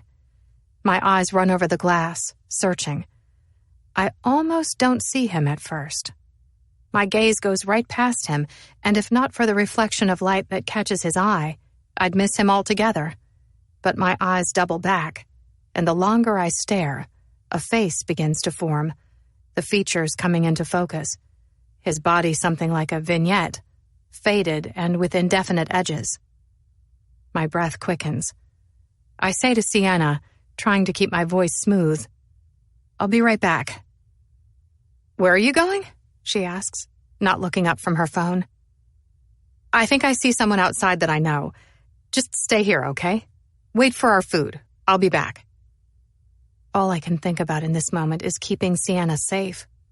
It's not her he wants. It's me. Sienna's eyes rise up over the phone and go to the glass. She squints, as if trying to see through something opaque like a glass of milk. "Where?" she asks, not seeing him because he's stepped further back from the window. "Just stay here." I walk to the door. I pull it open, stepping outside into the cold night. At the same time, he turns and drifts someplace more dark and sequestered, an alley just beyond the deli, looking back so that I'll follow, and I do, because I worry that if I don't, something might happen to Sienna. I come to the alley laden with back entryways and service delivery bays, a network of black metal fire escapes that are harder to see in the near dark of night. I turn and enter, the street, with its lights, people, and traffic, fading away. Milo Finch comes to a stop about 10 feet into the alleyway. "What do you want from me?" I ask, keeping my distance, wrapping my arms around myself. "You can relax," he says. "I'm not going to hurt you." "How do I know that?" "If I wanted to hurt you, I'd have done it by now. It's not like I haven't had the chance." I don't know that this makes me feel any better. I don't know if I believe him either. He knows my name. He read it on my name tag at work. He saw me working at the hospital, and if he wanted to, he could have hung around after and followed me home from a shift. He might know where I live. For all I know, he followed Sienna and me to the deli tonight. "The police are looking for you. They think you're the one who pushed Caitlin Beckett off the bridge." "And why would they think that?" I skirt around the truth. "They know you've been following her." If you do anything to me, I say, they'll know it was you. He harumphs, looking at the street behind me. I'm not scared. To be honest, I wish it was me who pushed her off the bridge. Though, if it had been, he says, bringing his eyes back, I would have made sure she was dead before I left. His words are so cold, they take my breath away. If there is any justice in the world, she won't survive this. That woman took everything from me. What do you mean? He looks away again, and I don't think he's going to say. He's quiet, contemplative. He stands inches taller than me, looking down, and I become aware of not only the hatred in his eye, but something more like sadness or grief. She worked for me a long time ago. I used to own a restaurant in California. For over 10 years, I worked hard, building it from the ground up. It was my passion, my life's work. And she was a waitress I hired that I took a chance on because she didn't have experience working as a waitress. But she seemed eager and proved at first to be a quick learner. Worst decision I ever made. What happened? She worked for me for only a couple months before I fired her. I had to. She gave me no choice. I caught her stealing from me, voiding orders so she could take the cash. She was lucky I only fired her, because I could have called the police and pressed charges. Any normal person would have just moved on and gotten another job. Instead, she held a grudge. She wanted to get back at me, and she did. He takes a long, slow breath before exhaling, and I wait, holding my own breath, for him to go on. And in time, he does. Late one night, she broke into my home. My wife and son were out of town for the night.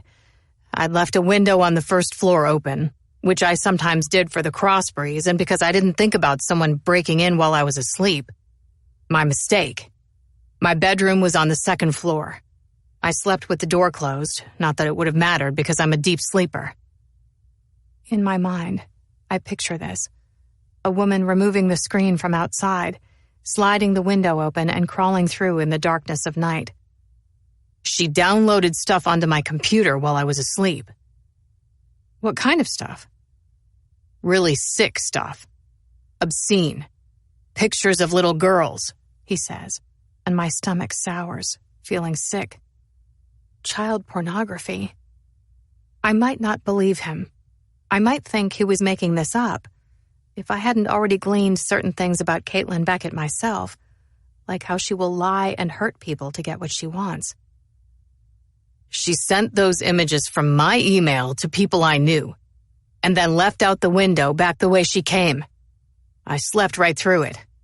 The police came the next day before I was even out of bed, because someone I knew, a friend, had called.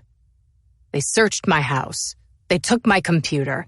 They found what they were looking for, and no one believed me when I said it wasn't mine.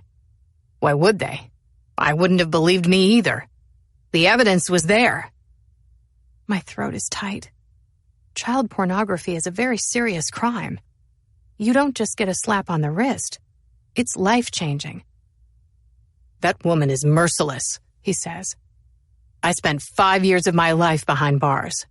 I'm a registered sex offender now, which means I can't step foot in a park, and every time I try and find a job, they run a background check.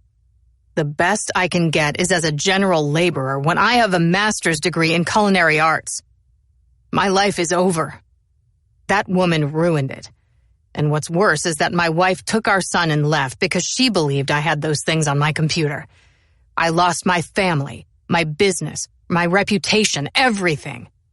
My son is 8 now. My wife won't let me see him because I'm unfit to be a parent, or so they say. I haven't seen him since he was 3. I press a hand to my mouth, shaking my head, my heart aching for him. I think how, when Sienna was 3, she was just learning how to use the potty all by herself. She couldn't get herself fully dressed or tie her shoes. But by the time she was 8, she was in 3rd grade, reading chapter books, and she knew how to ride a bike and to swim. Between the ages of 3 and 8, there are hundreds of milestones. First day of preschool, first day of kindergarten, first lost tooth. He missed them all. When I got out of jail, I went looking for her, he goes on, holding nothing back. She thought she could get away with it, and for a while, she did. But I found her living out near L.A. in Alamitos Beach, and then as soon as I did, she took off. I didn't give up looking for her. It's why she left California. It's why she came suddenly back to Chicago, without letting anyone know, because he'd been released from jail and was looking for her. It explains the voicemail she left on Mr. Beckett's phone, the last-ditch pleading, "Daddy, I'm in trouble, I need your help." Because this man was after her. Because he had tracked her all the way across the country from California to get revenge, to take back everything she took from him. His life. "Why are you telling me this?" I ask. I don't feel afraid anymore. Because there is no legal recourse for what she's done. I can't prove it, and I can't get my life back. But if there is any justice in the world, he says again, she will die. From the way he looks at me, I can't help but think he's asking me to kill her. "Mom," I hear from behind then, a lilt to the end of it suggestive of a question. "Mom?" I spin around, seeing Sienna's bemused face in the entrance to the alleyway, spotlighted by a beam of light from a nearby streetlight. She clutches our bag of food in her hands, her head cocked, her posture slouching and uneasy. With my back to him, he leans in to breathe into my hair. There is nothing worse in the world than losing a child. And I go rigid. If there is any justice, that woman will die. He brushes past me as he leaves, giving Sienna a wide berth. I catch my breath and then go to her. "Who was that man?" she asks, her eyes following him as he moves down the street. I take out my phone to call 911, to tell them where he is, so they can find and arrest him. If nothing else, he's violated parole. The police are looking for him. I start to dial, pressing the 9 before my conscience stops me. Milo Finch violated parole over a crime he didn't commit. He did time and he lost his family as a result, which is far worse than any punishment the police or a jury could ever pass down. I put my phone away, watching as his figure disappears in the night. "Just someone from work," I say, refusing to look at Sienna because I don't want to lie to her face, but I also don't want to tell her the truth. How that man wants to kill a patient of mine, and I don't blame him. 18. I haven't stopped thinking about Nat. Every minute of the day, she's still on my mind. Sometime after midnight, I pull up Facebook on my phone to see if she has messaged yet, but she still hasn't. I don't have any new messages, and the last message I sent to Nat, I notice, isn't there. It's gone. In fact, all the direct messages between Nat and me are gone. I decide to go to her Facebook page. I want to see the pictures of her and Declan again. I want to see his face, his eyes. I look up her name, but the search yields no exact results.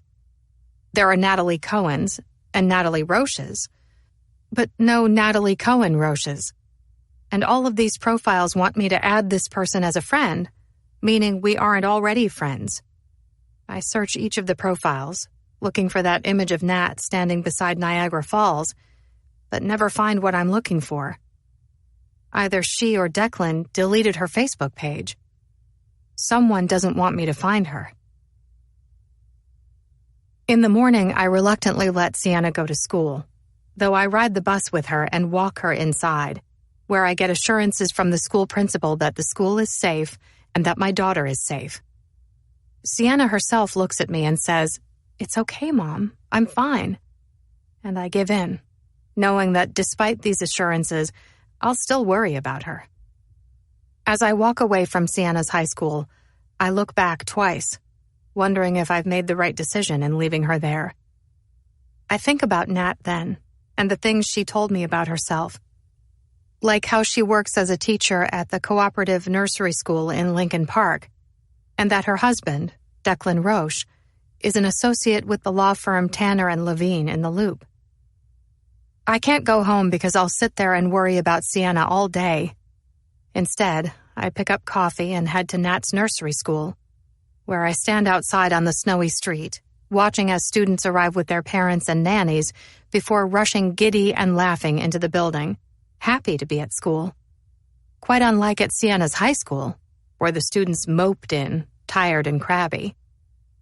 I stand on the other side of the street, waiting until everyone has gone in, and then I cross the street, doubting Nat will be here, doubting Declan would ever let her leave, though I try anyway, because maybe someone at the school knows where she lives or knows some way to get in touch with her. I try pulling on the door handle, but the school, like Sienna's, is locked. There is an intercom on the outside of the building, which I step up to, pressing the button, hearing it buzz. A woman answers. "Can I help you?" "Hi, yes," I say. "I was hoping to speak with Mrs. Roche. I'm a friend."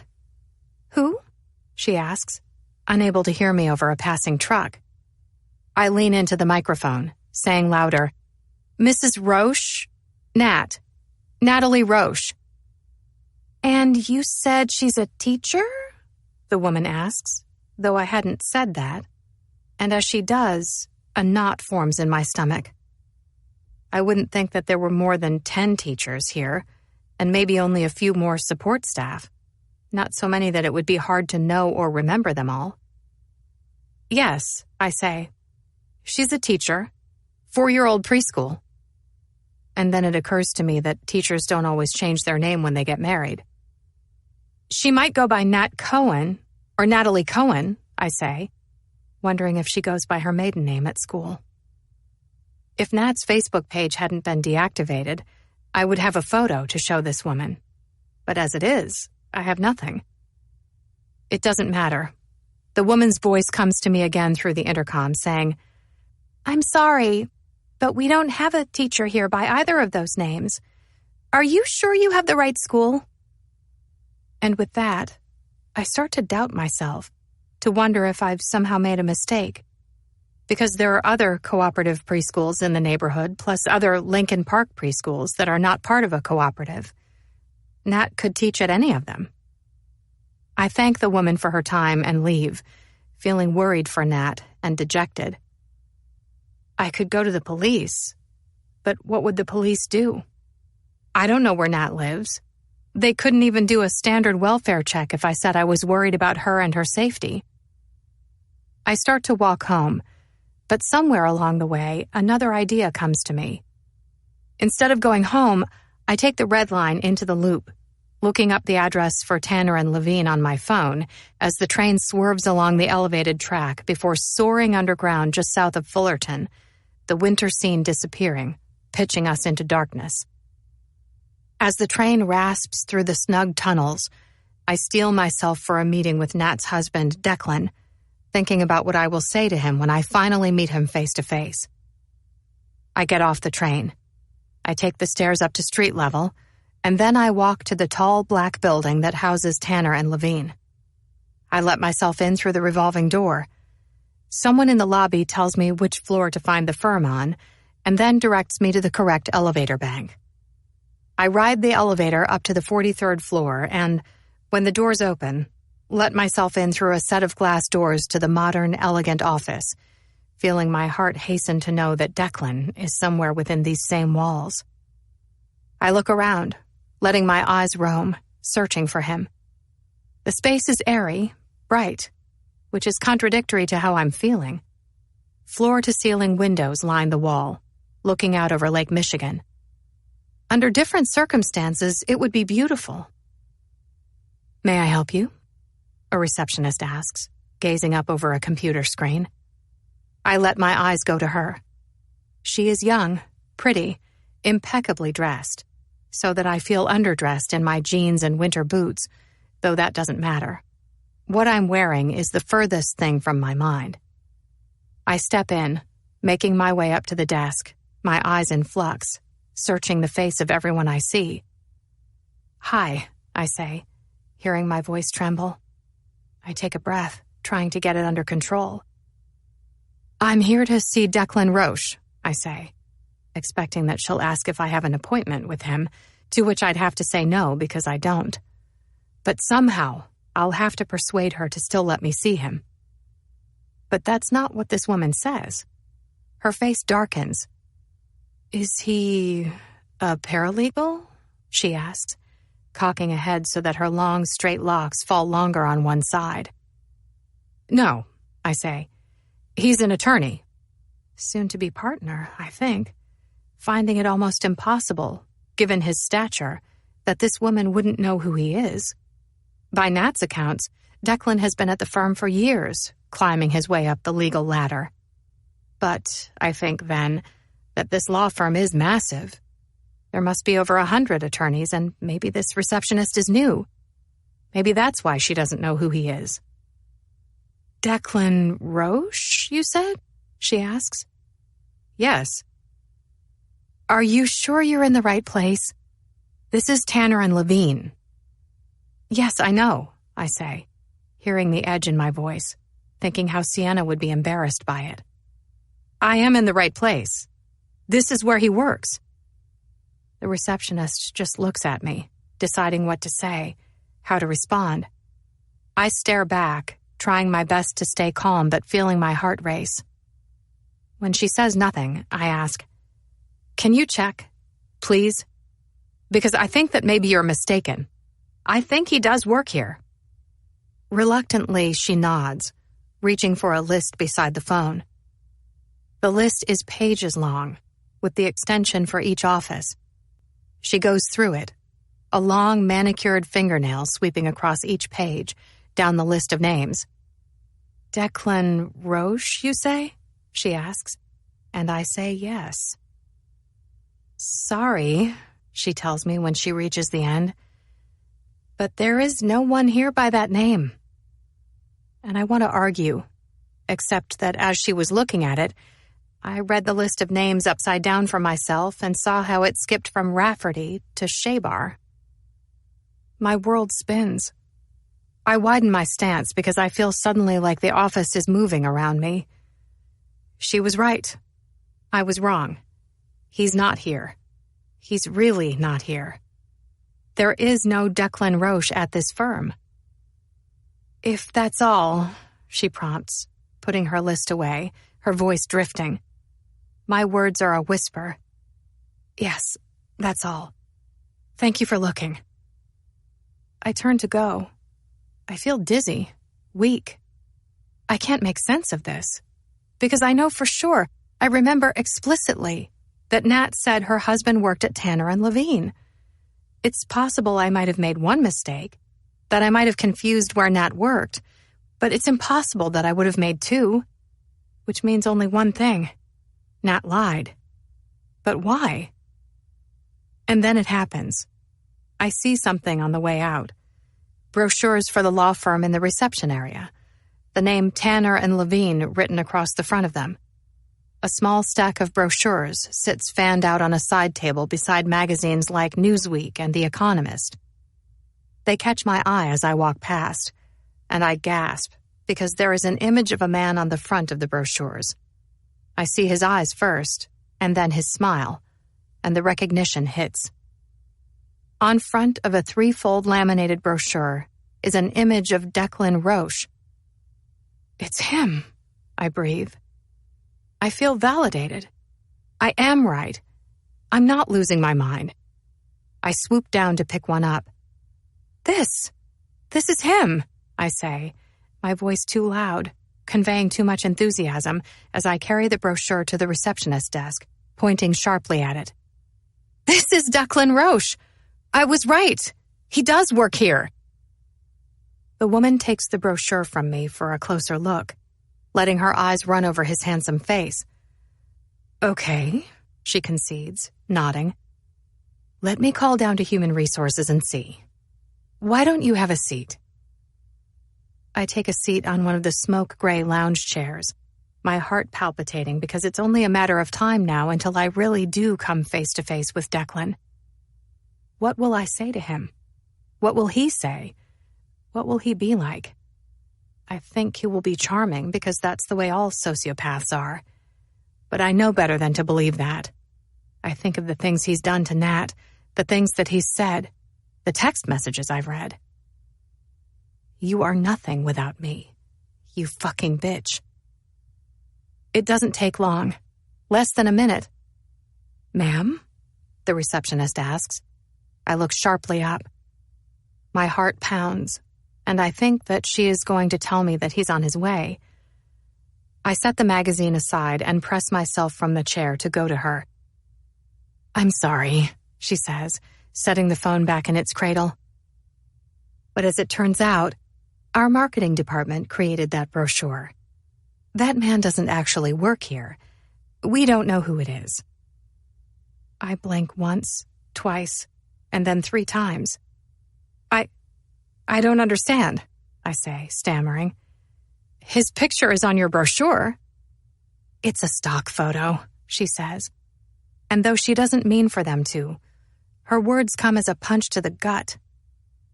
A stock photo. I feel physically sick. Stock photography.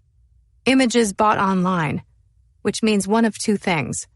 That Nat is married to a model, or, more likely, that every single picture on Nat's Facebook page was doctored using stock photos of this same man.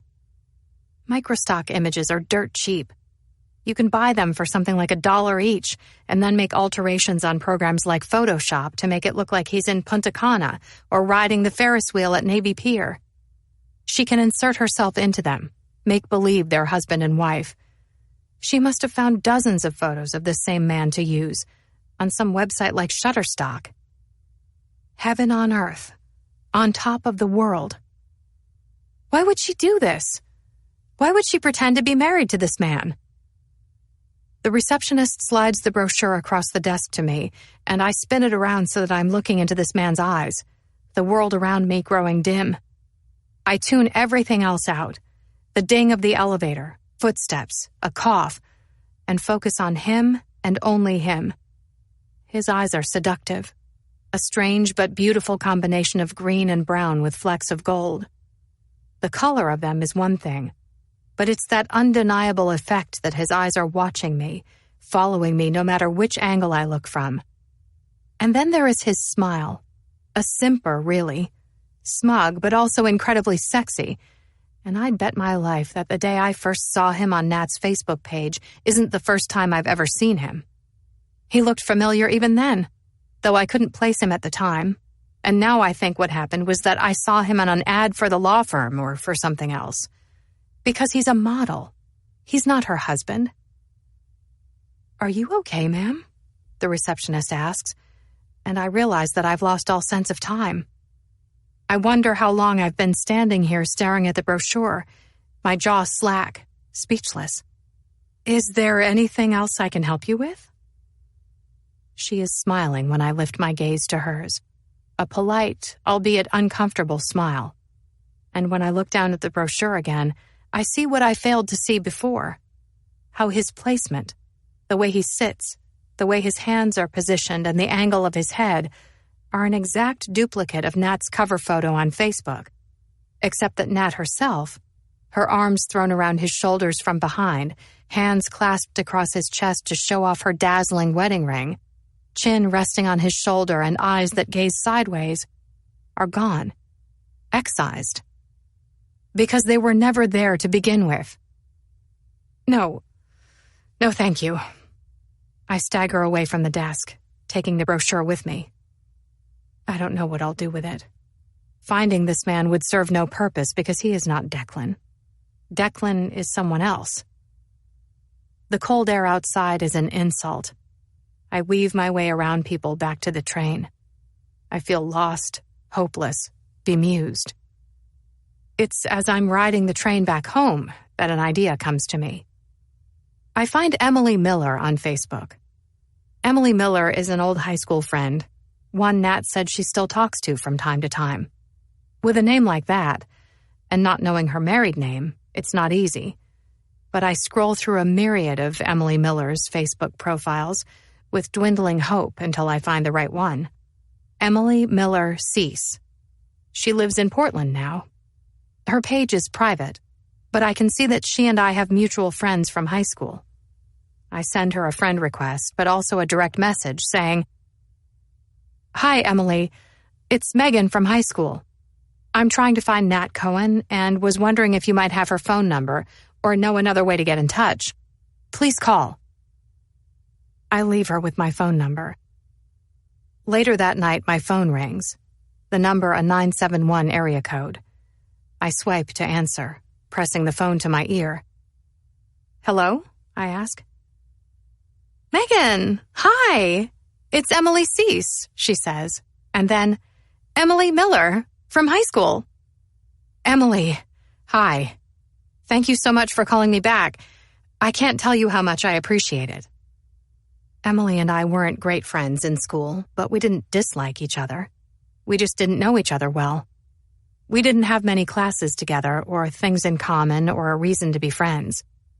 She was more into theater than sports, and I remember how incredible she was, how she had aspirations of being on Broadway one day.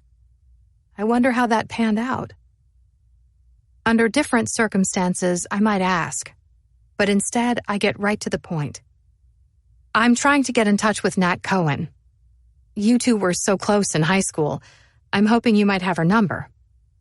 There's a beat of silence. When she speaks, her voice is solemn, grave. "I thought you knew. I thought everyone knew." My world is spinning already, but I don't know why.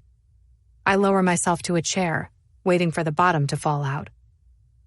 "Knew what?" "Nat is dead. She died 19 years ago, Megan. She and her whole family did." "What?" "It's awful, I know." "How?" I breathe out. "A car crash." I'm rocked by disbelief. "I'm sorry to be the one to tell you. Truly. If it helps, they say that she died quickly, that she didn't feel any pain." I can't find the words to speak. "Are you okay?" she asks. "Yes," I manage to get out. And then, "Thank you, Emily. Thank you for letting me know." We end the call and I sit there on the chair, stock still. It's not surprising that I didn't know that Nat was dead. After my sister Bethany's death, my parents moved away from our hometown. I never went back. I cut ties with almost everyone from that time in my life. It was the only way I knew to move on from my sister's suicide. With shaking hands, I Google her name, Natalie Cohen. And then, because that's too broad, too general, I add the words Illinois and car crash. I press enter and a new page loads. Each headline is a shocking betrayal. 6 dead in fiery wrong-way crash. Wrong-way crash kills mother, father, and their 3 kids. Recent college graduate with a bright future among those killed on Illinois tollway. Community mourns a family lost in deadly crash. I think I will be sick or pass out. I don't know which. On the kitchen chair, I spread my legs wide, hunch over, and drop my head between them to increase the blood flow to my brain. I close my eyes. I breathe, in through my nose, out through my mouth, wondering if I should call Sienna, who's in her bedroom 10 feet away, for help. But I don't want to worry her. I think about the breathing techniques they taught me before Sienna was born. I breathe out through pursed lips. When I can, I sit back up. I lean back in the chair and look at the search results on my phone. I choose one of the headlines and read the article in its entirety. All 5 members of the Cohen family were killed around 3 p.m. Sunday afternoon when their minivan collided with a van on Interstate 90 that was going the wrong way. The driver responsible for the crash, 32-year-old Marcus High, was drunk at the time of the incident, with a blood alcohol content of more than twice the legal limit. He was also killed. There is a picture. It's dated, circa early 2000s. Mr. and Mrs. Cohen stand on the left, him in khaki pants and a white shirt. her in nice jeans and a warm tan blouse. On the right are 2 teenage boys. Twins, maybe. One with glasses, one without. Both tall and lanky in jeans and neutral, coordinating polo shirts. And there in the center of them all stands Nat Cohen, with her short, blunt bobbed hair and gap-toothed smile, in a jean skirt and a turtleneck. My chest tightens. My mouth is suddenly dry, though my hands are wet with sweat. Who is this woman who's been living in my home? Who I've been telling my secrets to? 19. The days pass. Christmas comes and goes. The brutal winter makes itself right at home. The snow is no longer magical, but persistent, never-ending. It doesn't get warm enough for it to melt. The closest it gets to melting is dirty brown slush that we bring home on our shoes and into the apartment. The windows in our building are old and drafty. The winter air gets in and we are always cold. The days gray, spring an eternity away. I go to work and I come home. Each day a carbon copy of the day before. Nothing changes. Time passes and the police still haven't found my stolen money. It's not for lack of trying. The bank account, they've learned, the place where I wired the money to, belonged to a man named Joseph Minor. The police tracked him down to a dilapidated home just west of Washington Park. Joseph Minor is a drug addict, and at first when they told me, my heart leaped because I thought the police had found the person who did this to me. But I was wrong. Mr. Minor didn't do it because when the police spoke to him, he confessed that he had, in essence, rented out his identity, his name, his social security number, for cash, for money for drugs. Someone else, a woman, he said, paid him off and then used his identity to set up the quasi-anonymous account. And I don't have to think long or hard to know who did it. She did. The woman I only know as Nat, using a voice changer app to make herself sound like a man on the phone and setting up the account online so she didn't have to go into the bank, so no one would see her and there would be no evidence. I tell the police it was her, but without a real name or a picture of her. It's like tracking down a ghost. I look for her everywhere I go, at work, on my commute to work, sitting in my living room staring out the window at the street. I watch the L pass by and wonder if she's on it. I never see her, but I think she's out there somewhere, watching me. I feel it all the time, this overwhelming, paralyzing feeling of being followed, pursued. There are nights that I know she's lurking in the shadows, walking behind me, following me home from work. I never see her. It's a gut feeling only, but I trust my gut. Those times that my nerves scream out and the tiny hairs on my arms stand on end.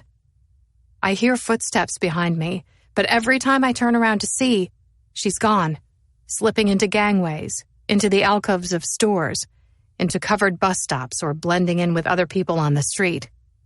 She's toying with me. As the days go by, my indignation grows. She lied to me. She stole $10,000 from me. She made me believe she was my long-lost friend. I let her into my home. I told her my secrets. And yet, I don't know who she is. It wasn't just that. There's more. Because one day, not long after she disappeared, I went into my jewelry box, which I keep on the dresser in my bedroom. I don't often wear jewelry, but Sienna asked for a bracelet to borrow. And when I opened the box, I felt sick. My wedding and engagement rings, which have sat untouched in one of the little modular trays since Ben and my divorce, were gone. The velvet tray lay empty. I don't wear those rings anymore, but they're worth thousands of dollars and even more in sentimental value.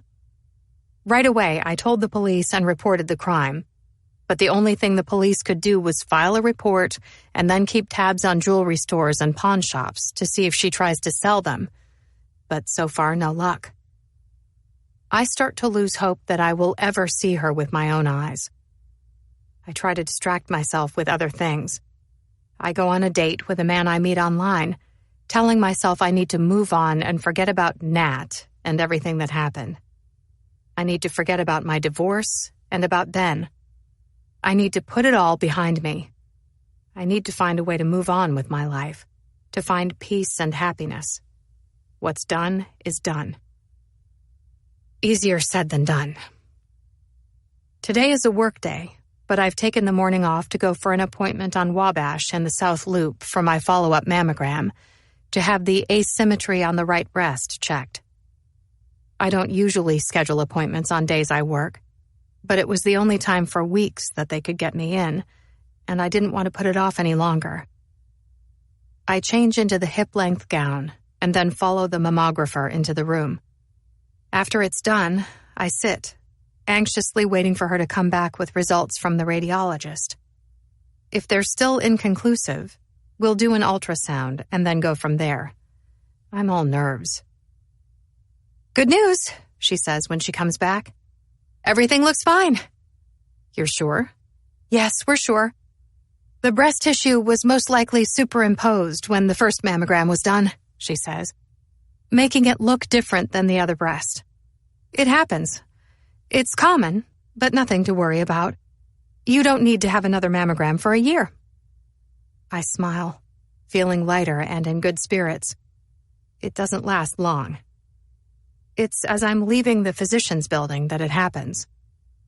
I step out of the building and onto Wabash, and that's when I see her crossing the intersection at Wabash and Cullerton, her dark brown hair hanging long over the back of the white winter coat, a pair of skinny jeans tucked into the tall shaft of her winter boots, the ones with the fuzzy cuff.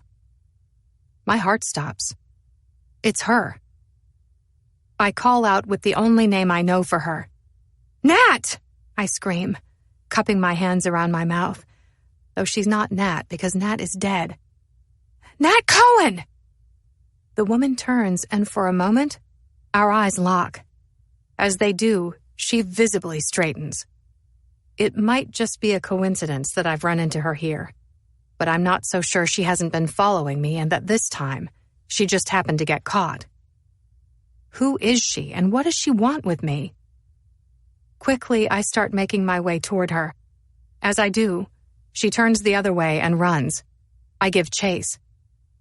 The street around us is filled with people despite the weather, everyone all bundled up in coats and hats, making it hard to tell who is who, and were it not for her white coat, an outlier among almost exclusively black, I'd have lost her by now. My anger surges as we race down Wabash. Seeing her has brought back all the emotion so that I feel humiliated and indignant all over again. This woman lied to me. She took advantage of my generosity.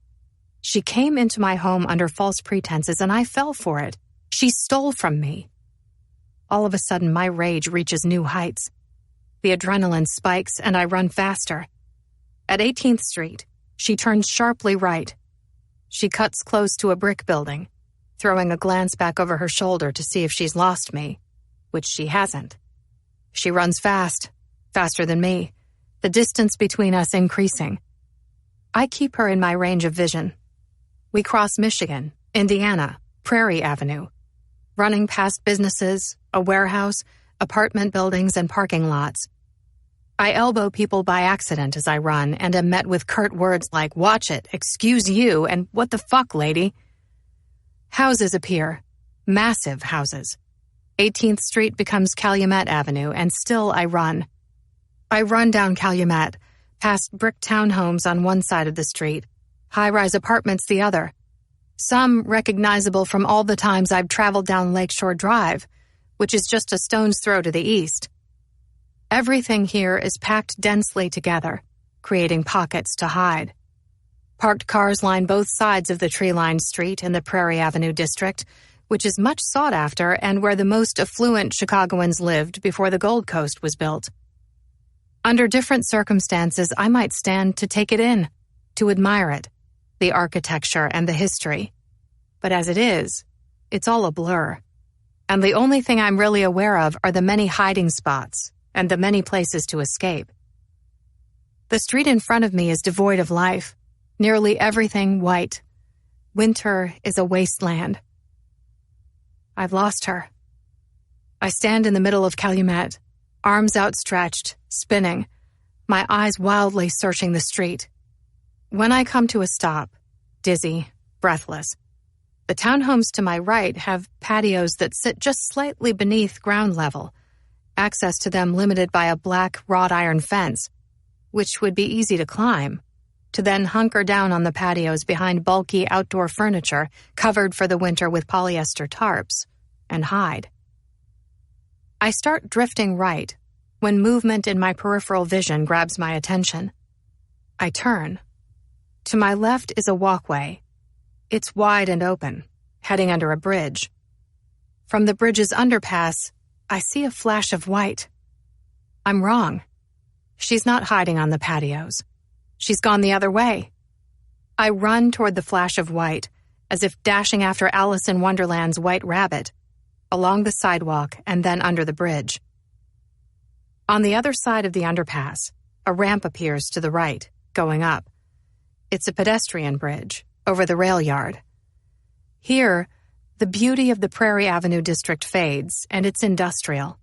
It's loud with traffic, which soars past on the adjacent Lakeshore Drive. The area is not as maintained. Things look aged.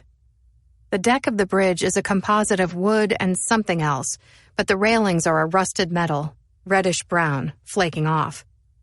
Less desirable parts of the city encroach on this, so that I wouldn't feel safe here alone, at this time of year, if I was in my right mind. But I'm not. I'm not alone, and I'm not in my right mind. The pedestrian bridge goes to the right and then the left, climbing. Beneath us is a series of train tracks with 4 Metra trains on them, stopped further back and empty. There is a wooden platform just below, which is basic. It doesn't have a building or sell tickets. A rider would have to purchase those once on the train. The platform is empty. She is fast. I'd never catch her, but fate intervenes when, in her haste, she trips. She falls forward to the ground, catching herself with her hands, letting out a short cry of pain or shock. On her hands and knees on the ground, she turns and looks back over a shoulder. Her eyes rise to mine, measuring the distance between us, which gives me the opportunity to close the gap, and I do, reaching out to grab her by the hood of her winter coat as she tries to stand up. She tries to pull away, to shrug out of the coat to free herself, but either I am physically stronger or my resolve is stronger. She manages to stand up, but I hold on tight, not letting go. "Who are you?" I ask, pinning her between my body and the bridge railing so she can't get away so easily. She backs a half step away from me, bumping into the edge. "Who are you?" The answer is cheeky. "Nat Cohen." "The fuck you are," I snap. "Nat Cohen is dead." Her laugh is dry. "I didn't know if you'd fall for it, if my story would bear scrutiny, but it did. Don't feel too bad about it, Megan. I don't talk to many people from high school either. They could be dead and I wouldn't know." "But why? Why would you do this, and who is Declan?" "Haven't you figured it out by now?" "Figured out what?" "Declan doesn't exist." "But the bruises and your swollen lip," I say in disbelief. She snickers, and it dawns on me what happened, the reality of it, a blow. How stupid I've been. "You did this to yourself. You let someone hit you or you hit yourself so that I'd think you were being abused, so I'd take pity on you." Her reply is a cruel smile. The answer is yes. She did something like slam her own face against something hard enough to sustain a black eye, a bruised forehead, and other injuries. My jaw goes slack. Why? What kind of sick person would do such a thing? The same type of person who would fake a kidnapping and steal $10,000 from me. She doesn't say. She only shrugs. In her silence, I say, still finding it hard to believe. "But that night at the restaurant, he was there, outside, looking through the window. I saw what you were looking at, the condensation on the glass." I didn't imagine it.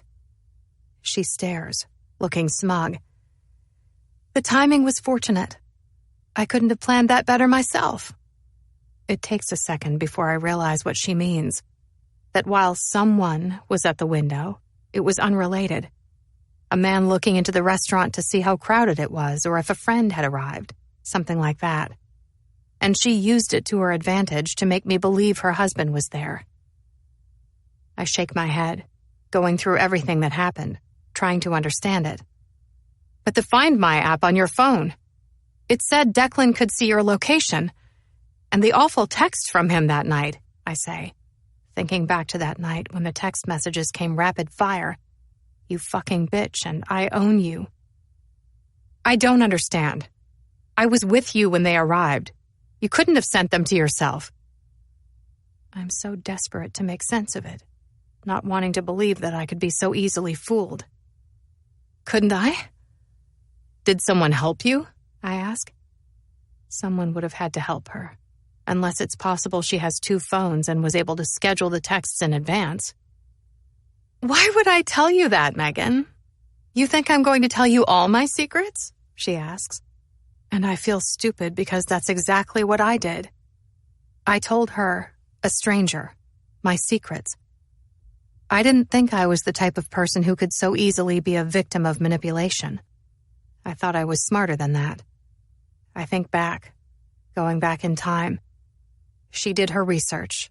She studied me. She knew the way I walked home from work every night. She knew that sometime after 7 o'clock, I'd be walking north on Sheffield that same night the horrible texts from Declan arrived. She put herself there, on my route, when I'd be passing by. And then she did something to piss off the man who screamed at her, creating a scene so that I'd notice her, so that I'd take pity on her, so that I'd welcome her into my home.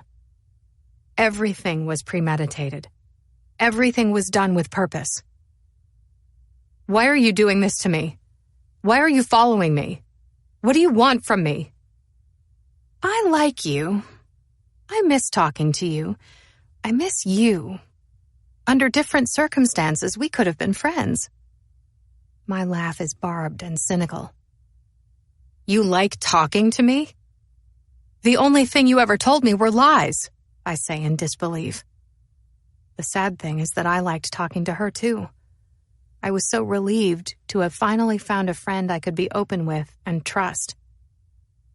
Do you know how many nights I lost sleep worrying about you, thinking he'd hurt you or worse?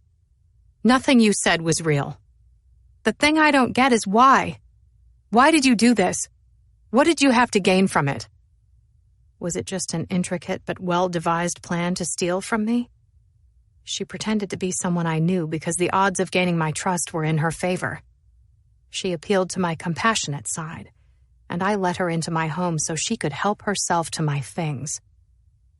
I'm calling the police, I say, boring a hand into my bag for my phone, trying to keep this woman between my body and the edge of the bridge so she can't leave. The police will come and I'll tell them what she's done. You're not going to get away with this. Call them. I dare you, she says. And in that moment, as the sun peeks out from behind a cloud, the light catches on her hand and I look at the bright, shiny object on her finger and gasp. My ring. My wedding band, which I know is 100% mine because it's not like other wedding bands, but is one of a kind. On the inside is a message inscribed from Ben, one that doesn't ring true anymore. You and me forever. The engagement ring isn't here, but still, she has the impudence to wear my wedding ring, to not only steal from me, but to flaunt her loot in public like it's hers. Give me my ring! Give me my fucking ring! I shriek, feeling something in me start to snap. You mean this ring? She laughs, holding her hands up but out of reach. She thinks this is funny. She's not sorry for what she's done to me, for how this has made me feel. She's completely without remorse. I step closer, trying to take my ring from her, to wrench it off her finger if I have to. She steps further back, laughing at first, but there's nowhere to go. She backs into the bridge's rail and her face tightens. She makes a grave mistake then. She puts a foot on the bottom rail, lifting herself up, rising higher, trying to gain leverage, distance, to shimmy away from me somehow, to get her feet disentangled from mine so she can get past me and run away with my ring. But it's a mistake. Because the upper rail now comes to just below her hip, and she's unbalanced. I can see in her panicked eyes how she regrets the decision, but she can't undo it because I'm standing too close, not letting her back down.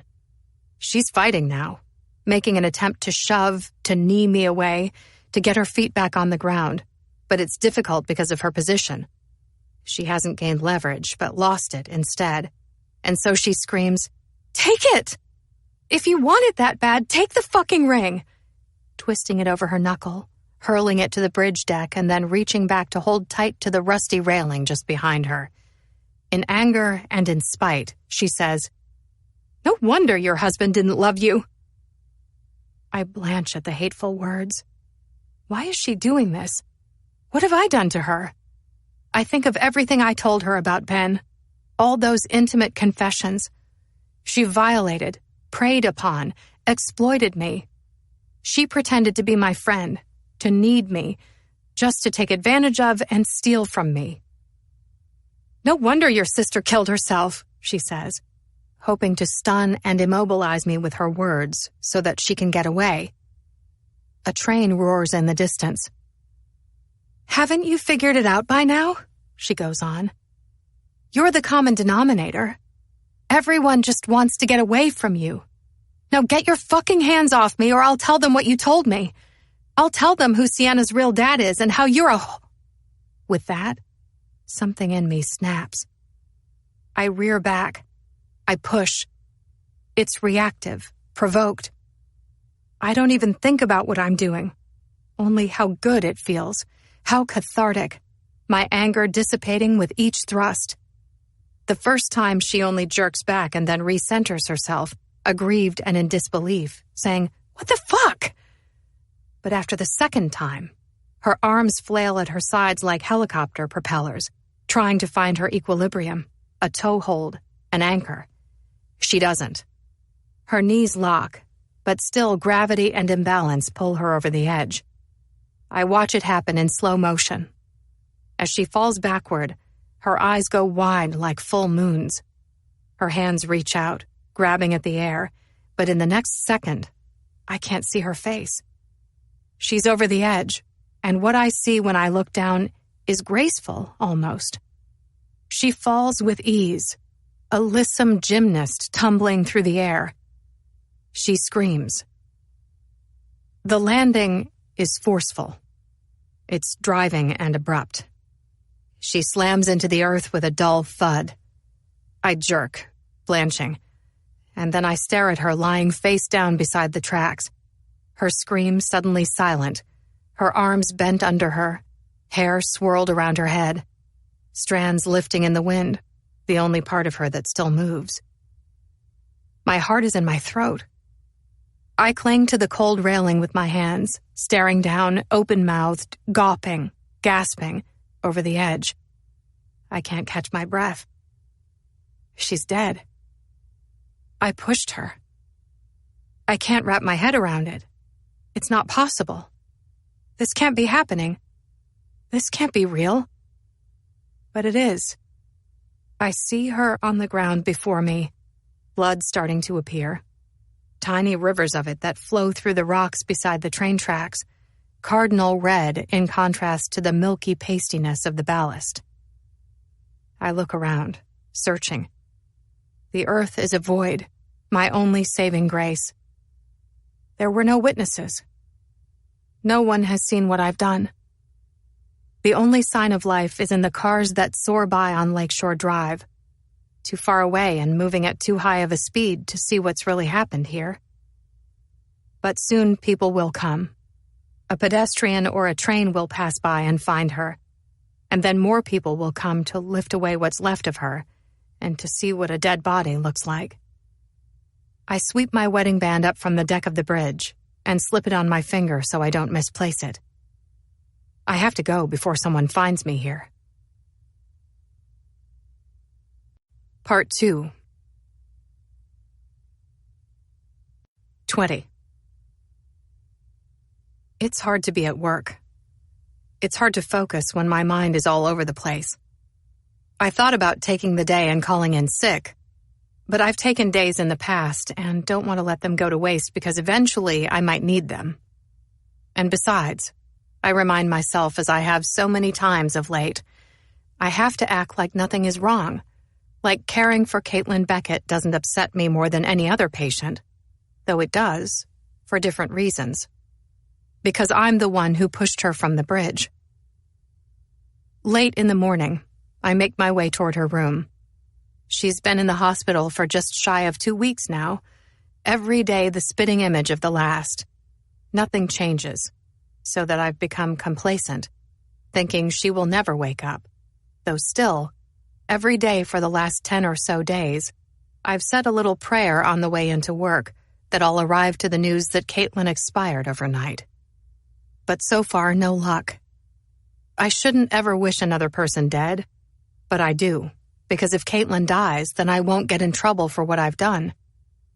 I'm not a bad person. I've just done something bad. I step into Caitlin's room, feeling a tightness spread across my chest as if the air is too thin in here, the oxygen lacking, making it hard to breathe. I wash my hands and then make my way to the monitor to check her vitals. Mr. Beckett sits on a chair at the foot of the bed. He has a leather portfolio spread open on his lap, a yellow legal pad on the inside, with the words Tanner and Levine printed on the top binding. I do a double take. Occupational hazard, he told me once, when he was doing research into the bridge and the likelihood of surviving a fall from it. I'm an attorney. I didn't put two and two together. I didn't consider that he was an attorney at the very place Declan Roche supposedly worked. That said, it explains how the firm name rolled so easily off Caitlin's tongue the first time she told me about her husband in the coffee shop where we met.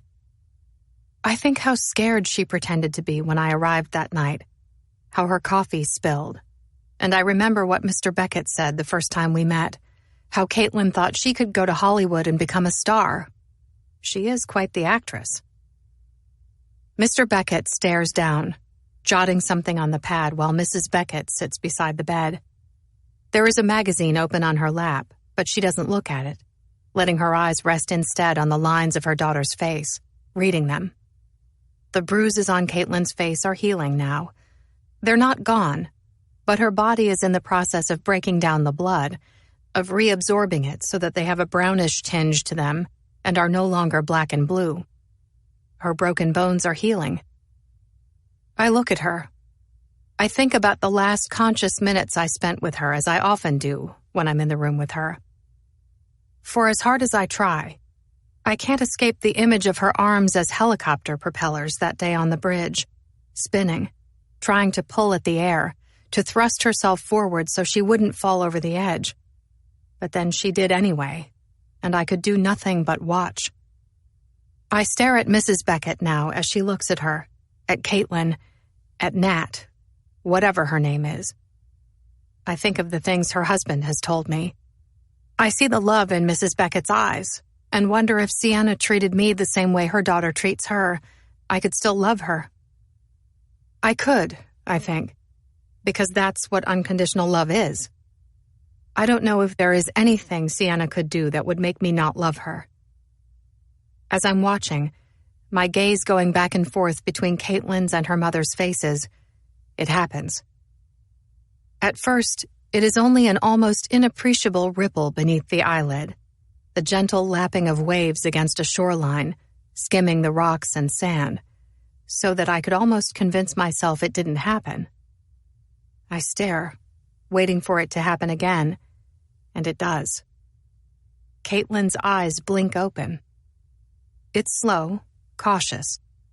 The light above her is bright, blazing down like the Florida sun. Her gaze is soft, unfocused, and glazed. Her eyes settle on nothing. She doesn't move her head. Mrs. Beckett's voice is urgent. "Tom! Tom!" But it's too much stimulation, too much noise, too much light. It happens so fast that Mr. Beckett's head snaps up from his work a split second too late, after Caitlin's eyes have sunken back shut. Did you see that? Mrs. Beckett asks, only now looking at him as he sets his leather portfolio aside and rises to standing. See what? He asks. But he doesn't wait for a reply. No, he decides. I didn't see anything. Sorry, I was... Her eyes, she insists. She opened her eyes. You saw it, Megan, didn't you? You saw her open her eyes. Mrs. Beckett is staring at me now, her expression pleading with me to say yes, that I saw it, that she didn't imagine it, that she isn't losing her mind. But I can't speak. I can barely breathe. My heart beats with such ferocity I feel suddenly dizzy, suddenly flush. She wasn't supposed to wake up. She was supposed to die like this, in a coma. Megan? I muster a nod, but it's not necessary. Because a second later, Caitlin opens her eyes again, more fully this time. And this time, when she does, her eyes find mine. 21. Mrs. Beckett takes Caitlin by the hand, sliding her own under it and gripping gently. Squeeze, baby, she pleads, standing suspended above her, looking down. If you can feel my hand, squeeze. We hold our collective breath. We wait, me frozen beside the IV pumps, Mr. Beckett at the end of the bed, everyone watching the two pale, delicate hands clasped together under the harsh ICU lights, one firm, the other limp. Nothing. 10 seconds pass before Mrs. Beckett gently squeezes Caitlin's hand again, as she leans even further down, staring wide-eyed into the still brown eyes, and says, It's me, Caitlin. It's Mom. If you can hear me, if you can feel me, please just squeeze my hand. Mrs. Beckett tightens her grip on Caitlin's hand as if to demonstrate what she means. Caitlin's eyes are open now, like marbles that stare up at the ceiling, unblinking. We watch the joined hands again, my own eyes agape, waiting for a spasm, a quiver, a twitch. But still, there's nothing, and I practically heave a sigh of relief as Caitlin's eyes sink slowly shut again, buying time. It's not like she can speak with the ET tube running down her throat and past her vocal cords.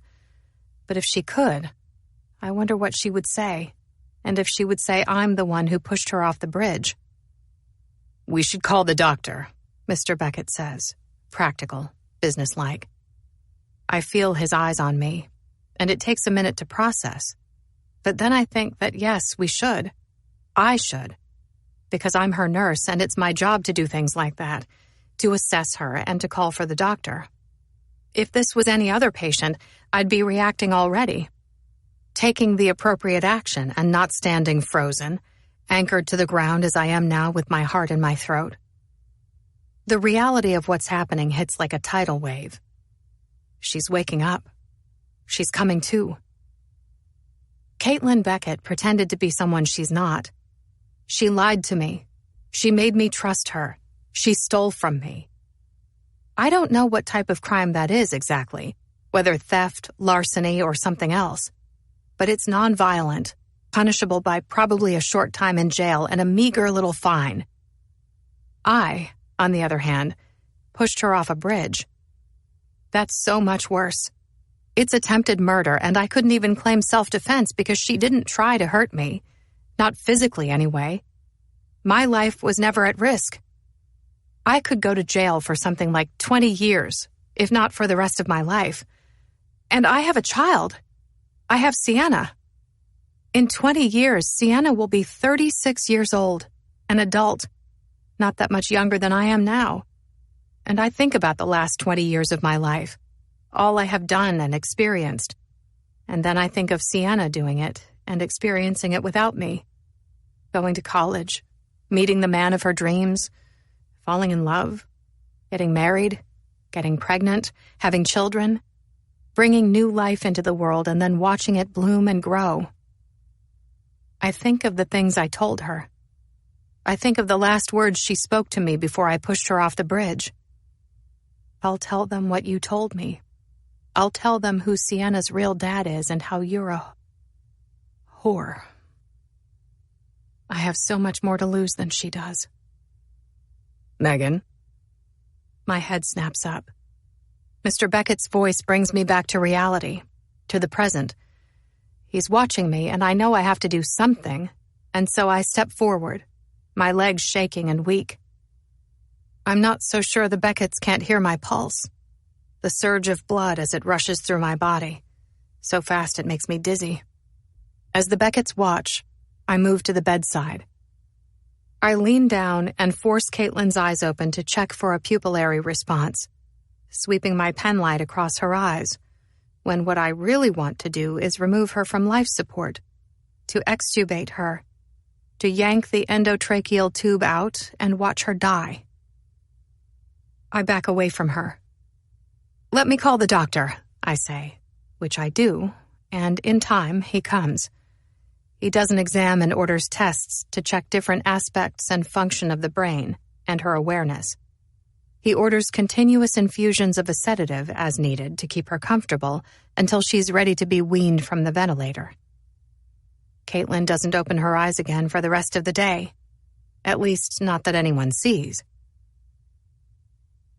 What I know about coming out of a coma is that it's a process. Split seconds of awareness and lucidity followed by a slip back into the dark void of unconsciousness. This is the way it often happens, and is the way it will likely happen with Caitlin. But then, if I'm lucky, there are things like locked-in syndrome, which is so much worse, and is what I hope for every time I think of her and her marble-like eyes staring blankly up at the ceiling, that she will be locked in. It's rare, but it happens. Locked-in syndrome is when a person's mind might function to the full extent. Their cognitive abilities are still intact. They can hear everything happening in the room around them. They feel pain and all external stimuli, but their muscles don't work right. They don't work at all. The person is paralyzed, wholly incapable of movement except for the vertical movement of the eyes. In other words, a fully functioning mind is trapped inside a non-functional body. It's hell when you think about it, to be able to hear and think but not scream, to have an itch but not be able to scratch it. I've read accounts of people suffering from locked-in syndrome, of them listening to doctors and nurses and loved ones talk openly about taking them off life support, letting them pass peacefully away because no one knows. No one understands that there is still life behind the eyes. Most don't ever recover. Many don't survive it. There are often complications, like aspiration or sepsis. And if I'm really lucky, she will be locked in, and something like that will happen to her.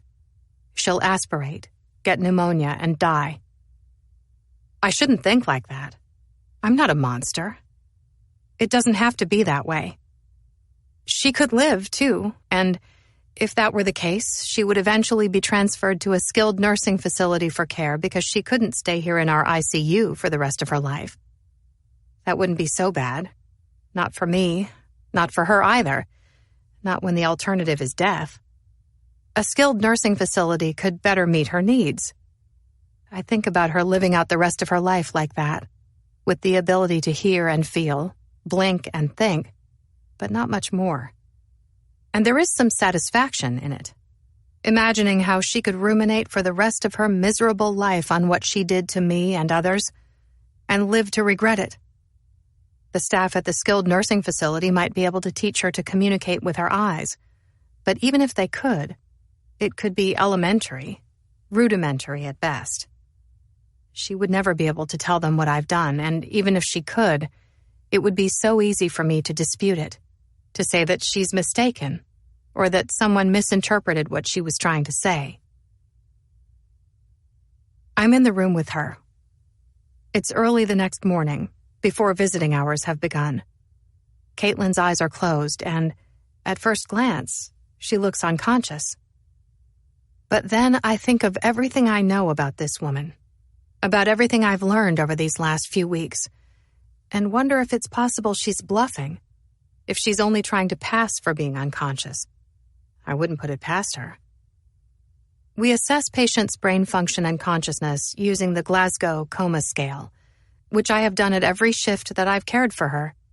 The Glasgow Coma Scale measures things like motor responsiveness, verbal performance, and eye-opening, though verbal performance can't be assessed on an intubated patient, and so the highest she can score is 10 out of 15. I start my assessment. Caitlin doesn't open her eyes like a fully conscious person would, and so I have to speak to her to see if she responds to the sound of my voice, though I'm reluctant. I don't want her to respond. I want to pretend for as long as humanly possible that she's completely unconscious and unresponsive. I blame myself. I got complacent. I got too relaxed. I took for granted that she would never wake up, but she has. "Caitlin," I say in a forced whisper, standing by the edge of the bed. There is no response, and so I lean closer and say it again, unhesitatingly this time, not expecting her to respond. "Caitlin." Her eyes fly open. I jerk suddenly back, plowing into the medical cart behind me, where items get jostled but nothing falls. My heart pounds, a blast beat on the drum. From 2 feet away, I watch Caitlin's face. Her open eyes stare up at the ceiling tiles. The next step is to assess whether she responds to pain.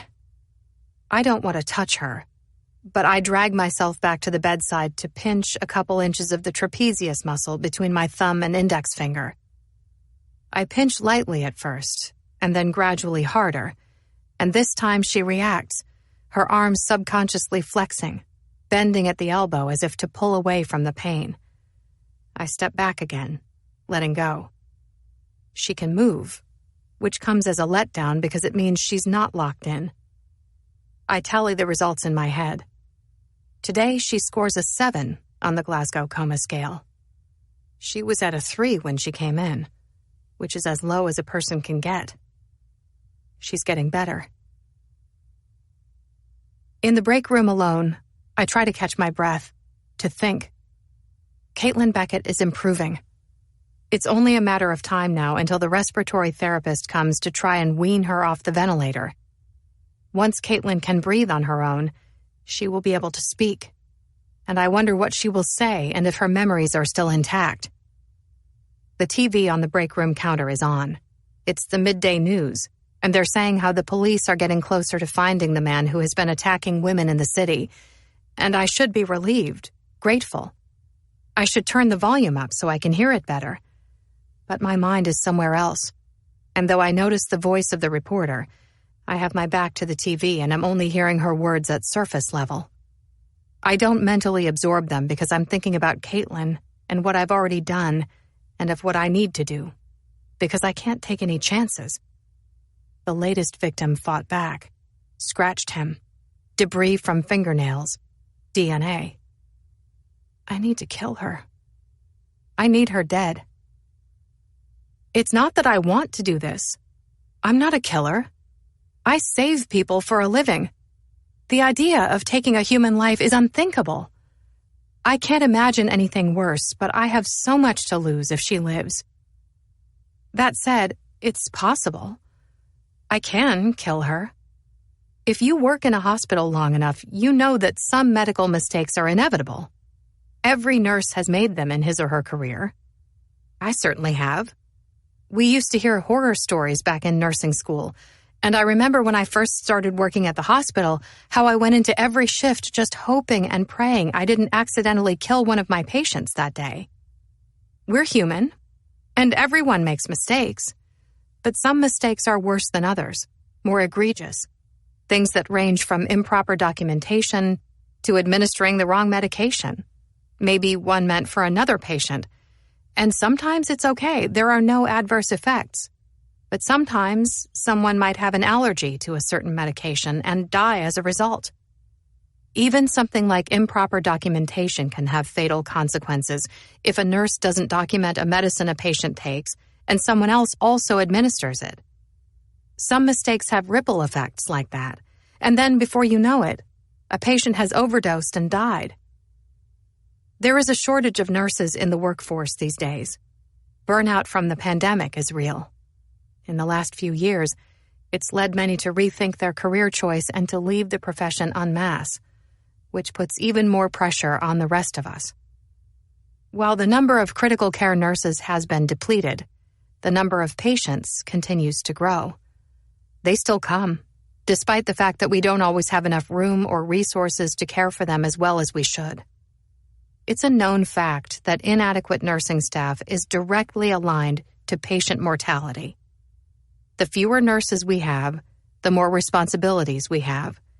We're spread thin. We're physically exhausted and emotionally drained. As a result, mistakes happen.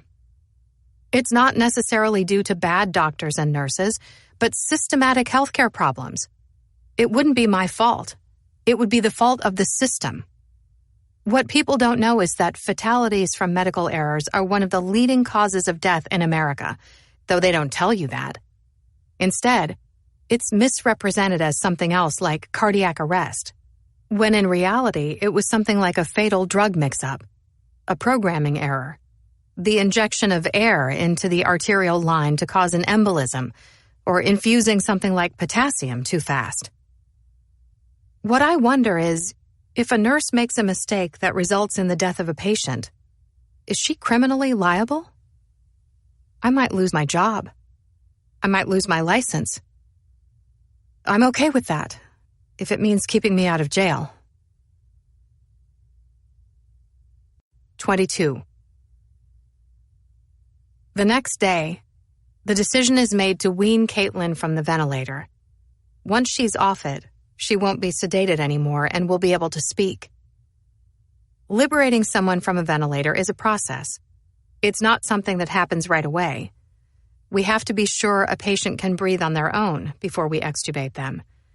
It can take up to an hour or more, and sometimes, at the end of that, we find that they're not ready for extubation, and it has to be delayed, which is what I'm hoping for, that when the respiratory therapist changes the ventilator settings, or after we extubate her, Caitlin has trouble breathing and has to be re-intubated. Caitlin is taken off the sedative first, so she's fully conscious. The respiratory therapist changes the settings on the ventilator, and for the next hour we watch to make sure there are no difficulties and that Caitlin can breathe on her own, that her breathing is not too rapid or shallow, that she stays properly oxygenated and things like that. I have trouble breathing the whole time. Caitlin passes the spontaneous breathing trial with flying colors. Everyone is thrilled about this but me. Caitlin is getting better. Everyone thinks she will live, though no one knows in what capacity. The long-term effects of a traumatic brain injury can be significant. People with TBIs can suffer from motor deficits, nerve damage, vision problems, difficulties with fine motor skills, difficulty thinking and remembering, and more. Talking is hard for most people when they first come off a ventilator. Their voices are hoarse, and they can breathe on their own, but they're still weak, and there is often brain fog from the sedatives and from the time spent on the machine. It's hard to think and to form words at first, but eventually most do. I've been losing sleep thinking about that, running over and over again in my mind what will happen if and when Caitlin is able to string words into sentences and tell everyone what I did. Today, when I come into her room, she's awake. Her eyes are open like little slits, and her head is turned toward the door so that she sees me come in, her head and her eyes following me across the room, though there's no recognition at first. And my only remaining hope is that she doesn't remember what happened, and that she doesn't know who I am. It's not wishful thinking. People with head trauma lose their memories all the time. Caitlin and I are alone in the room together for now. The Becketts were here earlier, but they're gone, setting up a room in their house for Caitlin for when she comes home. Poor Mrs. Beckett must relish the thought of having her daughter back, of caring for her, though it's premature. Caitlin won't be leaving the hospital right away, and even when she does, she won't be going home, but more likely to an acute rehab facility for treatment, where she will work with speech therapists, PTs, and OTs. And there, if not here, she will say what happened to her. The police will come and ask questions, and sooner or later Caitlin will tell them that Milo Finch didn't push her off the bridge like I suggested, but that I did. I can't stop thinking about it. It's all I think about anymore, about what happens when she tells them what I did. I tell myself there were no witnesses. No one saw me push her off the bridge. The only witness was too far away, in a car on Lakeshore Drive, to get a good look. If Caitlin remembers, it will be her word against mine and will be easy to blame on the head injury. I'll say that she's confused, that she only thinks it was me on the bridge with her because of all the time I spent with her while she was unconscious. She heard my voice in the room with her. She's twisting things around in her head, putting me on the bridge with her instead of in the hospital room. Things like that happen. I could get away with that. I could convince people of my innocence. Except for a few things. The first being that mammogram appointment. There is evidence that I was within a mile of the pedestrian bridge the same day she was pushed. And if it all comes out, how Caitlin pretended to be Nat to steal from me, then I had motive. Revenge. If Caitlin tells everyone that Sienna is not Ben's daughter, all it will take is a paternity test to prove it. That won't just be my word against hers. There will be physical evidence that her word is true. I'll never get away with this. Her eyes are on me now, her gaze less vacant than it's been and more fixed. I go through the Glasgow Coma Scale again, and this time, when I ask, "Do you know what happened to you?" she replies.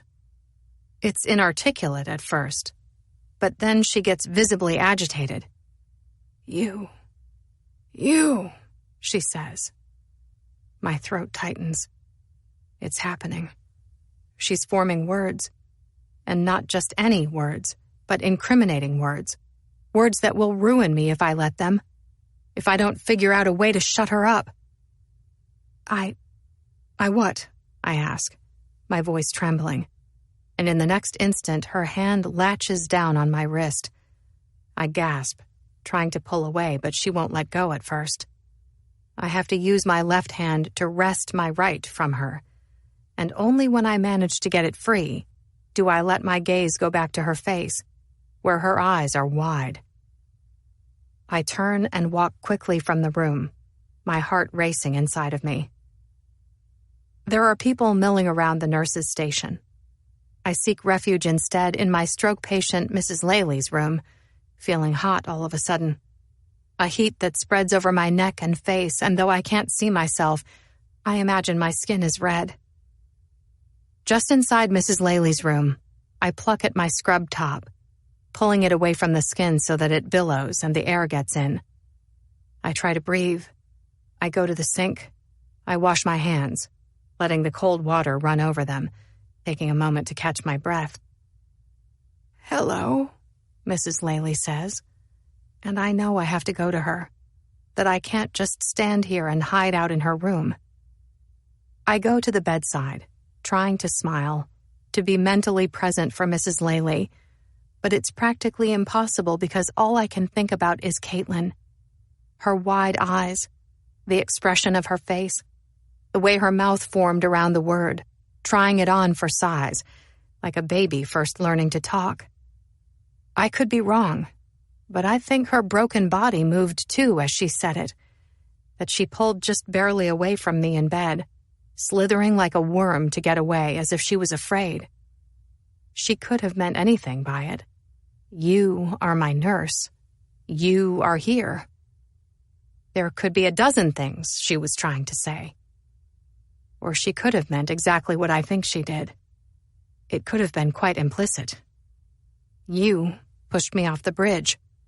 You did this. You will never get away with it. There is dampness beneath my arms, and I'm grateful for the dark scrubs, or it might be visible. "How are you feeling, Mrs. Laley?" I ask. But as she tells me, fighting to get the words out because her speech and comprehension have been affected from the stroke, I'm only thinking how I have no choice, how I have to do it, how I have to kill her, and how I have to do it soon because if I wait too long, I'll miss the chance. It will be too late. Caitlin gets better every day, and it's only a matter of time now until she reveals all. I tell myself that she's not a good person. She lied to me. She pretended to kidnap my child. She stole from me. She hurt her own parents. She told lies about her mother. She framed a man with child pornography and ruined his whole life. She has no virtue, no integrity. The world would be better without her in it. If there is any justice in the world, Milo Finch said, she won't survive this. But how would I do it? I mull it over. I bat it around in my mind. And that's when the answer comes to me, sitting there in plain sight, on the bedside cart by Mrs. Laley's bed, and from the moment I lay eyes on it, I know I've struck gold. Mrs. Laley's insulin pen. Insulin is a lethal drug. It comes with a warning. Too much of it can kill. Enough that people use it to commit suicide sometimes. It's opportunistic, but I'm desperate. And I'm already rationalizing in my mind how I could get away with it, how I could chalk it up to an egregious mistake, how I gave one patient's medicine to the other by accident. It happens. It happens more than people know, that nurses give medication to the wrong patient. Because we're understaffed and overworked, and we don't always remember or have time to do things like scanning wristbands before giving medicine, intentionally skipping those safeguards that are meant to keep everyone safe, for the sake of time. It's conceivable that I could move a decimal when calculating the dose, too, that I could give Caitlin much more than Mrs. Laley would ever take, and chalk it up to another mistake. In theory, insulin pens shouldn't be left out in the open like this. We're supposed to keep them in patient-specific bins in the medication room, but that's not always the most efficient because patients on insulin need it many times a day.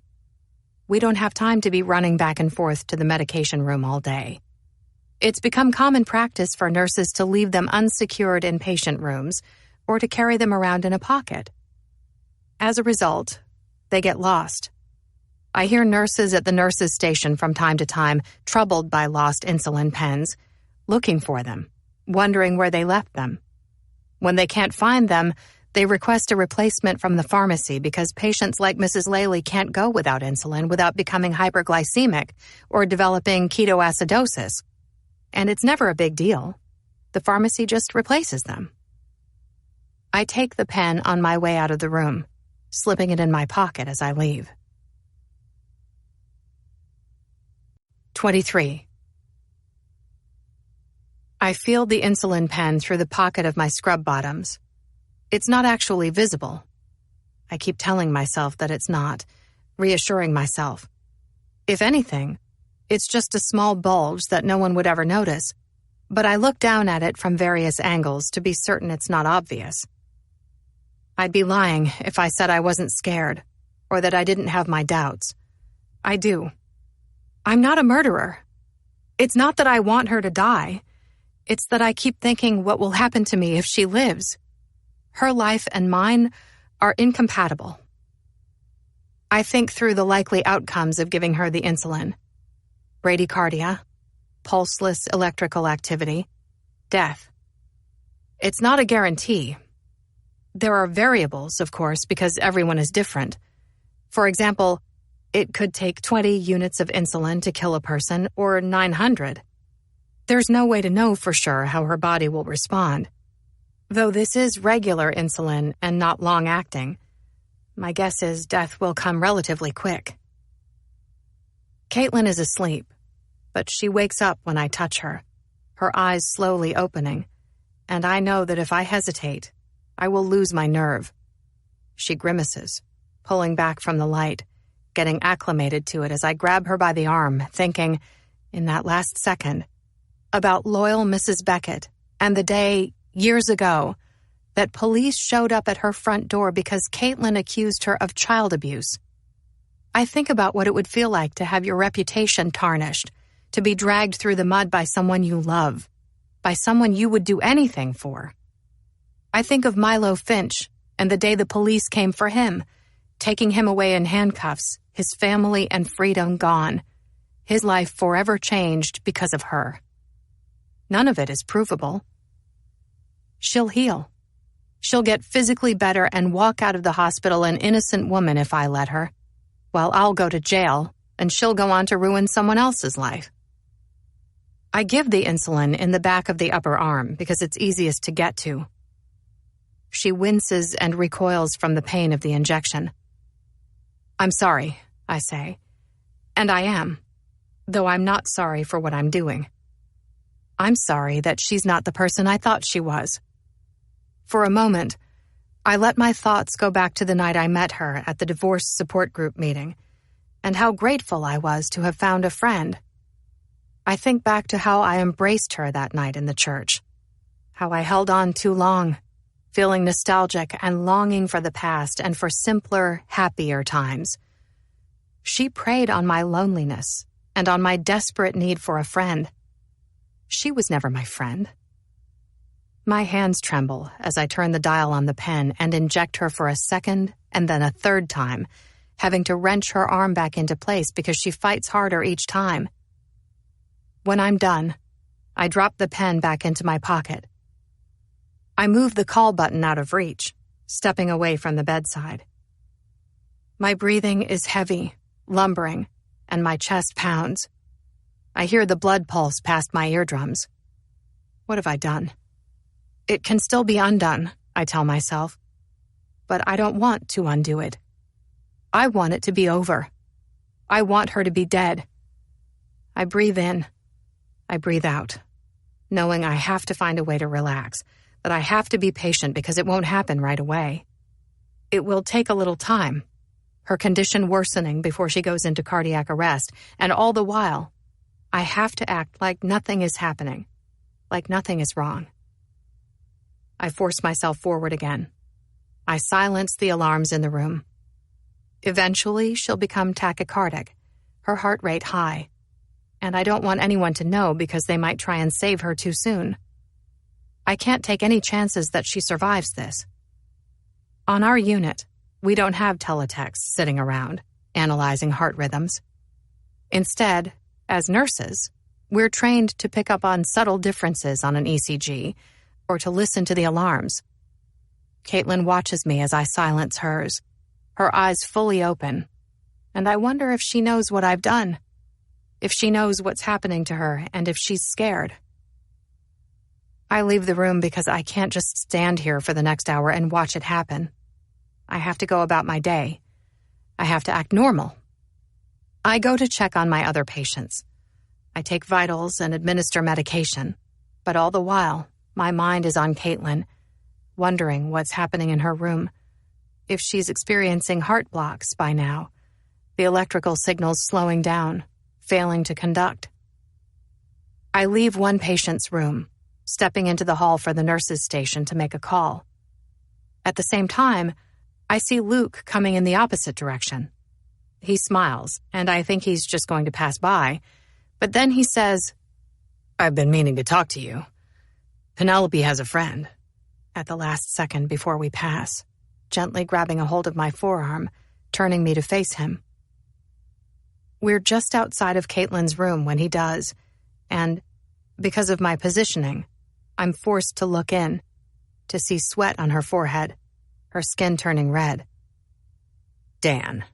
Daniel Murphy, he says, though I can barely hear him because I'm thinking about Caitlin and wondering if anyone else can see the sweat but me. "Earth to Megan," Luke says, teasing. I blink my eyes into focus, forcing them on him. "Did you hear me?" "I'm sorry, no," I say, shaking my head. "What did you say?" I ask, knowing that if Luke were to turn his eyes a little to the right, if he were to move his gaze just another couple feet, he would see into her room. Would he also notice her sweating, or am I only being hypervigilant? "Is everything okay?" "Yes, why?" I ask, stepping away from the glass, further into the hall so his eyes will follow. I don't know, he says, cocking a head. You seem distracted. I force a laugh that's anything but genuine, the sound of it unpleasant to my ear. I'm totally fine, I say, overemphasizing the word fine, making it lack credibility. Luke holds my gaze too long. Are you really? I clear my throat and collect myself. Yes. Honestly, I'm fine, I say, my words more grounded, more like myself. I'm sorry, I just dazed off. Long day. What were you saying before?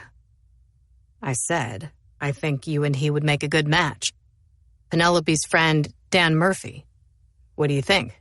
He asks, a grin forming on the edges of his lips. A double date? Penelope is on bed rest.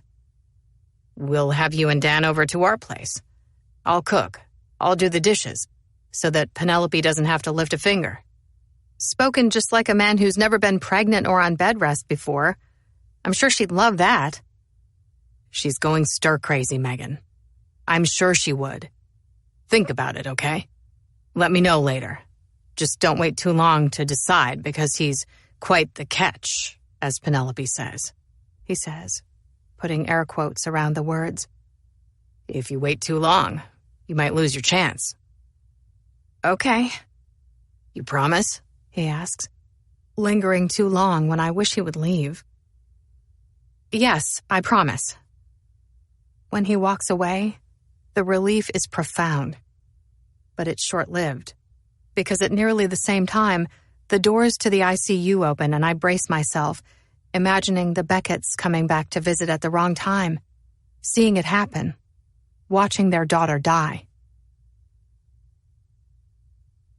24. Her heart slows. She goes into cardiac arrest. It's not VTAC, but pulseless electrical activity, where the electrical activity in the heart is too weak to make the heart contract, to pump blood to the rest of the body. She has no pulse, and the amount of electrical activity in the heart is not enough to keep her alive.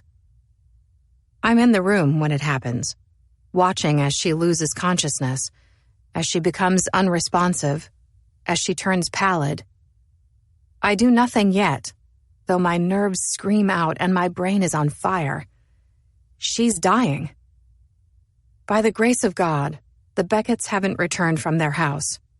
They're still there, or they're somewhere in between, like in a cab, the hospital lobby, or riding the elevator to our floor. I look out into the hall to be sure no one is there, that no one is watching Caitlin die, and then I let my eyes return to her, stepping to the bedside to check again that there is no palpable pulse.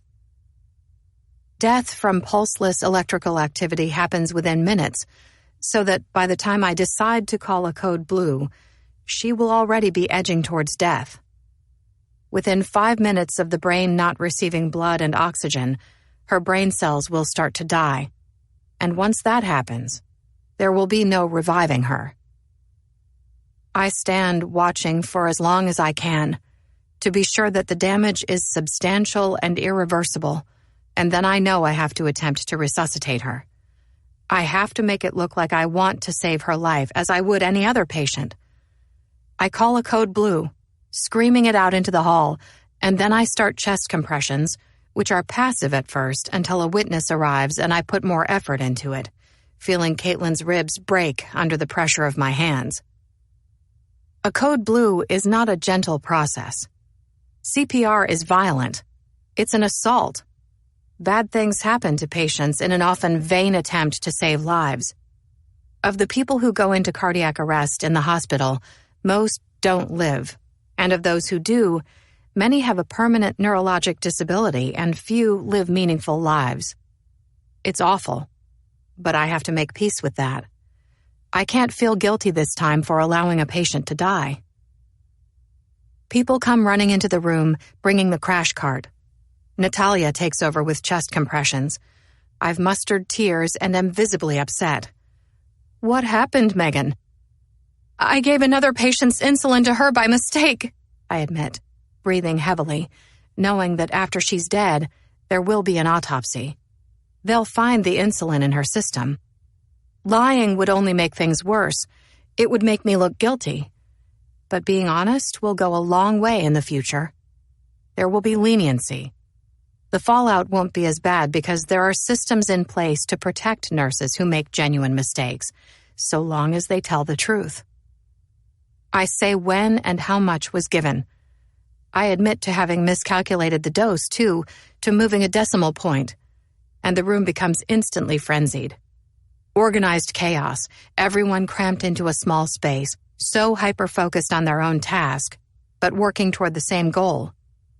Only I have a different objective. They want her to live. I need her to die. And she does. The time of death is called. People step back and let their breath out at once. Someone turns off the machines and they fall silent. An ease descends on the room like fog. A brief moment of inactivity before everyone drifts away, back to whatever they were doing before Caitlin went into cardiac arrest. I stand there, motionless for a while as people leave and others come in to express their condolences and ask if I'm okay, as if the loss is mine, as if I'm bereaved. Alone in the room with her, I try telling myself this is just another patient, any other patient who died. But the reality of what I've done starts to sink in and consume me until I'm sure I see her heartbeat through the thin bedsheet, an almost negligible rise, the barely audible thump-thump, thump-thump, and I have to pull the sheet back to see that she is dead, that she's really dead, pressing my fingers to the carotid to feel for a pulse, her skin paling now, cold to the touch, and something like a silicone cake mold. She's dead. She is really dead. Someone steps in to tell me that the charge nurse wants to speak with me. I knew this was coming. It was inevitable, and that it will be the first of many conversations in the coming days, but it doesn't stop me from feeling overcome with dread. "What happened, Megan?" she asks when I go to her, and I fall apart. I lose myself completely. I sob, sputtering some version of the truth. She's consoling. "It was an honest mistake, and the fact that you owned up to what happened will go far. But, Megan," she says before I leave, "I'd get a lawyer just in case." I leave her office, taking off for a nearby fire escape, which no one ever uses. When I come to it, I press my hands against the panic bar, rushing through the steel door and into the stairwell. I climb up, walking at first and then running up the steps, taking them two at a time so that I'm breathless, my legs filling with lactic acid by the time I reach the top, where I stop, bending at the waist, putting my hands on my knees. I turn and drop down on the stairs, gasping, wheezing, tasting my lunch in my mouth, sour now, saliva mixing with stomach acid, rising up my throat, collecting inside my cheeks and under my tongue. I fight the urge to be sick. It takes effort, conscious thought. I close my eyes, I breathe in through my nose, holding the air in my lungs, exhaling through my mouth. Again and again. I lean my head against the wall, grateful that it's cold against my face. My entire body starts to shake, an unrelenting convulsion like an epileptic fit. I'm hot and sweating, but cold at the same time, like all the times I've woken up with night sweats, soaked in my own sweat, but cold and shaking from the drying moisture on my clothing, sheets, and skin. I can't let anyone see me like this. I can't let Sienna see me like this. With unsteady hands, I reach into the pocket of my scrubs to find my phone. I stare at the image of Sienna for a long time, and then I type a text for her. Hey. I think carefully through my next words because Sienna is astute and she knows me better than anyone. I think I'm coming down with something. Do you want to see if you can sleep at Gianna's tonight? I don't want to get you sick. It's so unlike me to pass Sienna off on a friend, to suggest she invite herself to sleep over at someone else's place. If Sienna had suggested something like this, I'd have said absolutely not, that it's rude. But I can't see her right now. I can't look at her after what I've done. Sick how? She asks. I don't know. Stomach flu, maybe. Just text Gianna, okay? Let me know what she says. This is weird, Mom. I can't just invite myself to her house. I know. I'm sorry. But you have the ACT next week and the winter dance next weekend. You can't be getting sick. Do you want me to text her mom and see if it's okay? No, that's embarrassing. I'm not 5. Okay, then text her. I set my phone on the stairs beside me. Eventually I'll have to get up. Eventually I'll have to leave. There are things to do before I can go home for the night. My only saving grace that it's after 7 now and the night shift has come in. The day shift is leaving. It only takes a minute, and then Sienna texts back to let me know that she will be sleeping at Gianna's, and I'm relieved. I need Sienna gone. I need the apartment to myself. I need to think, to fall apart, to worry, to cry, all in private. I don't bother asking if Gianna's parents will be home, which generally I would. Normally, I'm a stickler for things like that, always insisting that I get confirmation of a parent's whereabouts before I'll let Sienna stay with a friend overnight. I was 16 once. I know what 16-year-olds do when left alone for any extended time. But tonight, that's the least of my concerns. Okay, have fun. Love you. It takes effort to leave the stairwell. I have to talk myself into it, to getting up, walking down the stairs and going back to the unit to finish what I need to do. The medical examiner comes for the body. From a distance, I see it get wheeled away using the staff elevator, because not everyone needs to know that not all patients leave through the front door. Mr. and Mrs. Beckett follow, their hands clasped, their faces tired and grave, and I shrink back at seeing them, into a shallow recess in the wall, hiding because I can't see them now. I can't speak to them. I don't know what I would say if I did. Still, I watch them, my eyes following for as long as they can. Mrs. Beckett's tears are subdued, and I wonder for a minute if she's sad, or if I've done her a favor, and instead of grief, there is relief. When I finally leave the building, I walk slowly home. My guilt starts to get the better of me, my conscience screaming. I feel transparent, like anyone could look at me and know what I've done. The night is cold. Way off in the distance, a siren screams, drawing near. I've lived in Chicago for almost half of my life, and this is nothing different, nothing new. And yet it takes almost nothing to convince me that this siren is coming for me, that after I left work, someone at the hospital figured out what really happened, what I did, that it was intentional. They called the police, and now the police are looking into it. They're investigating Caitlin's suspicious death. The siren's wail gets closer.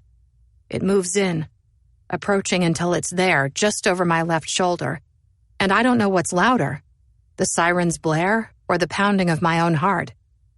I'm too afraid to look back, and so I duck into an alley, pressing my back flush against a brick wall, beside an acrid dumpster with a colony of feral cats living under it, watching the police cruiser soar past. And it's only then, when it's gone, the siren quieting from the distance, that I slip cautiously back out. I stop at the liquor store on the corner because we have only wine at home, and tonight, I need something stronger than wine. It's practically 9 by the time I finally get home. It's pitch black outside, the moon a waning crescent. And I'm not scared. I'm not even thinking anymore about the man who has been attacking women in the city. I'm only thinking of Caitlin. She was not a good person, I remind myself every time the guilt creeps in. I did everyone a favor. I did what I had to do. I slip the key in and let myself into the building. I start making my way up the stairs, my steps plodding, my legs heavy as if weighed down by bricks. The plastic bag brushes against my leg, the vodka inside wrapped in a brown paper sack that rustles with every step. I reach the third floor of the building. When I come to the landing, my back is to the door and my focus is on my keys, on singling out the key to the apartment so I can let myself in and close and lock the door behind me. It's as I'm rounding the top of the stairs that I see movement in my peripheral vision. I startle, my head jerking suddenly up to find a dark form crouched beside the door. I scream, falling back, and it takes a moment to gain clarity, for the image before me to become crisp. The man sitting on the floor beside my door, on the threadbare maroon carpeting, his long face, the square jaw with its sharp angles and corners, the narrow eyes, and his hair, brown but growing gray near the roots with a prominent widow's peak. "Fuck! Damn it, Ben!" I cry out, throwing my hand to my heart as my ex-husband, Ben, rises up from the ground, carrying his coat over an arm. "What are you doing here?" I ask, one hand to my heart, breathing hard. "Sorry," he says, keeping his distance, looking sheepish. "I didn't mean to scare you." My heart is wild inside of me. My words are brusque as I step past him so I can let myself into the apartment, close the door, and lock him out so I can be alone. "Sienna isn't here," I grumble. "Check your calendar. It's not your weekend with her." "I know," Ben says, and I feel the weight of his hand on my arm as I step past. His grip is firm, physically stopping me. "Sienna texted," he says, his voice soft and civil, unlike mine. "She said she was worried about you, Megan. That you were acting strangely. I told her I would check on you and make sure everything is okay." I hesitate. I'm reluctant at first, but then I turn slightly, gazing up to meet Ben's eye. "I'm fine. I'm just not feeling well," I tell him. "Stomach flu, maybe. If you don't mind," I say as I pull my arm away, "I just need to go inside and go to bed." I take a step toward the door, but this time Ben helps himself to my bag, slotting a finger into the visible brown paper sack to reveal the bottle of Smirnoff inside. He gazes up, his eyes reading my face. "I didn't know vodka was the standard remedy for the stomach flu." I pull the bag abruptly back, out of his reach. "Hey," he says, his voice soft, sweet, practically cooing now. He cocks his head, his eyes going back and forth between mine, and he's not patronizing, I don't think, but genuinely worried. "Why are you so jumpy? Is everything okay?" I fold my arms across myself, the bag of vodka hanging by the bag's handles from around my wrist.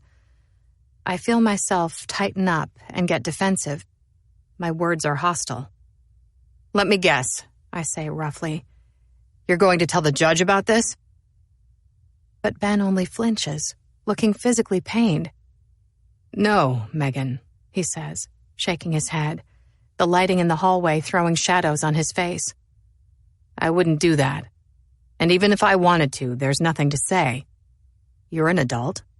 There isn't anything in the custody agreement that says you can't have a drink after work."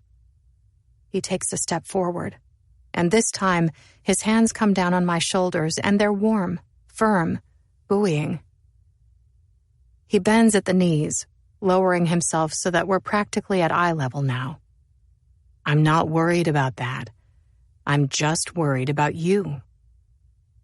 I try to be strong, stoic, but exhaustion and emotion overwhelm me and tears come.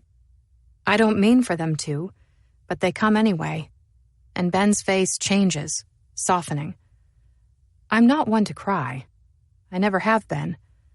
I'm the type to keep my feelings inside, and so this is something different for him. Something new and unexpected, a side of me he's rarely seen. Ben hesitates at first, not sure, I think, what to do. But then his knees straighten. He rises back up to full height, folding me into his arms, and I feel myself surrender, the dam breaking, water rushing through. I'm reluctant at first, but then I lean my head against his chest, grateful for its strength, for the substantiality of it, for the rhythmic beating of his heart, which calms and steadies me. Ben runs a hand along my hair, and for a minute I feel safe. "What's going on, Megan?" he asks, breathing the words into my ear.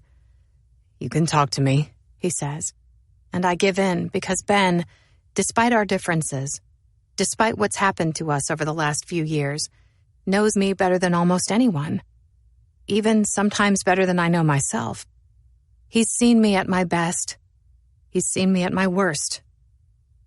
I pull slowly back, wiping at my face with the back of a sleeve.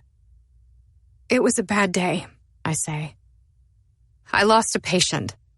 I shake my head. I didn't want Sienna to see me like this. I just wanted to be alone." "I'm sorry," he says, and it feels like he is. It feels like he's being genuine. "I know how hard you always take it when a patient dies. It's what makes you such a good nurse, Megan. How you never get used to it. You never get complacent." I almost say how it was different this time, how I fucked up, how it's my fault she's dead. But I stop myself, letting Ben still believe for a while that I'm a good nurse and that what happened was beyond my control. For a minute, we stand there in the hall, not speaking, until he says, "Well," as he stretches an arm into the sleeve of his coat, "I just wanted to check on you. But I know you want to be alone and I don't want to impose," he decides. And suddenly I don't want him to go. I'm afraid to be alone with my thoughts. "Do you have to?" I ask, my hand, by instinct, reaching for his. Before me, Ben is visibly taken aback. Seconds pass before he responds, and in that time, I'm sure I've made a mistake, that I've misread the situation, that I only imagined a moment between us. But then he says, "No," easing his arm back out of the sleeve and folding his coat over an arm. "I don't have to go. I can stay if you want me to." I nod. "I do." I turn my back to him, feeling his hand on the small of my back as I open the door to let us into the darkened apartment. Once inside, I cross the living room for the lamp. I turn it on, adjusting the brightness so that it's not too bright, and then turn back to face Ben, who is pushing the front door gently closed and locking the deadbolt. Ben is tall, over 6 feet with an athletic physique, his biceps visible through a thin white shirt, his jeans straight. He turns away from the door, catching me staring. "You can just throw your coat on a chair. Do you want something to drink? I have beer." "A beer would be great." I nod, carrying the vodka down the dark, narrow hall and to the kitchen. I take it out of the bag and then pour a couple shots into a lowball glass and fill it with Coke. I take a long sip and then send a quick text to Sienna saying, "You didn't need to text Dad. I'm okay." A second later, though, I worry about the tone of the text, that it sounded brusque. I don't want Sienna to think I'm upset that she texted Ben, because it was genuinely sweet and well-intentioned. I send a second text. "I appreciate that you did, though. Thank you for thinking of me. Have fun with Gianna tonight. I love you." I take another drink from my glass, standing at the kitchen counter to see if Sienna texts back, but she doesn't right away. And I'm glad because it means she isn't on her phone and that she's enjoying her friend's company. I take another sip and try not to think about Caitlin. I try hard to forget about the way her skin felt under my fingers after she died. I think instead about the awful things she did to me and others, how disingenuous she was. What she did was reprehensible. She sought me out. She learned about my past so that she could impersonate a friend to slip easier into my life. She knew everything about me, and she used my desire to help people to her advantage, playing a victim so I would protect her, so I would take pity on her, so that I would take her in. I can't think of her as the woman she's been these last few weeks, helpless and unconscious with a family who loves her despite every awful thing she's done to hurt them. I have to remember the woman she was before, The one mistake I make, as I grab a beer from the refrigerator for Ben, tuck my phone under an arm, and carry the 2 drinks out to the living room, is that I don't stop to wonder how she knew so much about me. In the living room, Ben stands with his back to me. He looks out the window for the street. He doesn't hear me come in, and so I hang back and watch him for a moment, finding it hard to believe that he is here in my apartment when Sienna isn't home, that he came for a reason other than to pick her up, but that he came to check on me. The old Ben wouldn't have done that. The old Ben wouldn't have gone out of his way like that for me. Suddenly, all of the bad feelings I've had for him these last few months soften. I look at them in another light. What if Ben wasn't the only one to blame for our marriage's collapse? Looking back, it was easy for both of us to get complacent after so much time together. There was a laxity and a lack of effort on both our parts. We weren't putting as much effort into our relationship as we did when we were first together. What if it was my fault as much as it was his? "Here's your beer," I say, coming further in. "Do you want to sit?" He turns slowly away from the window. Behind him, on the other side of the glass, it's snowing again. Ben crosses the room, stepping around the narrow edge of the coffee table. He lowers himself onto the leather sofa, our hands touching by accident when I pass him his beer. "Thanks," he says. And though I deliberate on where to sit, eventually I lower myself to the sofa beside him, instead of opting to sit in the armchair alone. Ben looks down at the beer, holding it by the neck. It's Guinness, which is what he always drinks, and it's not lost on him. "I didn't know you liked Guinness." "I don't." "Oh," he says, as if thinking I bought the Guinness for someone else. But I correct him. "Old habits die hard," I say, blushing because I don't drink beer, not often anyway. I bought this unintentionally at the grocery store a month or so ago. It was one of those things you do without realizing you're doing it because, when we were married, I bought 6 packs of Guinness for Ben all the time. When I got home and unpacked the bags, I couldn't believe my mistake. I almost thought about throwing it away. I would never drink it, but it seemed a waste because someday someone might. I never thought that someone would be Ben. He throws back the beer, taking a long sip, and then, wiping his mouth on the back of his hand, asks, "Will you tell me your patient's name?" "The one who died." I don't want to talk about her. I don't want to think about her. "You know I can't." "Nice to see you're still a stickler for rules," he says, and I smile, liking the banter. I like the way that, even after months apart and all the bad feelings between us, he can still poke fun at me. "What happened exactly?" he asks, draping his arm over the back of the sofa, sobering. His arm brushes against my shoulders and hair, triggering something inside of me. It's been so long since I've been this close to a man.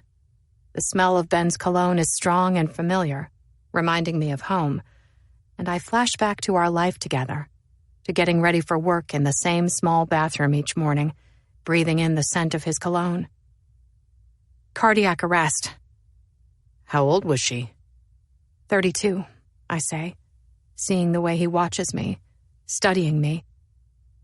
Ben can tell that the conversation is making me upset. His tone changes, and he says, "I shouldn't have asked. Let's not talk about this," as he breaks his gaze, and I appreciate his willingness to let the conversation go. I'm still in my scrubs.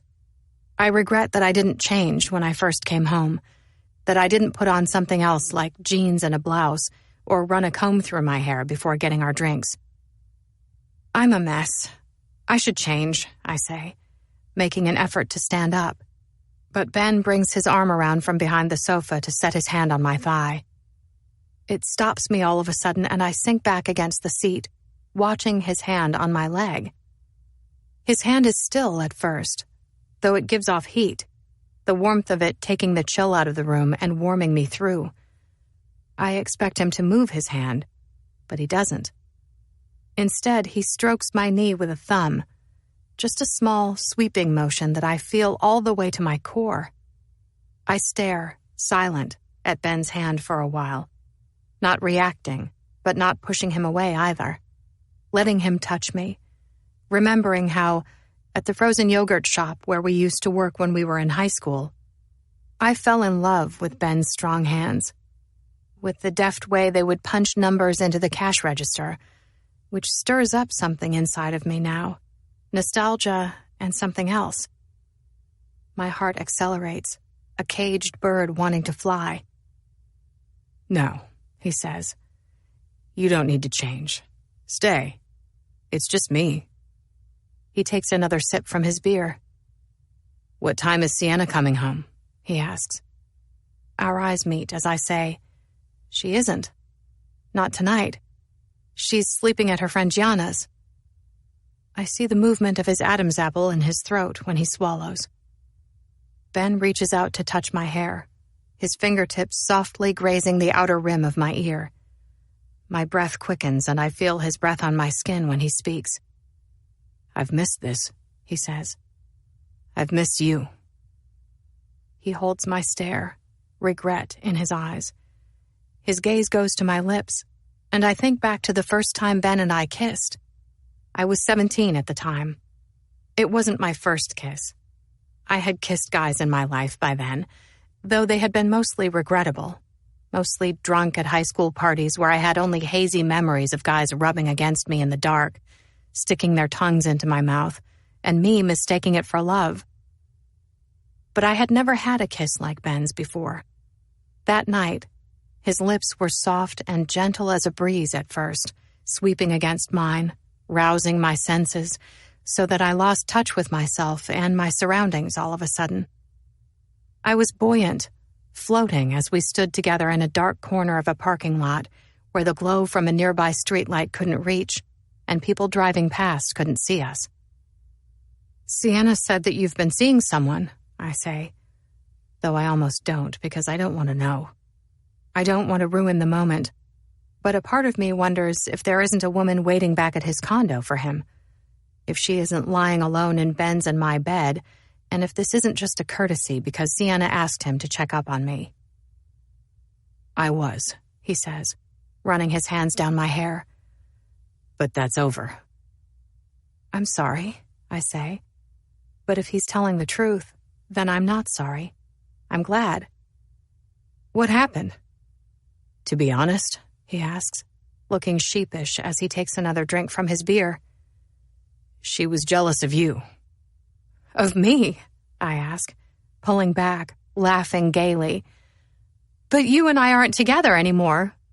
What did she possibly have to be jealous of your ex-wife for?" "Oh, I don't know," he says. But it's teasing, playful. He does know. "Maybe almost 2 decades and a child together. It's hard to compete with that. It didn't help when she found a picture of us in a dresser drawer by accident. I caught her looking at it. And though she said she wasn't, that she was just curious to know what you looked like, I could see she was mad as hell that I kept it." I let it go to my head. Both the fact that Ben kept a secret picture of me hidden in his dresser drawer and his girlfriend's reaction to it. "How could you tell?" I ask. "What did she do?" "She asked a lot of questions about you. Your name, how we met, what you're like." "What did you tell her?" "The truth. That you're selfless, compassionate, but guarded. That you have a tough shell, but that once someone finds a way in, there's nothing you won't do for them." I'm touched. I've never heard Ben speak like this. I've never heard him put into words how he sees and feels about me. "I didn't tell her how beautiful you are. I didn't need to. She could see that for herself," he says while slipping his hands beneath the hem of my shirt as goosebumps rise up on my arms. He hesitates and then asks, "Have you dated anyone?" "No," I say, but I'm distracted by his hands, feeling my body edge closer to his, my heart quickening. "Well, yes. I mean, I did. I went on a date with some man I met online. It sounds desperate, right? Online dating." "No." People do it all the time. I thought about giving it a try, too. It's not exactly easy to find nice, normal, single women when you're 40. No, it's not. Not nice, normal, single men either. They either live with their parents or they're divorced, which makes you wonder what's wrong with them. I laugh then. If that's not the pot calling the kettle black, I don't know what is. Is it strange that we're talking about this? About dating other people? Yes and no, Ben says. It's something we can relate to, something we have in common, even if it is awful to imagine my wife in bed with another man. Is this okay? He whispers softly now, his hands moving up my bare rib cage, and I nod, my breath shallow, my heart going wild inside of me. His gaze goes from my eyes to my lips and back up to my eyes as I bite down on my own lower lip, lost in the color of his eyes and the shape of his mouth. Thinking only about how much I want him to kiss me, to lay me back on the sofa, and how I want to feel the weight of him as he lays himself down on me. I want to lose myself in this, in him, to forget about everything that came before this moment. The divorce, Caitlin Beckett, what I've done. Ex-wife, I say. And I wasn't sleeping with him. It was just dinner, and even that wasn't good. The food, the conversation, all of it. Ouch. Poor guy. What was his name? Alec, I say. Thinking back to how in person he didn't come close to resembling the man I saw online, and how I felt terrible and shallow, but also completely misled. I decided to stay and give him the benefit of the doubt, and ended up regretting it. What is your girlfriend's name? Was. She's not my girlfriend anymore. Sorry. What was your girlfriend's name? Caitlin, he says. And I immediately stiffen, coming close to choking on my own saliva. My back arches, lifting up from the sofa's backrest, and I lean forward to set my drink on the coffee table, not trusting myself to hold it. The L goes flying by at the same time, and I thank God because it buys me time. I don't have to speak. I don't have to respond. The walls of the apartment close in on me, the room suddenly short of oxygen. Caitlin.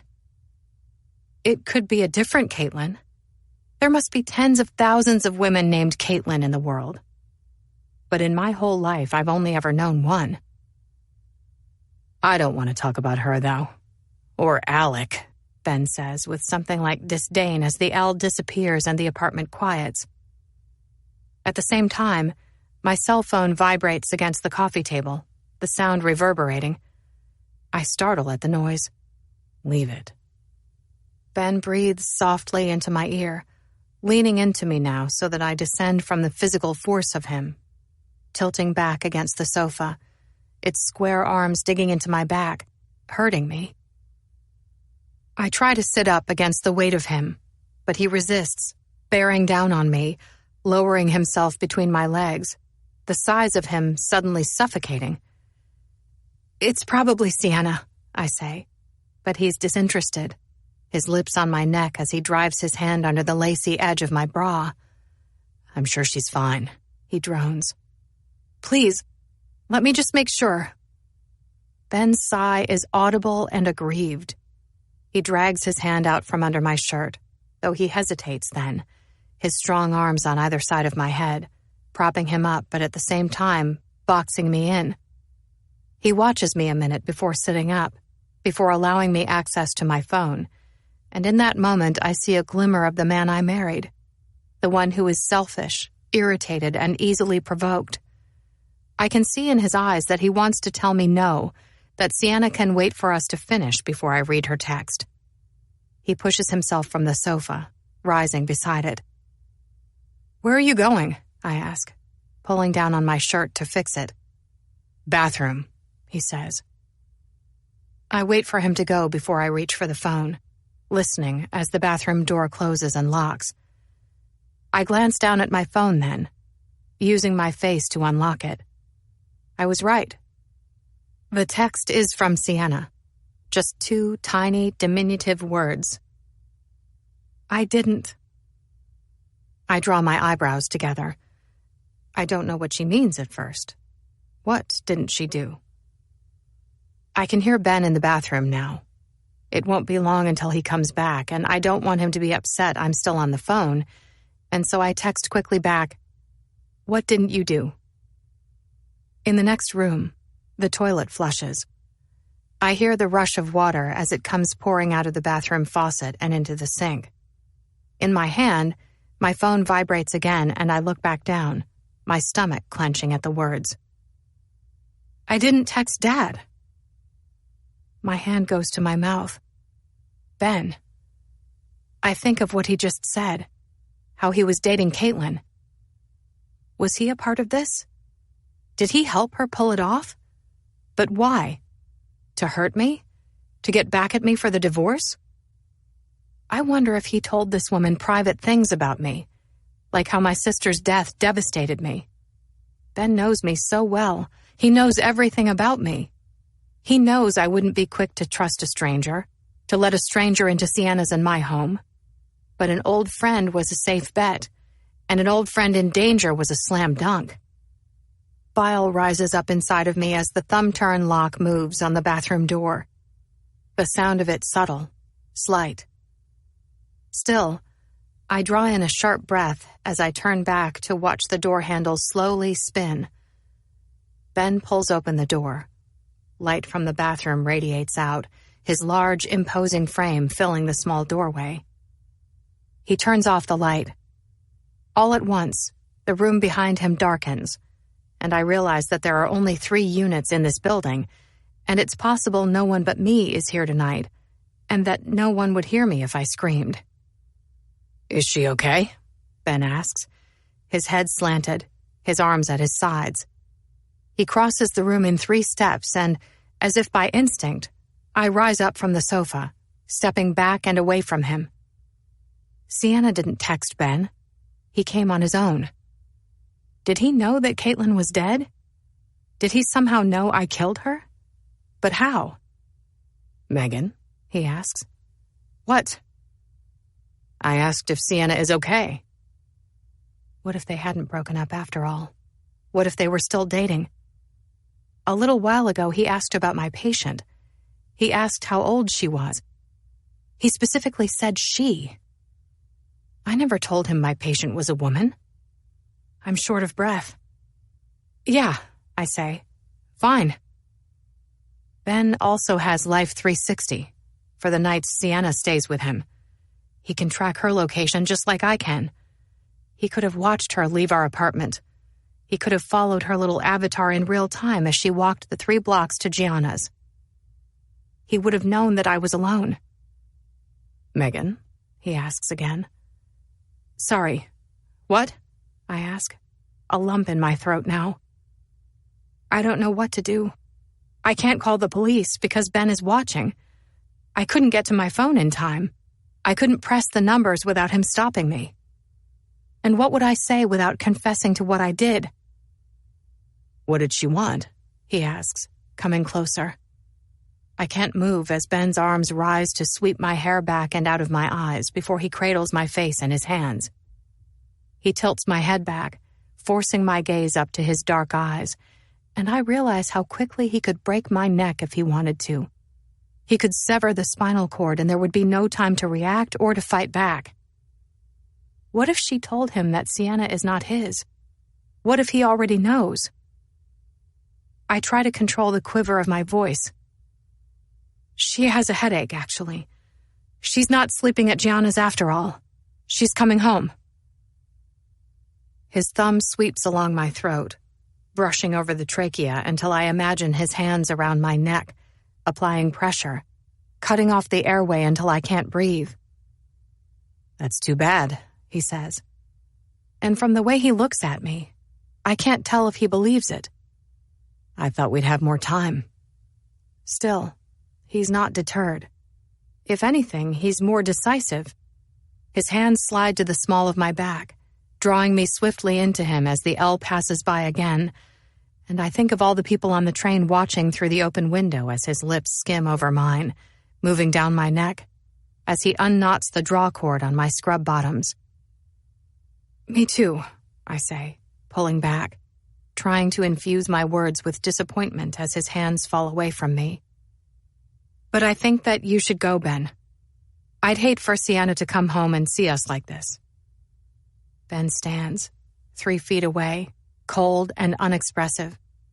His posture straightens, and he runs his hands through his hair, his dark eyes holding me captive. He's positioned between me and the door, and I wonder if I ran, if I could get to it, if I could unlock the deadbolt, turn the handle, and get out of the apartment before he grabbed me by the hair or the wrist and yanked me back. I don't think I could. The apartment is small, cramped. There is no leeway, no elbow room. I'd have to pass by too close. And even if I could get out of the apartment, he would catch me somewhere before I could get help or get out of the building. Or he'd shove me down the stairs from behind. No one would find me for a while. Sienna, despite what I said, isn't on her way home. For the next 10 hours at least, I'm alone. No, you're right, he says, his voice sedate. I should go. I don't want Sienna to get the wrong idea about us. He watches me another 10 seconds at least before he turns to leave. After he's gone, I yank the curtains closed and slide an armchair in front of the door. All night long, I don't sleep. I sit on the sofa with a knife in hand, keeping a vigil on the front door. 25. The sun rises. It's hard to see at first. The curtains are pulled, but I see it in the small break between the dark flax panels, a sliver of early morning sun. I leave my post, my body stiff and exhausted. If I nodded off on the sofa for 15 minutes, that was all. Otherwise, I didn't sleep. Instead, I spent the night thinking about Ben and Caitlin, imagining them together, wondering if he or she found our old high school yearbooks on the built-in bookcase in the condo's living room, and if they looked through them together, snuggled in bed maybe, finding pictures of his and my high school life, for research, for reference. There is a picture in the yearbook of Mandy Cho, my doubles partner, and me, taken after we'd won a match, standing with our arms around each other, tired and sweaty, but elated. I think back to the night we met for coffee, when Caitlin asked, "Do you still talk to anyone else from high school, besides Ben?" before asking specifically about Mandy. She and Ben must have seen the picture of Mandy and me in the yearbook. I go to the window, pulling back on a curtain panel to look outside. The street is quiet, still half asleep, but the sunlight is a comfort. I tell myself that bad things don't happen in daylight, but they do. The last 24 hours prey on my mind. I turn away from the window, moving toward the kitchen to make coffee. On the way, my phone dings the arrival of a new text, and I jump, my heart quickening. Can I see you tonight? Ben. My pulse races. The text takes me back to last night, to sitting on the sofa beside him when I asked about his girlfriend's name, and at the time I thought the question was innocuous. Just idle conversation, if not something teasing, flirty. I was wrong. Caitlin. I obsess over that one word. I overanalyze the tone of his voice and what his eyes looked like as he said it, whether they were hostile or if he watched me, curious and knowing, waiting for my reaction. I step into a pair of shoes and leave the apartment for the basement, where I find my own copy of our senior year high school yearbook and bring it back up. On the sofa with the door locked, I flip through the pages, seeing Ben and me on the homecoming court, and then again at a football game. I leaf through the yearbook to the page devoted to the tennis team, where, in the top right corner, Nat Cohen beams, holding a trophy. And it saddens me because I know now that only a few years later, she would be dead. I turn the page and keep going. The inside covers of the yearbook are scribbled on by teachers and classmates, little slanted notes in various colored ink, like, "You're a great friend," and "Keep in touch." On the back cover is a note from Ben, an inside joke, one only he and I would get, which makes me think how I would have left a note in Ben's yearbook, too. One which was probably something sappy with hearts. I wonder if he and Caitlin read it together and had a good laugh over it.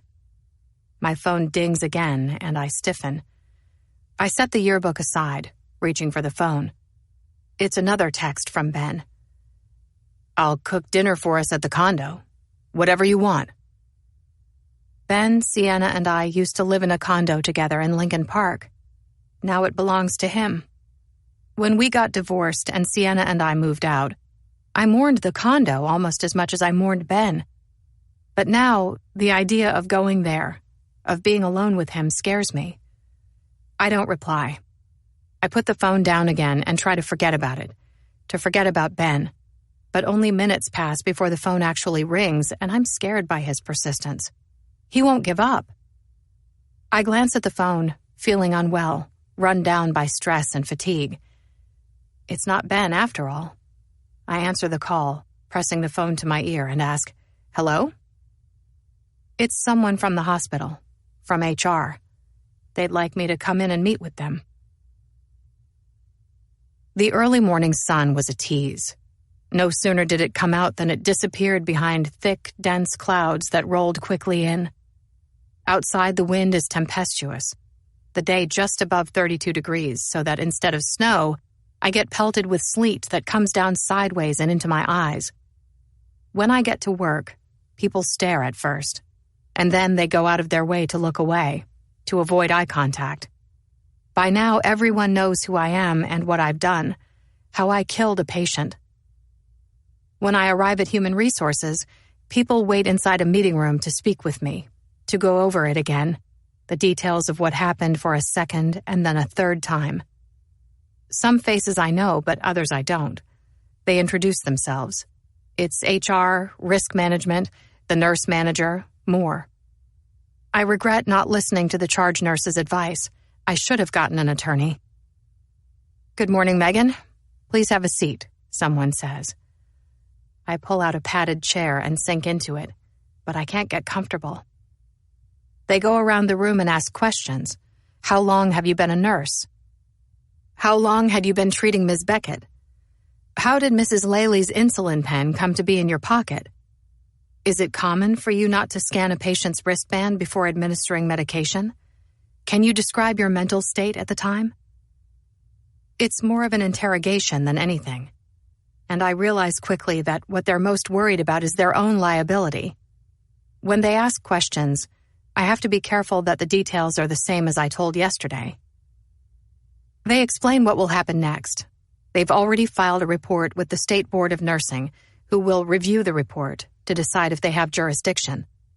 The board will investigate. They will talk to my colleagues, to my superiors, to the Becketts, who may file civil charges all on their own if they so choose.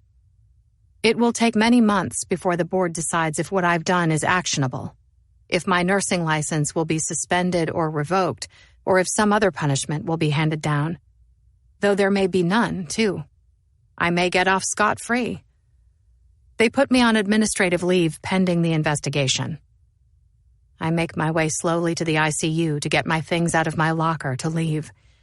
I don't know when I'll be back, or if I'll ever be back. I'm not surprised this is happening. I knew there would be fallout, of course. Something was going to happen, but I haven't been fired. I'm not being escorted out of the building by security. Administrative leave isn't the worst thing that can happen. I'll still get paid. I'll still get benefits. The worst thing that could have happened is if the police came, if they were waiting for me when I walked into HR, if this became a criminal matter. As it is, even if I eventually get fired or have my license revoked, there are things I can still do, like become a home health aide, or I can switch careers altogether and become something else, become someone else. I push open the door to the break room to gather my things to go home. There is a woman inside the room, a patient, completely out of place in the staff break room, standing with her back to me, with long, dark brown hair that spills over the shoulders of a starchy white hospital gown that ties at the back. As she gazes back over a shoulder at me, her smile is sage. "You're going to pay," she says. and I recoil in shock, bumping into the break room door, taking in the hair and the eyes and the smile. It's Caitlin. She's not dead after all. She's alive. She turns her body completely around, and when I take a fresh look at her, I see that it's not a hospital gown at all, but a long, slim, white doctor's smock. It's not Caitlin. Caitlin is dead. Pardon? I ask, short of breath. I asked if I'm in your way, the woman, a physician, says kindly as I stare flustered and wide-eyed at her, trying hard to reconcile her face with the face of Caitlin Beckett. My words are breathy as I say, "No, not at all." Her expression is kind. She smiles, thoughtful. She doesn't know who I am and what I've done, and then leaves, and when she does, I drop down into a hard chair at the small round table to catch my breath before gathering my things to go. I've just stepped out of the break room and am slipping my arms into my coat when I see two uniformed police officers down the hall. They stand over 6 feet tall and 200 or 250 pounds at the nurse's station with their backs to me, so that I only see them from behind, just their broad shoulders and their husky frames. My legs stop suddenly dead, so that someone crashes into me from behind by accident, and I mumble an apology as I move to the wall, standing flush against it, hiding behind a pilaster, my heart in a flat spin. The police are here. They know what I've done. They've come for me. For a second, I can only watch, paralyzed, as they stand at the desk speaking to the charge nurse. One of the officer's hands is on the sidearm on his holster. I back slowly away, and then, when I can, I turn, doubling back in the direction from which I came, moving toward the fire escape stairs at the other end of the hall. I leave the building, wondering what I will tell Sienna when I get home. 26. I hear Sienna's voice as I come into the apartment later that morning, still on edge from seeing the police at the hospital, though I've tried to reassure myself that they could have been there for a dozen different reasons that had nothing to do with me, such as a belligerent patient or a criminal being admitted for care. I searched online while I walked, looking for any updates into the investigation of Caitlin's murder attempt, and find a picture of Milo Finch in a newspaper article dated 2 days ago, saying how the police are asking for the public's help in finding him, which means that, as of 48 hours ago at least, they still think he did it, that he pushed her over the edge and she can't say otherwise. It comes as a relief, though my conscience hopes he's long gone or that he's found a good hiding spot. I don't want him to get caught, but if either he or I has to go to jail for it, I hope it's him. Ben has texted for a third time and he tried to call. There is a message waiting for me on my voicemail, but I can't bring myself to listen to it. I walked home, flooded with emotion about the police, about Caitlin, about being put on administrative leave, and about what I might find when I got home, and if Ben would be standing in my living room when I came in. He's not. At first glance, the apartment is empty except for Sienna, who is in her bedroom with the door closed, home from her sleepover with Gianna. I hear her and think she's on her phone, talking or on FaceTime with a friend, because her voice is muffled and indistinct as I stand in the living room, just inside the door, shrugging off a wet winter coat. I can't hear what she says, but then she lets out a peal of laughter that slices through the air. I'm about to call out to her to let her know I'm home, but then I hear Nico's voice from the other side of the closed bedroom door and I become stiff, clenching and seeing red, because Sienna knew I didn't want her having boys in the apartment when I wasn't home, and she intentionally disobeyed me. Worse, they're in her bedroom with the door closed, which makes me wonder what they're doing in there. I cross the room in 3 steps. Without thinking, I raise my hand and am about to knock on the door when something out of the corner of my eye catches my attention, and I turn toward the kitchen, feeling my arm lower by instinct. Sienna's phone sits on the kitchen table, face up and illuminated, beside her overnight bag, calling for me, because it's so unlike her to leave her phone out in the open like this, to not have that thing shackled to a hip. But then again, Nico is here, and he's stolen her attention, and she didn't expect me to come home and see it, because I told her I was running into work, and she probably assumed that meant I'd be there all day. I back away from the door. I drift toward the phone. When I get to it, Ben's name is on the screen. The incoming text is from him. My heart beats faster. Ordinarily, I wouldn't read Sienna's messages. But curiosity gets the better of me, and my mind flashes again to last night, to him here in my living room with me, his eyes holding mine, his thumb grazing my neck. I glance back to Sienna's door, where, on the other side of it, she and Nico have gone quiet, their voices reduced to nothing. And I worry about what they're doing in there, but not more than I worry about the texts from Ben to Sienna. I reach for the phone. I quickly enter her password to unlock it, which was another of my stipulations when she got her phone, that I always have access to it because, in essence, I pay the bill. It's my phone. The message from Ben reads, "Is your mom home or is she working today?" I close my eyes and shake my head. I don't know how it makes me feel, that he's texting Sienna to check up on me, that he's using Sienna to get to me. I'm about to set the phone back down, but then my eyes open and drift further up in the chain of messages. Just above this latest text, I see Sienna's last words to Ben. She's a liar. They're caustic, blistering, and my first thought is to wonder who. Who is a liar? And then I see my name. In the text before, Ben says to Sienna, "Mom said you had a headache," which was preceded by a series of incisive question marks from Sienna. I breathe harder. They've caught me. I am the liar. Because in the text before that one, sent from Ben last night shortly after 10, he asks, "How is your head?" Ben knows that I lied to him. He knows Sienna didn't have a headache and that she wasn't coming home last night. That worries me. But it's not the worst thing, because what gets me more is the barbed, cutting tone of Sienna's words when she called me a liar. She's so angry, so bitter. She's a liar. My stomach tightens as I scroll further back to yesterday evening when Sienna texted Ben that I was being weird. Weird how? He asked. I don't know, she just is. Are you home? Is she there with you? Did something happen? No, I don't know. She just told me to go to Gianna's. She said I couldn't stay here.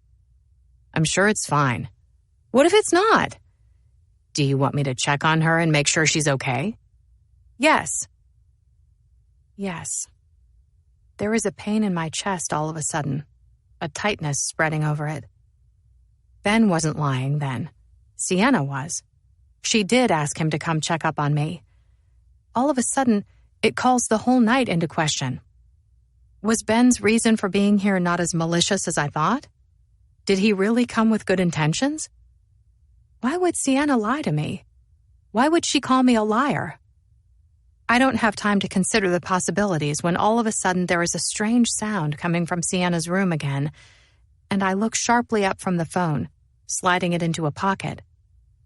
I make my way to Sienna's door, rap once, and then let myself in without waiting for permission, bracing myself for what I'll find, expecting to come in and see them making out on Sienna's trundle bed beneath its pink, puckered comforter, Nico's overzealous hand crudely up her shirt, pawing at her chest. But that's not what's happening. Nico sits at her little desk, looking far too big for the pink kid's desk chair that she's had since she was young. Her pencil cup has been knocked from the desktop, which was the sound I heard, the volley of dozens of pens and pencils spilling to the floor. Beside the desk, Sienna is on her hands and knees picking them up, her laugh a cackle. "You're such a fucking klutz," I overhear as I come unexpectedly in, and Sienna flies to her feet. "Mom," she says, flustered as Nico, at the desk, tries to cover whatever he was doing with his hands, so that all I can see of it is a swathe of red. "What are you doing here?" "I live here." "But aren't you supposed to be at work?" "I just had to go in for a meeting today, but it's through. I thought we talked about not having boys in the apartment when I'm not home." "You didn't say I couldn't." "Yes, I did, Sienna." "No," she says. "You didn't. You said you had to think about it." I think back to the conversation and realize she is not wrong. That is what I said. "What are you two working on?" I ask. If not for Nico's quick attempt to hide it, I don't know that I would have noticed he was even writing something. "It's nothing," she says. "It's not nothing, Sienna. What is it?" "Just something for school," she says, but it's too late because, at the same time, Nico's hands lift, revealing the item to me. It's a red envelope, and, beside it, a torn piece of paper with the start of something written in Nico's all-caps script. "I know what yo..." Nico holds a black pen in his hand.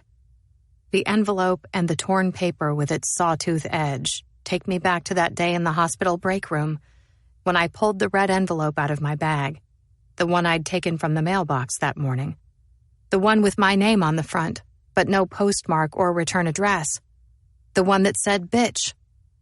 At the time, I thought someone had broken into the building and into the mailbox to leave it, because how else would I have gotten it?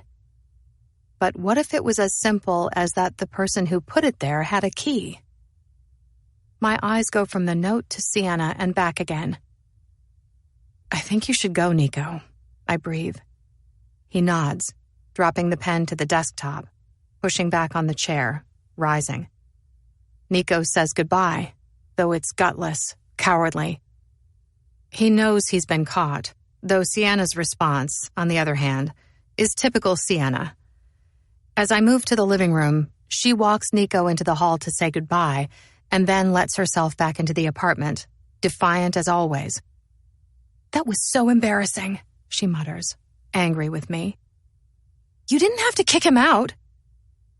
"What was that note you two were writing?" I ask. "I know what yo..." Sienna just shrugs. "I told you already. It was nothing. Just something for school," she says, walking past me, like she's just going to go back into her bedroom and close the door. "It's not nothing, Sienna. What was it going to say? Was it for me?" I ask. But Sienna just pulls a face, as if trying to refute it, but unable to come up with the words to do so. It doesn't matter either way. Regardless of what she says or doesn't say, I know it was for me because the writing and the envelope match the first note. But now I wonder why she is so angry that she would lash out and call me a bitch. "Did you text Dad last night and ask him to check on me?" I ask, letting the note go for now. "Why do you keep asking me that?" she barks this time before narrowing her eyes and insisting, "I already told you no." It's convincing. If I hadn't just seen evidence to the contrary, I would believe her, which makes me wonder how often Sienna lies and how many times I've fallen for her lies. Her phone is still in my pocket. I slip my hand into it and produce the phone. Sienna gasps. "You took my phone?" she asks, incredulous, reaching out to grab it from my hand as if I'm the one in the wrong. "My phone, Sienna," I say, staying composed. "And no, I didn't take it. You left it on the kitchen table, and I just happened to see an incoming text from Dad." I pause, as Sienna looks down at her phone to see the text and to ascertain what else I may have seen, the blood leaching from her face until she's milky white. "Why did you lie to me last night about texting Dad?" When she doesn't answer, I go on. "Why are you sending me these awful notes? Don't even try to lie to me, Sienna. I know you left that last note in the mailbox, calling me a bitch."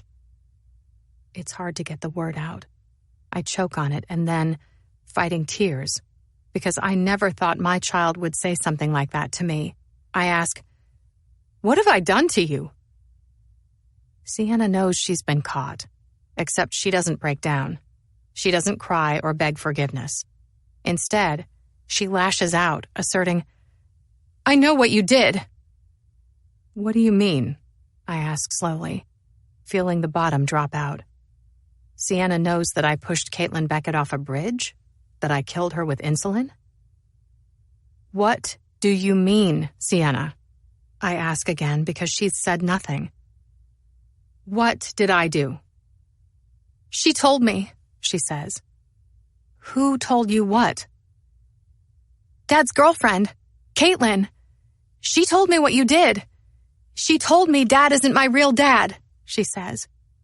And I feel the tables turn before she crumbles, breaking down as I reach for her, to fold her into my arms, the relief 1,000-fold because she doesn't know all the terrible things I've done. She only knows one. "Sienna," I murmur. "Don't even try to deny it," she says, pushing me away so that I fall back. "You know it's true." I steady myself. "When did she tell you this?" "After Dad took me to see Dear Evan Hansen. She was here the next day when I got home. She told me everything." My throat tightens. That's what Caitlin did then. After I opened up to her about Sienna's real father, after I spilled my guts to her, telling her things I'd never told a soul, she had what she needed. She had something on me. I went to work the next day while she stayed alone in my apartment, going through my things, finding and stealing my rings, killing time until Sienna came home and she could tell her about that night at Guthrie's.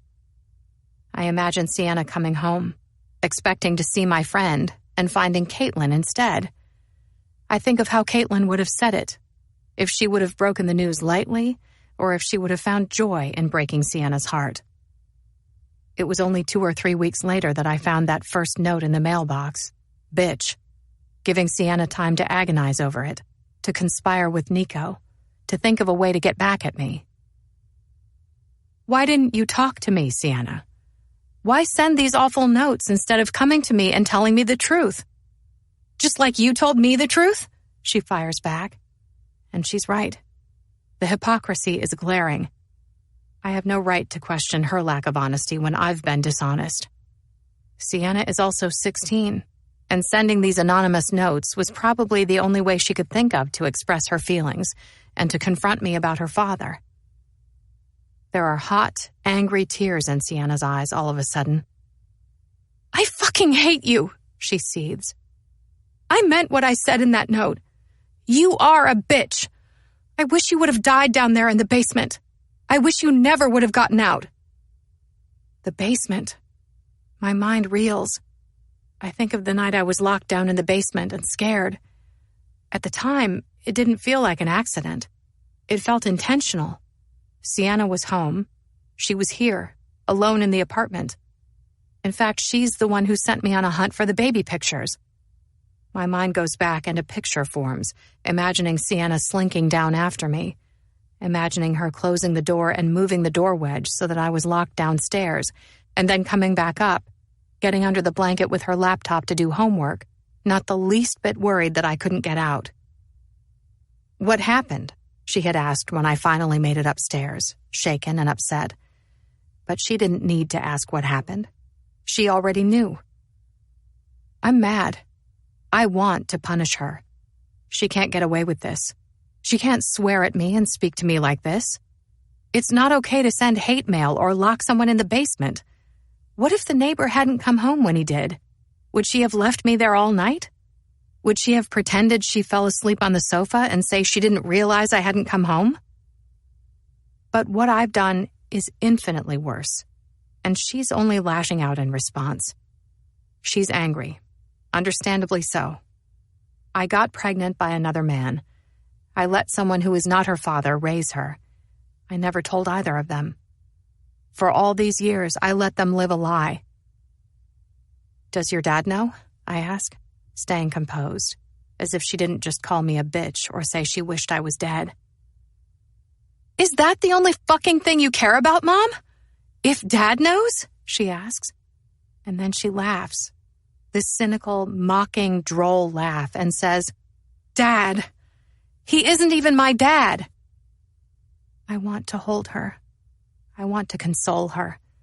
I want to tell her how sorry I am, and I want to explain, to let her know how I grappled with whether to tell Ben when I found out she wasn't his, but ultimately made the decision that I thought was best for everyone. But I know if I reach out again, she will only push me away. Did you tell him, Sienna? Did she tell him? Why do you even care? Because he might stop paying child support? No, I say. I don't care about that. I just need to know. Does he know? He doesn't know. Okay, Mom? He doesn't fucking know. Because I didn't want to make him feel the way I do, she says then. And my heart breaks because I know inside her own heart is broken. I step tentatively closer and set a hand on her arm, testing the waters, and then, when she doesn't pull back, I reach for her, wrapping my arms around her. I feel relieved. The other night with Ben, it wasn't like I thought. He didn't come to hurt me. He came because, as he said, Sienna asked him to check up on me. He was telling the truth.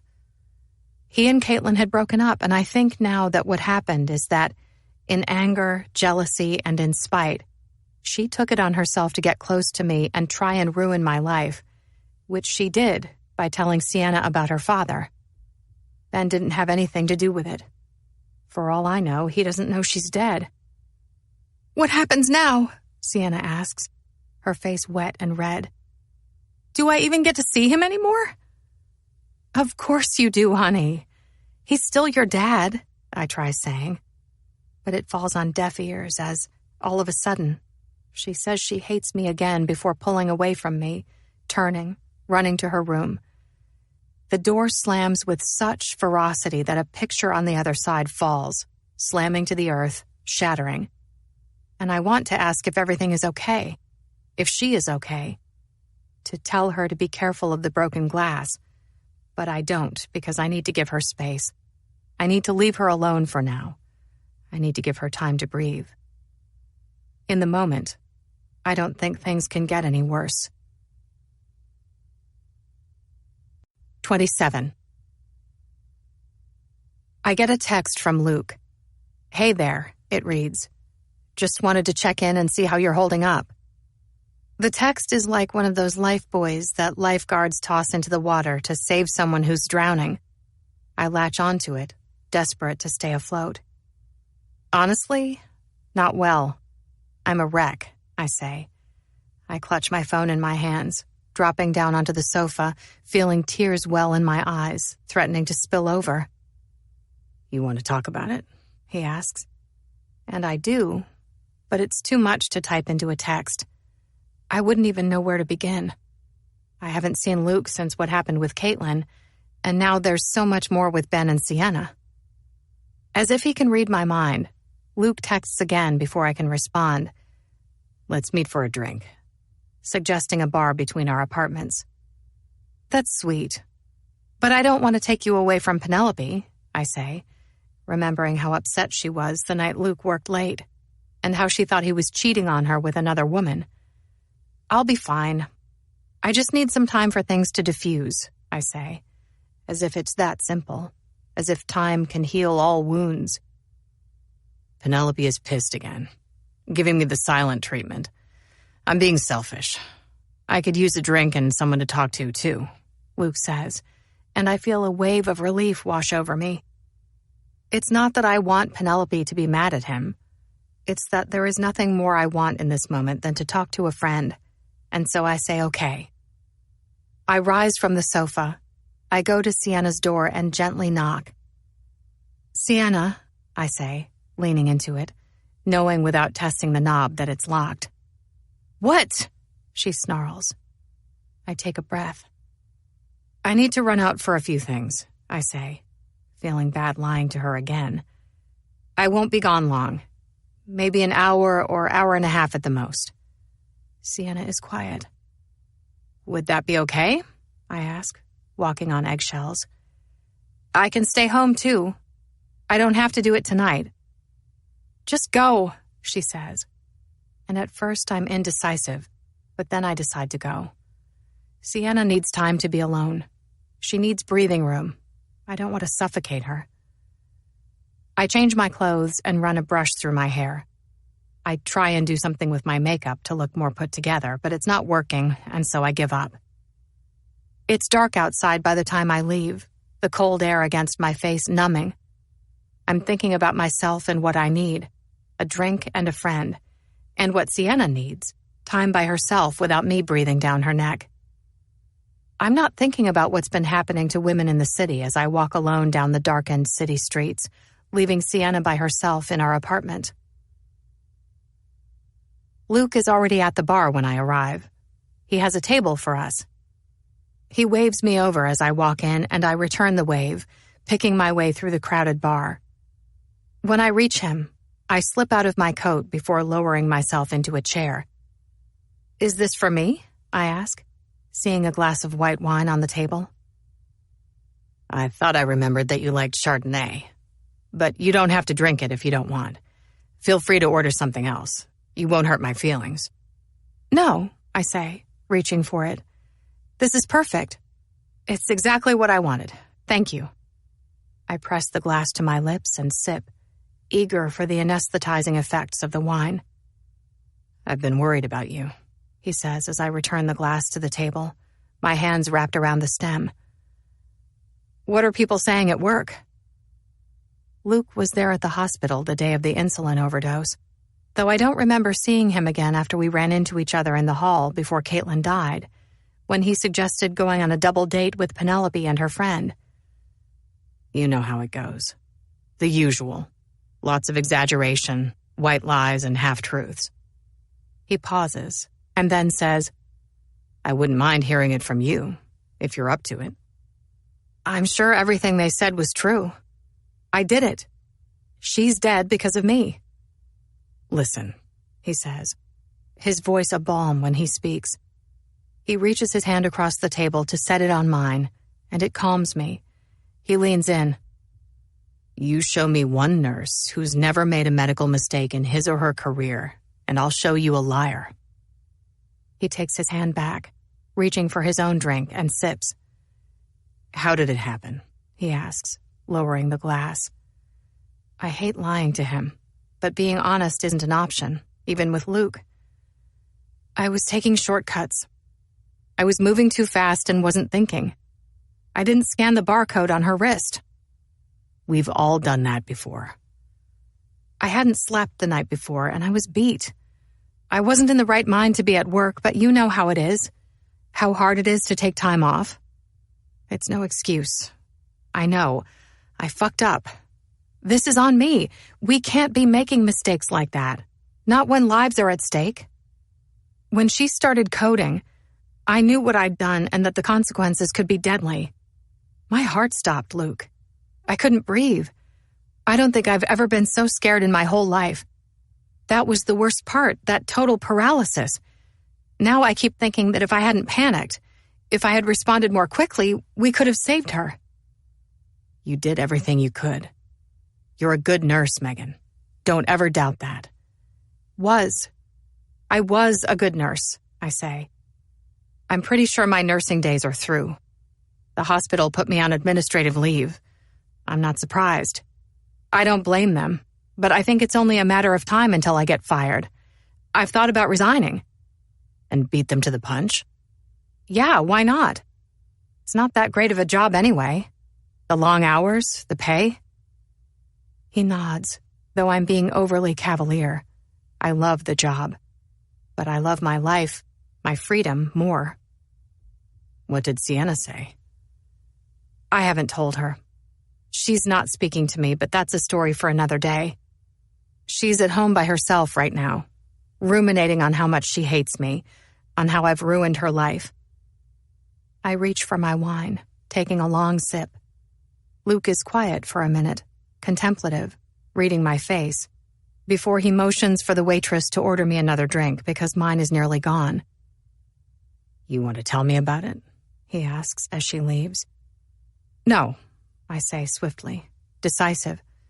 I'd love to get it off my chest, but I'm embarrassed for everyone to know my secret. What would Luke think of me if he knew what I did? How for over 16 years I let Ben raise a child that wasn't his. Enough about me. I'm being a total killjoy. Tell me about Penelope. It will make me feel better to know I'm not the only one whose life is falling apart. Luke smiles, empathetic. Same fight, different day. I can't say or do anything right. I just hope that things go back to normal when the baby comes. He looks sad, tired, defeated. I feel sorry for him, but I also empathize with Penelope and where she's at with the pregnancy right now. I'm sure they will, I say, trying my best to be uplifting, though I'm not in the most encouraging mood. Penelope is going through a hard time. The bed rest, the hormones, worrying if the baby will be okay. It must be overwhelming and lonely. My phone rings then. I just barely make out the sound of it from inside my bag, and I reach a hand in, searching. I find the phone and pull it out, wondering if it's Sienna, hoping it is, hoping she wants me to come back home to talk. But the number on the caller ID is one I don't know, a local 773 number. For a second, my stomach flips as I think again about seeing the police at the hospital today and wonder if they're looking for me. Who is it? Luke asks, and I turn my phone around so he can see it. I don't know. Not anyone I have in my contacts. Probably a telemarketer then. Just ignore it, he says lightly, reaching for his drink. And I do, setting the phone on the table as the waitress returns with my wine, and I thank her, grateful. I probably don't need a second glass of wine, and under normal circumstances I wouldn't have one, but today is an exception. Listen, I hate to do this, Luke says after a minute, but I should go home and check on Penelope and see if she's ready to talk. I nod. I don't want him to leave, but I know he needs to go patch things up with her. Will you be okay? He asks, finishing his drink. Yes. Go, please. Are you sure? It's just what you said about her being lonely. It got to me. I feel guilty. Yes, of course I'm sure. You're a good man, Luke. You and Penelope are just going through a rough patch, too. Everything will be better when the baby comes, I promise. What are you going to do? He asks, his expression thoughtful. Are you going to stay here a while, or are you heading home too? I'm going to stay for a bit, I tell him. I'll head home after I finish my drink. I'm not in a rush to go home, and Sienna is probably happier without me. Okay, he says. I might be back if Penelope tells me to fuck off. I smirk. I'll save your seat. He takes one last sip of his beer and then says, I always knew I could count on you, with a wink. He leaves, and I wrap my hands around my glass of wine, nursing it, grateful for the noise in the crowded bar. It's a nice distraction. I people watch, jealous of all the happy, laughing people hanging out with friends. I lose track of time. 20 or 30 minutes pass, and then my phone rings again, and I look, wondering if it's Sienna, but it's not. It's the same local number that called before, when Luke was here. I feel suddenly anxious, wondering who it is and what is so urgent they would call twice. This time, I answer the call, pressing the phone to my ear, bracing myself for who is on the other end of the line, expecting the voice for some reason to be bold, brusque, male, but it's not. Is this Megan Michaels? A woman asks, her voice reluctant. Yes, this is she. Megan, hi. It's Penelope Albrecht, Luke's wife. I'm sorry to just call like this, but I found your number in some of his things. Penelope? I ask, feeling thrown. It's been years since I've spoken to her. We met only once, at Luke's and her wedding, though even that was quick. A passing, nice to meet you. Have you seen him? She asks, clearly upset. And I don't know what to say because I don't want to make her more upset than she already is. I don't want to get him in trouble. He did me a favor by coming to meet me tonight, but I think she will be angry if she knows he was with me. But then I think of how very pregnant Penelope is, and I start to wonder if she's gone into labor or if there is something wrong with the baby. Yes, I say, being honest. I just saw him, maybe 20 or 30 minutes ago. He's on his way home now. He should be there any minute, I say, wondering why Luke isn't home yet. But telling myself he might have stopped for ice cream or flowers on the way as a peace offering. I'm sorry. Please don't be upset with him. It's my fault. I asked him to meet so we could talk about something that happened at work. Penelope is quiet at first, and then she says, I don't think so. I don't think he's coming home. Her words take my breath away. Is everything okay, Penelope? I ask softly, worried, wondering if their fight was much worse than Luke suggested. Are you and the baby okay? Is there anything I can do? She doesn't say. Instead, she says, The police were just here, at our apartment. And I shift gears. I go into a flat spin because that means that after I saw them at the hospital, they came looking for me. They must have gone to my apartment before going to Luke's. It must have been some time after I left to meet him. I think of Sienna home alone, of her answering the intercom and letting them in. What would they have said to her? What would she have told them? Are you there? Penelope asks. Yes, I breathe. I'm sorry, I'm here. What did they want? Did they say? They wanted to talk to Luke. I nod, feeling sick. Of course they did. The police want to talk to Luke, to ask him questions about me. It's part of their investigation, and I wish in vain that I could talk to him before he gets home, to appeal to him not to lie. Because Luke wasn't there in Caitlin's hospital room that day, he didn't see anything. But to defend me, to say Megan would never intentionally hurt a patient, that it's simply not possible, that Megan doesn't have it in her to hurt someone at all. They had a warrant for his arrest. My throat goes dry. The color drains from my skin. What? I ask, completely caught off guard and trying to make sense of it. I don't understand. His DNA, Megan, she says, cutting in. They found it under that last woman's fingernails. It was a match. I saw the scratch on his neck the other day, but he said he'd nicked it shaving, and I believed him. What woman, Penelope? I don't understand. What are you saying? All these women who have been being attacked, Megan. It was Luke. Luke's the one who has been hurting them. I start shaking. I lose hold on my wine glass and it falls, toppling over, spilling onto my lap. I feel the cold moisture on the thigh of my jeans. This can't be right. She must be mistaken. Not Luke. Luke couldn't have hurt those women. It's impossible. But then I think back to college, where I took a criminal justice class and learned about serial killers and sexual predators. I learned how they come across as relatively normal, meaning you wouldn't know it to look at them, and that there probably isn't anything in their everyday life that suggests they're predators. Usually they have normal jobs, families, wives and kids, a mortgage, a 401k. I think back to what Luke told me about his past, how he was raised by mostly absentee parents, an abusive father, and how his own teenage years were marked by delinquency, a stint in juvie before supposedly turning his life around. But what if he didn't? What if he just got better at hiding his crimes? What if, over time, he only became more violent? The first time Penelope called, 30 minutes ago, Luke took a passing glance at the number on the display. Not 2 minutes after she called, he left. Megan, are you still there? Yes. There's more, Megan. That's why I'm calling you. She takes a deep breath. After the police left, I searched through his things.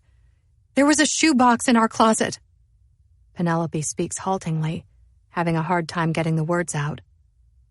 It was just a shoebox in a stack of shoeboxes. I never thought there was anything off about it.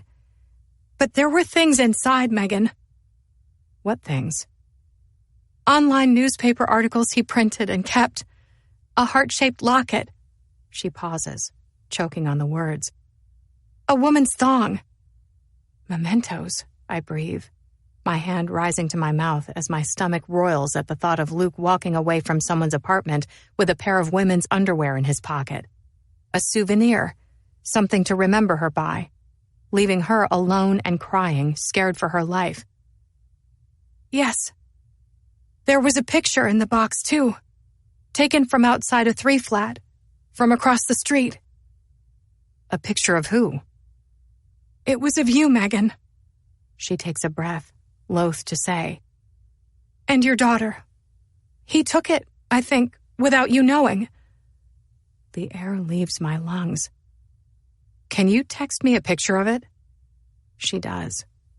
When I click on the photo to enlarge it, I find Sienna and me stepping out of our apartment sometime in the fall because the ground is dry, orange and brown leaves losing their grip on the trees, building on the sidewalk and street. The picture isn't of both of us, not really, but it's of Sienna. It's zoomed in close on her face while I'm an afterthought in the corner, my body turned away from the lens, pulling the door closed, just enough of my face visible for Penelope to recognize me, but not much more. I imagine Luke standing on the street opposite our apartment, hiding behind a parked car or one of the L's steel structural beams, taking pictures of Sienna without us knowing. He was always so kind to ask about her, how she was doing, how school was going, if she had a boyfriend. I never thought of it as anything more than him being thoughtful. The blood drains from my face, remembering. Sienna is home alone, which Luke knows because I just told him. 28. I call Sienna first. She doesn't answer, and so I call 911 as I push past people in the crowded bar to get out. I tell the dispatcher that Luke Albrecht, the man the police think is responsible for attacking those women in the city, may be on the way to hurt my child.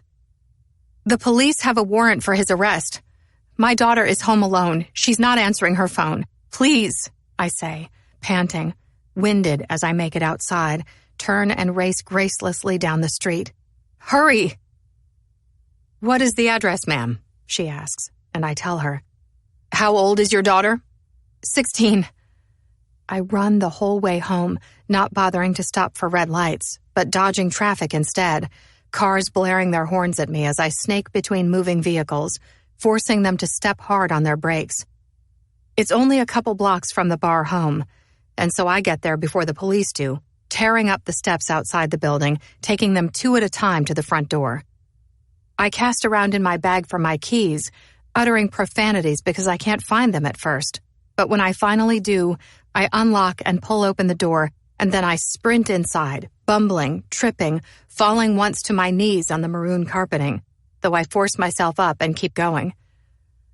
When I get to the 3rd floor, I come through the apartment door, clipping a shoulder on the way in. I run from room to room, screaming, Sienna, Sienna, praying to God that she'll appear like magic from her room, asking what when she sees me, put off by my urgency and the shrill, unmistakable panic in my voice. She doesn't. Sienna's bedroom light is on. I go in, bracing myself for what I'll find. Her laptop is on her bed, the comforter pulled back, a movie paused, as if time stood still the minute Luke arrived, and I picture her under the covers, watching a movie in bed when the front door buzzed. I see her getting out of bed, going to the intercom, looking out the bay window for the street, seeing Luke. Her phone is on her bed, tucked partway beneath a pink throw. My heart stops and I reach for it, sliding it out, knowing that Sienna would never leave her phone behind, not on purpose, not if given the option. The only way is if someone forced her out of the apartment against her will. My hand goes to my mouth and my knees buckle beneath me so that I almost collapse. I almost fall to my knees, sobbing. But I don't have time to go to pieces.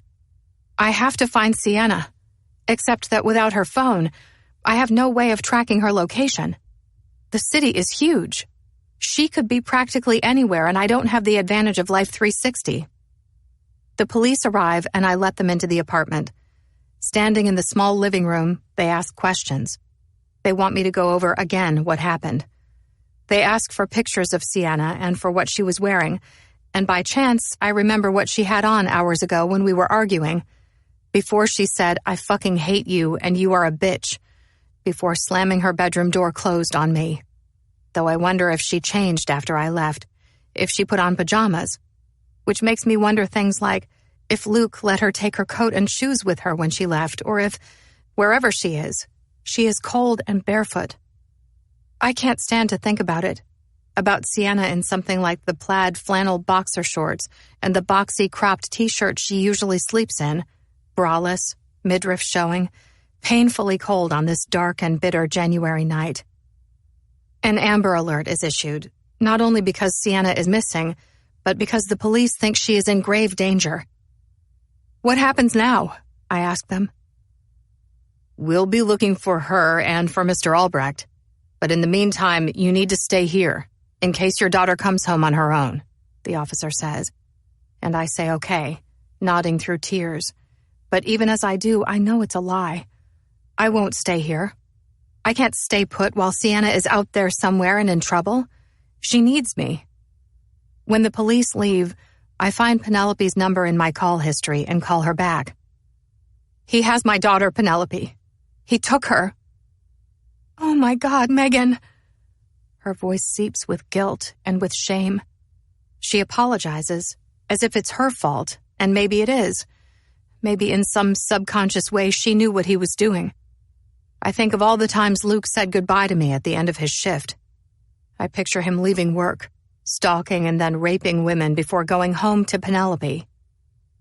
I think of all that I know about this man, all that I heard on the news, how he would hide out in the shadows, waiting for women to open the door and let themselves into their own homes, and then he'd come at them from behind, threatening their lives.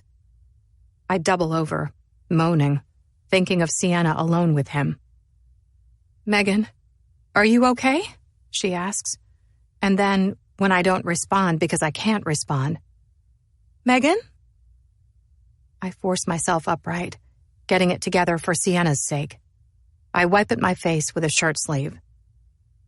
"Can you think of anywhere he might have taken her? Anywhere he might be?" I run over in my mind everything Luke has ever told me. I don't know him as well as I thought.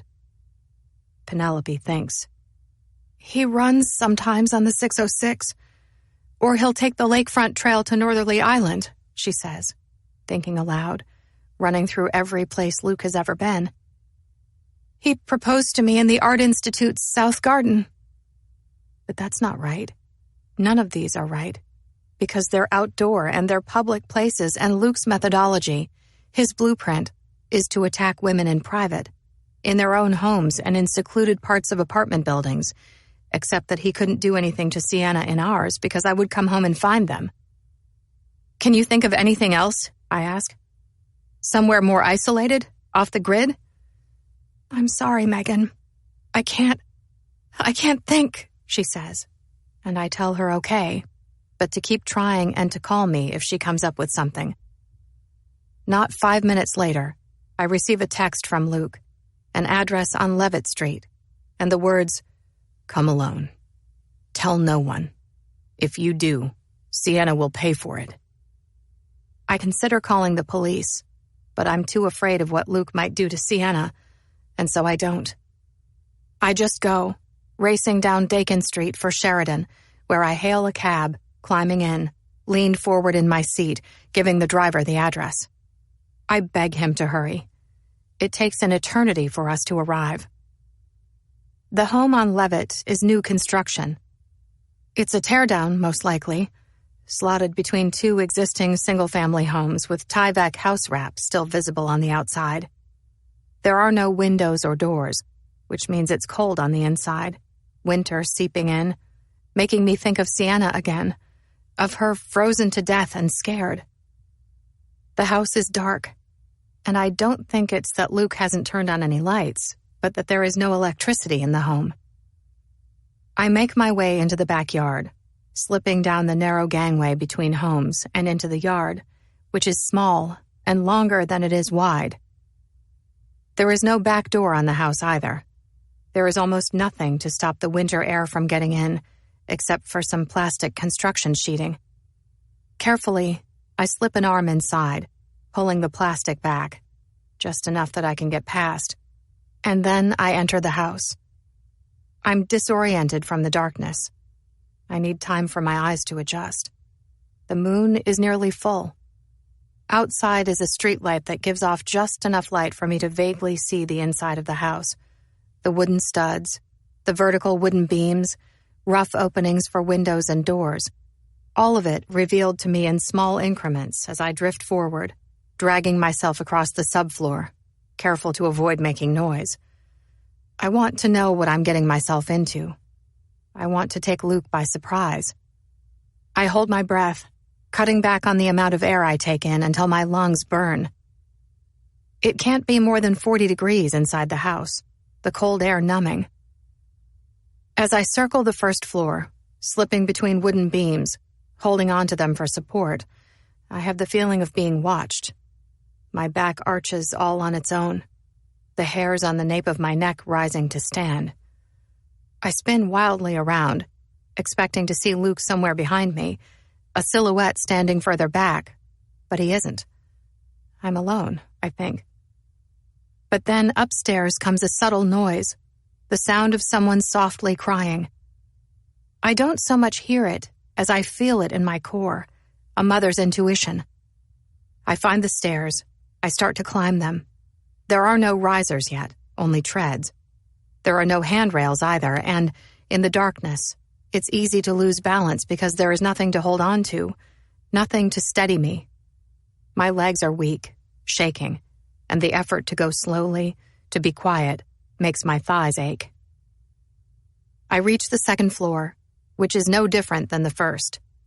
I make my way from room to room, moving between beams. "You made it," I hear, and I turn toward the voice to find Luke standing in some back room, separated from me by beams. "I knew you would come." "You have my daughter. How could I not?" I ask. Slowly my eyes adapt to see Sienna beside him. The moonlight shines in from behind, illuminating her so that I just barely see her on her knees on the hard subfloor, her breathing heavy, labored, scared. She shakes from fear and cold, not just the occasional shiver, but a whole body convulsion. Luke stands behind her, the puppet master holding a gun to her head while Sienna whimpers, quiet, restrained tears silently falling down her cheeks. "Stop right there," Luke says as I go toward her. "Don't come any closer, Megan." "I'm sorry," Sienna cries, her voice infused with fear, and I want to run to her, but I stop because of the gun, because I worry if I don't, Luke won't hesitate to pull the trigger. "Why, baby? You have nothing to be sorry for," I say to her, and then to Luke. "I will do anything. Please," I beg of him. "Take me. Just let Sienna go." "I'm not going to jail, Megan," Luke says, his voice controlled. "What are we doing here, Luke? Why did you bring Sienna and me here? What is this place?" He becomes suddenly sedate. His posture slackens and his shoulders round, though the gun remains pointed at Sienna's head. "I brought Penelope to see this house," he says. And I remember him telling me how he had done that, though I didn't know it was this house. But I remember him saying how he took her to look at homes once, and how he wished he could buy a single-family home for them before the baby was born, because their small one-bedroom apartment wouldn't do for a growing family. "I wanted to provide for my family in the way that a father should. I've told you about my own dad, haven't I?" "Yes," I say. Luke's father was no good, an abusive alcoholic who was only sometimes around, though it was better when he was gone. He would go on a bender, hit Luke and his mom, and then take off, only to come back days or weeks later and do it again. A never-ending cycle of alcoholism and abuse. I didn't want to be like him. I wanted to do better, to be better. "And you are," I say softly to appease him. "Don't fucking lie to me, Megan. I'm worse," he says. And it's true. What Luke has done is so much worse. I've lost track of the number of women he's hurt. This house was supposed to be a fresh start. For us. For me. I brought Penelope here, he says. We came inside and I showed it to her. I gave her the grand tour, and I told her that one day I was going to buy it for our family. That we were going to raise our children here. And do you know what she said? No, I breathe, afraid to hear. What? She said I was fucking delusional if I thought I could ever afford this home. I wince. Her words sting. I'm sorry, Luke. That wasn't right of her. Oh, don't worry. She said she was sorry later. She said she shouldn't have said it like that, but that she had to be so blunt because sometimes I get these stupid ideas in my head and can't be talked out of them. This must be $1 million home, Luke, I say gently. Not many people can afford it. That doesn't make you any less of a man. It doesn't make you a failure. His head snaps up all of a sudden and his posture straightens. He readjusts his grip on the gun, asking, Is that what you think, Megan? That I'm a failure? No, I say swiftly, briskly. No, not at all. I would never think that. You're a good man, Luke. An incredible nurse. Think of all the patients you've taken care of over the years, of all the people you've saved. Don't patronize me. Don't fucking patronize me. I don't try telling him I'm not because he can see through me. I change tack. What do you want from us?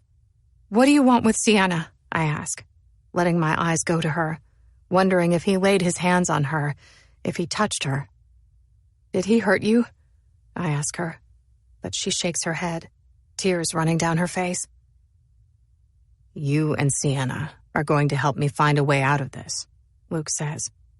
And I understand. He took her as a hostage because he needs our help getting out of the city and getting away. Okay, I say, nodding. We can do that. What do you need, Luke? Money? A car? I can rent a car for you and give you as much money as you need to get away from here. I have money saved. I just need to get it out of the bank.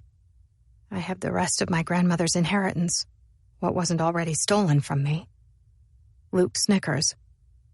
How do you think you're just going to walk out of the bank with that kind of money? He asks. I could, but I couldn't do it in a day, and I couldn't do it tonight, not when the bank is already closed. The ATM, then.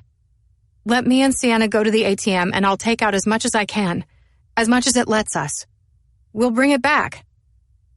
Be honest with me, Megan, he says, raising his voice, the barrel of the gun pressing harder against Sienna's head, who breaks down, pressing her eyes closed tight, waiting for the gun to go off. What are the odds of you coming back if I let Sienna leave? Then let Sienna go, I beg. Keep me. Please, let her go. I'll stay here while she goes and gets the money from the ATM. It should be enough to get you out of the state, if I rent you a car. The police are looking for you, Luke. I don't know that you can rent a car yourself. You need me. Let Sienna go get the money, and I will make arrangements for a car. I want to ask him why. How he could do this. How he could hurt all those women. I want to ask him if he really thinks he can get away with it. Wherever he goes, the police will be looking for him. If he shoots Sienna and me, it will be so much worse. Murder in addition to rape. Is that okay, Luke? I ask, pleading, desperate, when he says nothing. If Sienna goes to get cash from the ATM and I stay here with you to make arrangements for a rental car so you can leave?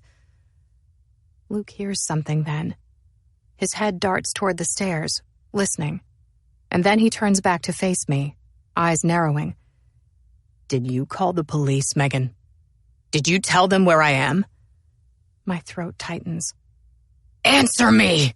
He screams in my silence, his voice resounding.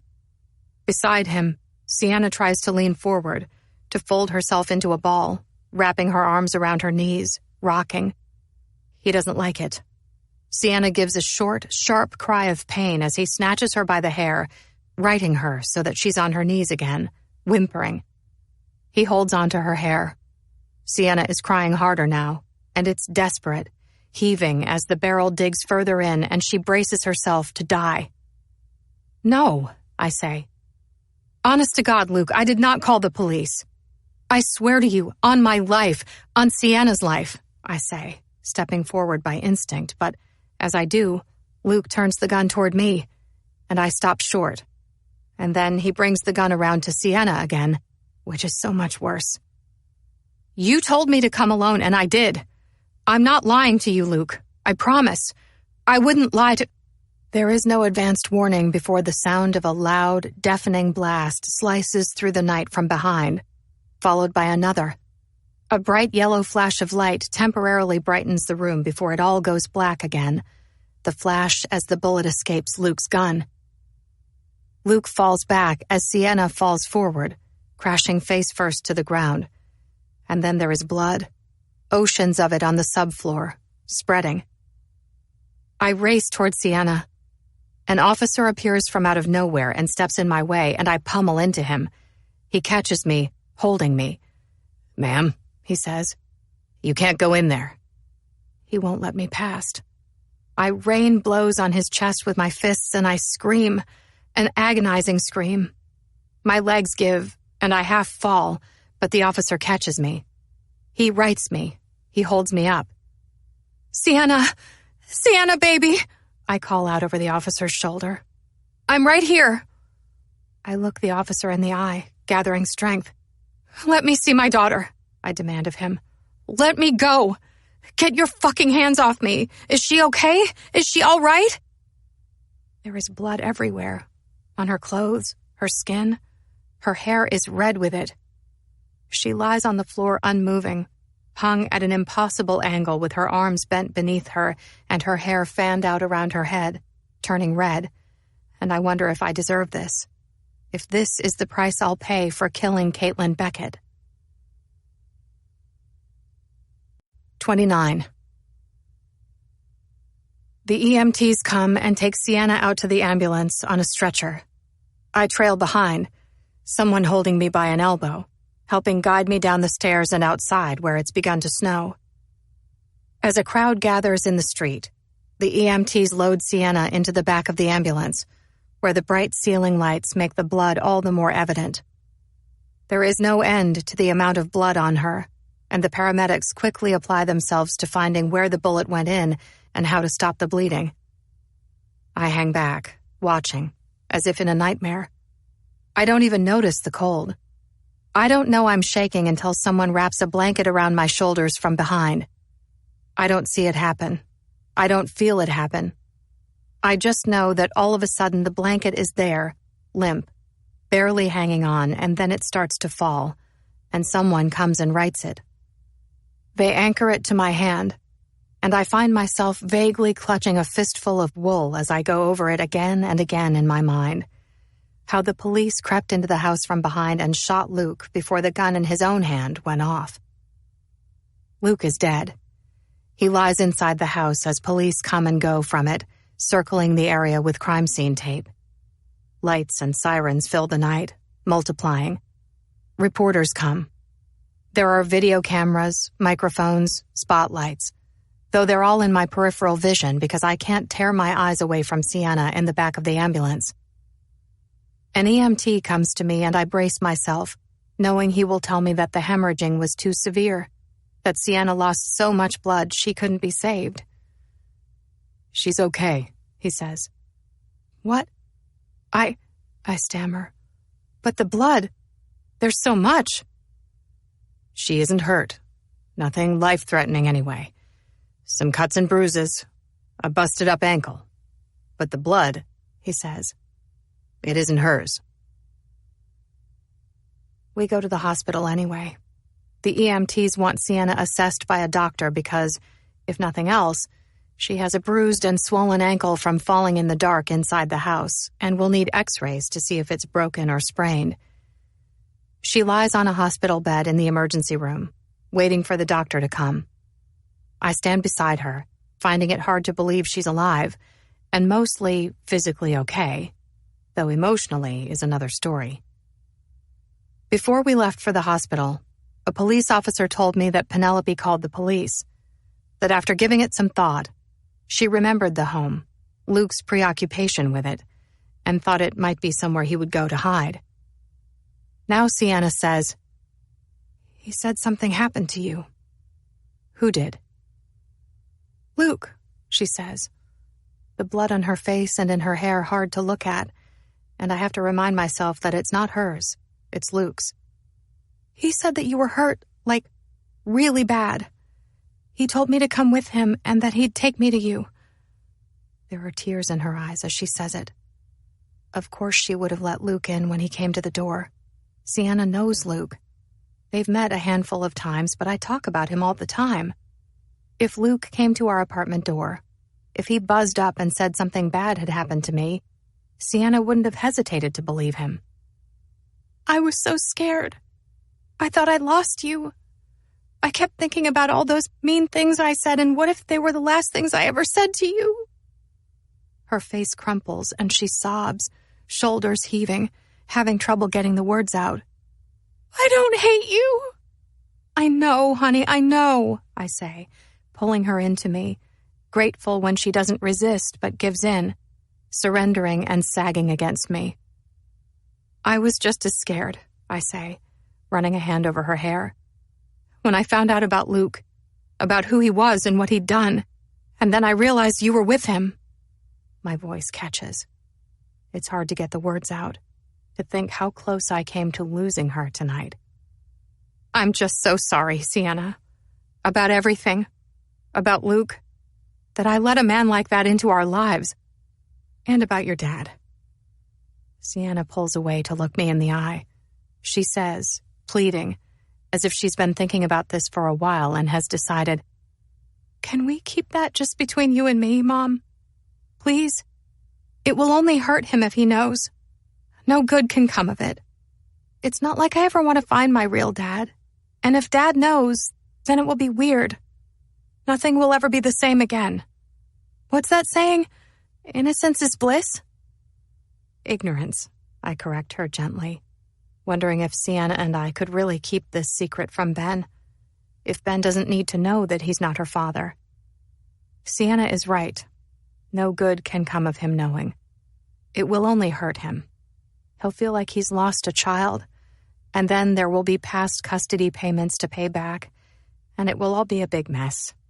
Feelings will be hurt. Everyone will suffer in some way. All of us. But especially Ben. "Do we have to tell him?" Sienna begs. "Tell him what?" I hear from behind, and I spin around as Ben slips through the curtain, a nurse with him, showing him where we are. He turns and thanks her, and I take him in, wondering how long Ben was standing on the other side of the curtain before he came in, and how much of Sienna and my conversation he overheard. I haven't seen Ben since that night in my apartment. I know now that it was going too far to think he was there to hurt me, or worse. I know the truth now, that Sienna asked him to come, and he came only out of concern for me. He came because he was worried about me, because he wanted to see if I was okay, and maybe, just maybe, because some small part of him still loves me. I think what it would do to me if, however impossible, I were to find out right now that Sienna wasn't mine. It would break me. "The doctor," I breathe out, trying to keep my voice level. I swallow, biding time to think, feeling Sienna grip my hand from behind. She was talking about the doctor. Sienna is worried about needing a tetanus shot. She asked if we need to tell the doctor about this scratch, and we do. There were exposed nails all over that house. I look back to Sienna and say, "You can't be taking any chances with tetanus." And she nods, an understanding, a secret pact in our mutual gaze. We won't tell Ben about Sienna's real father. Not now, not ever. Ben steps past me to go to her, taking her into his arms. Tears prick my eyes as he says, "I'll be right here when they do it. I can hold your hand. It won't hurt at all." And I know that even if he isn't her biological father, He's her father and always will be.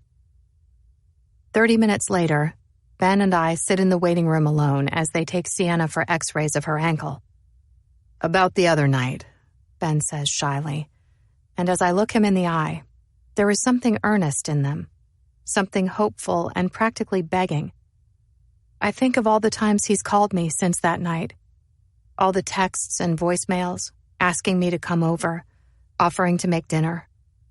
He genuinely thought we could get back together. I think of that night in my apartment, how solicitous he was, how he held and consoled me when I was upset.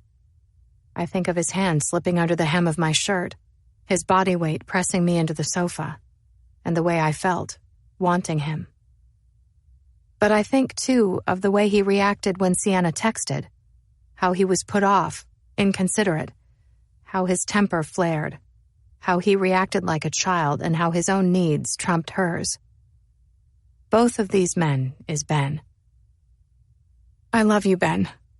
I will always love you, but not in that way, I say, stopping the conversation short. I don't know what got into me that night, but I'm sorry that I led you on. He nods, reaching for my hand in a way that is familiar, comforting. Hey, he says, very pally, smiling humbly, hat in hand. It was worth a try. He wraps an arm around my shoulders and I lean into him, knowing that despite everything we've been through, despite our differences, we are family. Epilogue. It's my first day back to work in almost a month. It's February now. The days aren't any warmer or less gray, but the promise of spring on the horizon makes it easier to bear. I follow my usual route to the hospital, feeling nostalgia mixed with anxiety and nerves, wondering how my coworkers will react now that I'm back. On top of that, I worry about Sienna at home alone, getting ready in our empty apartment before she leaves for school. This is the first morning I haven't been at home to see her off, and it makes me sick to my stomach, though I reminded her at least a dozen times to text when she left the apartment and again when she got to school. I don't even like the idea of her being 20 feet away in her bedroom anymore. The first day she went back to school after what happened with Luke, I wanted to go with her to make sure she got there safely.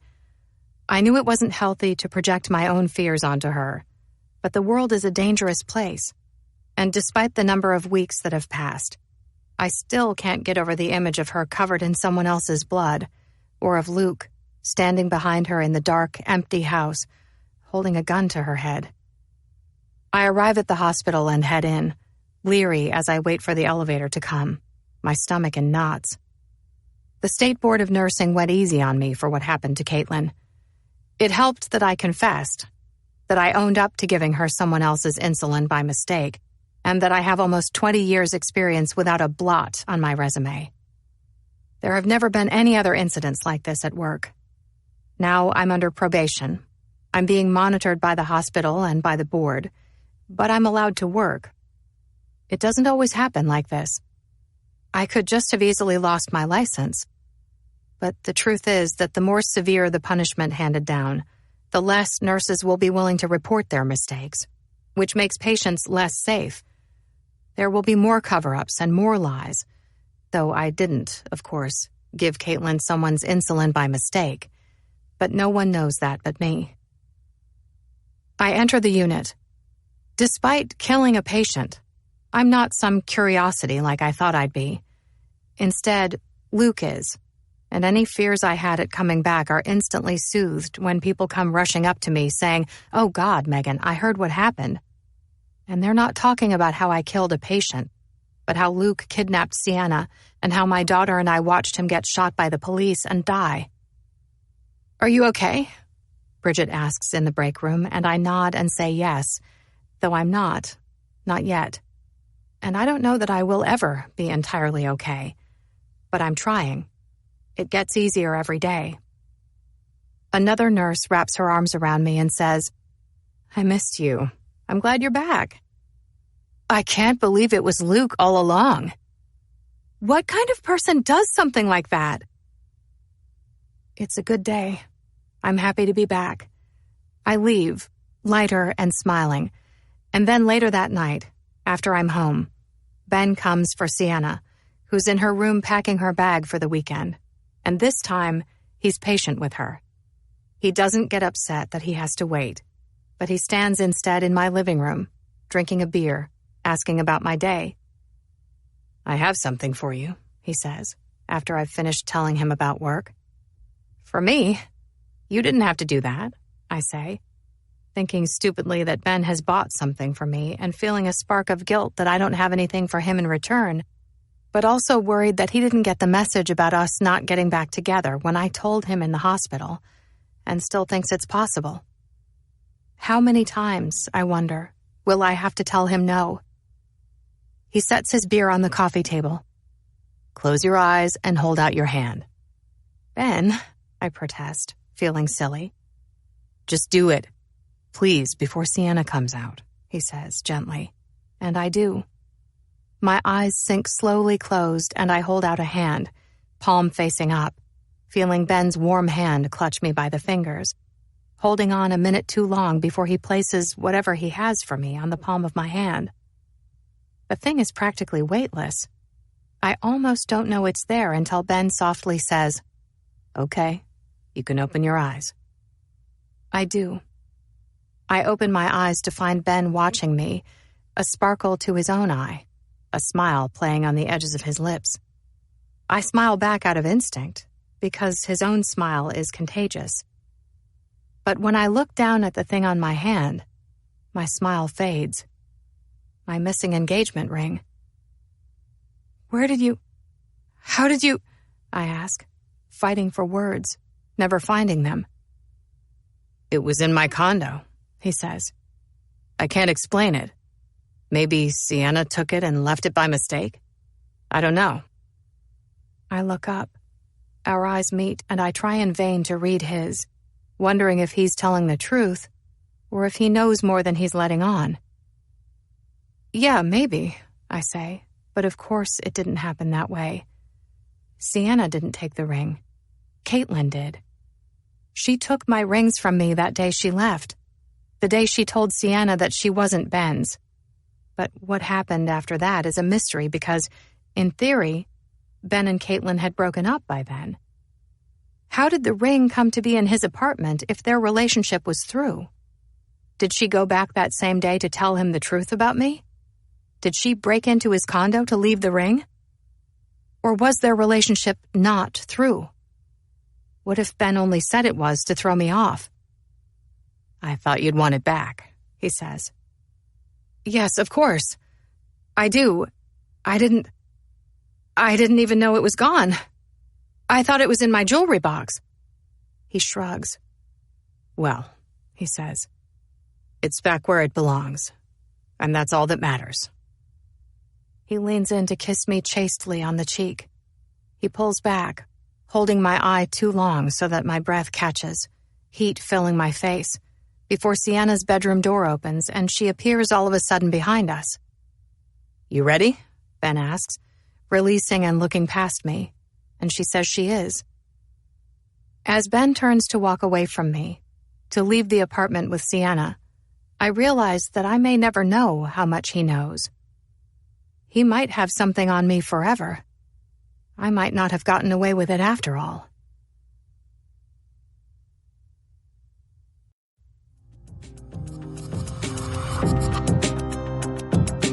This is Andy Arndt. We hope you have enjoyed this unabridged production of She's Not Sorry by Mary Kubica, presented by Park Row Books and Harper Audio. This program was produced by John Marshall Media. Executive producer, Carly Katz. Text copyright 2024 by Mary Krichenko. Production copyright 2024 by Harlequin Enterprises, Limited. Used under license with Harlequin Books, S.A. All rights reserved. Thank you for listening.